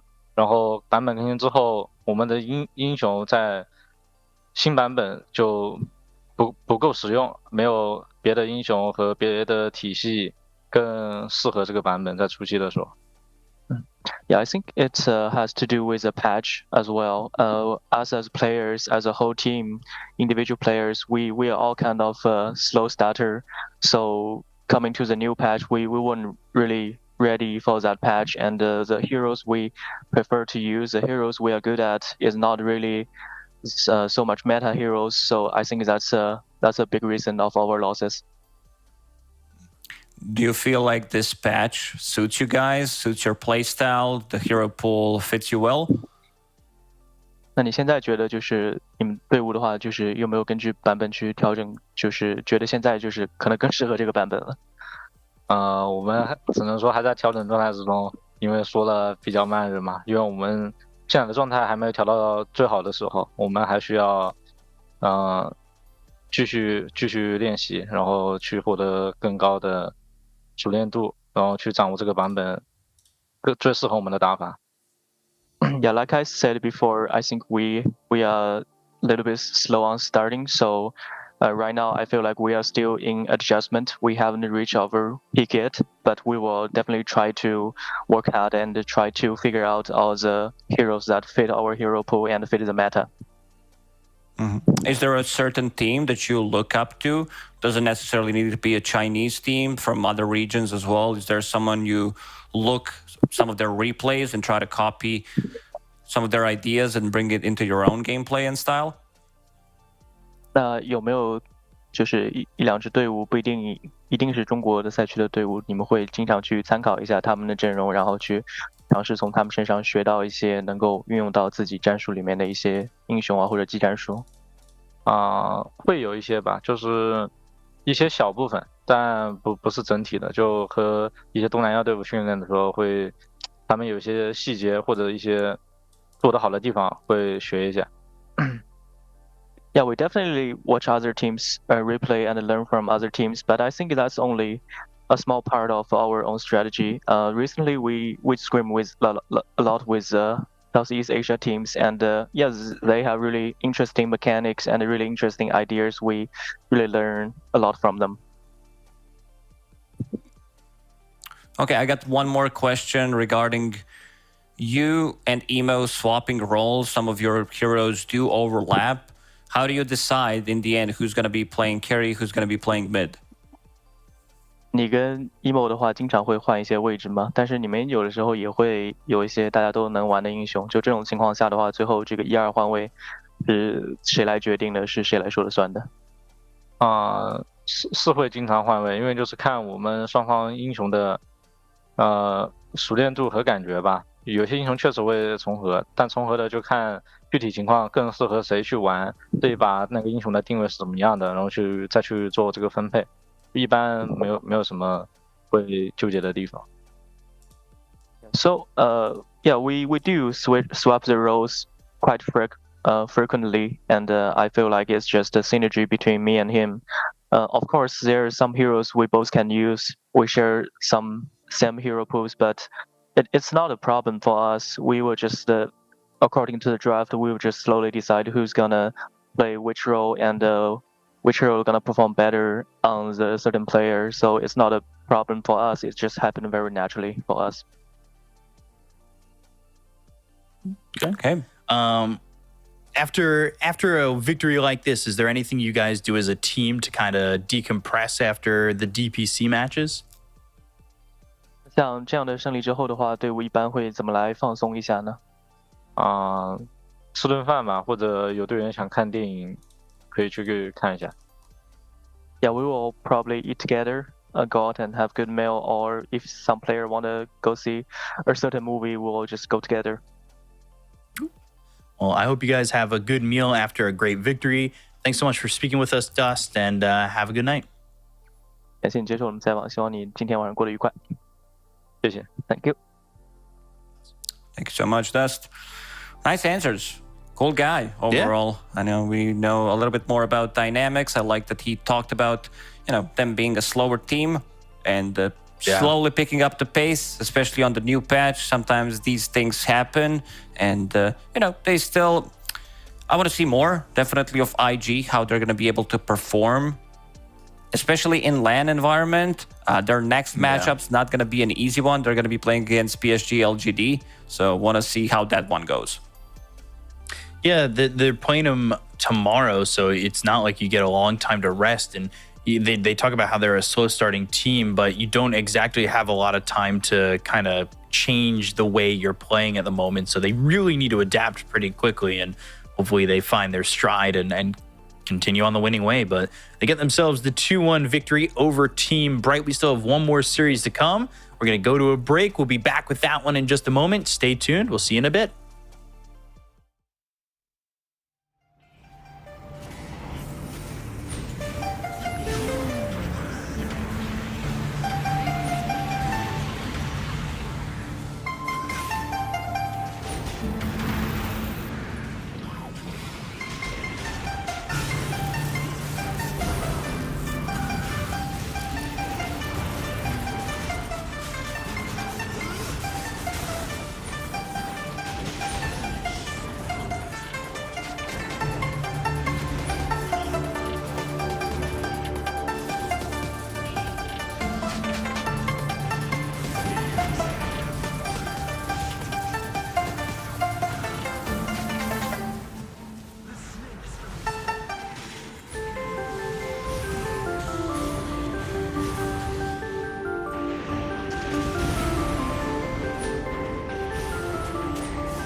Welcome one and all to some Chinese Dota action to round out the day and very close to rounding out our first week here in the DPC. We are going to be witnessing Azure Array taking on the side of Extreme Gaming.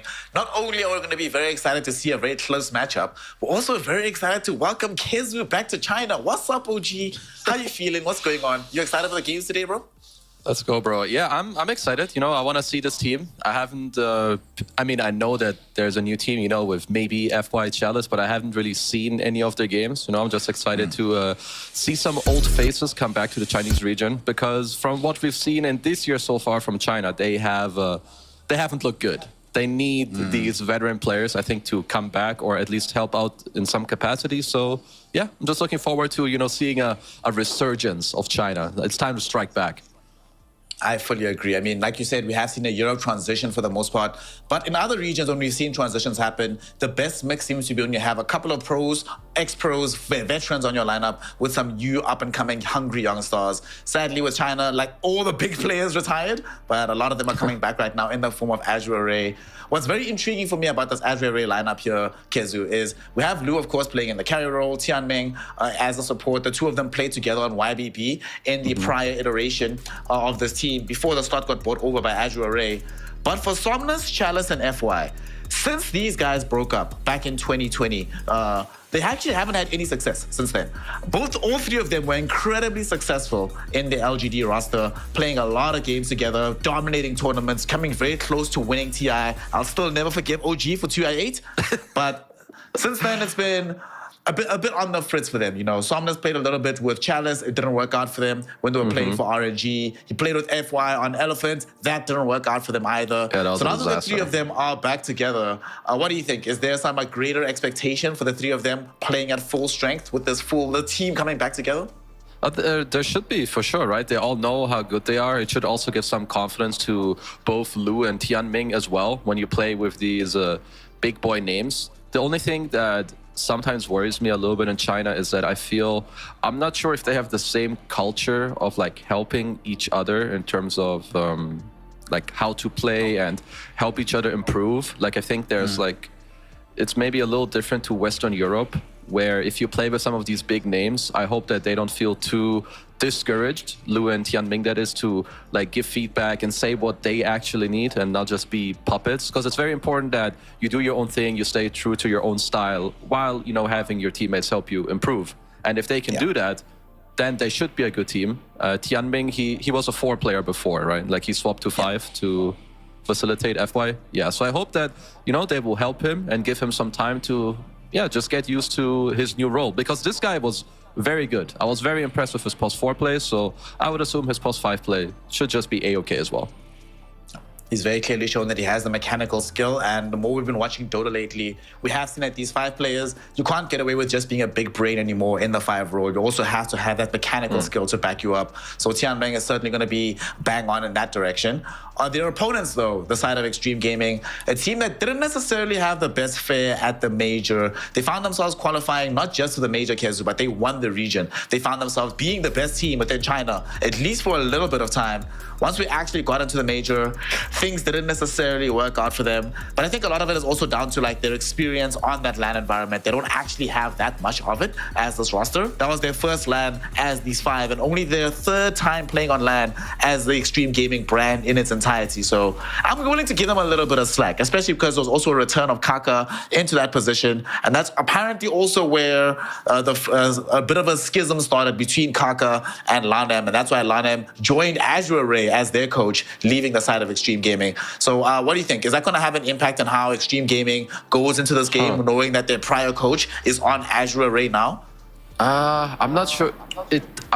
I wouldn't say it's going to have like a major impact where it's like, oh, we need to change our drafting, but there's definitely some things that you need to be aware of. Like Landam now probably knows some things they value very highly, some type of moves they like to do. So like before the game, he can be like, yo, Somnus, they really like, you know, Kaka loves at 5 minutes to go mid or place this ward, D-ward like that and have this type of map movement. So I think that's kind of interesting. I didn't know that they had a little bit of a, I don't know, semi-drama going on, and that there's some team swapping going on, because I respect Lanham. You know, I think this guy is pretty good. He's shown it before. I think he's a great coach. So yeah, I'm sure that can only benefit Somnus and the boys for sure.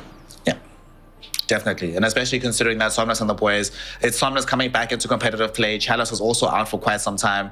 I'm glad that they're not doing a sort of the whole team is coming back after retirement, right? Just a couple of players here and there.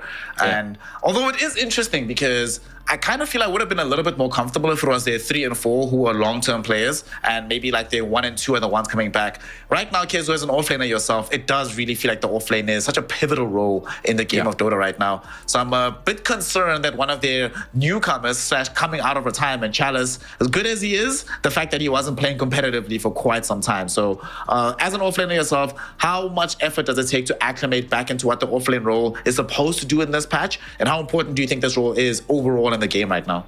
I think the offlane role has been game breaking for like the last maybe 2.5 to 3 years, where people get a lot better at laning and understanding that, okay, sometimes I can carry a game. You don't always have to like build auras, even though they're very good right now and they're usually the best thing to buy.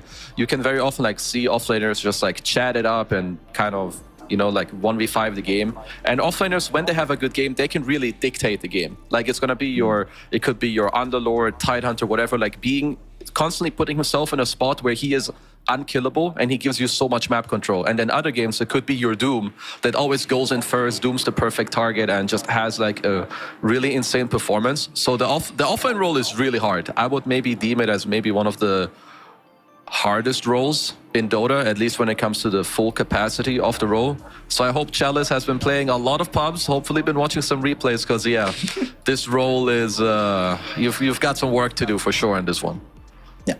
Fortunately for all of us, though, Chalice, even before the hero was nominally played as much as it is right now in the offlane, he was one of the early adopters of the Underlord in the offlane. He's played a ton of Beastmaster. His Magnus is always pretty decent. His Timbersaw is always very good. So some of the new heroes that are coming into the very high echelon of the meta, these are heroes that he's played in the past as well. So he should be okay with that. On the other side as well, you know, JT Magnus, over the last 2 years, you're talking about this offlane role resurging. Yeah. Even as IG was getting worse, JT was getting better, in particular because of this Magnus hero. And Magnus right now is busted. So I'm imagining that in this particular game, Magnus is going to come up in the first phase of banning for sure between these two squads. I mean, this hero is very strong in multiple roles. Like it can be played 1, it can be played in the 3 role. The farming speed it has is too much. Like even I've seen people try to do this, oh, I will beat you in lane, but it doesn't really matter because you just get CS the first like 3-4 minutes anyway, and worst case you head off into the jungle and you kill camps in like 2-3 seconds. And then if you pair it up, one of the nastiest combos I've seen is Magnus with Void Spirit. Yep. That shit is not okay, bro. That shit is not okay. Like, you have this double universal stuff going on. They're both hit for like 400. They're both already really good heroes on their own. Then you pair them together and it's like, all right, yeah, this shit is too good. Bro, I watched the team fight once, right? So this Magnus jumps in, he got like a 3-hero RP, and then Void Spirit went with 1 Astral Step. Obviously, this was with the new build, Echo Saber Deso. And then after 1 Astral Step, Kezu, I looked, right? You click on the damage, you're like, a 900 damage came out. You're like, oh, okay, cool. This seems nice and balanced. I don't see any problem with this whatsoever. Yeah, I haven't seen, I would say I haven't seen a very good answer to Void Spirit yet. People have been trying to do different things. Some of the heroes that have looked the best to me have been like some mid Timbersaw, maybe a mid TA. So it's kind of the heroes that when Void Spirit like hits this level 5 or around this level 6 mark, that you can just constantly bully him, make it hard for his team to gank you on mid, and make it hard for him to get these early runes. Because I think this hero really needs that. In a lot of the games where Void Spirit has a good early game, he just pops off every time. So for now, I have not seen a good answer yet. I'm still hoping to see better ones. The only answer that I've seen that's been remotely viable is just banning the hero out and being like, we don't want to play against it. Let's not deal with this. Another hero that we've been seeing being banned out much more regularly of late here, Kezu, has been the hero that we saw Extreme Gaming have picked the most for themselves thus far. 3 picks on the Alchemist. That's a hero that's also been looking hella strong. Outside of like the enemy team picking up TB or trying to force the game speed with like some TA from the mid lane or whatever, have you seen some reliable answers to dealing with the Alchemist in this new patch? Yeah, so I would say that TB is definitely the best one. I'm not sure like how how much can you really ramp up the speed? I feel like Alk will always have like pretty good timings, even if you do shut him down. So I think it's important that you have this, you need to have a carry matchup or at least a lineup that in the mid game, like 15 to 20 minutes, Alk is going to be online with Blink, Radiance, BKB. If he has a really good game, you should be able to fight back or at least delay for a few minutes until maybe your Medusa or Terrorblade, until they have like a couple items to fight back. And I think having an offlaner with auras is also very good, because Alk reminds me a little bit of Ursa in terms of how he wants to fight. He wants to hit his timing, go in, and then just instantly delete a hero. And like he wants to play quick fights, not very dragged out fights. So if you play against a Pipe, maybe Greaves, or Pipe and Mech, it can make it really hard for Alk to go in and find this initial kill. And I think that can really ruin this hero in team fights. Oh, now that you mentioned, actually, a lot of the games that I've seen Alchemist struggling where there isn't a Terrorblade on the enemy team has been when there's this overwhelming sustain, overwhelming damage mitigation. Every fight just takes way too long, and Alchemist doesn't want to be in that situation. So it makes sense to me. It's funny you mentioned Ursa as well, because that's a hero that I've just not been seeing do well lately whatsoever. Kind of feels like Alchemist has replaced what he's supposed to do. Like, I've seen more successful Alchemists, life stealers. Hell, I've seen more successful Weavers lately than I have of the Big Bear. What do you think has happened to Ursa? Why is Fuzzy Wuzzy not able to hang in these games anymore? I think Ursa is just it's a little too volatile when you compare it to the others. Because right now, I think you have two types of carries. You have the money printing carries, your Alchemist, Medusa, Magnus, right? Like, no matter what happens in the lane, they're going to be top net worth, or at least contesting for it. And then you have the secondary ones, the ones that beat the Vanguard heroes. I actually think Shadow Fiend should be a little bit on the rise as a carry, but we'll maybe see that in the future. Then you have like these Ursas and Monkey Kings, as I have a little cat appearance here. But Ursa is just... He can get spammed out a lot. And if you have a bad lane on Ursa, or not even a good lane compared to all the other heroes, your comeback mechanism is so much worse. So I think unless it's a perfect Ursa game, you would just rather have any of the other heroes because it's just way easier. Yeah. Does feel like the game. I don't just love it when the game just changes in how it's played and how the approach is supposed to be for optimal play, even without like massive adjustments to the overall numbers. Still, we find heroes dropping in and out of the meta as needs be, given the situation. You'd love to see it. I still want to see what answers are going to be had for Voice Bird, like you mentioned. In general, I want to see answers for universal heroes, because it feels a bit much. I think on maybe a small D patch, nerf some of the values. Maybe 0.6 is a bit too high to add towards damage. Maybe make it like some 0.5, 0.4, something like that. I mean, something you could try to do, because the problem is when, let's say you have a few universal heroes who are really good and some of them who are kind of trash, which I feel like might be the case right now.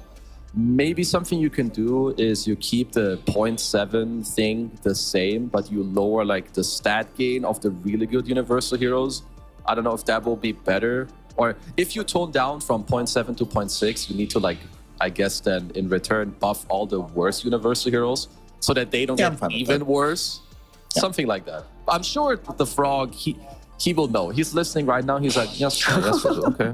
Yes, I will do that. I'm taking notes. Yeah. I mean, in the C patch, half the C patch was just values of universal heroes getting nerfed, right? Their base damage. They're like Magnus nerf, Lone Druid nerf, Lycan nerf, Doxian nerf. You're like, okay, cool, we get it, y'all. Universal heroes are actually very good right now. As many of them as you can get in the game as possible, do so.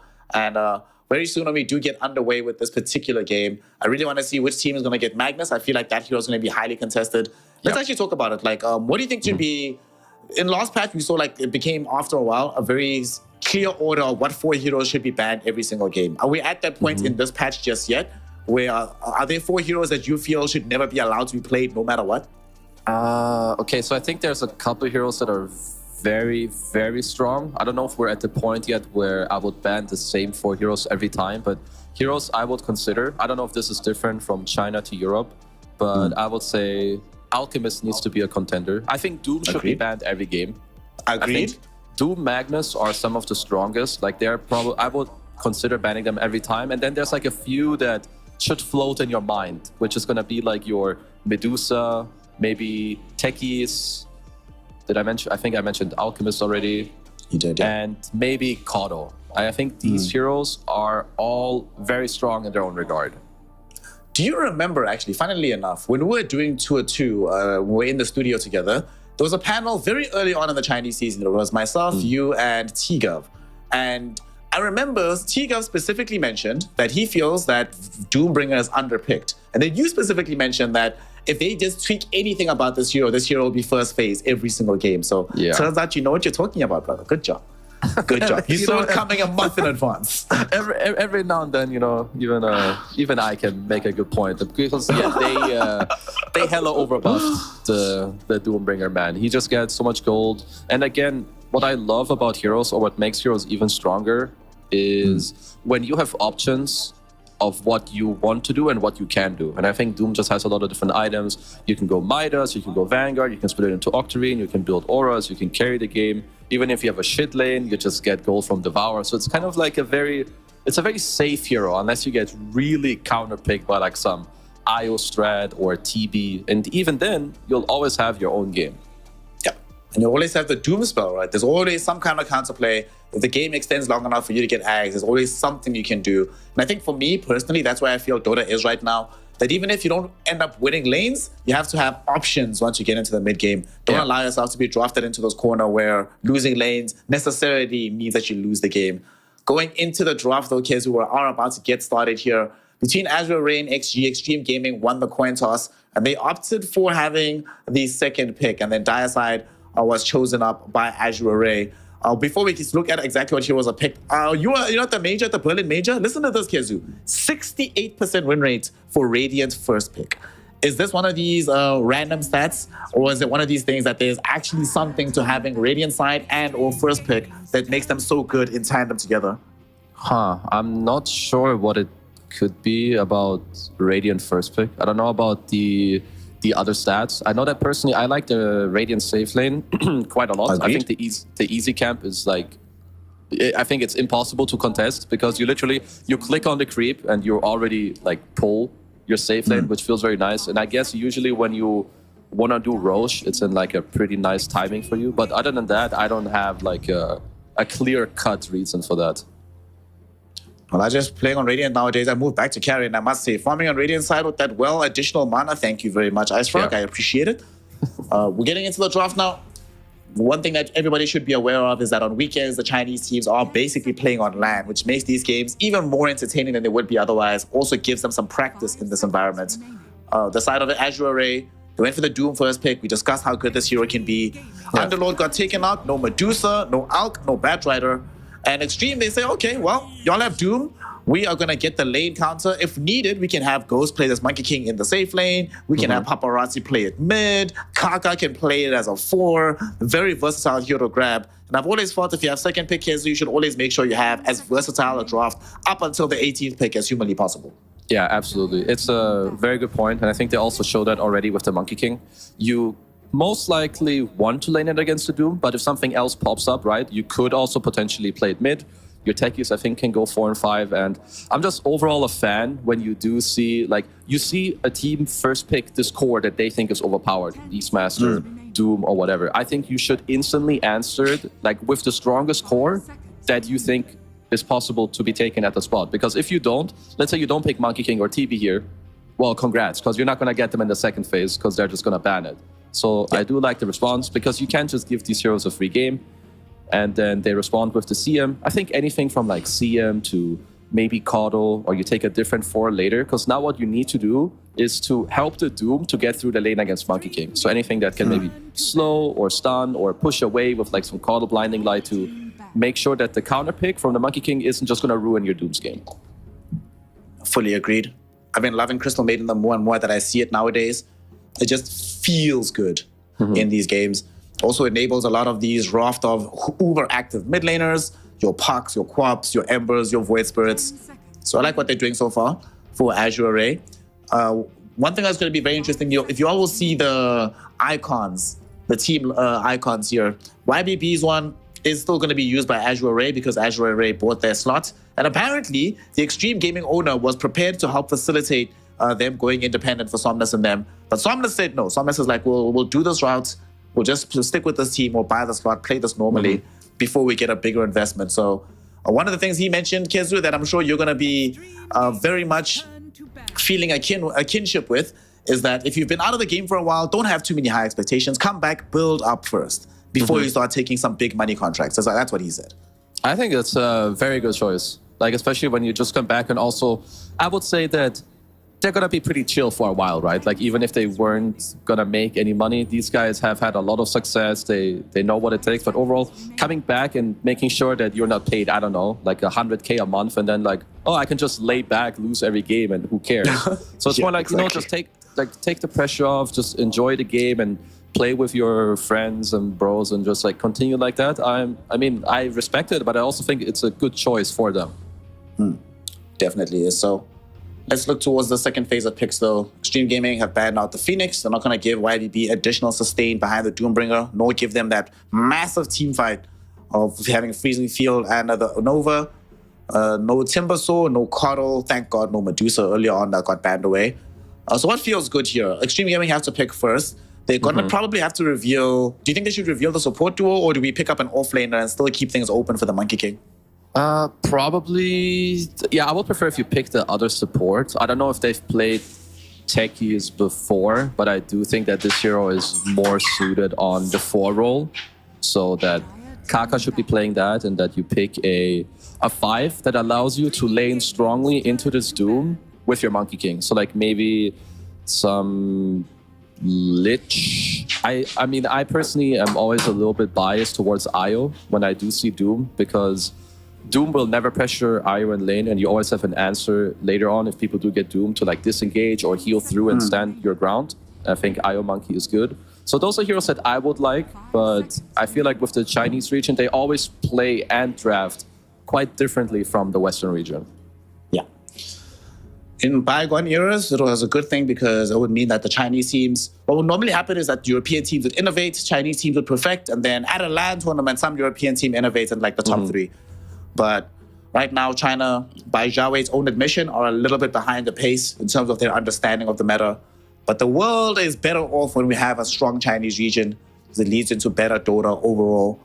YBB, they ban out the Magnus here for Azure Array. So we're not going to have JT Mag, we're not going to have Chalice Mag, feels bad. We're not even going to have Safe Lane Mag, because that's also been on the come up, especially within the Western European region. So XG, they decided to go for the other support, like you mentioned. So we get the Rubik. Now it's very clear Monkey King is a core. What kind of core, we're not certain just yet, but I like this nice generic Rubik with some very nice spells to steal on the enemy team as well. Yeah. Well, I guess it's just going to be a FY Rubik. I mean, it is good against Doom. You have cool spells to steal so far from both CN and Doom. You have also a semi-save if you do get the shard, right, to lift people away. So, yeah, I would say that this is pretty decent. I'm just not sure how much I like the techies going into the 5 role. I understand that it's playable there, but I would want my safe lane to be the strongest possible. So this to me tells me that Extreme Gaming think that if they put Monkey Techie safe lane, that they will do very well, no matter what 4 Asia Ray will end up picking in the squad. There is a non-zero chance that they end up shoving this Rubik into the 5 role instead of the techies, because DY has played 5 Rubik. Obviously, not nearly as much as Kaka has played Rubik, but it is something that is within his wheelhouse. And they did play it in the prior tour as well, in the 5 position. So we'll see if they decide to do that here. The side of Azure Ray, gonna get a classic here, my friend. We get some Somnoless Storm Spirit. This feels good to watch. He has the backup of the Crystal Maiden. We talked about how this hero could help out these mid laners. And they don't just have the backup on the CM, but they now have the coverage of the Silencer. So in the event Somnoless gets caught out, there's ways to bail him out of trouble. These are very good picks in the second phase from both teams. I really like both of it. Like when we look at the type of mid hero that they wanted, like you wanted some type of spirit. But if you pick Void Spirit or Ember, there's a very high chance that they can put Monkey mid and you won't feel as good. Therefore, you take the ranged spirit with Storm. You also get the Silencer to like back up and make your Storm feel even better when he jumps in. And Global is really good against Techie's Rubik.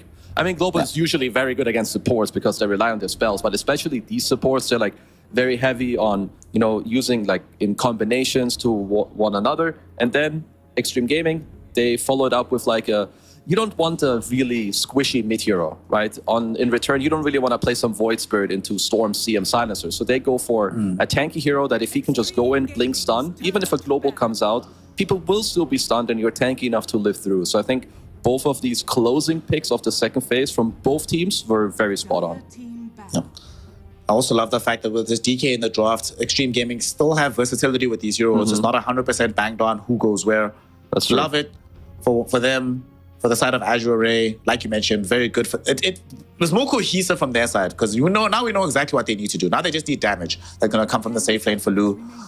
So what Lu heroes are left that provision that damage for us? The Terrorblade just got banned out. We've been seeing PL on the rise. Naga maybe feels a bit too slow for a game like this, and I don't like Naga into DK. The Breathe Fire does actually do quite a number. What feels good for you here for them to play for Lu here on the side of Azure Array? I think we need a hero that is also able to play long fights. Like your Storm is going to go in, your Doom is going to go in. We need static damage from our last hero. I could see Slark, but I think the lane is going to be too volatile. Like there's two...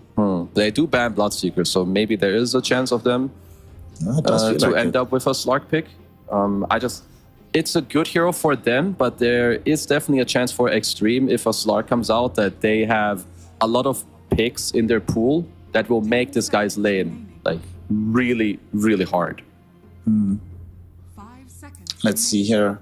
Extreme. If not for the fact that if they didn't have this DK, I might have said maybe some Weaver, but with DK, it feels too difficult to play Weaver into this. I've been seeing that hero more and more as a carry. I personally am not sure if it should be a carry anymore, but I've won some free MMR, so what can I say? You mentioned SF earlier on. Actually, SF feels pog here, my friend. Dude, if they go SF, like Lu SF from the safe lane, you have some way to deal with the armor on the DK. You can shove a Monkey King outside of his own arena or his Wukongs before he has BKB. You buy BKB yourself, so you're not as afraid of the Techies and the Rubik. You scale really, really well. I wouldn't be too mad if they went that direction. Yeah, I would actually be kind of chill with an SF pick here. So they did end up banning the Slark. I think it made the most sense after you did have the Ursa at the Bloodseeker ban. Kind of a bit confused because they picked the hero themselves. So Ursa is good for your draft as it gives you like kind of this snappy damage that you're looking for. I just wonder if Extreme have or can find this pick in the pool that can... Because we talked about Ursa a little bit in the pre-show. If this hero suffers in lane, he just doesn't look nearly as good as any of the other carries available. This is going to be Ursa's first game within the Chinese region right now. Has been completely ignored up until this point. Has been banned 4 times, but 0 picks. So certainly Lu's going to have to show us why they believe in this hero. For XG, they end the draft with Spirit Breaker. All right, this is another hero. I think you and I talked about this off air, that Spirit Breaker feels really good as an offlane hero. So as an offlane specialist here, Kezu, talk to the people about what it is about this offlane Spirit Breaker that makes it so much better or feels better than the support Spirit Breaker right now. I would just say it's easier with items, and also that nowadays you lane pretty well as an offlane Spirit Breaker, where sometimes as a 4 SP, you rely a lot more on, how are my other lanes doing? How's the early game going? Whereas as an offlane Spirit Breaker, you can kind of just chill in your lane and wait for people to have levels and then make moves. So I feel like there's less of like this weird timing in the game. And also you're going to have more items to like charge in later in the game. So overall, I think this last pick SP is pretty good. Like most of the time when I see this hero be counterpicked, it still does very well. Like I wouldn't be surprised if they're going to win this offlane with Rubik SP against Ursa Silencer. If that's going to be the lane, they should definitely win that one. Yep. If I'm playing Spirit Breaker and I see this Ursa, I'm like, buddy, what are you going to do to me? I'm not scared of you at all. I'm going to just bash you up. I have so much HP as well. And normally, Ursa, you're like, you can deal with high HP targets, but not Spirit Breaker. Spirit Breaker is something else. I like their lanes here. Paparazzi middle versus the Storm Spirit, like you mentioned, should be a solid lane for Paparazzi. Even though you don't have much kill threat on the Storm, it's still very, very good for you. And then Ghost is going to be playing this Monkey King, playing into the Chalice Doom. So here, Kezu, I want to ask you the question. Which draft would you rather be a part of if you were going to be participating in game number 1? Maybe a slight edge to Extreme Gaming. I am a big fan of Silencer. So I think if they can really play, if they can have a good lane with Ursa and play well around Storm zipping in and using Global to like the full extent, I think they should be fine. But overall, I feel like Extreme Gaming, they might have a slight ease of execution, and I really like their lanes. Really like their lanes, really like what they have to put to the table. That being said, though, Azure Array, We have Somnus, we have Chalice back in the mix, joined up with FY once more, back from the halcyon days of that old LGD roster. That old LGD team would just rinse everybody. So let's see. I hope they get back to a good stead. I hope we get a good game as XG, winners of the last DPC tour, take on the returners of Azure Array. Before this game gets started, another find very interesting, Kezu. Check this out, right? So, of the top 50 esports players who have ever won money in esports, obviously 45 out of the top 50 are from Dota, right? There's 3 CS guys, 2 Fortnite guys. It's kind of crazy. All the people that are in the top 10, of course, are going to be TI winners in their own right. But of the Chinese players who are not TI winners, but are also in the top 5, right? 3 of them are in this game. They're here, yeah. Somnus, FY, and Chalice, yeah. Yeah, I'm not surprised. My bros have played a couple tournaments. They've played a TI Grand Final, so yeah, I'm sure they've made bang so far. They know what it takes to be good players. I just hope that they can show it here, because as we said, I don't know how much Dota they've all been playing. I know FY has been for sure, as he's already played in. I mean, to be fair, he's prior been DPC. losing. That's true. But maybe he needed to be back with the bros, There we go. Also, funnily enough, of the 5 winning players on China, on the top 50 who aren't TI winners, you know what number 4 is? Kaka. And then the only one not in this game is Ame. But Azure Array tried to get Ame, but Ame is still contracted to the side of PSG LGD. So there's a universe out there, kids, where literally all 5 of them who aren't TI winners are in the same game. Would have been great. That would have been cool. So what, was LGD like, nope? Yeah, they're like, no, sorry. Well, you can buy them out, but you can't just have it, no. Okay, I see. Yeah, we're kind of turning into like real sports with that at some point, I guess. But yep. So let's see now. The game's finally underway. We had a very solid trade of bounty runes, just 2 and 2.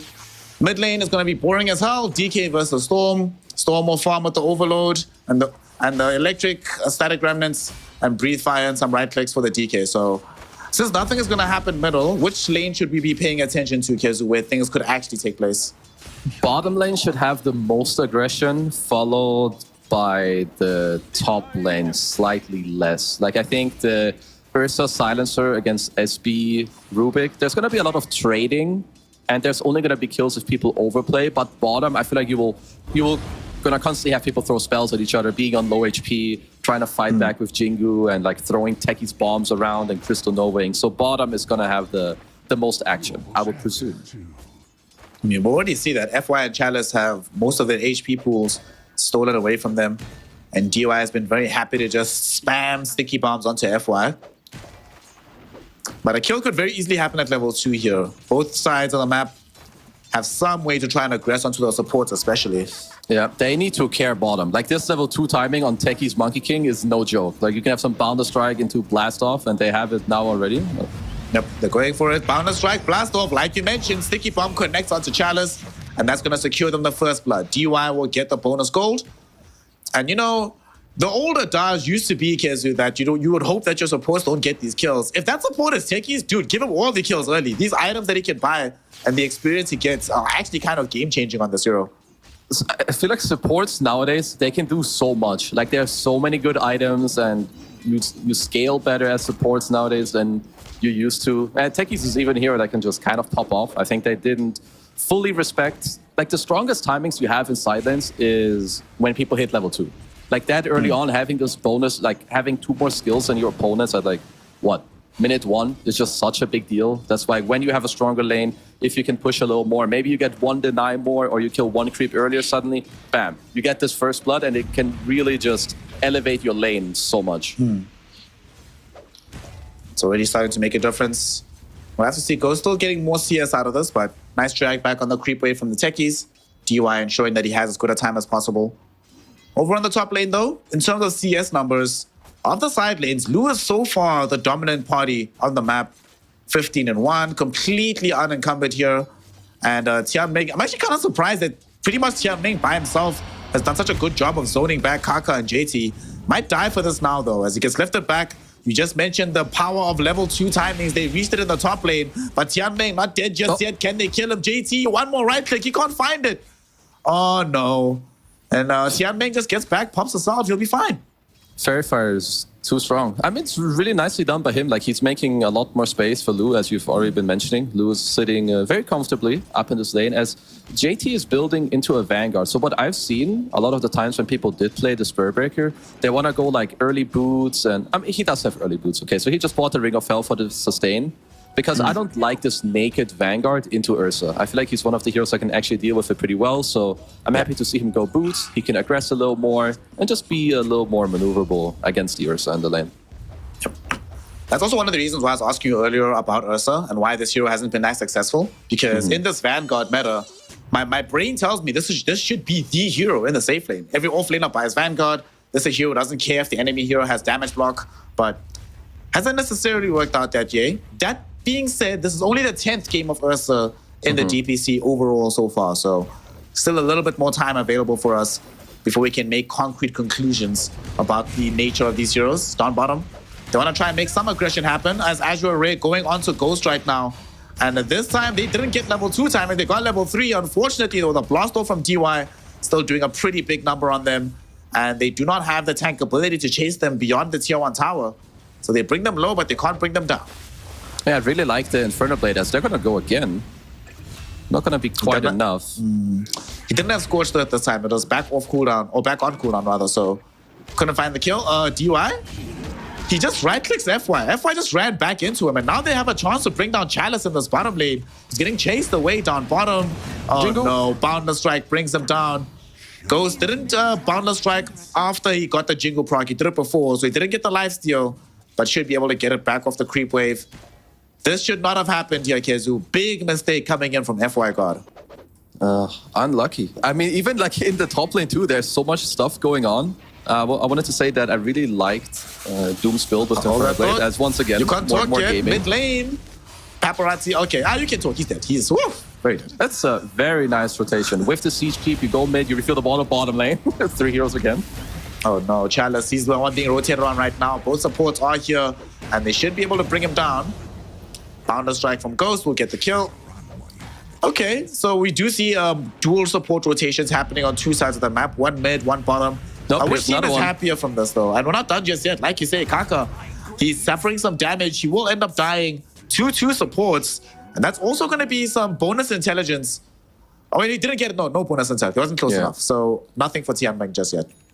Not yet. He'll have to wait a couple more levels. I've seen Silencers not get that spell until like, I don't know, level 8, 9, because your other spells are just too good, like too strong, and there's so much fighting going on.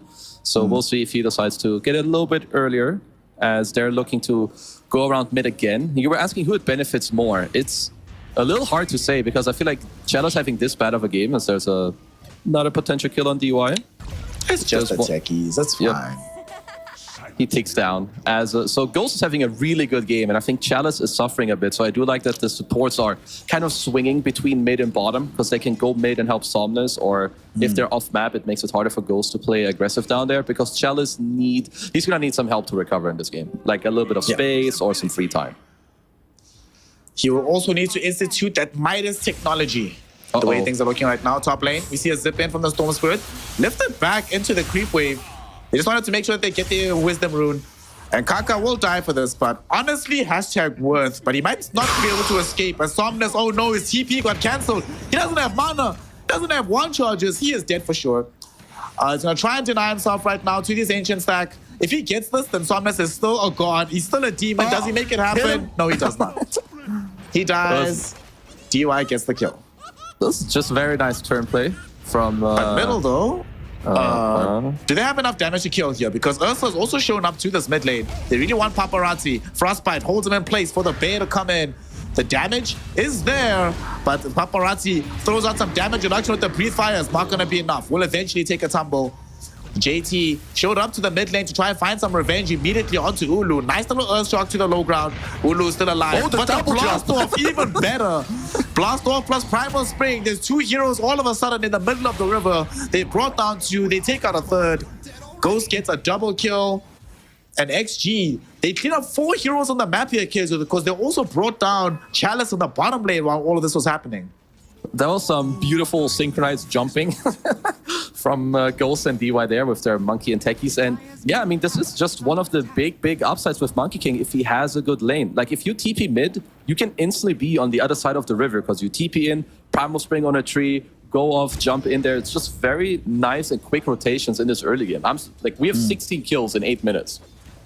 Oh, they're baiting. Yeah. Will they are fall baiting. for it? Dude, look how smart Ghost is. He's actually using his illusion to farm right now. And he's going only for lost hits so that they can't clock the fact that he's doing so little damage. Very smart stuff coming in from him. And now they're going to try and start the fight. There are 3 heroes here from Azure Array as well. Kaka, he's the one falling low. Telekinesis on the 2. Blast will follow this one up. There's not going to be a boundless strike just yet. They're going to choose to focus onto Chalice.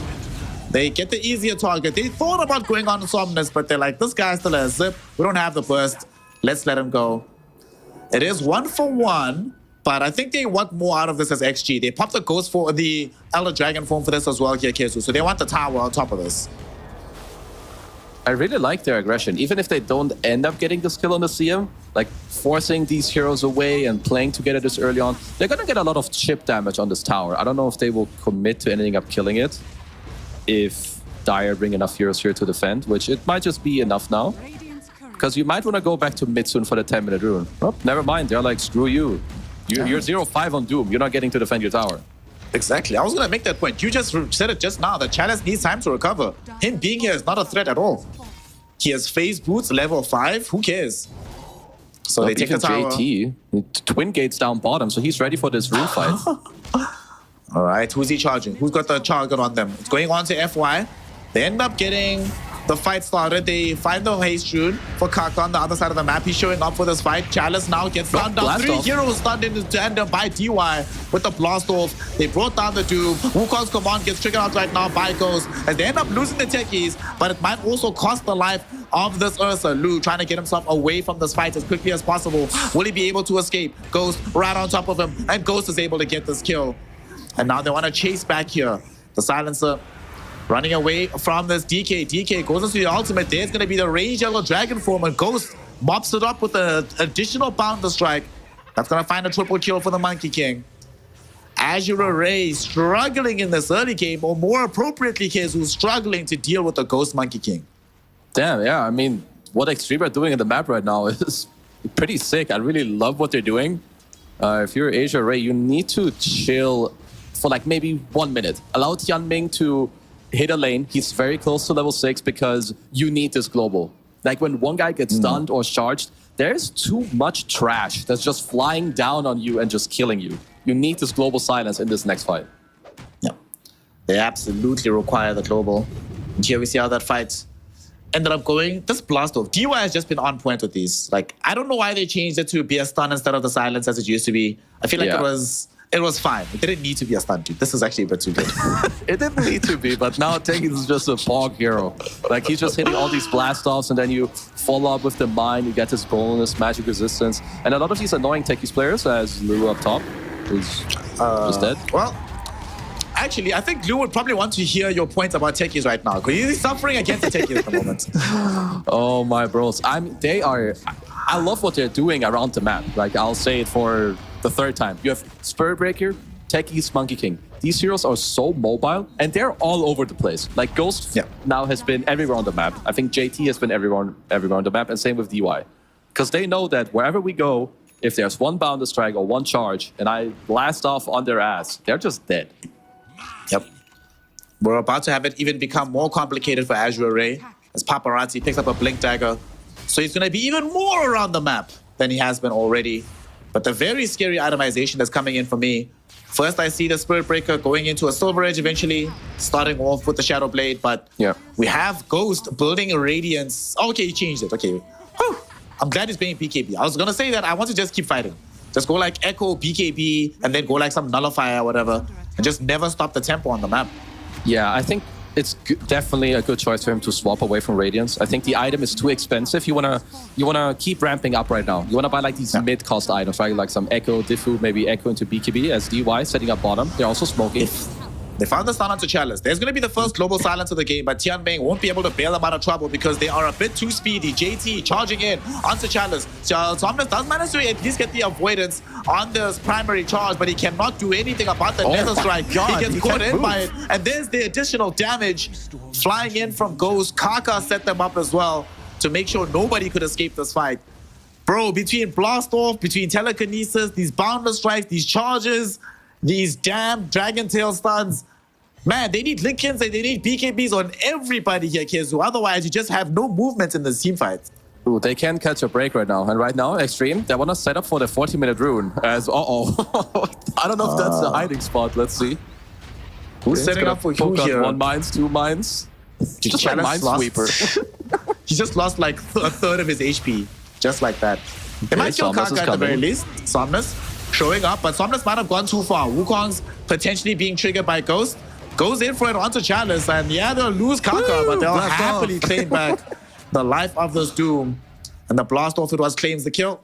5, 2, and 8 on DY. And this game is not looking easy by any stretch of the imagination for Azure Array.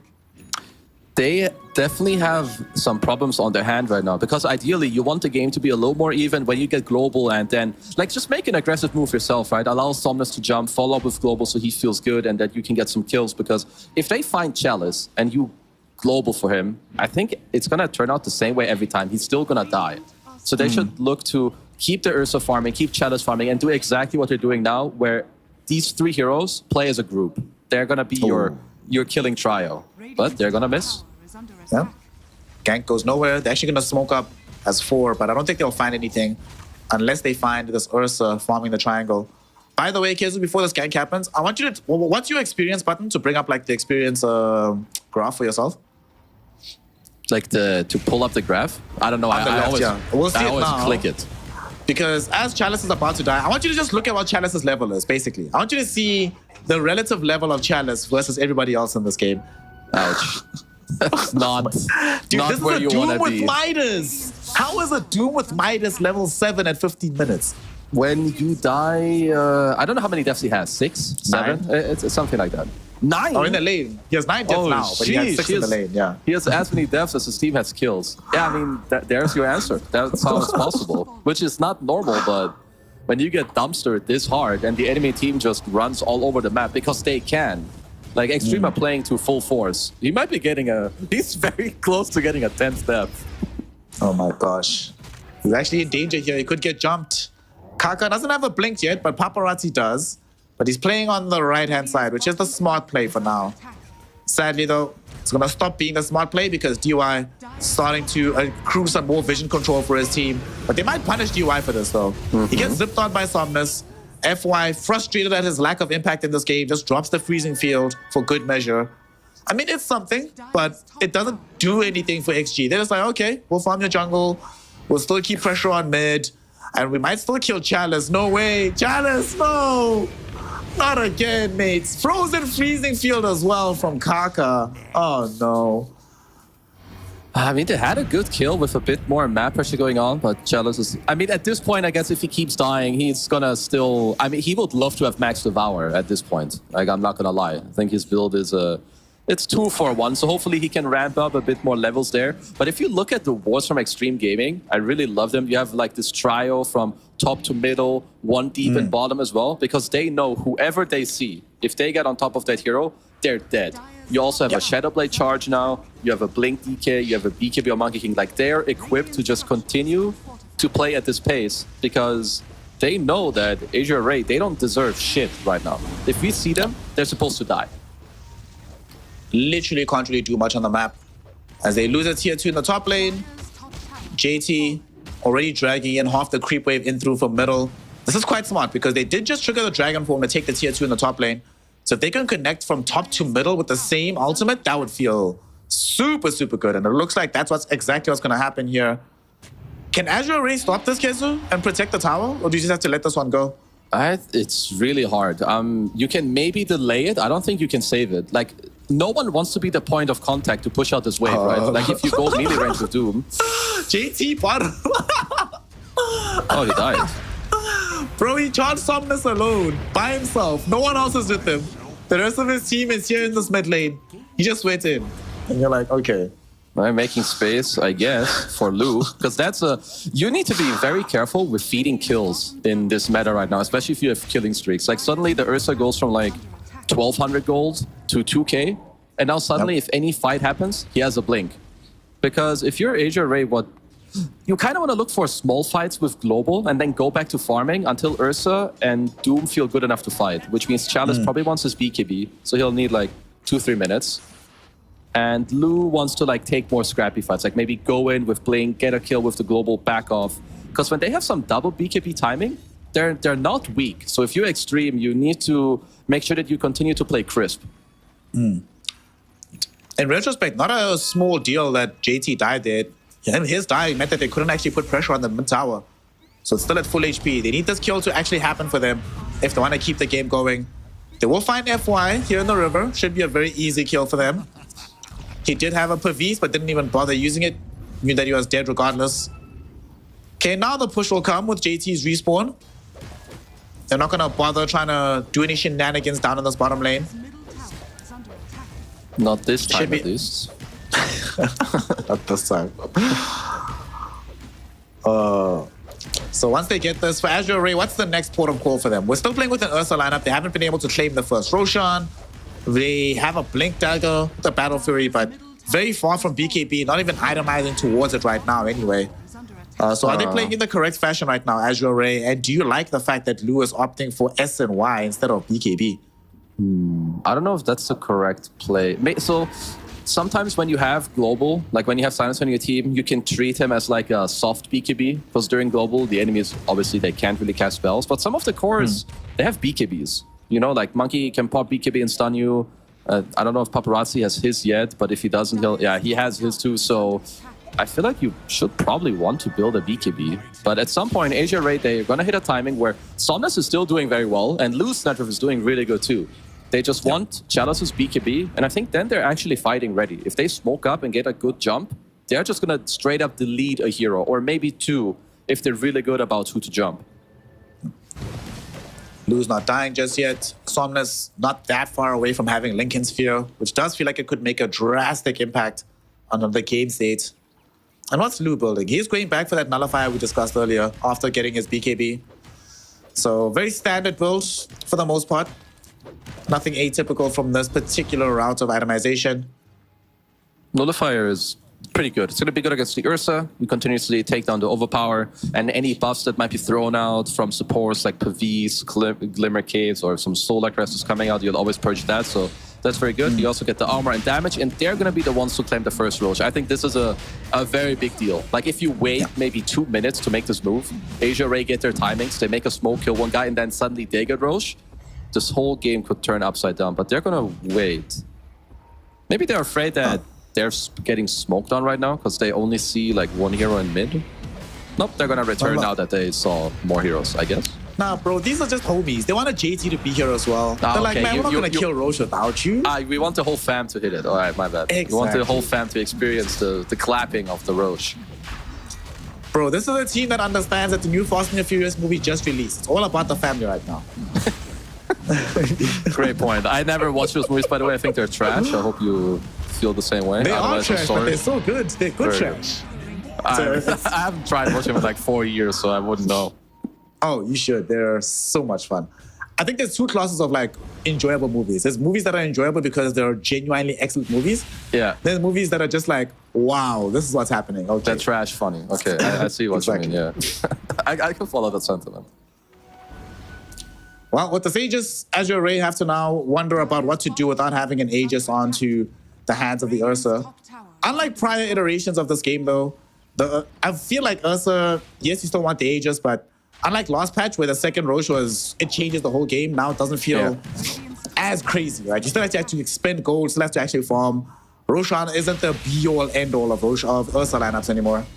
Yeah, I would tend to agree. Like now, even if you will look at the net worth, I would like Extreme. I mean, I'm not biased or anything, but I think they're strong enough to like turn up the tempo. I think they're grouping like a little too much. I would only like them to group if they're smoking to like make stuff happen. Because Asia Ray, they're chilling. Sometimes just hitting some creeps.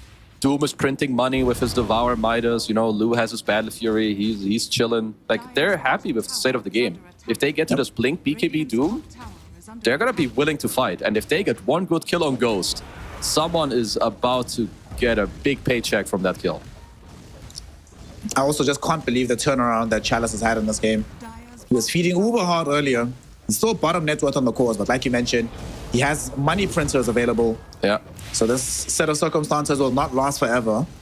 And also, unfortunately for XG, they're out of outer objective to remove from the map. They've taken all the tier 2s. There's no Roche to claim.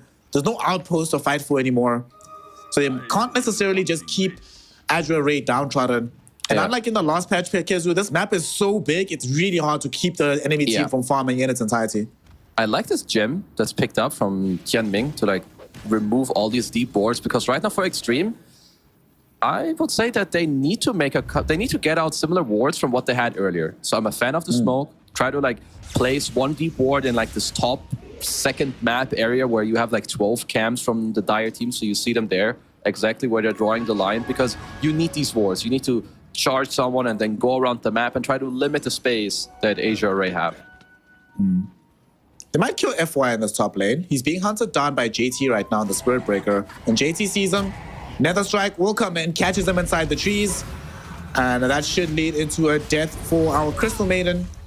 She doesn't have buyback, but I'm not entirely sure XG will have the temerity to approach the high ground right now. We'll see what they decide to do. Likely gonna just continue to try and close out the map a little bit. Like, the biggest thing you could do is like go and poke this tower a few times, but I think it's gonna be more of a waste of time.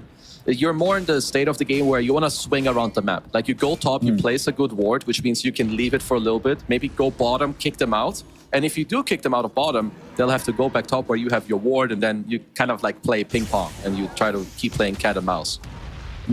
Oh, they're TPing bottom. I kind of like this from Extreme. Yeah, they're gonna get a quick kill onto the silencer while they're here as well. Everybody else gonna be forced to just TP themselves away. Just reminding Azure Array that, yeah, there's no Roshan to play for, but this is still our area of the map, boys. Be very careful. And there's gonna be a charge as well. I would actually hit onto Lu here. He gets stunned up by Paparazzi. Lu doesn't get off the ultimate just yet. Finally finds the enrage, but he might still end up dead. Yules into the air. Prevents him from escaping this fight. He's trying his best, Kezu, but his best is not gonna be good enough. Even the Pavis thrown in by FY, not gonna change these matters all that much. What's crazy about that is JT wasn't even targeting Lu. That was a charge through. But as soon as he hits Lu, he's like, oh, boys, we found the biggest target in the world here. Let's go push. I was wondering how he charged him, but now he just answered my question. Pretty, sick play that in the moment you see him, you're like, oh, let's go. We got ourselves a freebie. Big deal here. Azure Array, they're not going to be dealing with the high ground push just yet, as Extreme Gaming still content to just close out the map. I think they're probably waiting for their last items, right? Want the AC on the DK, finish the Butterfly on the Monkey King, finish the full Aghanims on Chalice, on JT, sorry, with his Spirit Breaker, and then you just try to force the game, because they shouldn't have enough damage to stop you. What happened in the last few minutes was very, very big for Extreme, because they were losing a little bit of a grip on this game. But now if you look at the map control, they have every map pushed in. They're finishing big items, Nullifier, Guardian Greaves on techies. They got out a great ward up top. Now another great ward down bottom. And Asia Array, they want to try to use this timing because the Aegis is fading. And if they have a good and snappy initiation, whoever they find, they will die. The observer ward that they placed down in this bottom lane is now scouting several of these Radiant heroes. 4 of them, in fact. So they know what's up. They know where they're at. That's a really cool ward, actually. I have not seen this one before. I've seen this. LGD did this ward one of the games that they played. It's fading soon. Yeah. It is a very good ward, though. And now it's going to enable them to start the fight. The question is, who's the target? They jump on, but they can't get Paparazzi before the BKB comes out. Global Silence will be there, but Ghost did pop off the Wukong's command. We do see Tianming trying his best to try and dish out some damage with the Silencer. Freezing Field will eventually emerge from FY as the Silence will go down. And they bring down this Ursa very, very quickly.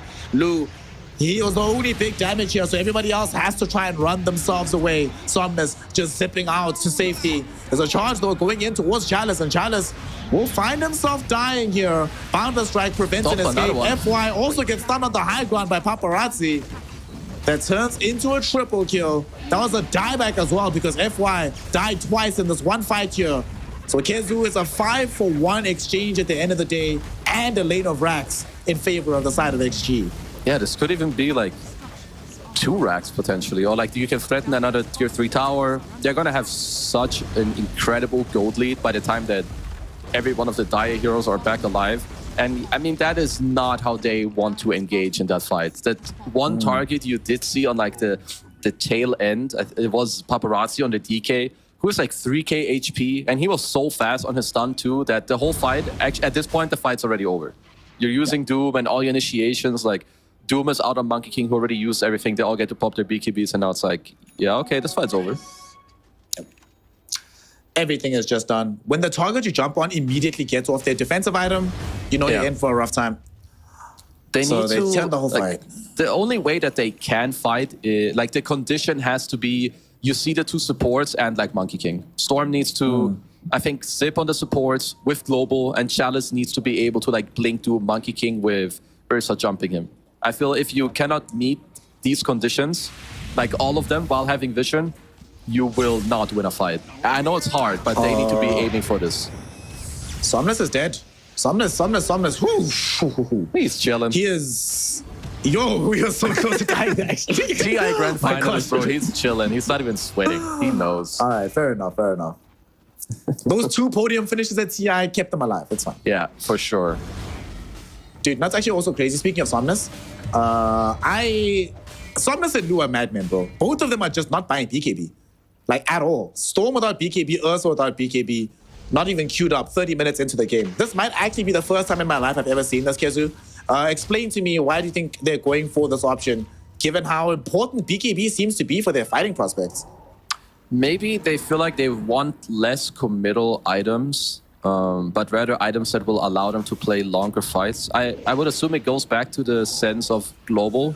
Like they're using Global as like a soft BKB, and then they're just using the rest of the items to stay alive if they get initiated on, like this Linken's, SOI. I can follow Somnus not buying BKB, I think. Like if you're really sharp in this game with your Linken zipping and using Global, you should be fine.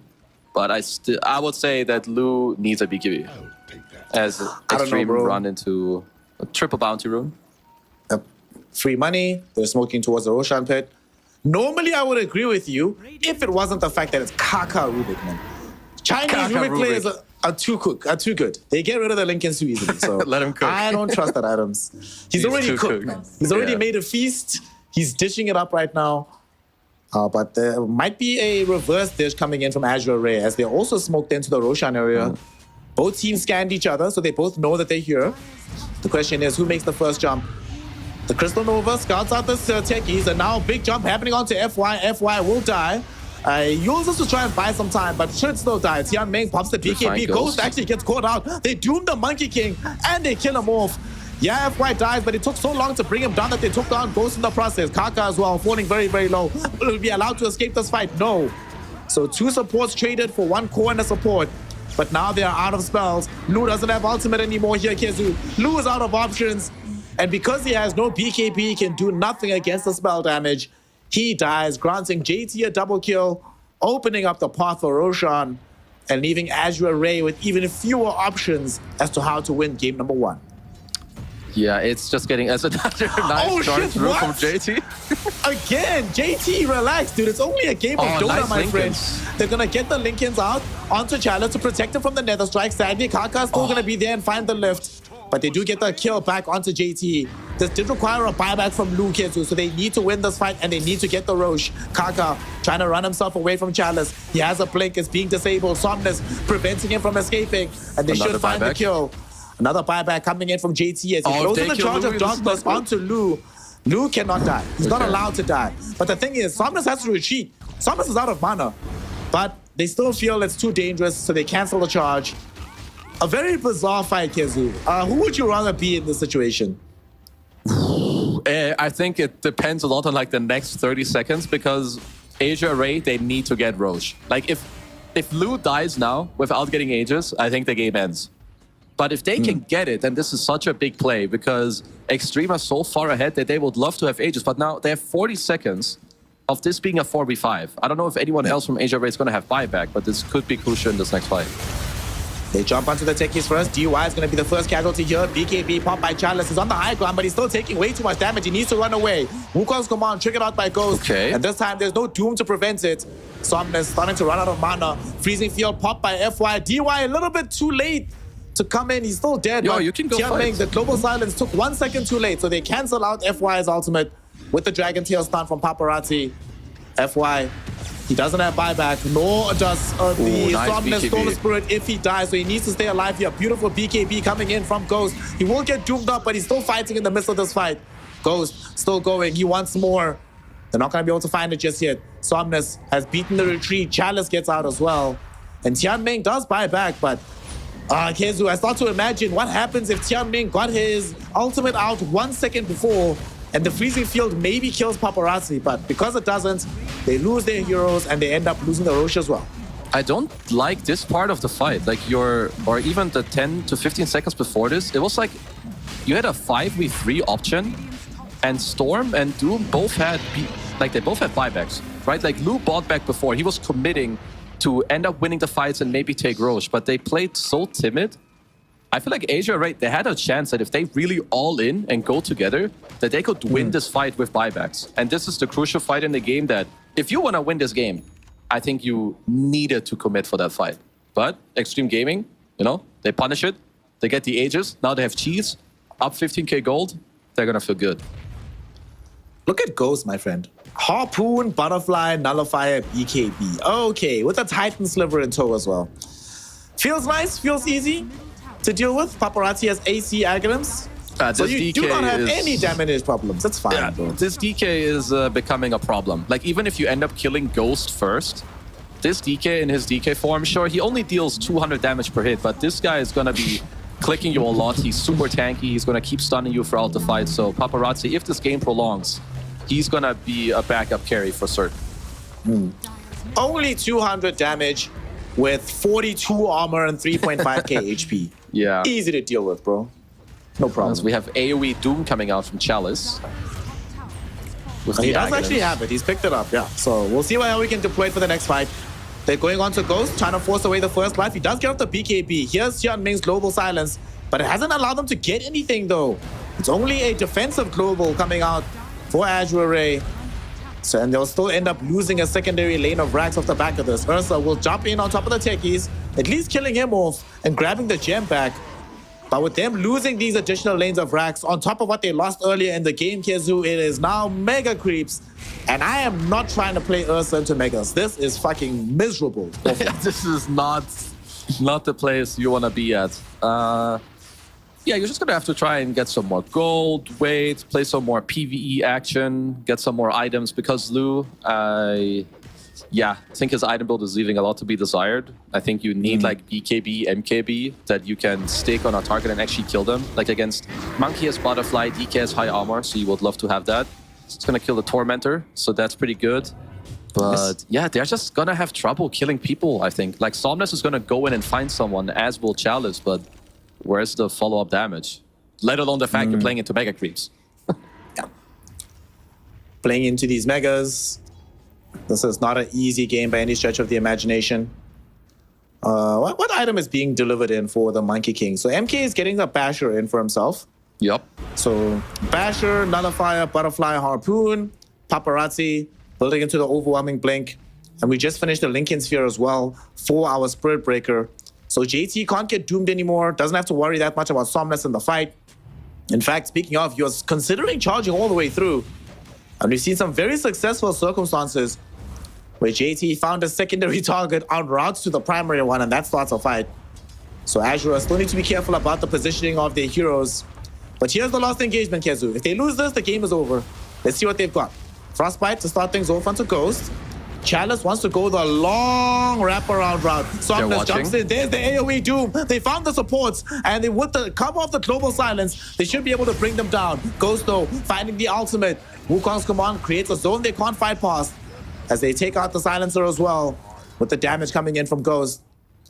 Nonetheless, though it was expensive, it did cost AoE Doom. It cost the Silencer's ultimate. It cost the Silencer's life, but it does keep the base standing, at least for now. Yeah, that was a good ward, which allowed them to have, vision to end up making this jump. sometimes Dota works in mysterious ways. You know, a team needs to be, it's happened to me plenty of times too. You need to be like mega creeped, pushed into like the last edge of the map until someone realizes, okay, this is exactly what we need to do. And then after the game, you're gonna feel like, bro, why couldn't we think of this like 20 minutes ago when we could actually like still play the game? But it's just Dota works in mysterious ways, and yeah, sometimes you need to be really backs against the wall. But nevertheless, Asia Ray with a very good hold. Hopefully for them, they can wait out their cooldowns and then try to replicate the same play. It's like when you're playing fighting games, man. You're on that last little sliver of health. That's when, for some reason, you become this parry god, blocking everything. No play can work against you. But they have to do this at least 4 more times, I think. Maybe even 5? Something like that. I think a couple times is good. We don't have to put a hard number on it, but a couple times is a good start. The frustrating thing about this particular place that they're in is that they can't leave the base easily to try and contest these Roshans. The big man is still going to be down for at least another 3 minutes.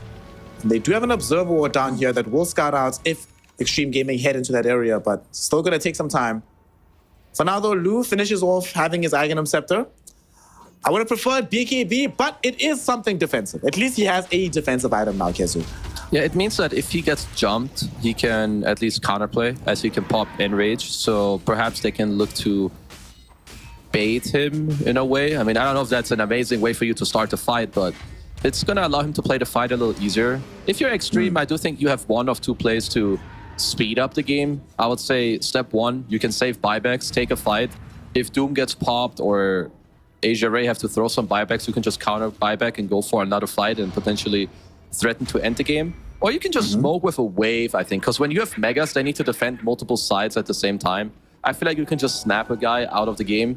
Or the last option, which is the most boring one, you just farm the entire map and you get more gold lead until eventually you feel like, okay, now we have 0% chance of losing. Regrettably, Kezu, I have to inform you that when we spoke to Jawed last season, he mentioned that between himself and the other luminaries in the Chinese scene, all of them look towards Tundra as a team that's setting the meta and ahead of the curve. So which means that in this condition, we're just farming the map, brother. Yep. Yeah. They're gonna be waiting. How much gold lead do we need, guys? 20k, not enough. 25, maybe once we get to 30, I think you reach the 3+ double-digit mark, then you're like, okay, we can start creeping up a little bit. We need to go back to some Chinese Dota circa 2013.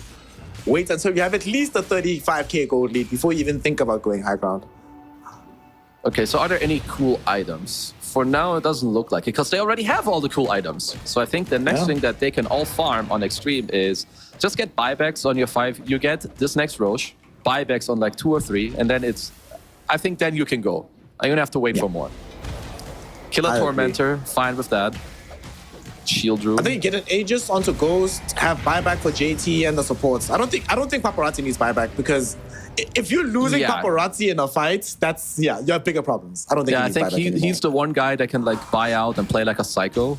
Because first of all, he can't really die, and if he dies, it means that they're throwing their entire arsenal on him, and then his team will just clean up. For now, though, they're going to also just try and make sure that they corral the whole map, not just to steal some potential future Tormentors, but some Wisdom Runes, and ensure that Azure Ray do not get the experience they need. And here comes Tianming. He's putting his life on the line, Kezu. Wants to try and make sure they have vision so he can get this necessary experience, but I love that DY just has to stand here, and suddenly this play is not possible anymore. Yeah. Oh, they're looking. FY, aggressive force. I don't know about this, FY. He jumps onto DY, but he finds himself immediately jumped back upon, and he dies. So does Tianming. Lu bounce back with the Nether Strike to keep him inside the Wukong's command. So even though he has the Aghanim Scepter, he just cannot leave the command ring. He is gone. All 3 of them do have buyback, though. But they have to commit them, and they have to do it now. But look at this. Chalice finds a Doom going out onto JT. At the same time, he thought he was going to get the easy kill. But Kaka is a god. He literally blinked away from him just as he made the jump. Stole the scorched earth in the process. They do end up bringing down the techies, though. Triple buybacks coming in. Lu in danger. Out by the defender gate. He's losing his life. He's losing his metal. He's losing his HP. But the freezing field buying him space and time. Shout out FY. Turning the damage back in towards Kaka and Paparazzi. But ultimately, though, it will not be enough. because Kaka is too strong, Paparazzi is too strong. Somnus, pretty much the last hope right now, but he gets stunned up, lifted into the air. Will he get brought down? He doesn't just yet. Chalice does, and so does Somnus. All these heroes are dead. Somnus buys back. He's trying to keep the game going, but unfortunately, he might have buyback. The Ancient does not. And GG, well played, is forced out. Extreme Gaming take game number 1, making Azure Array look like they're a tier behind the team that came first in Tour 2. Really nicely played by Extreme Gaming. Like, just from the early game with the map play and what they did, like, their lanes went super well. I think going to the next game, Asia Ray, they need to look a little more towards their lanes. I think at least this offlane for Chalice, it can't go like this. I think even in this matchup, it shouldn't go this poorly, but maybe you want to help and facilitate him a little bit more in the next game to, I don't know, give him a better pick or a better 4, or, you know, just a little more support, because this game, it was basically all Extreme apart from maybe like 1 or 2 small instances from Asia Ray. Yep. And that started from the laning phase. And like you mentioned, it can't go like that. We're playing some Doom hero. At some point, I think we were 20 minutes into the game and the Doom had died 9 times. At least 6 of those deaths coming in the earlier portion of the game. That can't be allowed to happen. It also can't be allowed to happen that you have Lu, who didn't have the worst time in the early game. Tianming did a huge amount of work to ensure that Ursa had a good lane. But the itemization from this Ursa, I wasn't feeling it, Kezu. He didn't go for the earlier BKB. We ended the game without him having MKP either. So suddenly this Butterfly from Ghost is even more value than it would have been before he even bought it. He was expecting MKP next item, and it just never arrived. Yeah, like on the flip side, Ghost played really well. The way he was moving around, the way he itemized, how he was using his spells, I think all of Extreme together, they played very, very well, how they moved around the map, the wards they placed to help them play in the way they want to. Whereas Asia Ray, they were just like falling flat in a few of these aspects. And even then, like in this mid game or like later stages of the later game, they could have still taken fights if they played more together. But I think they maybe missed this one very precise call. Like I thought that this could have been a potential comeback fight for Asia Array, like this one here with the follow fight, Lu like buys back and stuff like that. But you know, maybe a little too timid. One thing I've also been noticing more and more, we spoke about this very slightly earlier on, about if you're playing on Radiant side, the access to buybacks on top of this outpost always just feels so strong. But just generally, I've been liking to see teams utilize buybacks more often, realizing that this is an additional resource in the game meant to be used, not just meant to be hoarded for some do or die scenarios at the very end of the game. Ultimately, though, one thing that they also did really, really well from the side of Extreme Gaming is also make sure to just control not just the map, but the viable areas for them to play. We see sometimes where Dire side are playing top, right? But it's like, what? You can farm 3 or 4 camps, 2 around the graveside area, 1 a little bit closer to the Roche. You can't go all the way to the other one. And the Radiant's like, cool, you can have that farm. We'll just take everything else. And then you just can't do anything anyway. There's one good point that you made about the buybacks. Like with these outposts, which I feel people aren't using them enough yet, right? The ones next to the twin gates. Like you can instantly get to a corner of the map. Like let's say as Dire, you TP top, you can instantly use the gate and end up being bottom as well. Like you can be on either corner of the map really quickly with buybacks, which I haven't seen being used enough yet. And like in a lot of games, those are the type of resources and tools you need to use to like come back or help you win the game.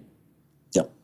This time around, Extreme Gaming utilized those resources to very good measure to secure themselves this first game up against Azure Array.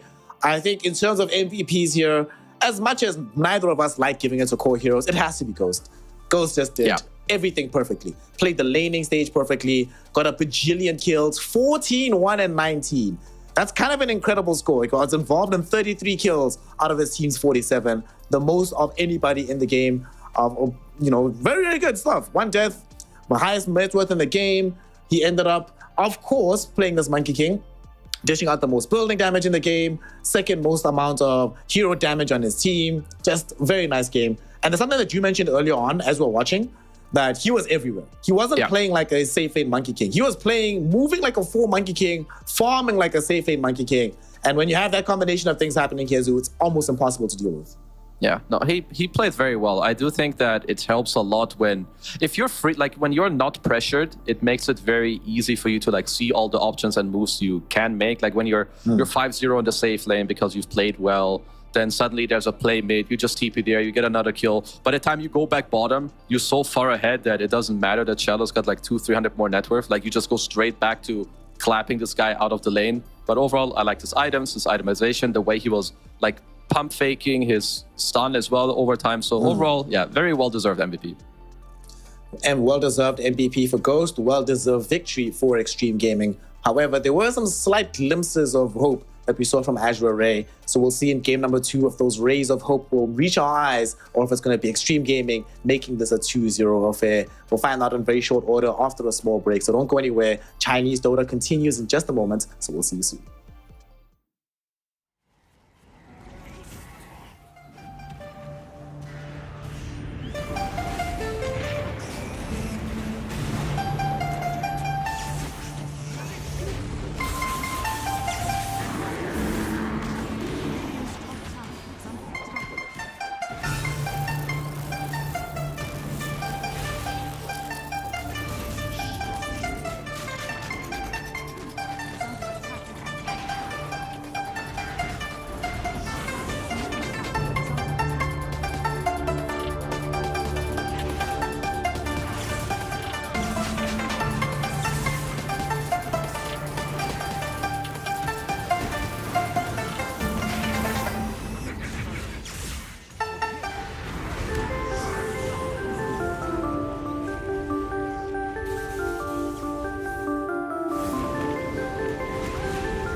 Welcome back, one and all. Here to some Chinese Dota action. We are witnessing the final series of the day between Azure Array and Extreme Gaming. Both of these squads have played one game thus far in the DPC. Both of them have one win thus far. But so far, it looks like Azure Array might be suffering their first loss after a very, very clean and methodical victory for the side of XG in Game 1. Going into Game 2, Kezu, what adjustments do you want to see from Azure Array? Is it more about their playstyle, or do you want to see them maybe fiddling with the draft a little bit before the game even starts? I guess gameplay-wise, it's a bit hard to tell because they were like on the back foot for the most part. I think in terms of drafting, which if you ever pick a core super early on in the game, you need to, I would like it more well protected. Like, I understand you want the CM against Monkey King. It's not bad per se, but CM is still a hero that if you lane into Monkey techies or Monkey plus another jump, well, then you're just food. Whereas I feel like, let's say you have a Caudle with Blinding Light or a Phoenix that will like lower the attack speed, something like that I would be happier that way. And other than that, I think Chalice will just have to step it up a little bit for this next game. Yeah. Let us hope that Chalice can show us what he's really made of in this next game as well, because didn't necessarily have the best performance on his Doom for Game 1. Didn't get that much farm, died a bajillion times. Not necessarily what we want to see out of a good performance from the side of Azure Array. That being said, though, that was only the first game with him playing Doom. There's a bevy of other heroes in the offlane right now that are looking very solid. If he doesn't play Doom, do you want to see him play another Money Princer, like a Magnus in the offlane? Or do you want to see him play maybe like, go back to his like LC, a hero that can start fights and make things happen on the map, even when things aren't going so well for the rest of the side? Yeah, maybe like a more aggressive or like a team fight solidifier is something that I like seeing him on. Then again, I haven't watched him so much lately, but let's say some Spur Breaker, Legion Commander, Underlord, Tidehunter, Magnus. I feel like any of these heroes are, they're pretty chill. I'm sure he can play them. Like, this guy's freaking good. He just had an off game, so I'm happy or looking forward to him seeing him strike back. I really want to see what he's going to be made of going into our second game here between XG and Azure Array. Both of them, like I mentioned earlier, have already won a game in the DPC thus far. So losing, not the worst thing in the world, only going to be your first loss. For Extreme Gaming, just want to see more of the same from them. It was a pretty straightforward game from that direction, right? So if they just adopt the same strategy, first phase, techies again, maybe grab the Ghost Hero in the first phase, things should be okay for them, right? Their draft from second pick was very good. Like they see the offlaner with Doom, so they instantly like pick their combo against it already. They picked their carry in the first phase with the Monkey. They grabbed themselves techies, had a good Rubik pick, a good DK pick. Yeah, everything was solid. And then not only did they draft well, they played well, they laned well, they moved well around the map. So I think for them, I don't really have anything bad to say about them at all. It's probably more the contrary. They did a lot of things very well in this first game. Yeah, absolutely. They did a lot of things right. Stole some Wisdom Runes, got some Tormentors, took control of Roshan all the time, had some very decent map control, chose their fights. I must say, a hero that I hope they play again is that Spur Breaker from JT. He played that hero so well. And there were so many occasions where they would find a fight. It's not even the primary target. He just happens to be charging through and he's like, oh, wait. Here's a nice little bonus. Boys, we should stop off, get this little pick off on our way to our primary objective. So if we can play that again, I just want to see them play more heroes that put Azure Array under pressure in the early game. Because like you said, in that game, they were everywhere. It just felt like they had a million mobility. It felt like everyone had blink daggers even before they had access to these items. They were just doing all to make sure that Azure Array just had no easy place to play anywhere on the map. It's a really cool Spur Breaker pick. So the way that Spur Breaker works best is, first of all, when you have combos to kill with. Like, ideally, you want to be the team that has map control. Like, you want to be ahead so that they feel like, oh, we need to sneak out here. Then you press this charge and people die. But on top of that, it's also really good against heroes that want to be sneaky on side lanes and like just farm a bit. Like Storm, he gets very annoyed by Spirit Breaker. You're not necessarily going to die, but it means you can farm as aggressively. If you show as Doom, like you want to Scorched Earth, a wave, kill it, blink into the trees and like TP home, you can't really do this stuff against Spirit Breaker. And when you're behind in the early game against Monkey King, Techies, DK who's going to go blink, and an offlane SP, yeah, you're just going to have a hard time recovering that game. Yeah. You can have a very difficult time, especially when you have pretty much no map to try and recover all of that space with. So we're going to be finding out in game 2 if they have what it takes on the side of Azure Array to give us a more competitive draft, as we are about to get into it here, Kezu. They are going to be playing on Dire side with second pick. And sadly, the OP combo I was mentioning that happened at the major, first pick was Radiant, is now in the hands of Extreme Gaming. 68% win rate at the major. Let us see if it's going to be following the same trend here in the DPC of China. I really have to see more to just see, like, perhaps why that is the case. But yeah, I mean, maybe more games will give me a better sample size of that too. But for Azure Array, I think it might be good for them to be on second pick this time around. Like, maybe get out of this loophole where your first pick, you're going to get counter picked. This time around, your second pick. So you can make it a bit easier for yourselves to have better lanes, get those counters, and just like play a different game. Because the last game, I'm sure it didn't feel good for them to play that one. No, not at all. Yeah. They want to play a very different game of Dota. They've already started things off by trying to get themselves into a different spot, banning out the techies early on. Yeah. And there we see the coach, the man himself, the turncoat, who left the side of Extreme Gaming very recently to join Azure Array. Lanem drafting for the team, but so far, they haven't been able to find the results in this series. Probably the most challenging series yet, right? Because before this, Azure Array played as the Ares. And, you know, not necessarily the team that you're going to measure yourself against going forward. So now here for Extreme, what do you open up with here? Medusa's in the pool, Doom's in the pool, still have access. We don't have Quaddle, yeah. Rubik is still around if you want that. What would you go for here as the first pick for this draft? Probably Doom. I feel like it's Doom, Beast, and... Okay, so there is Dusa, but I feel like... Let's say you go Doom, they go some whatever combo on 6-7. You could close the phase with Dusa if you want. Is this... the Chinese region, they don't play as much Beastmaster? I think this hero is very strong, but I haven't seen it as much. Like, I'm just looking through Dota buff and... It's been played twice so far in China. It got played... no, 3 times, sorry. It got played banned once, and then... No, it got played 3 times, yeah. It got played... Irving played it twice. And then... Who else was that played it? SRF. Ava. He played it once as well. Okay. So that's a very different opening. One thing that I could see is that... So first of all, Lich is just a very good laner, right? He plays very well with a lot of carries. Maybe they're like, okay, we can let them have Doom. It didn't look particularly strong last game. If we have Lich and maybe some Monkey King or aggressive carry again, we're going to feel very good. But instead, they're just going to take the Beastmaster, which, yeah, I overall just think that this hero is very, very strong. Like, you can just spam. I feel like this hero was overbuffed. The fact that Axis costs 50 mana at every point is just pretty dumb. But now Extreme Gaming get to close out the phase with Medusa, which is probably...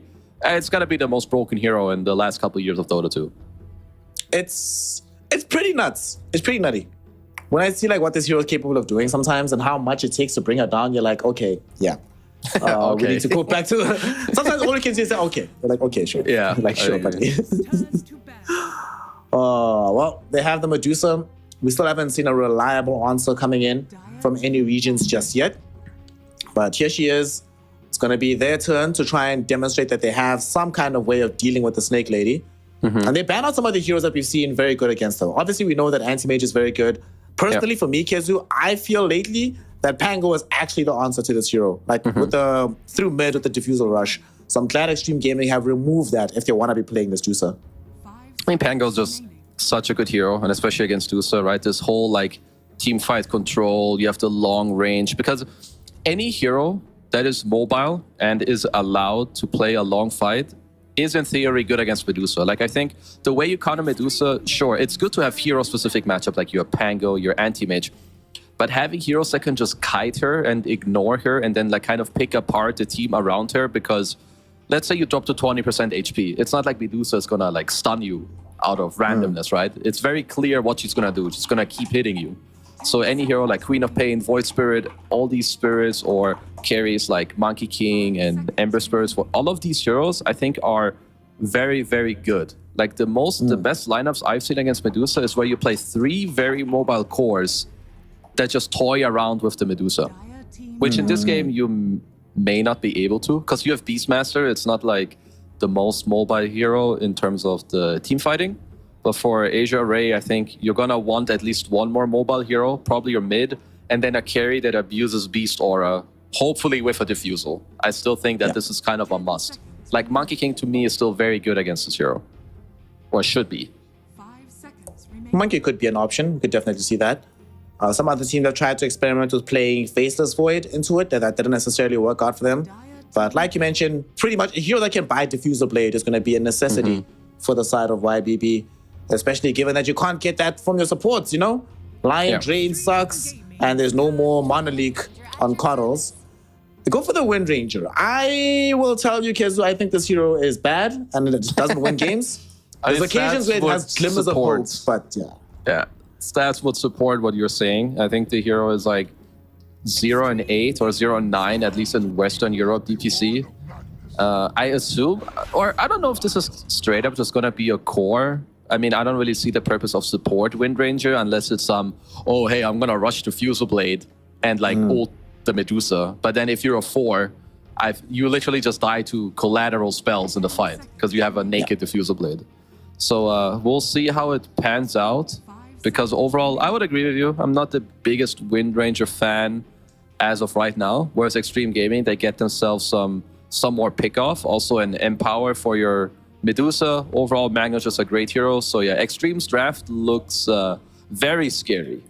Yep.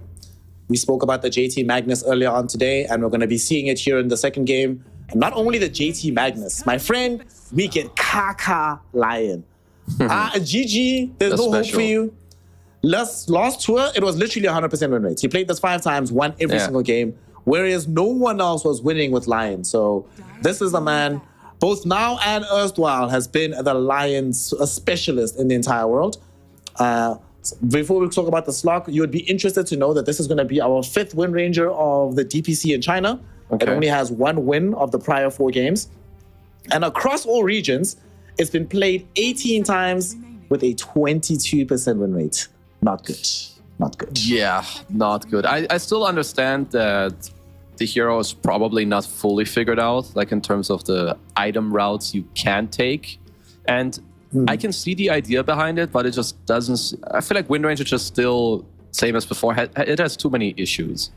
Like it sucks against MKB. It kind of sucks if you play against Crimson Pipe. Like, let's say they buy Crimson, then all of your ulti shots just like deal no damage. If they rush a Pipe, then kind of your Maelstrom deals 0 damage and you're left only with your ult as well. So there's a lot of item timings that don't really feel amazing.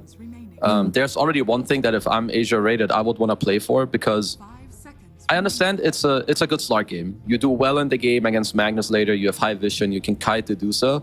But I think a Magnus lane kind of shits on Slark because he hits way too hard. Like, he can just stand his ground. I feel like you need to toy with the idea of starting 3 heroes in your safe lane and like getting a lead kill on the Mag or the Lion and just telling your Beastmaster, yo, you're gonna just do your thing bottom. Because I don't think Beast beats Dusa in any world in the lane. Because your axes literally don't deal any damage and you just feature 6 charges. Yeah. And she's a hero that even if you try and opt for this beast build with the boss, what? You gonna bother Medusa with peppering and dot damage? That's never gonna happen. So she wins that 100 times out of 100. The Slark lane, now it was okay before, it was still mag favored. Now it's like, you know, I was talking to you earlier about how I've gained free MMR by doing some stuff that I didn't think was good in Dota. Well, I've lost a lot of MMR playing Slark into Magnus. Don't do it, boys. It's rough. It's difficult right now. It's just this like the lane matchup. Like now Mag has way more damage. I feel like this matchup used to be a bit different where Slark could stand his ground and hit. But I think you lose that matchup now. And then later Mag even just outfarms you. He can like rush Trez or Vanguard and he'll out-hit you.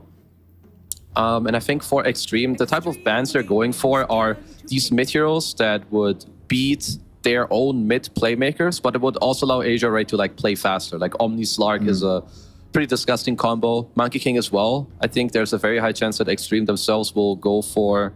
I mean, I guess most of the spirits are banned. I think both Ember and Void would have been really good for them. I don't really want to see a Kunkka. Like, I would like to see something more... Never mind. Dude, I knew that they were toying with it. I understand like the thought behind it, because both is good. X-Mark is kind of chill. If you lane against Wind Ranger, it's a very annoying matchup because you just keep Tidebringering her.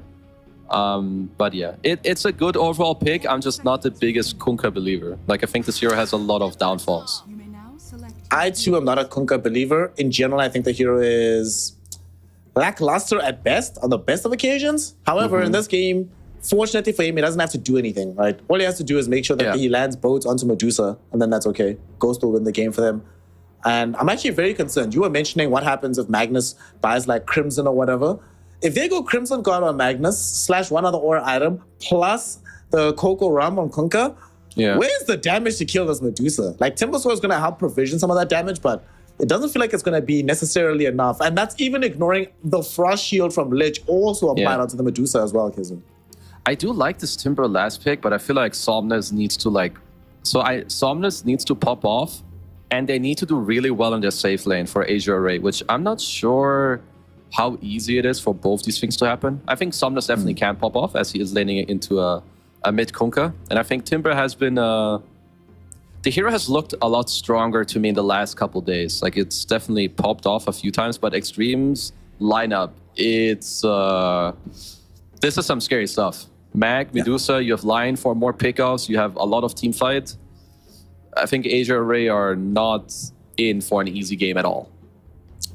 Not going to be a simple game by any stretch of the imagination. It is a decent enough Timber game, like you mentioned. Going to have a decent time in the laning phase. They don't have that much burst damage on Extreme Gaming, so killing him is going to be fairly difficult for them to accomplish. But like you mentioned as well, that also means a lot of the game is on Somnus' shoulders.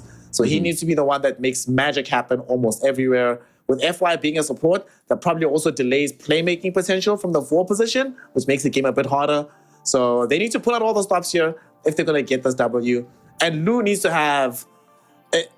I can't even describe how good a game this has to be for the Slog to win this one out ultimately against the Medusa. So let's find out if Lu's up for it here, Kiz. I don't believe so. I think we're going to have a 2-0 day, but, you know, I'm hoping for 3. It's a hard one. I do hope that they set up Lu for success because... So I think Somnus definitely has the potential to carry the early game, but Slark needs to be your mid to late game, like, win condition. And I think if you're just starting... Like, maybe I'm a bit too adamant on them potentially starting top as a tri lane, but I really feel like you need to be considering this idea. Because otherwise, I just see JT being on the top of the network at like minute 5 and Lu struggling. As they go something for a late very smoke. intriguing. Yeah, I was about to say that. Yeah, they walked up normally and only now they smoke. They're going for the full wrap here. Who's leading the charge? It's Kaka with the Earth Spike. Who does he find? He comes across the Wind Ranger. FY. Dude, honestly, I don't even mind this. We've still won. We forced Wind Ranger to go Wind Run level 1. I'm happy. Yeah, this is probably pretty chill. I don't mind it at all. Can they get more out of this is the question. Kaka still has the Earth Spike, so there's no way that they dare to approach her on the side of Azure Array. They know that there's an Earth Spike. It stands up to DY. Hasn't actually grabbed the bounce. You'd only now goes for it, but DY is falling very low. He pops the Fairy Fire, and they end up getting the first blood on to Paparazzi. Chalice claiming that first blood. They should be able to bring down DY here, as Chalice gets a double kill with the Wild Axes. All right. Extreme Gaming, they forced that fight, but they hung around en masse with multiple heroes. It didn't seem like they just wanted the bounty kills. They wanted to scrap, and that scrap does not go favorably for them.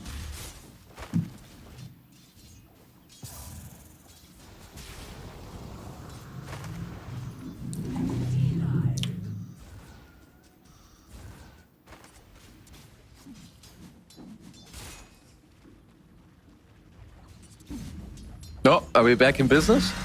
We are back in business. It looked like my TeamSpeak died, but my vMix is still working. But we're good. I missed a cheeky double kill for Chalice, or what happened? Yeah, so Chalice got the double kill while they were fighting for the bounty rune in the river. They killed Paparazzi middle, and they also managed to bring down Kaka. So free gold, lots of free. Oh, they brought down DY, so not Kaka. Kaka left. Yeah. Okay. Well, this is a good start. Your Beastmaster gets a double kill. We'll have to see what build he goes for. I feel like Beastmaster has like 2 builds nowadays, as they were looking for an aggressive play up top, but they're not quite going to get it. You have, I guess you have 3 builds maybe. I feel like you have some Arcane Boots into Aghanims, which I don't think is the build this game. Or you go the Dominator, like the classic one. But I've also seen people toy around with some auras. Like you go some Vanguard, Arcane Boost into like some Crimson, Pipe, Solar Crest. I think stuff like that could be pretty good as well with your Slark this game. Top lane Slark himself is about to die, actually. He needs an angle for a pounce. He will be able to find it. Getting back to safety. And it's funny that you mentioned this auras because this is the region where we started to see Zeal in particular just rushing the GG boots every single game from the off lane on the Beastmaster. Oh, GG boots, interesting. Yeah, I could see that too. I don't know if I like it as much as the others, but I'm definitely a fan of like seeing different item builds. You know, like when it has, there's always games to do something. And maybe you're playing like into some mana burn or you have a storm mate who can really use your Guardian Greaves, then yeah, I'm just always a big fan of seeing innovative stuff. Right now, the innovation not necessary just yet. He's just free farming. In the mid lane, this is where the win condition needs to come from for Extreme Gaming. Or for the Azure Array, rather. Extreme Gaming already lost Paparazzi earlier. I look at the logos and it's like, what? It's the same team as, like, they cloned themselves and they're playing against each other or what? So right now, Somnus has the CS advantage. I don't think this changes anytime soon with the Timber Sword to Kunkka. Is there any counterplay available for Paparazzi? Can anybody come in to help him make this lane easier? It depends a lot on how low HP Somnus will be. Right now, Paparazzi is doing a pretty decent job at keeping him, like, you know, at around half HP. So if they ever see a play, like if Somnus stays around this HP, there's definitely some X mark into Torrent play where either of the supports can TP, but it is simply about the HP of Somnus. Like if he stays above half HP, I think there are 0 plays in mid. So far, he still has a decent pot of health for himself down bottom. Chalice, our beneficiary of the double kills earlier. Man, hasn't been having the easiest laning phase. Of course, we did anticipate somewhat that Beastmaster is going to struggle in the lane against the Medusa. And that has borne out here, Kezu. He only has 9 CS to his name. Yeah. Medusa has 17. I just watched him miss 2 free CS, so that wasn't ideal. I like that he's going for Vanguard, though. It's going to mean that Medusa is basically not going to deal any damage. Lou up top, though. Top lane. They're trying to bring down the Slark. The Pounce, though, will ensure that the Magnus can't keep the chase going. Kaka is the one that's falling a bit low, but he does have 13 one charges. So should not end up dead in this situation. Lou has done surprisingly good here, if I'm honest. Yeah, his CS is definitely way up there. I do think for XG though, they have a lot of, like these, when you are ramping up these stick charges, it means that every next engagement is going to be that much more deadly for the enemy team because they have a healing Lotus, like 2 heroes with 10 charges, so they can play really aggressive. The only problem for Slark is that, like, you have to trade region all the time, whereas JT he has a Ring of Health, you know, he's kind of chilling as they're going to go again. Good skewer. Well, they decide that Lu's a bit too difficult to customer, so let's just go on the easier target. Find Tianming, take out this Crystal Maiden, get some free gold for ourselves. So JT, I don't even think he needs to finish Vanguard this game. If I'm him, you just go straight for the Echo Saber now. It just feels so good. I've seen this more as well in the pubs that I've played, where you just go for like some early treads. It gives you so much damage, and then you go into the Echo Saber. Like, you just go Vanguard when you really need it, but it feels like he has 20 HP region with a running Tango. Like, I don't think you need a Vanguard when you're already winning your lane. So I totally agree with you. They need to do something though on the side of Azure Ray to recover the situation. Top lane, they are maybe going on to Kaka, but Kaka's fine. Earth Spike, back onto Lu. Lu actually gets skewered back in the other direction. Tianming does find Frostbite onto Kaka, but at the same time, here comes the damage from DY. He came in from the Twin Gate to ensure they find the kill onto the Slog. They're going to lead that into a double, bringing down Tianming as well. So DY, what a time to be alive. You were talking earlier about the aspect of these Twin Gates making the map so much easier for supports, but also makes the map easier for cores as they assists can come in from these supports to make sure the safe lane does go down. It does. That's a really cool move. I love that DY like came up here. The wave was super pushed in for Azure Ray, so there was a high chance you're gonna get this play like going. And your Medusa bottom, like I touched on it earlier, a Beastmaster he deals no damage to Medusa. It's actually, it's ridiculous. And sure, he has Vanguard, which means the Medusa doesn't touch her, nor does Lich. But that means you're absolutely doing the right move by just, you know, GTFOing out of that lane, going up top and pressuring the Slark. More space for Dusa, more experience, some free farm. Now you can just play the map as you want, some XG. Already their laning setup allowing them to play the game in this fashion. That being said though, not all sunshine and roses as top lane. Lu shouldn't die here, should be fine. Look at the mid lane though. Somnus is so farm. 50 CS, 7 minutes in. He's huge. Yeah, he's basically full free farm, which I'm not too surprised of. Maybe the discrepancy is the right word of net worth is maybe a little too much of 1300, but yeah, I think Somnus is just chatting it up this game, and they need this from him. He cannot have a bad game. He needs to have one of those excellent ones. Top lane though, JT and the boys, they can trigger the RP out onto Lu. Lu getting skewered back. Do they have the damage? Indeed they do. DY getting the cleanup at the very end there. Massive kill, and they might be able to turn this into a second. As Tianming in danger as well. Nice little shackle shot from FY. Potentially setting up for Somnus, but very good realization to realize to get the hell out on the Magnus. Kaka doesn't have that same option. But drawing in a full rotation from Somnus with such a long TP and only getting a support, we'll take it any day of the week as XG. For XG, once again, their early game movement is superb. I actually think it's like perfect. Keeping the Medusa bottom on her own is great. You can't make any moves mid, so that falls flat too. So you bring your Lich top again. It was a perfectly executed kill on the Slark. You force all these rotations. And now Paparazzi, you know, he got a little bit of breathing room in the mid lane. Like, even if it's just like one wave, he would not have gotten that wave if Somnus is just standing there and continue to using his spells on him. As now he's gonna die to a quick smoke. But they're also smoking down bottom themselves on Chalice, who I think that was a smoke that about only to got die. Lich. Oh, he is super. Oof. Oh. Chalice, my friend, I hope you've got your Lost Will and Testament ready. Kaka only got pushed back by the Primal Roar. Sadly, didn't get stunned up himself.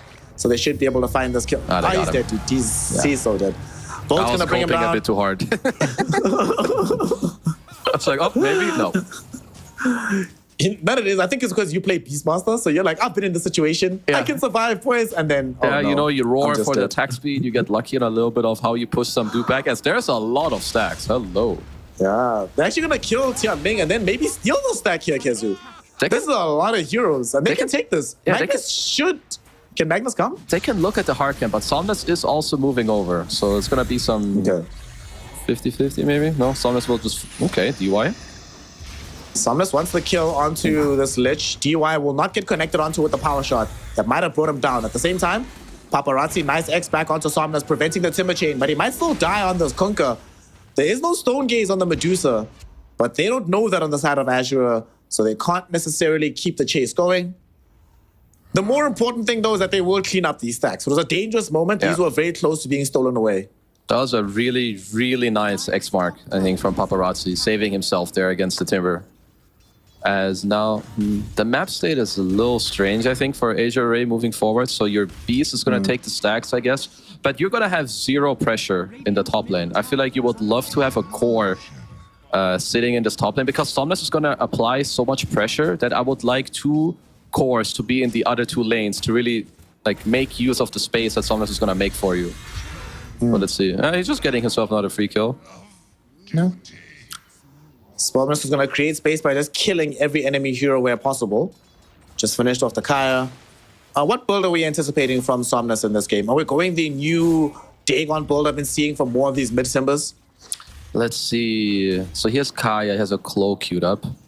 I assume it might be like some Kaya Sanj into maybe Ags or Shivas, and then maybe you split it as JT up top. That's getting a huge grip kill onto if by they can these get supports. If they can get it is the big question, and they do eventually. Somnus required to present his efforts for this one to happen. This Magnus was surprisingly tanky. He was standing there just soaking up the freezing field, soaking up the full ultimate from FY. Wasn't really going down on HP. High Q without Somnus showing up, he would have lived. Okay, maybe I think I was wrong about the map split. What Asia Ray are doing is actually pretty good, where Chalice took the triangle, you have Slark bottom, and if Wind Ranger is actually sitting top, it allows for your team to actually TP there and get kills. Because then you just have to shackle into the Timber TP, which just netted them a kill. So yeah, that was actually very good, as now they're smoking to mid. That's another kill. Yeah, they want Paparazzi, and they should be able to find him. Brought down by the Chakram. DUI with the Sinister Gaze, tried to run interference. He won't be able to keep his hero alive. And Kaka All he can do is show up and be an additional treat to Azure Array as they secure themselves the double kill. Okay. Ooh, they're gonna So have Somnus, they're gonna have Timber problems. And I do like Chalice's item build. He's going for the Crimson Guard. It's gonna be really good against mid. It's gonna be good against all 3 cores. Then suddenly all Radiant have is magic damage against Beast and Timber who are high HP. That's JT. What are we looking for here? Just defending the tower. Let's Okay. see. Nope. They're thinking an about FY skewering kill. back the Wind Ranger. Yeah, just get a free FY kill. One thing I also love about them shifting Wind Ranger into a support is that it diminishes the capacity for them to buy Crimson Guard for extreme gaming. Like Crimson doesn't feel that great for them. It's okay. Oh no, JT! He was pump faking the RP to make sure Somnus doesn't timber chain away, but when he eventually uses it, he pump faked himself, Kezu. Used it for nothing. Sometimes you're having a little too much fun. Honestly, I could see it coming. Like I had it played out in my head already. Somnus, Chain Frost. He's fine, dude. He's fine, dude. He's completely fine. He's fine. Like, Somnus will not die here. He's okay. Lou? And now they might actually turn the fight because Lou has shown up. Lou is not necessarily as lucky though. Somnus has now dove into the fight. He's very far forward. He might actually die here. Oh no, Lou debated them too deep. Lou though gets skewered back towards the tier 2, but he's inside the Shadow Dance, so no damage coming in just yet. Will eventually finish. Sinister Gaze onto him. Lou, can he get himself out of this fight? One more tower, it might kill him. 30 HP, he stays alive. Stone Gaze though prevents the rest of Azure Array from chasing further forward. And now they want Chalice. Extreme Gaming. They see this Beast Monster in front of them. Sinister Gaze up again in 7 seconds. Can Chalice get out of here? No, he can't, but nor can DY. Gets brought down by the power shot. And here comes Tianming. The Frostbite into a freezing field. They want to maybe threaten this Medusa. She's losing a lot of her mana shield. Paparazzi shows up with the boat, throws it in to help kill off this Crystal Maiden. Coco Rum did not connect onto the Medusa, but all she wants to do is retreat. Somnus diving further forward, looking for this Kunkka, but does get axed back towards the tier 1 tower. And they almost lost Chalice to the Mystic Snake. 180 HP is all that separated him from death. And although so many heroes come close to dying here, Kezu, it ends up being a very marginal affair at the very end of things. And Kaka, all right, man, might as well just throw yourself into the meat grinder again and die once more to Somnus. Hey, these games are at least pretty entertaining. Like, there's so much shit going on. It's just non-stop fighting. Both teams are just being, like, every hero. I do think for Asia Ray, if they're trading right now, they should not be too happy, I think, because they have, like, you basically have an unkillable Timbersaw in a Crimson Guard. Like, you really want to continue to push the game forward. But the good thing for them is that Lou is recovering very nicely. He's now above JT. He's getting closer to his Diffuser Blade. And FY just finished his. So yeah, they're actually going to be really annoying with this double Diffuser Blade. They have an idea against the Medusa here, Kezu. They've got some plans. It would be so funny if after talking so much trash about Wind Ranger, she's the reason they beat Medusa. That'd be the best thing. He's definitely going to help. Like, for now, I still think Somnus is in such an incredible position. As Lich, not so much incredible positioning.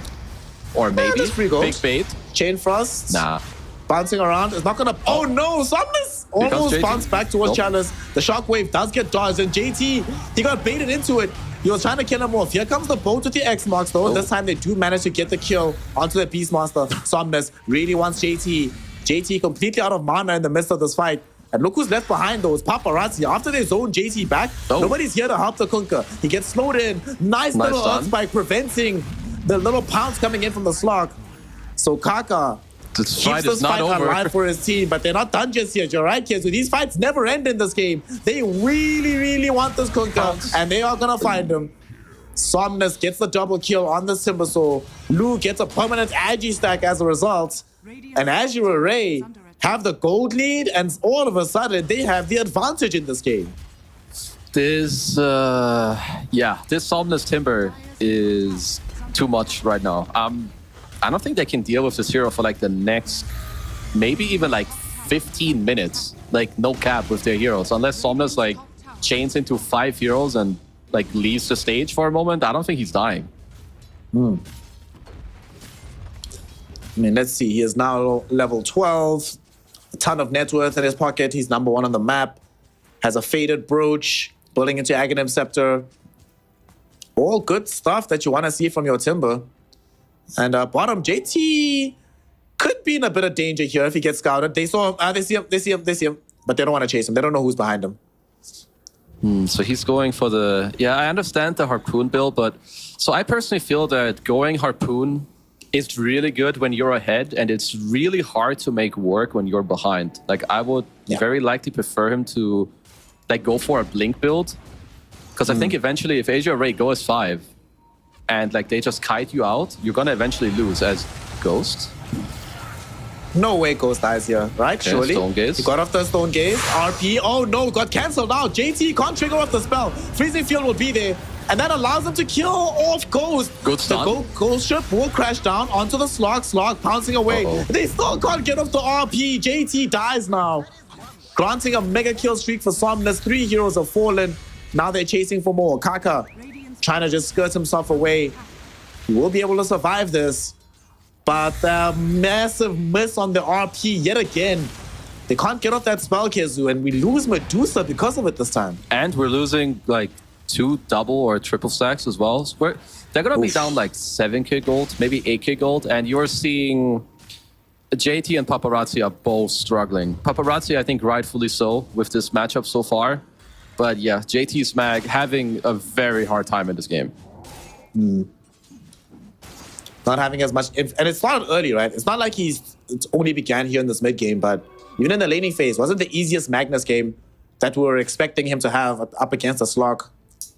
He's been struggling for quite some time, and the struggles do continue. At the very least, he was listening. He did swap to Blink Dagger, did the right thing. I think it's the right choice. Like when you're down this much, they're gonna need something. Like you need to skewer someone in or get an RP into a Stone Gaze or RP Torn, you know, like some of these combos. Like if you have to Harpoon skewer, like you're not playing against passive bots, right? They're gonna like roar you, you get shackled or something happens. You need to give yourself a couple more options. One thing I'm worried about on the side of Extreme Gaming right now, given how the game is going, is the fact that Kaka is going to be very delayed on this Blink Dagger. He does get a nice little Tumbler's Toy into the Hex. They're going on to Lu. Can they find the damage? The Ghost Ship crashes onto him, but they don't have the damage, Kezu. He gets off the Shadow Dance. He's still alive. They're turning their attention back onto Kaka instead. They bring down the Lion. Stone Gaze did come out from the Medusa, but will she be able to escape this fight is the question. Paparazzi forced into popping the BKB. JT not going to be so lucky as he gets held in position. Needs to try and run the hell away. Somnus though right on top of him. Frostbite holds him in 2, and Lu will clean him up. Getting some additional agi, getting another kill for his team, and making the game even more difficult for Extreme Gaming. It's actually impossible for them to press RP, I think. You are not strong enough. The problem is, like, when this Timber runs at you, you have no option but to run away. And usually when your only option is to run away, it just means you're not strong enough to fight. So Extreme...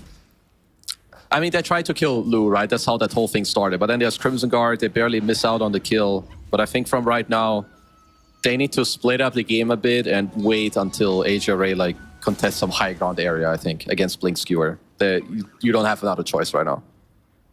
Well, they might be forced into fighting sooner than they would hope, though, because they just picked up an Aghanim Scepter on Timber. And Somnus really wants to reveal the fruits of his labor on the map. Looks like DY will be the one that's going to be the beneficiary of Somnus' largesse. And Somnus shows off a little bit. Says, look at my damage, gets the kill. 10k net worth lead right now. And you said that if this Timber Soul pops off, they can have a really good game. And this is even more than popping off, Kezu. He's dominating everything, honestly. Yeah, this is the Somnus show right now. This is definitely more than a standard pop-off. As he, once again, like the cores that are doing well, they're everywhere. Like he just goes there, they all have to run away. Nice try on the Shackle. Tried his best. Kaka still does find a 2-hero angle. Guys, don't try to kill him. Sadly, like, this guy is unkillable. Also, whenever I play against this Timber Eggs, don't you feel like I feel like Alchemist is about to stun me? You know, with the timer running down. Like the first time I saw it, I was like, what's about to happen? Am I about to die when this explodes? Like, now I'm slowly starting to get it, but it's still a very funny interaction, I think. If you get in a game like this where things are going super well for you, it makes you feel even more unkillable. Not just in terms of your reactive armor, but now you feel like you're unkillable, and just by surviving, you have damage threat as well. Yep. Absolutely. Even if they chain disable. Timber you just kill deals someone. so much damage by nature if he just stays alive. His spells are so low cooldown, and he shouldn't just feel unkillable. I think he is unkillable. Like if he gets skewered into the tier 4s, they're gonna win the fight. They're gonna come in with some Crimson Guard. Because if you press that button, you just get full reactive armor stacks, and you constantly, like, your shield keeps going higher. So, yeah, we've got a couple of problems. We now have a Gale Force. Very cool spell. Should be pretty annoying against Medusa, actually. Very, like, slow hero around the map, or, like, in the fights. So not too bad. FY actually making Windranger look not garbage. Yeah. Is this Seb playing? Is Seb on his keys right now? No, check the stage. I mean, if I remember correctly from the player cams, FY didn't look like he was on stage. So maybe it's a fake cam that pre-recorded him at home, and it's Seb playing. There we go. It's actually Seb who's there on man right now, playing this Windranger, making it look decent. And he's about to pick up BKB as well. Once he gets this, they're going to have BKB on a support. They'll have damage mitigation from the offlaner. The cores are pretty much unkillable. It starts to feel really nice. Yeah, they definitely have got some problems on Extreme. Just trying to think of how they want to continue fight. So they have Blink. They have to play on some Blink, Skewer, RP into Torrent or Stone Gaze. But even then, I feel like you might get 1 kill. Maybe you get close to 2, but then you're running out of steam and you have to back off. So if they overcommit even after getting that 1 kill or 2, they're going to get team wiped. So they need to really know their limit. They're gonna look to contest this Roche, it looks like, which is a tough ask. Yeah. They have vision that this is happening, given that they just got dewatered, so they saw the heroes in the area, but they still don't have a Blink dagger on this Lion. He has a 4-staff. The only Blink is on Magnus. And yeah, Blink RP is great, but you don't want to be fully committed to this one spell. They go in the Blink Skewer, find the Crystal Maiden first. She does die, but she does have buyback, so she can return into the fray. Lu jumping in, going on to JT. They want to try and find this Magnus. Magnus still trying to get off his RP. Timbersaw activates the Aghanim Scepter. Primal Roar was committed by Chalice. He's thinking about it, trying to find the right target here. They just bring down Paparazzi very easily. Good RP. The Primal Roar went into Illusions, and there's an RP onto all 3 heroes with a big amount of damage bouncing in, but it's not going to be enough. They just don't have enough. Gale Force is going to be there to hold Ghost in position. He's already triggered off the Stone Gaze. Will get pounced on and killed. DY is next on the chopping block. And honestly, Kez, I think this is GG. I don't see a way back in this game. They're going to lose Roche. They're going to start losing map control. But almost certainly, that's a fight that guarantees that they lose the game. Yeah, this is a hard one. The one last thing you can maybe play for is your Medusa says, okay, I'm going to buy Divine. You guys are going to buy whatever you can to buff me up. We're going to play on Skewer into Divine Rapier. But I kind of agree with you that from this point onwards, your win percent is very, very low. Yep. And we're starting to see, you know, we were talking about it and you were saying it's going to make a huge difference, it's going to help. FY has done more than help. This Focus Fire with this Diffusal Blade, man, Ghost just can't play Dota. She's not allowed to. Just has no mana ever. Yeah, there's so much annoying stuff happening, right? Like it's 2 different heroes that have a Diffusal Burn. Slark, I'm pretty sure that Lu has the Death Shroud as well, which saved Chalice in the last fight. And there's Crimson Guards flying around. Then Somnus is chaining around with his like shield bomb that's just taking down, and you feel like in 5 seconds everything's gonna, like, hell's just gonna break loose and everyone's dead. And it's just really hard for them to dish out the damage that they want to. It's only going to become more difficult. Slock trying to finish off an Eye of Skadi. Kaka, we see him now still very far away from his own blink. Magnus still fairly far away from just getting forced off. So it's not like he's buying a big item that's going to change how these fights go in general. We still need this Kunkka to do a lot better as well. Need more damage from the Medusa. We need Lion to have blink.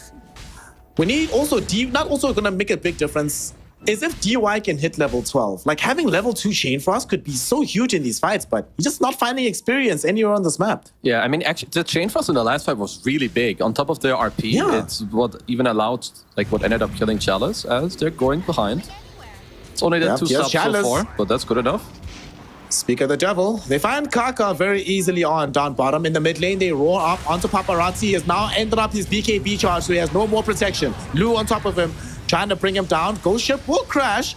giving him some Coco Rum and stunning up Lu, but it's still not going to be enough. He ends up dead to the slog. Lu now, wonderful pounds to find a DY as well. Should be able to bring down the slog and claim a double kill for the Fishman. 14-31. Extreme Gaming. Don't you just go high ground here? Like, Timber is not going to die to the tier 3 tower, so don't you just use his body to tank it up and take the tier 3? Yeah, I think so. Like, and honestly, with Timber being universal, he has like a lot more damage nowadays. He has 214 damage with a Beast Aura. So if you just ignore him and let him hit your tower, it's actually like, it's no joke. You know, the tower's gonna be dead in like, I don't know, 10, 15, 20 seconds. So yeah, they can do exactly what you just said. And I don't think they're in any threat at all. But they want to chill. They want to just maybe go bottom. Okay, push that in. I mean, they're owning the whole map. I don't blame them if they want to continue to shut it down. But I do think that... How close was Somnus to hard? Maybe we can click him one more time on the Timber. I feel like far. He went for the Shiva and back for Shiva, so he's still fairly far. Because I was like, oh, maybe he's closer that he wants to wait. I feel like he's unkillable, but they don't want to play into some skewer garbage, I guess. So, okay.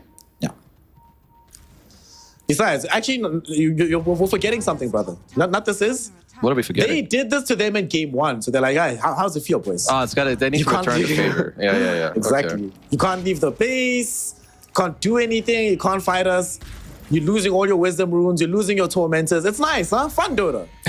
Yeah, how does it feel, assholes? Yep. Okay, so now we have more. Yeah, we need all the displacement tools we can use. So we're gonna use X-Mark into a skewer. Then we have the tidal wave from Kunkka to bring them even further in. Maybe if they're turning into the Radiant Fountain, we can also force staff them. This has got to be like I'm not capping. That is the win condition for Radiant. Okay, so here's what we do, right? We put a DY at the steps, right, on the edge of the base. Yeah. You start with that skewer, like you mentioned. Yeah. Once we start with X into skewer, into the Force Staff, and then into Sinister Gaze to make sure it can't escape. Yeah, I like it. I like it. There we go. We need like some trifecta of spells coming out here. Well, honestly though, if they use all of those spells onto Somnus, I still don't think he dies. He's still... If they get him, like if he gets hexed in between and like RP'd without being able to press any button, he will die in the fountain. If they get him all the way there. If they don't, he will live. So no, he can't press buttons. He must have 0 reactive armor stacks. Yep. They must get him like completely rolled, then they can kill him. Right? And in the fountain. Yeah. And in the fountain. Yeah. Right. That's easy. They killed... Did I just like not pay attention? How did they kill CM? Skewer back like this? I think so, yeah. Okay. JT, yeah, skewer back, yeah. But it's only CM. I mean, at least he can get pretty far. Like, he got X in his base. He ended up on, like, the Watcher in the jungle. So, he has some good reach.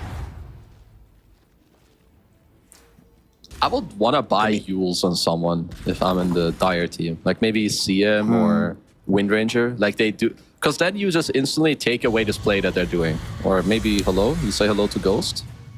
They're just going to highlight the boy, say what's up. Get a jump couple on of him. stacks. Going to be forced to pop the Stone Gaze. But here comes FY. If FY can find the Shackle Shot into the Focus Fire, this could be a big deal. Gale Force will start things off.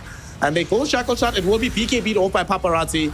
Sadly, though, JT doesn't have such, but he does skewer onto the Defender Gate. That'll get him back inside his base safely.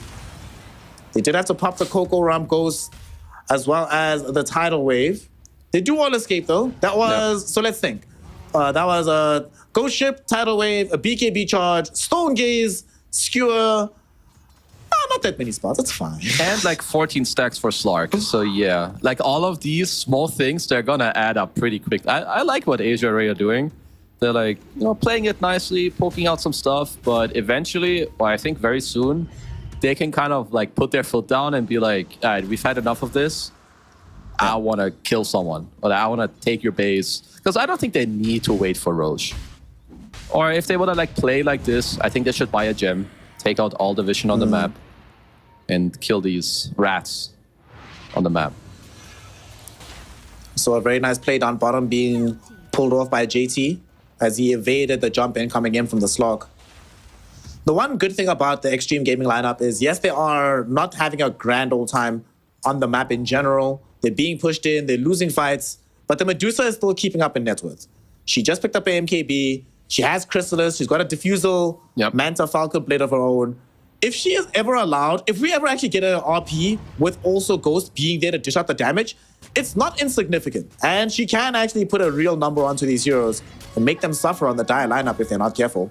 Yeah, they need... I feel like they need one of two fights. They need either some chaotic stuff with like random skewers, or like you find this random moment where JT will just find a 2-man RP, you know, by chance, just because it happens in a moment, which, you know, it's not unlikely. And I do hope that Ghost will go for... He has a Silver Edge queued up, which, you know, I'm okay with. You already have the Chrysalis. But I want like I really want Silver Edge into like Rapier. I need something big. Because when your teammates find these opportunities, the enemies need to die. And that is your job as JT. Should be fine. Should be okay. I don't think he dies here. Yeah, should be okay. Oh. FYI, got there just the last second. Actually pretty close. Not in time. Yeah. But he did now get they can out. take the Tormentor. Let's see, who doesn't have a shot just yet? So it's most likely going towards Lich or Lion. Because they lost their first one, right? It got stolen away from them, I forgot. Yeah, Lich or Lion. Well, Lich is pretty decent. As Paparazzi is also going for the water park. Very cool Aghanims. Big fan. Love seeing water fly around. Does it remind you of Therme, bro? It does. I had a hard time not using Therme Thursday just now, but I did try. Somnus has a heart. Good luck. Okay. Also, don't you love how good Somnus still is? After all this time off, dude? Yeah, it's actually, it's a... I don't know. It annoys me a little bit. Like, if I don't play, or like just now, I hadn't... Like, until the patch came out, I didn't play so much, because now the new patch is out. I've been playing a lot, and I definitely felt like quite rusty. But then I look at like Miracle or Somnus here, like, you know, these guys, they don't play for like, I don't know how long. Or they play way less for like half a year, 1 year. And they come back and they just go 20-0. And I'm like, yeah, fuck off. Like, how do you do it? You know, it's... I mean, it just shows how great they are. In a pro game. Yeah, it just really shows how good they are. Right now, Somnus in the boy is trying to leverage how good he is into a victory in Game 2 and force a decisive Game 3. They do not want to suffer a loss just yet. Both of these teams have yet to have lost the series. But after Game 1, that was Azure Ray's first loss of a game. Top lane, Kaka. You tried, buddy. You tried. We see what you're trying to do, but not going to work out this game. Yeah. They have vision control everywhere. Chalice, Peacemaster is going to be throwing hawks all over the show. Like, back when he was still on LGD, this was one of the things I thought Chalice was always the best at. Where and when to use the hawks to always leverage vision for his team. They have also very good wards. It's like a similar story as last game as Lou is finding some good stuff. Sees DY, but also sees Ghost. I mean, DY should be a fairly easy kill. The 4-staff doesn't get him to the low ground, so that should lead into a death onto this Lich. He does utilize the new Ice Spire to bounce around the Chain Frost, but sadly, there's no counterplay option for the Shadow Dance. As the bouncers stop and the life of the Lich will end, they get a free kill down the bottom lane, and even more agi for the slog. Yeah, they're just playing nice. Like, I mean, when you're up 24,000 gold, the game does tend to become quite easy. But once again, I want to point out the wards that they have, this aggressive one top and the one in the bottom jungle, just to like, because the only thing Extreme can do is like try to scrape in any farm on the map, right? That's possible for you. And if you see them there, you can easily go for that. You also have the Hawks on top from Chalice. I would love to see him pick up a shard as well, because it lowers the cooldown on Hawks, so you make it even harder for Radiant. But for now, they're just doing all the things correctly. And to be fair, they should be. When you're up 25k gold, Dota tends to play itself. Please come and spread that gospel to my pubs, Kezu. Please. let my teammates know that games are unlosable from this perspective. Yeah, Right I mean, now, unless you really... You know, it depends a little bit. Yeah, this game for Extreme is in a... I mean, I wouldn't want to be in this spot. Because they've got some... I mean, we've touched on it earlier. Their win condition is some Reddit, you know, some Reddit clip type of play. And sadly, one of the heroes they need to pull off that Reddit play is the Magnus. And right now, he is just finding himself brought down.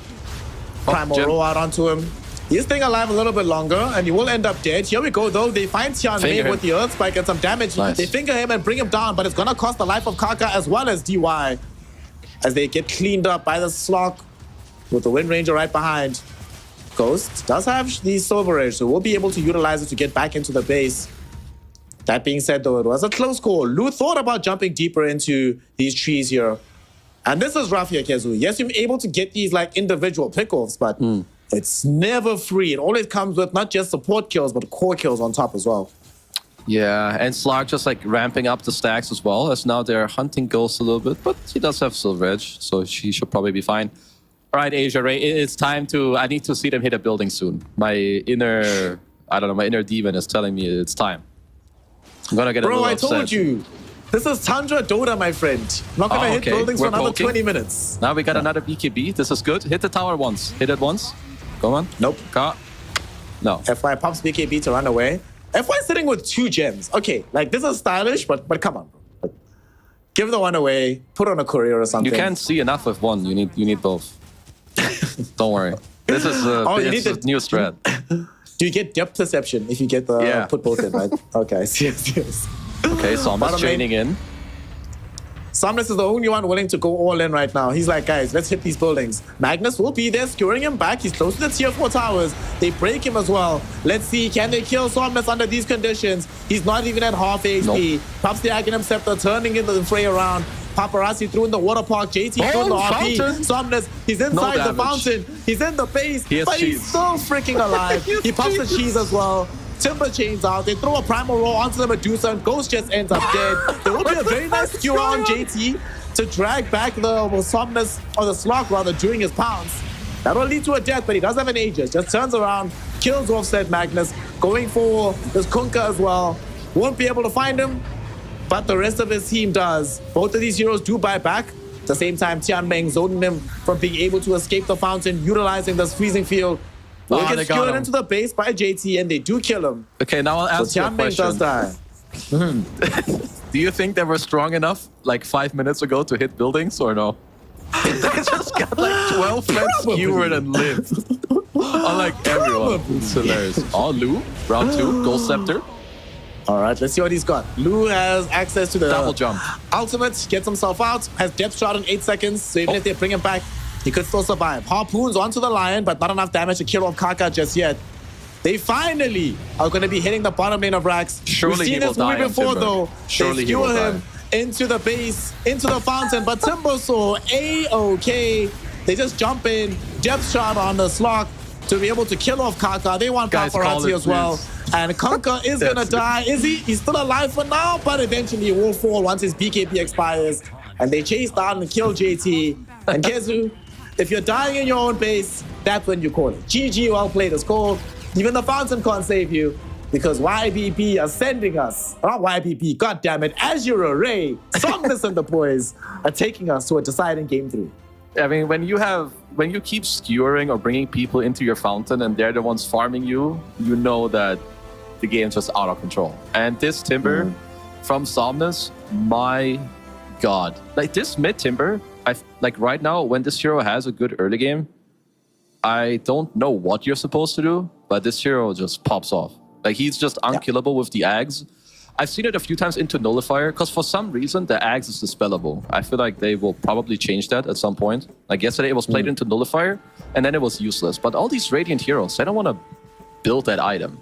So he's just a god this game, and he played like 1-2. Yeah. This is right here, this fight is his only death. And the only reason, honestly, if they had not dove as deep as they did, he wouldn't have died. Would have been fine. They just backed off. So ultimately, Somnus just has a very, very good game at the end of things. He dealt 38,000 damage. He took 41k damage from the enemy team, but reduced, obviously, an obscene amount of it. And just had a very solid performance. Lu and FY.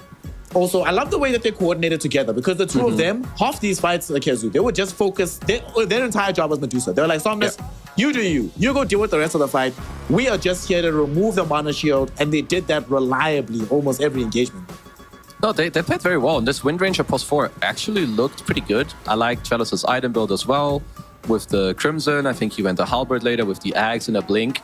I would say in terms of draft, the only thing I didn't like so much from Extreme is just his... I feel like Kunkka and Magnus have a lot of overlap. Like they have no real like instant catch. They kind of want other people to like go in for them. Kunkka is like very prone to being counterpicked as well, which we did see here with the mid Timber. And I'll say again that when this hero goes mid, he seems very hard to deal with because no one really kills him, and then when he gets 6, he chips you out of the lane, and then he's just a huge problem. Becomes this huge behemoth elsewhere. And you were talking throughout the series about how you like to see teams that have differences in itemization. In particular, you were mentioning this Beastmaster, who did go a bit of a different item build, right? Crimson Guard into the Halberd, Ags, the AC. Not something that we see typically from this Beastmaster, but also Somnus. The fact that Timbersaw mid has so many different item builds. You can go the Shiva's route with the SNK. You can buy Ags Dagon. You can just go like hard not dying with like Halberd Heart. There's just so many viable ways to make this hero work right now. It just really feels good at the moment. Yeah, and another reason why I feel like the laning of the hero is stronger is that he has a lot more damage. Like, I think level 1, if you buy just a few stats, in the last patch he would have had like 50 damage. I think now you have like maybe 60 or 62. So you don't always have to like use mana to get last hits, or if people run up, you hit heroes quite a lot as Timber. So it really stacks up quite fast. So overall, I think next game around, Extreme probably want to be able to fight a bit more head-on. I think they had a lot of very passive, like lay-back heroes. I think the one that played really well in the early game, I love DY's moves into the top lane. Like, he was trying really hard to salvage this early game. Twin gating up top, getting a couple kills, trying to enable JT. But you could see that eventually they just run into like a bunch of problems where they can't kill anyone. Unfortunately, compared and contrasted to what he was able to accomplish in that first game as well, Paparazzi in game 2, not really able to do all that much. You said it yourself in the draft that you didn't necessarily like to see Kunkka at the very end there. More and more, I'm getting on the Kunkka sucks bandwagon, because when I see him, I'm just like very unimpressed by this hero. Obviously, from this game, there's no other person that can get MVP except for Somnus. So 2 games back-to-back, we've given mid laners MVP. Game 1, Paparazzi. Game 2, Somnus. The Timbersaw did everything for the squad, soaked up all the damage.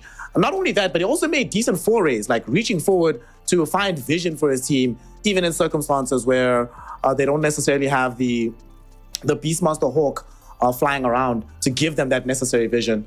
So you love to see it. Excellent performance coming in from Somnus. Good lane, good mid game, good movement. So now going into the next game, this is going to present a problem for Extreme Gaming to deal with, Kezu. Do you have to now start thinking about banning Timbersaw, especially if you don't have first pick? Very like in the later stages, you have to think about it, right? Like second phase, third phase, especially depending on what you pick. I don't think Timbersaw is like the type of hero that you just pick without seeing the enemy matchup. But if you see like a lot of these melee heroes, Void Spirit and Kunkka and whatever else, other melee heroes that can't really fight back, Timber is just incredible against that. And then if your other heroes don't deal with it either, this hero needs to be in the back of your mind at least. Similar to like some Void Spirit in the second, third phase. Like, I think it's a fairly similar story.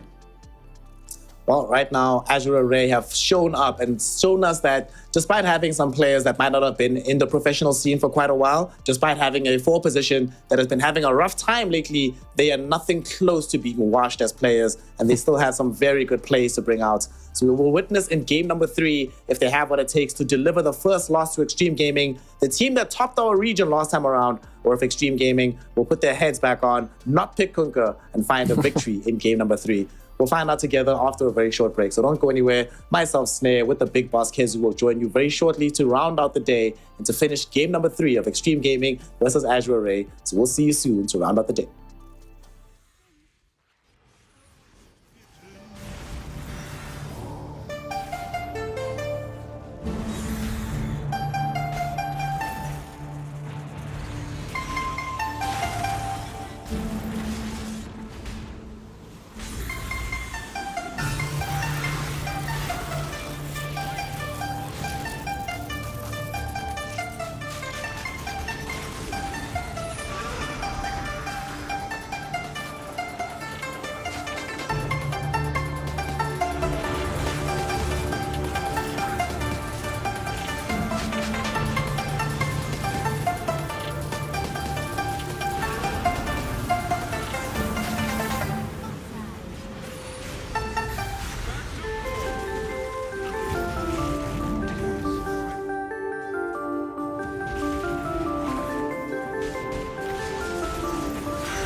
Welcome one and all for some more Chinese Dota action as we round out this penultimate day of the first week with an incredibly exciting series between Extreme Gaming and Azure Array. And so far it has gone 1-1. Both of these teams have suffered their first map losses of the DPC tour at this point. The question is, Kezu, will that continue into being a series loss? Who's going to end up losing it out? On the side of Azure Array, they've stolen away a very powerful weapon that we saw from game one. They took away the techies from Extreme Gaming, but they have now given over second pick to this Radiant lineup. So what do we expect to see? There's no Deucer, there's no Alk, there's no Underlord, there's no Batrider. How would you try to deal with this techies if you're on the side of Extreme? I would probably try and open with something similar to like maybe Doom +1. I think JT plays that hero pretty well. They're gonna go with Magnus again. Interesting. They believe. So they don't want to shy away simply because they, just lost with it. Doesn't mean that it's bad, which, I can see that. Magnus is a good hero, especially if you can also play it in the safe lane, which I'm sure you should be able to at this point. Honestly, lately I've been preferring safe lane mag. Like mid and safe lane, like I feel a bit stronger than the off lane Magnus. Yeah, but I'm with you. We saw in the last game that JT tried to deploy this Magnus, not to great effect. However, we are going to be having a bit of a return here. I hope this is DY Marana. Kaka can play this hero, but DY looks super solid. Remember last tour, Kezu, how good he looked on this hero? Game in, game out. So I'm kind of hoping that they go back to what they were doing that time around when they ended up winning the entire tour.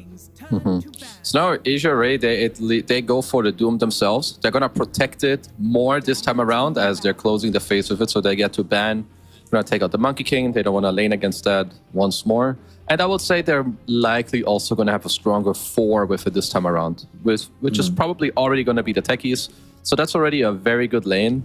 Maybe something you could consider is banning out perhaps a TB. I don't know if there's anything else that you're really worried about if you're going to be playing the Doom here. Or perhaps it's only Monkey King and you ban out mids, as for now they're going to ban out the Ember Spirits. Okay. They might end up taking... Maybe they want to go for like some Pango deeper into the draft and they want to set that up by banning out the Ember now. Seems like Very a possibility. possible. They could ban like some Ursa as well to keep Doom even more protected from whatever safe lane that could emerge from Extreme Gaming.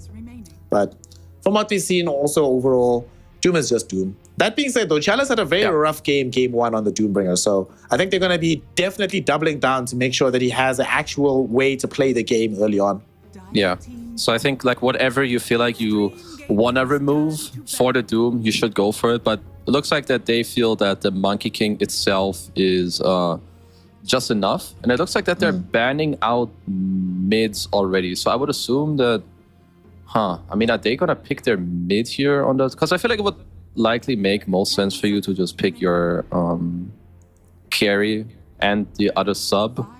But maybe there's a reason where you're not sure where Extreme will play the mag, so you just pick your mid in this case, and then maybe you get to see a bit more info there. But I'm just a little interested in the Queen and the Ember bans. Like what else they're really...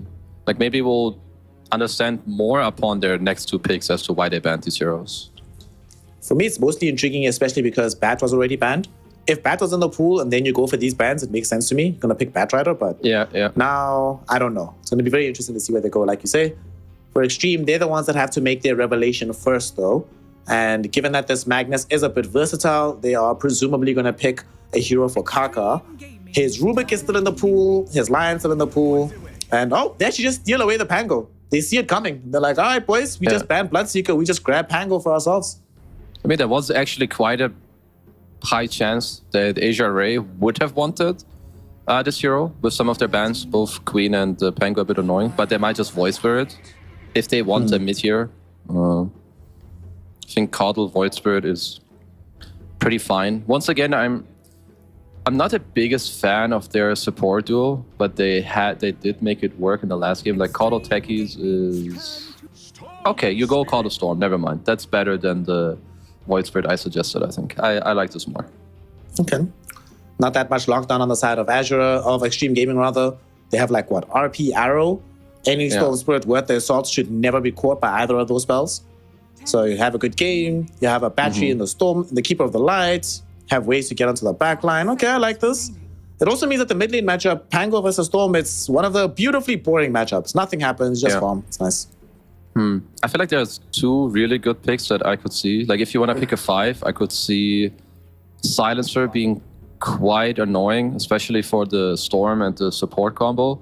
And I mean, if there's going to be an anti-mage game, I think it's probably this one. And then on the last pick, you could take the strongest 5 that you see possible. But never mind. Since the team has Kaka, I think I should just say Lion every time and I'll be correct. Yeah.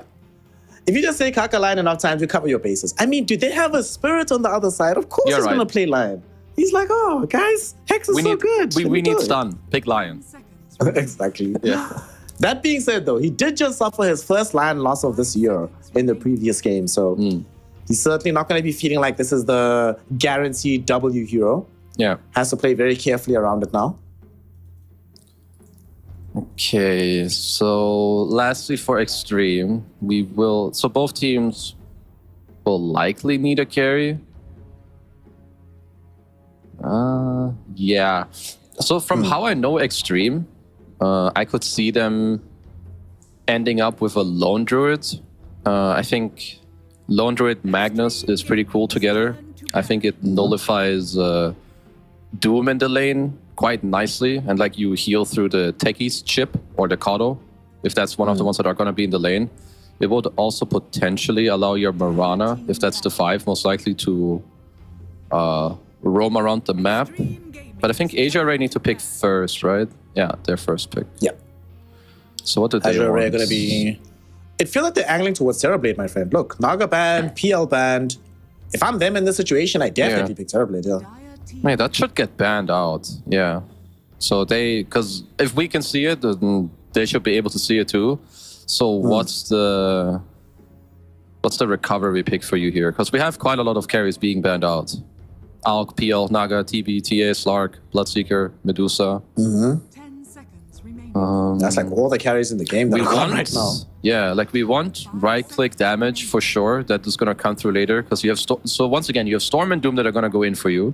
Eventually, you need to join them. Monkey King is also banned. Like, you ideally want to have a hero that will lane well against Mag, or is like able to hold the lane in a way, and then you scale into the game.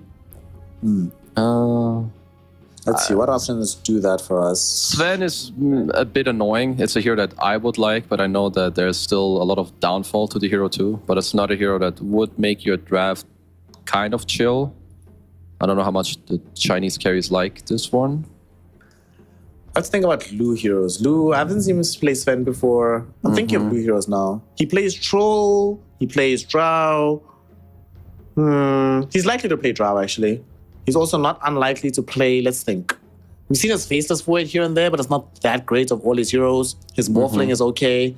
I think they're going to pick Troll, dude. I don't know. I have this weird feeling that they're going to pick Troll in this situation. Or Ursa, one of these two heroes.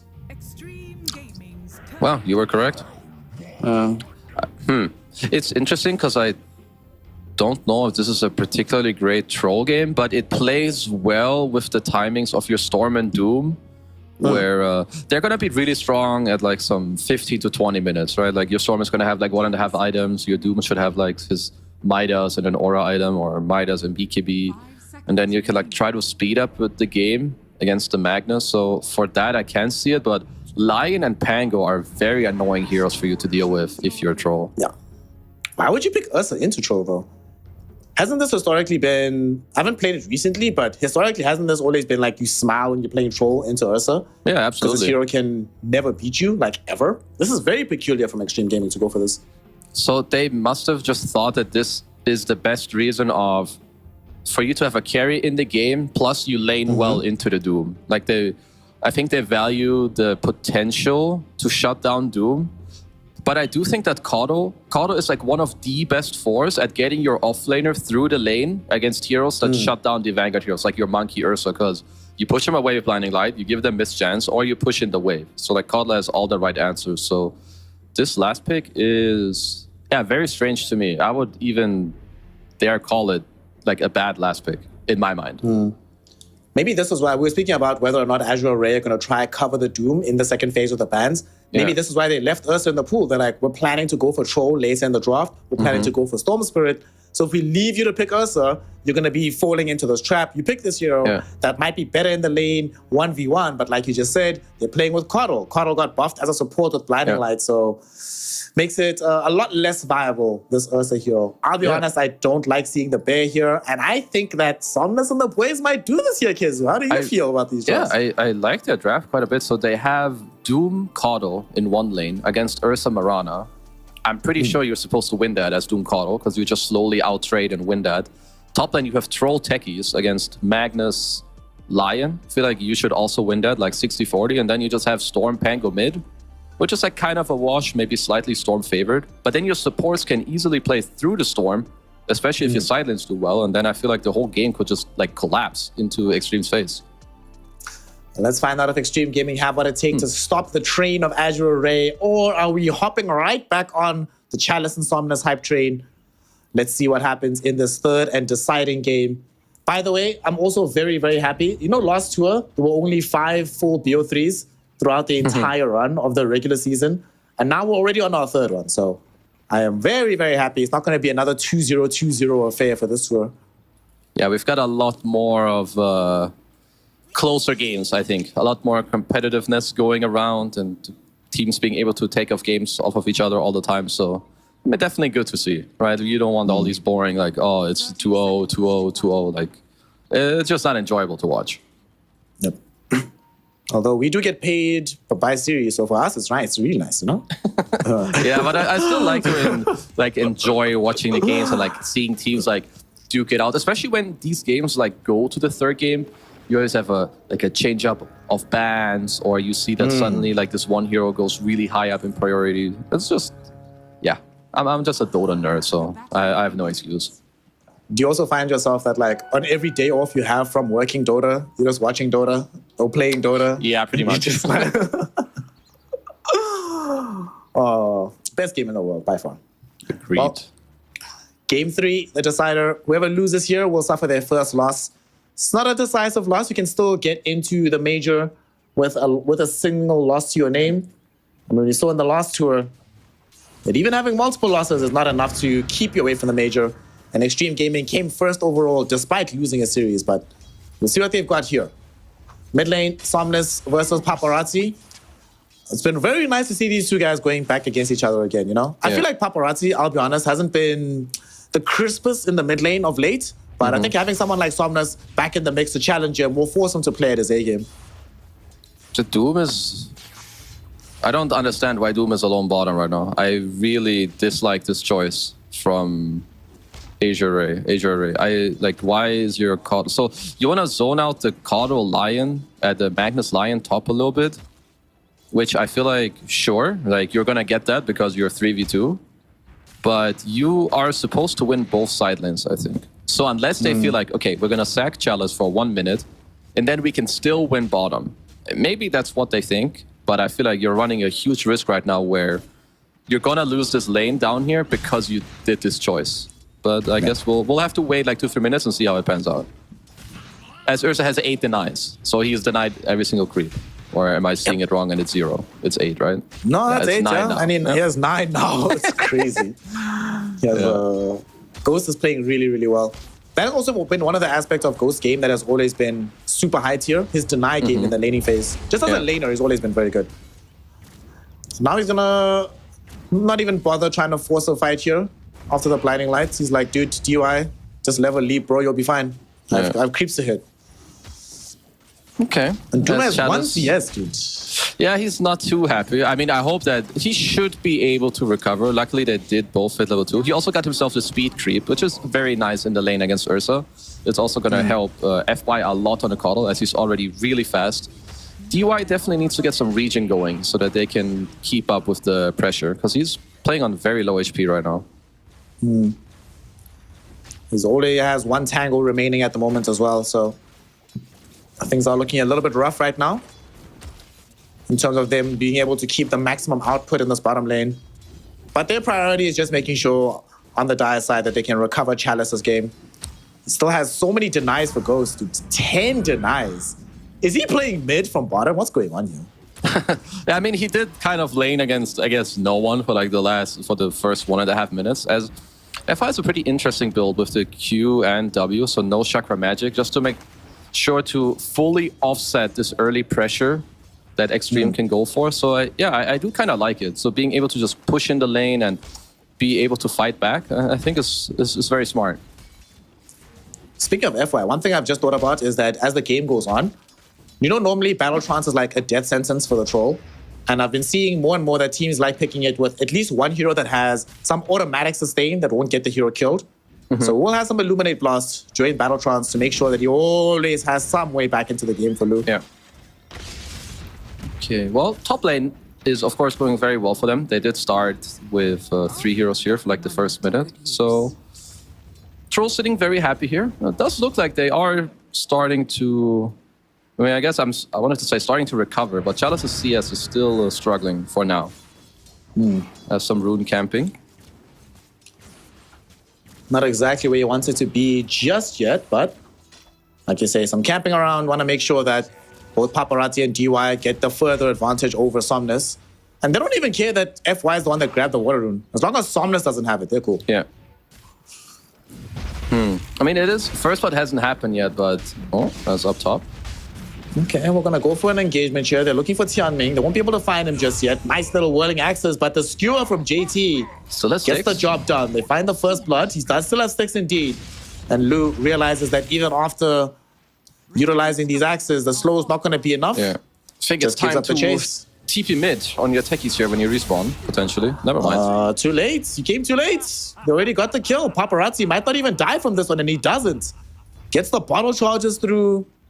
Shield Crash provided some damage block as well, so all is good. This is a very nice place to be if you're on the side of Extreme Gaming. Yeah, some really big plays coming up from them in this game. I think like getting this first blood top, especially when we consider that they used a third hero up there in the start to like help facilitate that lane, and then you're still the ones that end up getting the first blood there. Paparazzi getting himself a kill mid on Somnus as well. Really nice chip damage and poke from DY coming over there as well to help with that. So yeah, really nice stuff.